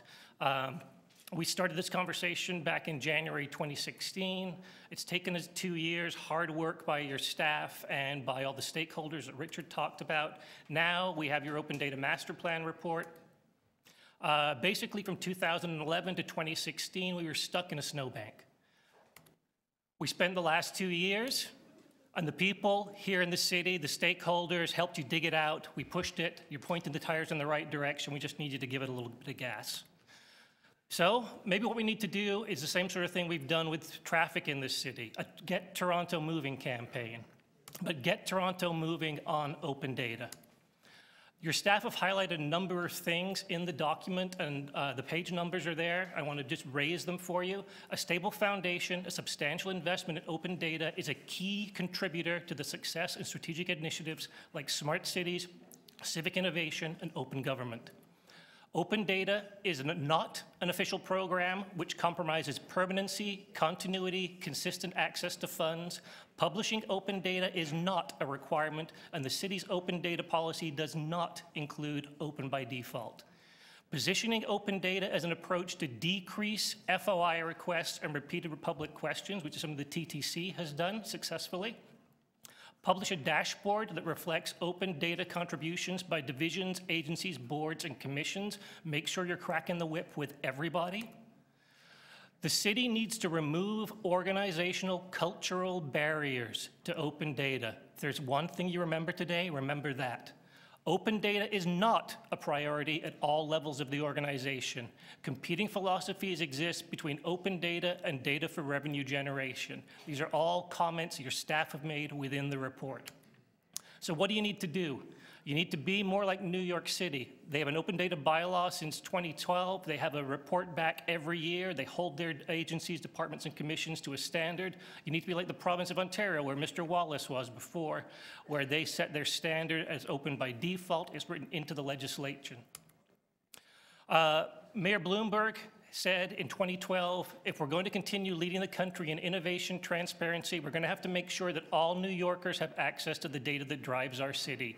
Each month, our administration shares more and more of this data with the public at large, catalyzing the creative intellect and enterprising spirit of computer programmers to build the tools that help us all improve our lives. So there's been some concerns about parking meter data. We can take more questions about that if you're interested, but really, you were here. We've pushed you out of the snowbank. You've got a 5-year plan in front of you right now, and there's money in it, but I think there's only money in it for 1 year. In 5 years, you could be here, all right? So when you're looking at this plan, think of what Drake says. I'm trying to do better than good enough. 316, not bad. Thank you. Do we get that house if we go along, Mr. Richardson? I don't know. Just ask AMPAC what the assessment is. Yeah. Okay, well, thank you, Mr. Richardson. I'm sure there'll be some questions. Are there questions of this deputant? Councillor Ainsley? Sorry, Mark, could you just explain a little more about New York City? They have an open data law or bylaw? They've had a hard bylaw since 2012, brought in by Mayor Bloomberg, maintained under Mayor de Blasio. It's that thing your staff said about permanence and continuity. Elections change things. By putting it into a bylaw like your employment equity requirements, then or when you're dealing with Google and Sidewalk, if you have a bylaw that says we are supporters of open data, we mandate open data within the organization, then it is baked into the cake of everything you do. RFPs and deals with Sidewalk, deals with Amazon, deals with whoever. And that's been around, and every year they report back. So you think we complete this open data master plan and then the kind of next logical step after that would be a bylaw? Yeah, your staff is warning you that there's no permanence, there's no funding, there's no long-term follow-up, there's not consistency across divisions. It's not even carrot and stick. There's no carrot, there's no stick. Right now it's a feel-good item with 1 or 2 years worth of money. Okay, and then can you explain you had one slide on San Diego and parking data? Yeah, so I know there's been some concerns about a request that's coming up from the Toronto Parking Authority about releasing data from parking meters. Basically, there's nothing to be afraid of, and if anybody thinks there is anything to be afraid of, the mayor and the folks in San Diego are happy to take a phone call from you and talk through what they've been releasing, detailed parking transaction data for the last 3 years. Okay, thank you. Thank you, Councillor Ainsley. Other questions for Mr. Richardson? Okay, well, thank you very much. We appreciate all of the time you spend coming to see us at the police board as well. We appreciate that very much. Keeps us moving. I don't put ads in the newspaper either. No, it keeps us moving. That's right. Okay. Let's see now. We're at, we've got one more to go here, or two maybe. I mean, where am I here? There I am. Louis Wynne Jones, Think Data Works. Thank you, Mr. Mayor. Thank you. I had some slides, but I think I'm just going to shoot from the hip on this one because you've all been here for a long time. No, it's all right. Thanks. My name is Louis Wynne Jones, and I'm here on behalf of Think Data Works. We're a Toronto-based company that uses open data as a core element of our business. We've been in a position to watch Toronto's open data evolve over time, and that evolution has created a unique business opportunity for both the city and for private enterprise within it. The Open Data Master Plan is a critical step in establishing Toronto as a city that capitalizes on the financial and social gains that open data provides. It will also be instrumental in establishing Toronto as one of the preeminent open cities in North America and a global innovation center. For our part, in the last 4 years, Think Data has developed partnerships with some of the largest companies in Canada, from Thomson Reuters and IBM to the Government of Canada, and we've grown from 3 employees to 30. None of this would have happened without open data. In the past few years, there have been seismic changes to the open data landscape. In many ways, Think Data's growth as a company has mirrored the growth of many open data policies, which is to say we didn't know how to do things properly until we started doing things properly. This process may seem inexact to the outside observer, but the truth of the matter is that perfecting policy requires an incredible amount of effort from internal stakeholders. The Open Data Master Plan, which I wholeheartedly support, is the byproduct of a dedicated group of people not getting discouraged by the setbacks inherent in doing something complex.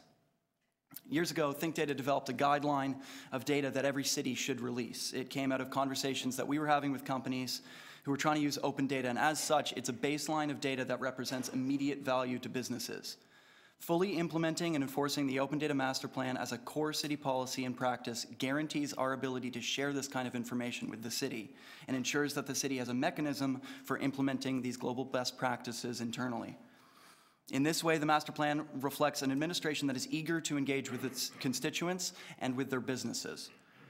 This is not transparency as lip service. This is the kind of discourse that has the power to transform economies. There's one thing I know to be true: no open data policy is so good that it does not need revision, and no open data portal is so perfect that it does not require upkeep. The Open Data Master Plan has the potential to put Toronto ahead of the open data curve, but it is not a magic bullet. The single most important thing that any city can do to ensure the success of its open data is have political representatives and empowered public servants within government who fervently believe in its ability to transform their city for the better. Thank you. Thank you, sir. Questions of the deputant? Councillor Ainsley? Yes.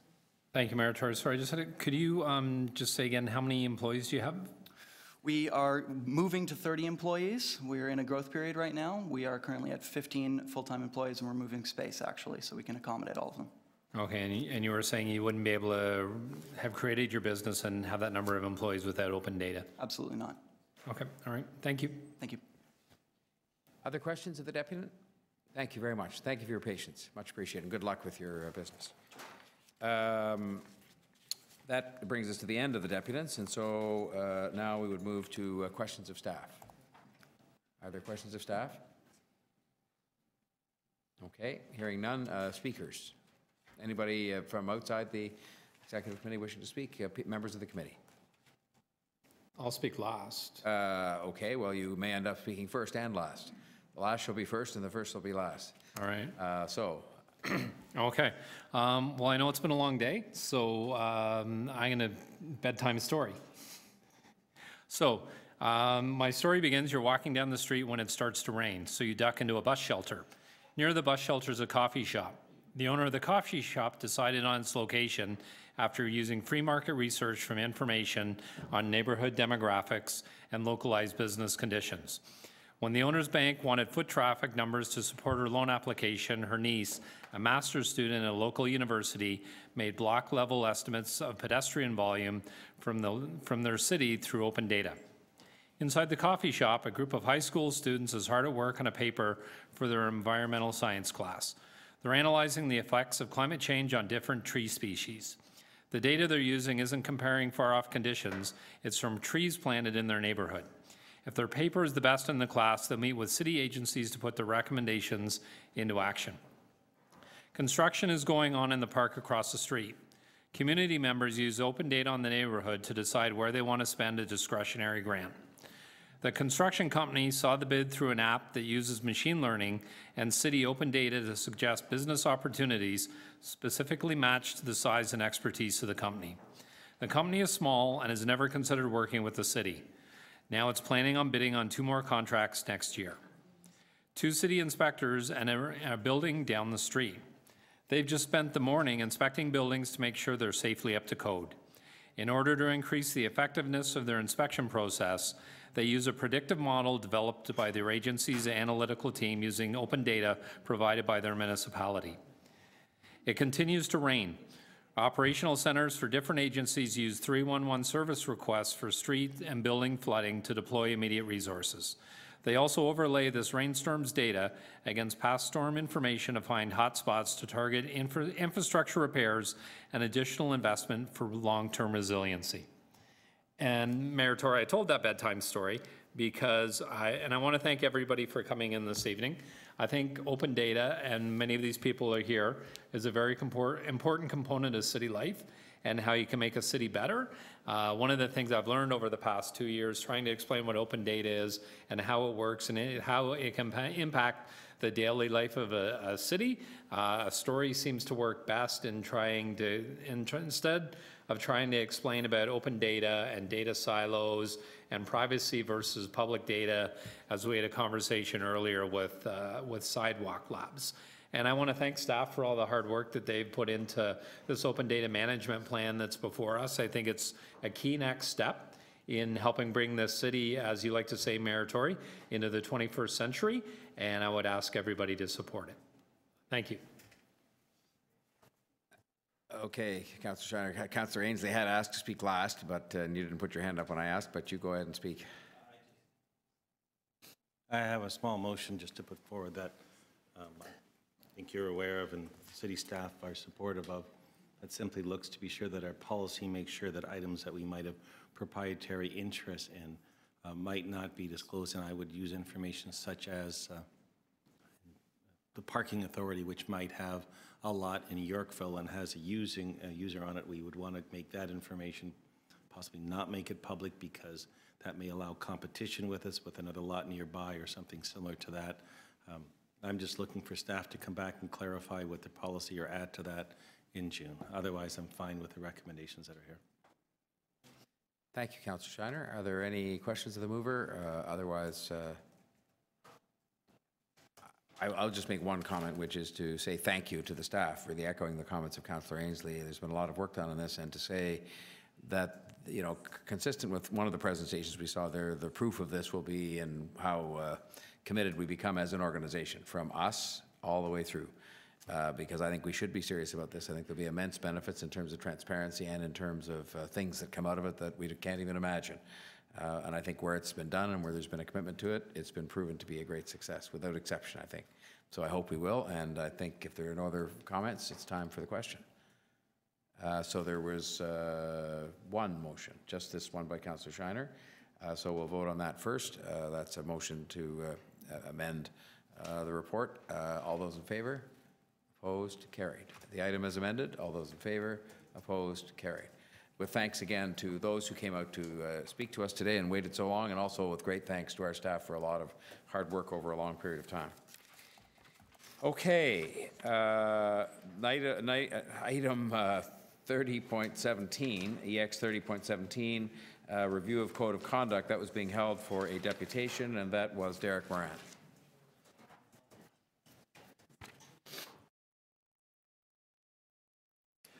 So in this report, it mentions when it established the Toronto Investment Board, City Council requested that the Integrity Commissioner reviewed the Code of Conduct for members of local boards to recommend any amendments to reflect the fiduciary duties of the Investment Board. One thing Integrity Commissioner Valerie Jepson should take notice of is in regards to something I mentioned at the Police Board last week, citing Yikwo versus Hopkins, 1886 from the U.S. Supreme Court, which said, while sovereign powers are delegated to the agencies of government, that would be you guys, sovereignty itself remains with the people, by whom and for whom all government exists and acts. So back to duties. As an example of somewhere duties is mentioned, they have a shorter version of Section 336 of the City of Toronto Act over in the UK. Take notice of Section 79.2 of the UK Local Government Act of 1888 says, incorporation of county council, all duties and liabilities of the inhabitants of a county shall become and be duties and liabilities of the council of such county. Now, anyone ever heard of something called usufruct? There's duties attached to that the Integrity Commissioner should take notice of, especially in regards to the Toronto Realty Agency Board.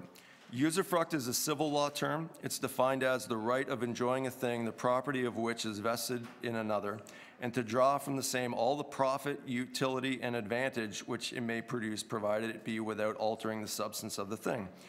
Then there's the duties that come along with usufruct. This is a definition of usufructuary from Bouvier's Law Dictionary, 1856. Domat, with his usual clearness, points out the duties of the usufructuary, which are, 1, to make an inventory of the things subject to the usufruct in the presence of those having an interest in them.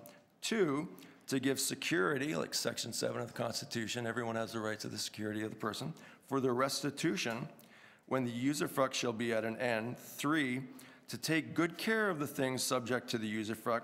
5, to keep the thing in repair at his own expense, and I went out of order there a little bit. 4, to pay, this is the best part, all taxes and claims which arise while the thing is in his possession as a ground rent. That's why, you know, every once in a while you come up here and, oh, I brought it today. That's why you guys send us a rent check from, in association with the federal government. This is a rent check from you guys to pay the taxes with. This is a remittance. And actually, I went over this with Marco Mendicino on Sunday at his budget town hall meeting, and he was good enough to suggest, why doesn't my father deposit this credit item into his bank account and then draw the funds from this remittance credit item out of his bank account to pay the taxes with, I guess, by personal check he was implying. So I wonder if the guy, Max at TD Canada Trust, will go for that. We'll see. Thank you very much. Questions of Mr. Moran? Oh, take notice, the crown is the surety for the person I have, Mayor Tory. You're a lawyer, you should know this by now. God. I throw myself upon the mercy of the deputy. Thank you, Derek. Thank you. Any questions of the deputy? We're hearing none. Well, thank you very much for your patience. I think that was the only deputation that we had on that. Indeed it was. Questions of staff, and our integrity commissioner she's the last person standing in there, sitting in the room, but she's here and I'm sure available to answer questions from any of us on that, and with apologies if there are none that you waited all this time, but you'll want to hear the disposition of the item as well, but thank you for being here. So that brings us to, nobody wants any questions of staff? All right, then it brings us to people wishing to speak. No speakers? All right, then I'll call the question on the recommendation, which is contained in the report, to amend the conduct as set out in the appendix and to amend the conduct of the local boards and adjudicative boards. All those in favor? Opposed? Carried.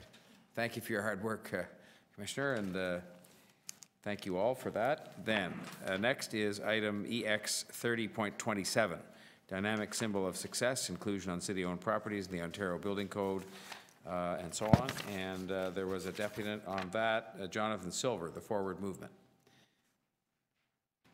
Thank you for your patience, Mr. Silver. Thanks. Yeah, I also had a presentation, but I think I'll just cut it really short and make it quick. My name is Jonathan Silver, and I'm the co-founder of the Forward Movement. We're an accessibility and disability awareness and advocacy group. And what we're doing is we're updating the accessible icon in the province. So the current icon, as everyone is familiar with, it shows a person sitting in a wheelchair, and they're just kind of sitting there almost as if they're waiting to be pushed from behind. The new symbol, the dynamic symbol of access, shows a person in a wheelchair, and they're propelling themselves forward, and they're moving in this forward motion. We understand that not everybody who has a disability uses a wheelchair, and not everybody who uses a wheelchair is able to propel themselves forward, like you see in the image of the dynamic symbol of access. But the symbol, it's a symbol, and it represents first and foremost that people with a disability have different abilities, and they have abilities. So we currently, it's myself and my partner Dylan, we're not just going around saying we think that this is the best symbol. We've been very diligent in making sure that we have a lot of organizations who also think the same. So right now we have over 50 endorsements from different organizations that represent persons with a disability, many different types of disabilities. So right now, just for example, we have Muscular Dystrophy Canada, Multiple Sclerosis Society of Canada, Spina Bifida and Hydrocephalus Association of Ontario. We also have the Ability Center, and there's a whole slew of others. And so there's very wide-ranging support across the province and across Canada for this new accessible icon. And what we are asking for is a symbol change, but it's also a lot more than that. By changing the symbol, we generate a lot of conversation. We've done parking lot painting events. The media has come out, and there's been a lot of discussion about changing attitudes around disability. And even as you walk around the city, you may notice one of the new signs. There's a lot of organizations in the city that are using the new symbol on their property. And you see the new symbol, and you think about it, and you wonder. And that is a step towards education and changing the discussion around inclusion. So currently in Ontario, there's a number of different cities that have adopted the new symbol. So there's Guelph, Waterloo, Cambridge, Wellington, Sarnia, Stratford, Owen Sound, and we have a lot of presentations that are upcoming to other different cities and municipalities. Yeah, that's all I have to say, and I'm happy to answer any questions. Thank you very much. Questions of the deputy? Councillor Ainsley. Thank you. Thank you for coming in, Jonathan. You've got a petition that you're asking people to sign as well, aren't you? We do have a petition that we are asking people to sign, but that's kind of at the back of our work. We spend more time reaching out to organizations who represent large groups of people and can speak on their behalf. Okay, and are you going municipality to municipality, or is this something you're also engaging at the provincial level, or? We're doing both. So by speaking with different municipalities, we're showing that there's support from the ground up, and that the province can see that the different cities, different municipalities are on board, and so if they make a decision, they can see that there's support across the province on the local levels. Okay, thank you. Thank you, Mayor Tory. Thanks, Councillor Ainsley. Other questions? If there are none, I just have a couple, if I may. First of all, are there other cities? It didn't say in our brief report that we got here whether there were other cities, for example, bigger or smaller than Toronto, that have signed on. Yep, so in Canada, I mean, there are cities outside of Canada, New York, one of them, New York State. In Canada, yeah, there's Guelph, Waterloo, Cambridge, as I mentioned. Sarnia just signed on a few days ago. The city of Stratford signed on and then immediately went ahead and repainted their at least one parking lot that I know of on government property. And that was sort of my second question, and I made a comment to this effect because I was asked about this by the media earlier today, but when they have done that, they, meaning the cities you just mentioned, say the ones in Ontario, yeah. Have they gone to a full sort of replacement of, with the forward symbol, replacing the old established one? Yeah, I don't know what else Stratford has done at the moment, but basically the step that they took is they said, we are supporting this symbol, and to show our support, we're painting the parking lot, and then it makes sense financially that on all renovations and new construction, they use the new symbol because there's no difference in price between using the old and the new. It's a zero-cost solution. And while there are two, this is my final question, it was a point I made this morning, and I made it only in the context of saying it's something you'd want to avoid, and I don't think there's too much danger, but you know, do you have any comments about the issue of confusion? I mean, in this case, I think most people would look at either one and sort of figure out what it was, you know, even if they didn't know there was a change taking place, but I just said confusion was a bad thing, given that we've just started to get the kind of level of awareness of people with differing abilities and respecting those symbols when they see them and so forth and so on. Do you have any comment on that? Yeah, I think that's a valid concern, and I think we've been very careful in choosing this dynamic symbol of access opposed to other possible symbols like an open door, for example. The dynamic symbol of access is very close to the current symbol, and so I think it's hard to mistake what it means. You see a wheelchair, you see those blue colors, and that's a very clear indication of what the symbol means. It means barrier-free access. Okay, thank you very much. Any other questions? Okay, well, thank you again for your patience in being with us, Mr. Silver, and you're excused if you wish to. You can stay there if you want, but you're certainly excused from being at that table. Now, are there questions of staff? Councillor Ainsley. So I just wanted to understand, so if we endorse this, and one of the recommendations is that we request the province of Ontario to include the dynamic symbol of access in the Ontario Building Code. So if we approved it at the city, is it something that we would replace all the symbols or the signage? Or I understand the state of New York, they grandfathered it and they'd replace the signage as it came due, or there's renovations done or work done in a building. Who is answering on this evening from the staff?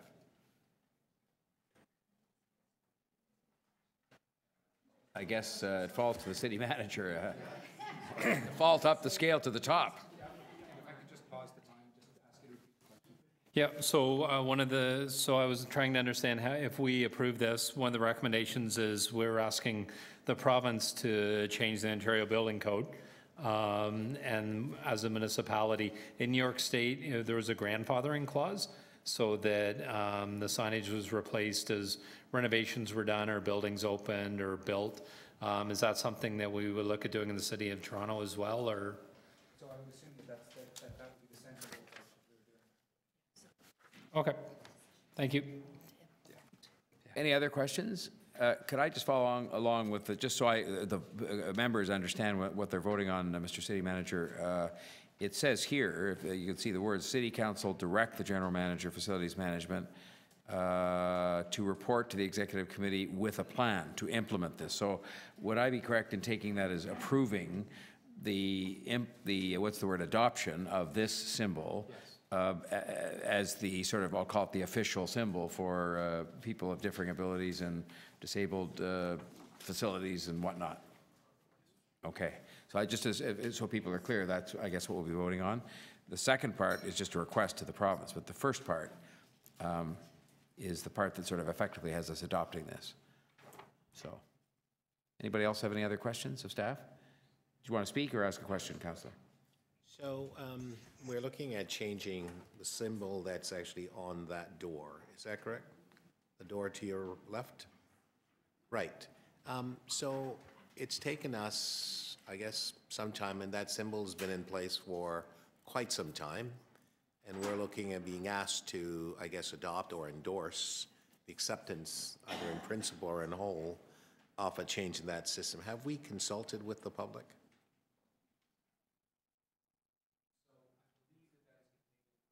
Okay.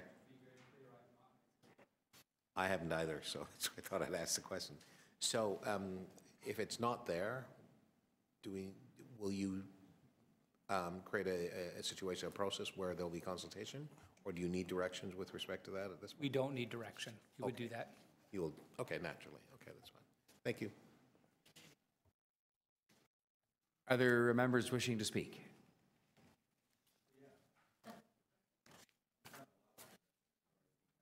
Turn on your mic there if you could, Councillor Schneider. Thank you. I understand wanting to have dynamic action, have it look like it's moving. But that's not many of the people that I see in chairs. If I saw my dad in his chair like that, I think he was falling over because he's old. So I don't know really how to deal with this. Really, I mean, I understand both perspectives, but you have an international symbol, which is what the one is on the door. And now we're asked to change that. So I'm... The report, the one thing that's important, and I guess you've spoken and sort of... I'm a little lost. I'm looking for some direction. Others to speak. Do you want to... It's not questions anymore. We're in speeches now, I believe. Are we not? So... That could be a question if it helps. Sure. Yeah. And I'm not sure I'll give a satisfactory answer, but the report is actually quite self-explanatory. The Toronto Accessibility Advisory Committee, which is generally where one would expect the City of Toronto to take advice from, has come forward, received what they believe to be a compelling presentation, offered this advice. Up to this committee to accept it or not, but it is fairly straightforward advice. Okay, good night. To replace a static symbol with a dynamic symbol. And the process from here is? Process for here is that the general manager for facilities management would report back in the first quarter of 2018. That's going to be slightly challenging, but we plan to implement the dynamic symbol for access to city-owned properties. And one would assume that would bring in, without speaking for the general manager, one would assume that would bring a phased approach. The deck, if this can help, the deck indicates that this is the same process that was followed in a number of the cities that Mr. Silver mentioned in the Western Ontario. They first went to their accessibility committee and then the city approved it, and that's, I guess, what's happening here. The deck doesn't really add very much in terms of what public consultation was done, but I guess to the city manager's point, the Accessibility Advisory Committee is our vehicle for getting that advice, and they've given us that advice, which is that we should do this. So.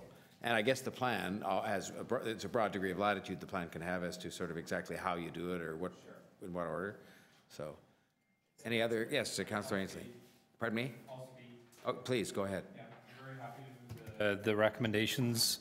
I'm very happy to move the recommendations in the report, Mayor Tory.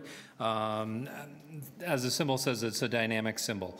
One of the things that it does is it takes the emphasis away from the wheelchair and puts the emphasis on the person that's in the wheelchair. You know, they're moving. One of the things that people that I've talked to a lot recently at the Toronto Pan Am Centre, which we have a very vibrant wheelchair basketball team there, lots of athletes there. Talking to them, they support this idea. It's where I first learned about it a couple of weeks ago. They all think it's a great idea, and the disability community is fully supportive of it. And for that reason alone, it's gone to our disability accessibility committee, and I'm more than happy to move the recommendations. Any other comments? Anyone else wishing to speak? If not, I'll call the question. All those in favor? Opposed? Carry. EX 30.32, that was being held by Councillor Shiner, carbon policy for City of Toronto projects. I'll just move the recommendations from Councillor Layton.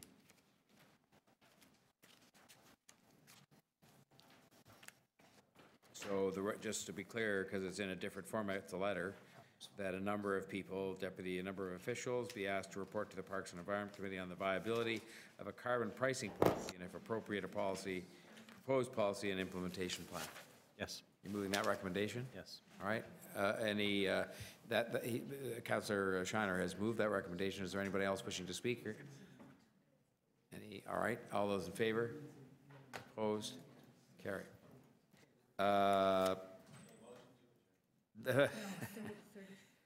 We have now item 30.33, and that was being held for a deputation, I believe. Yes, it was. There are two deputations. Riley Peterson.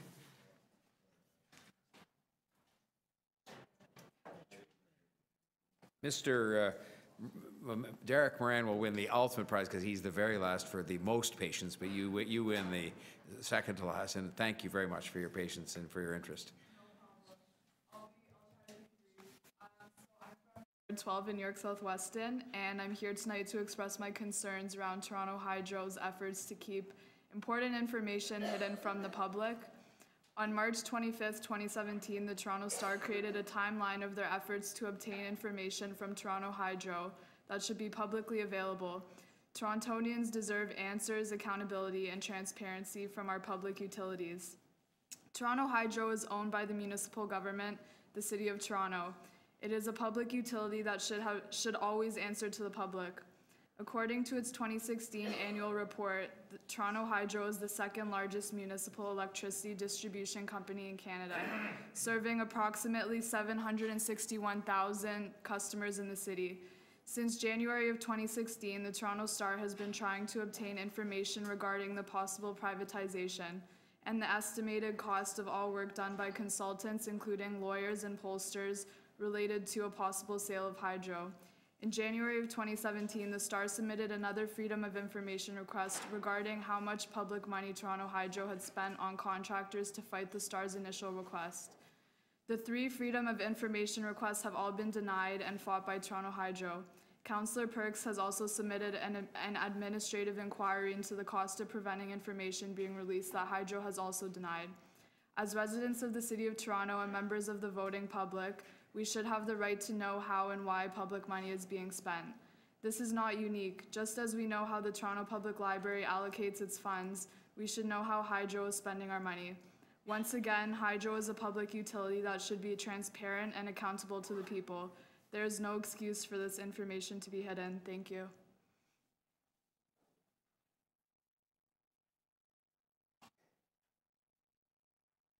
Thank you, Ms. Peterson. Questions of the deputy? All right, again, I'll thank you very much for your comments and for your patience. Derek Moran. You know, I met Doug Ford last week here. Oh, what he told me about this scandal, oh God, I want to say out loud so badly.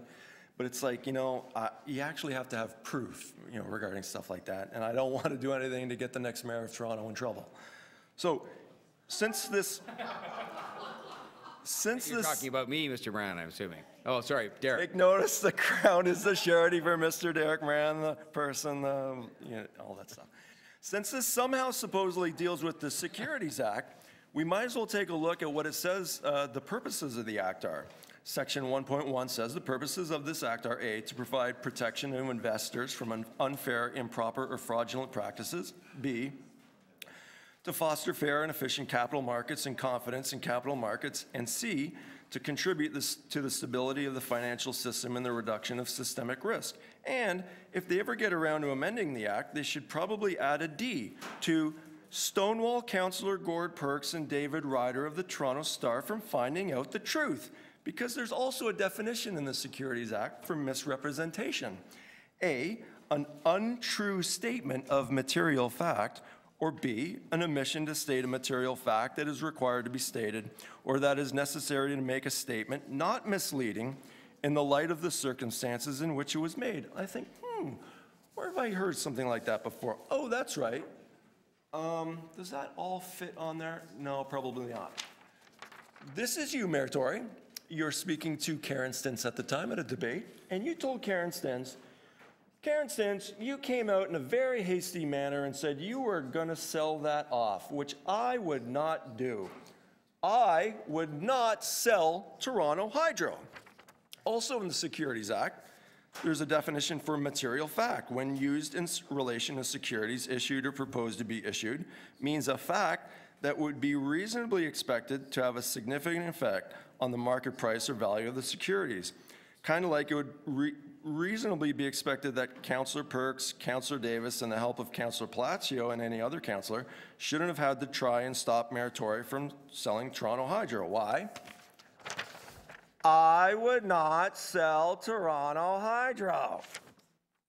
While we're at it, debt security means a bond, debenture, note, or other similar instrument representing indebtedness, whether secured or unsecured. Now, I don't know why I'm bringing that up, because I just don't have any idea what them getting stonewalled, getting this information has to do with the Securities Act, other than there's a court case, Canadian Banknote Company versus LeBlanc, that says the plaintiff, Canadian Banknote, is a developer and manufacturer of security printing services, and on the bottom of our birth certificates it says Canadian Banknote Company Limited.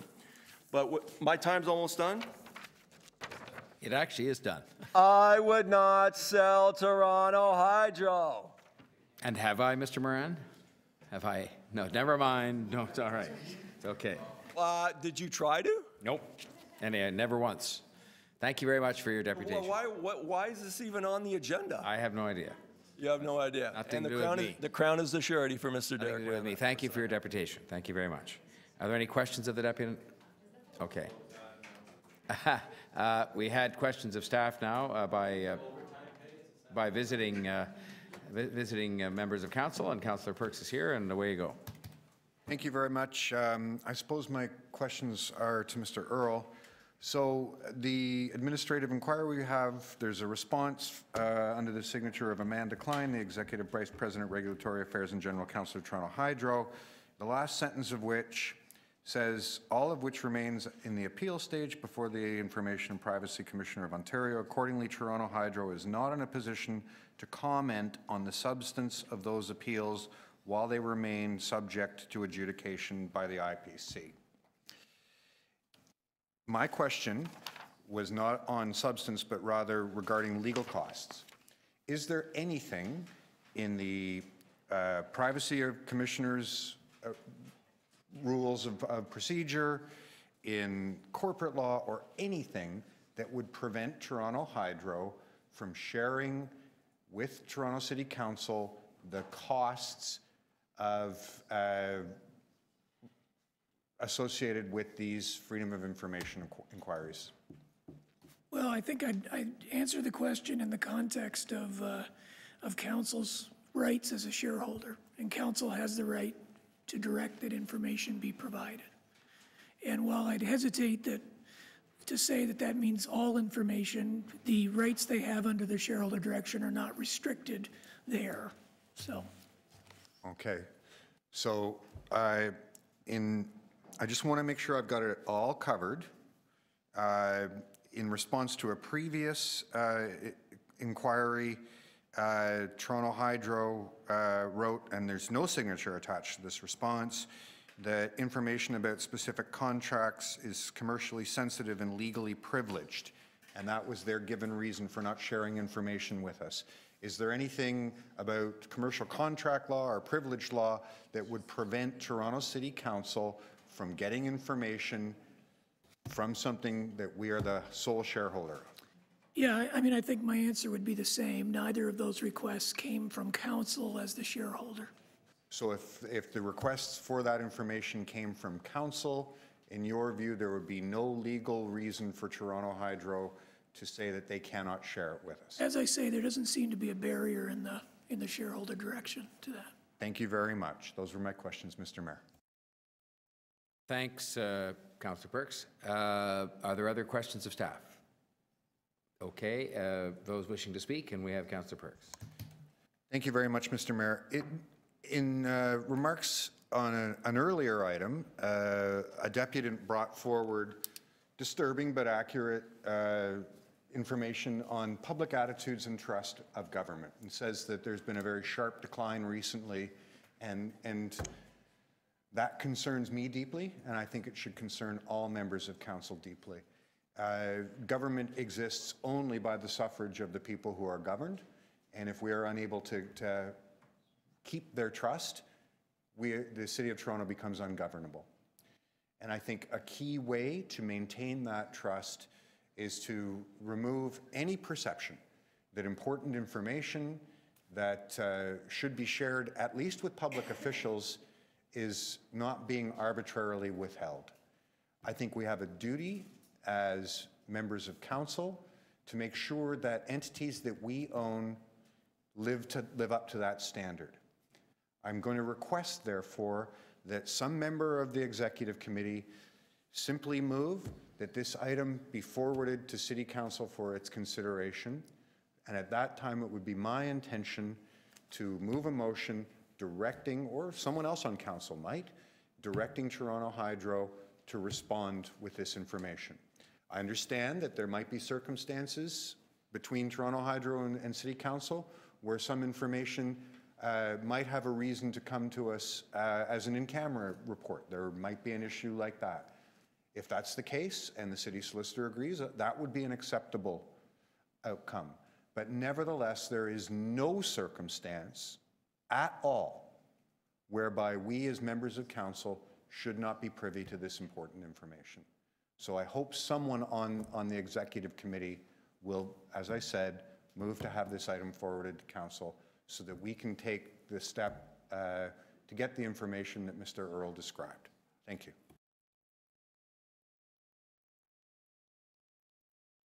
Thank you, Councillor Perks. Other speakers wishing to be heard on this? Councillor Shiner. So, Mayor Tory, I'll move that this item go to council without recommendations. And I'll tell you why. I sat in this room here when David Miller was mayor, and on occasion over and over again, because of the rules of the committee, I and a number of my colleagues were continually shut down in being able to get things in front of council for its consideration. And it felt terrible. What our colleague is asking is that council consider his request. I'm not saying I'll support it or I won't support it at council, but he went to council with it. It came back here. I don't see anything wrong with him asking at council if we'll support the request to get the information or not. But stopping it here by a minority of council, which is 7 members, so if 4 people say no, 4 people out of 45, you can't even get a chance to ask council those questions. And you know that Councillor Perks and I don't always agree on issues. But I do agree on the freedom that a member of council should have to be able to make that request of the body of council. So it's not as much the issue that's in front of us, but it's the principle of making the ask of council, whether he can and can't get council's approval to ask for particular information as a shareholder. So I'm going to move that item to council without recommendation, and I think it would be reasonable for us to at least let him make his request at council of that, and council will decide as it may be. But to shut it down here with not even a majority of our colleagues, 6 members have been gone for hours, so it's down to 4 of us to make a decision for everybody. If it was important to them, they should have stayed. So. It came from an administrative inquiry. I'm not familiar exactly, but then I guess those end up here if council. Right. Right. Council could receive it or refer it, so we referred it here. I don't see anything wrong with Councillor Perks making his request at council. I don't know whether council will even support it. But as I said, the rules where you can shut things down with such a few members of council is something that, if you're in that position, it really doesn't feel good. So go ask. That's my perspective, and see if council supports you or not. All right, thank you, Councillor Shanner. Others wishing to speak? Okay. Well, we have that motion in front of us, which is, again, is that going to be put up? Send the item to council with no recommendation. All right. Well, if there's no other speakers, I'm ready to call the question. Yeah, you have a question of the mover? Well, probably of staff. And I'm afraid questions for staff time are over, but you could ask a question. well, simply because I don't quite understand what would prevent someone from moving a motion at council asking council to do something. Maybe I don't know why we had to go through the administrative inquiry process to get it referred here. So maybe The only way to do it. The way that things were set up was an administrative inquiry, receive or refer. Refer, it comes here. Here, the councilors ask us to ask council, be able to ask the question. I don't care if he asks the question of council to decide. Why would you ask? Okay. That's our procedure. As I said, I've been shut down in the room here. This committee could make the decision to direct council to do it. In other words, he's not asking us to make a decision.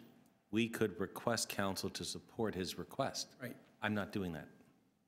I'm sending it to council without a recommendation so he can ask council, because at the same time, I don't think four of us should decide that council should do it. I just go and have your question asked at council. All right. That's your question. Any other comments, people wishing to speak? All right, then, it's ready to call the question. The question is on the motion put forward by Councillor Shanner. The item be forwarded to City Council without recommendation. All those in favor? Opposed? Carried. Okay, we have but one more item. Don't go anywhere, please. You can go, Councillor Perks. You're not part of quorum, but. You can't. Council authority required for city to take part in province's development charges rebate program, and that is has been held down by Councillor Deputy Mayor Bylaw. So, that's what it said. Yeah. Pardon me? Just move the motion. The request in the letter. Okay. It was a new item that was added to the agenda, correct, Mayor? So I'm just moving, it's with regards to the development. Oh, yes, indeed. So, okay, why did we hold it down then? Well, it was just an additional item that was introduced. Just didn't adopt it yet. Okay. Take your motion, Mr. Mayor. About attendance, though? I'll just see it. Attendance. I just want to see a copy of it before we all vote on it. I just don't have it in front of me. There it is. Thank you. Oh, this letter. Yes, right. Okay, so there's a recommendation here in the letter at the end from Deputy Mayor Bylaw. All those in favor? Opposed? Carried. So There's your motion as well. Pardon me? Oh, did we deal with your motion, the one that was We did. Yes, my item of new business we dealt with, did we not? We did, yes, we did. No. Right after. May I say thank you to those, the staff that are left, and please to your colleagues that just filtered out of the room, tell them I said thank you for your patience today, and thank you to the committee members, and thank you to the other staff that are here, and we're adjourned.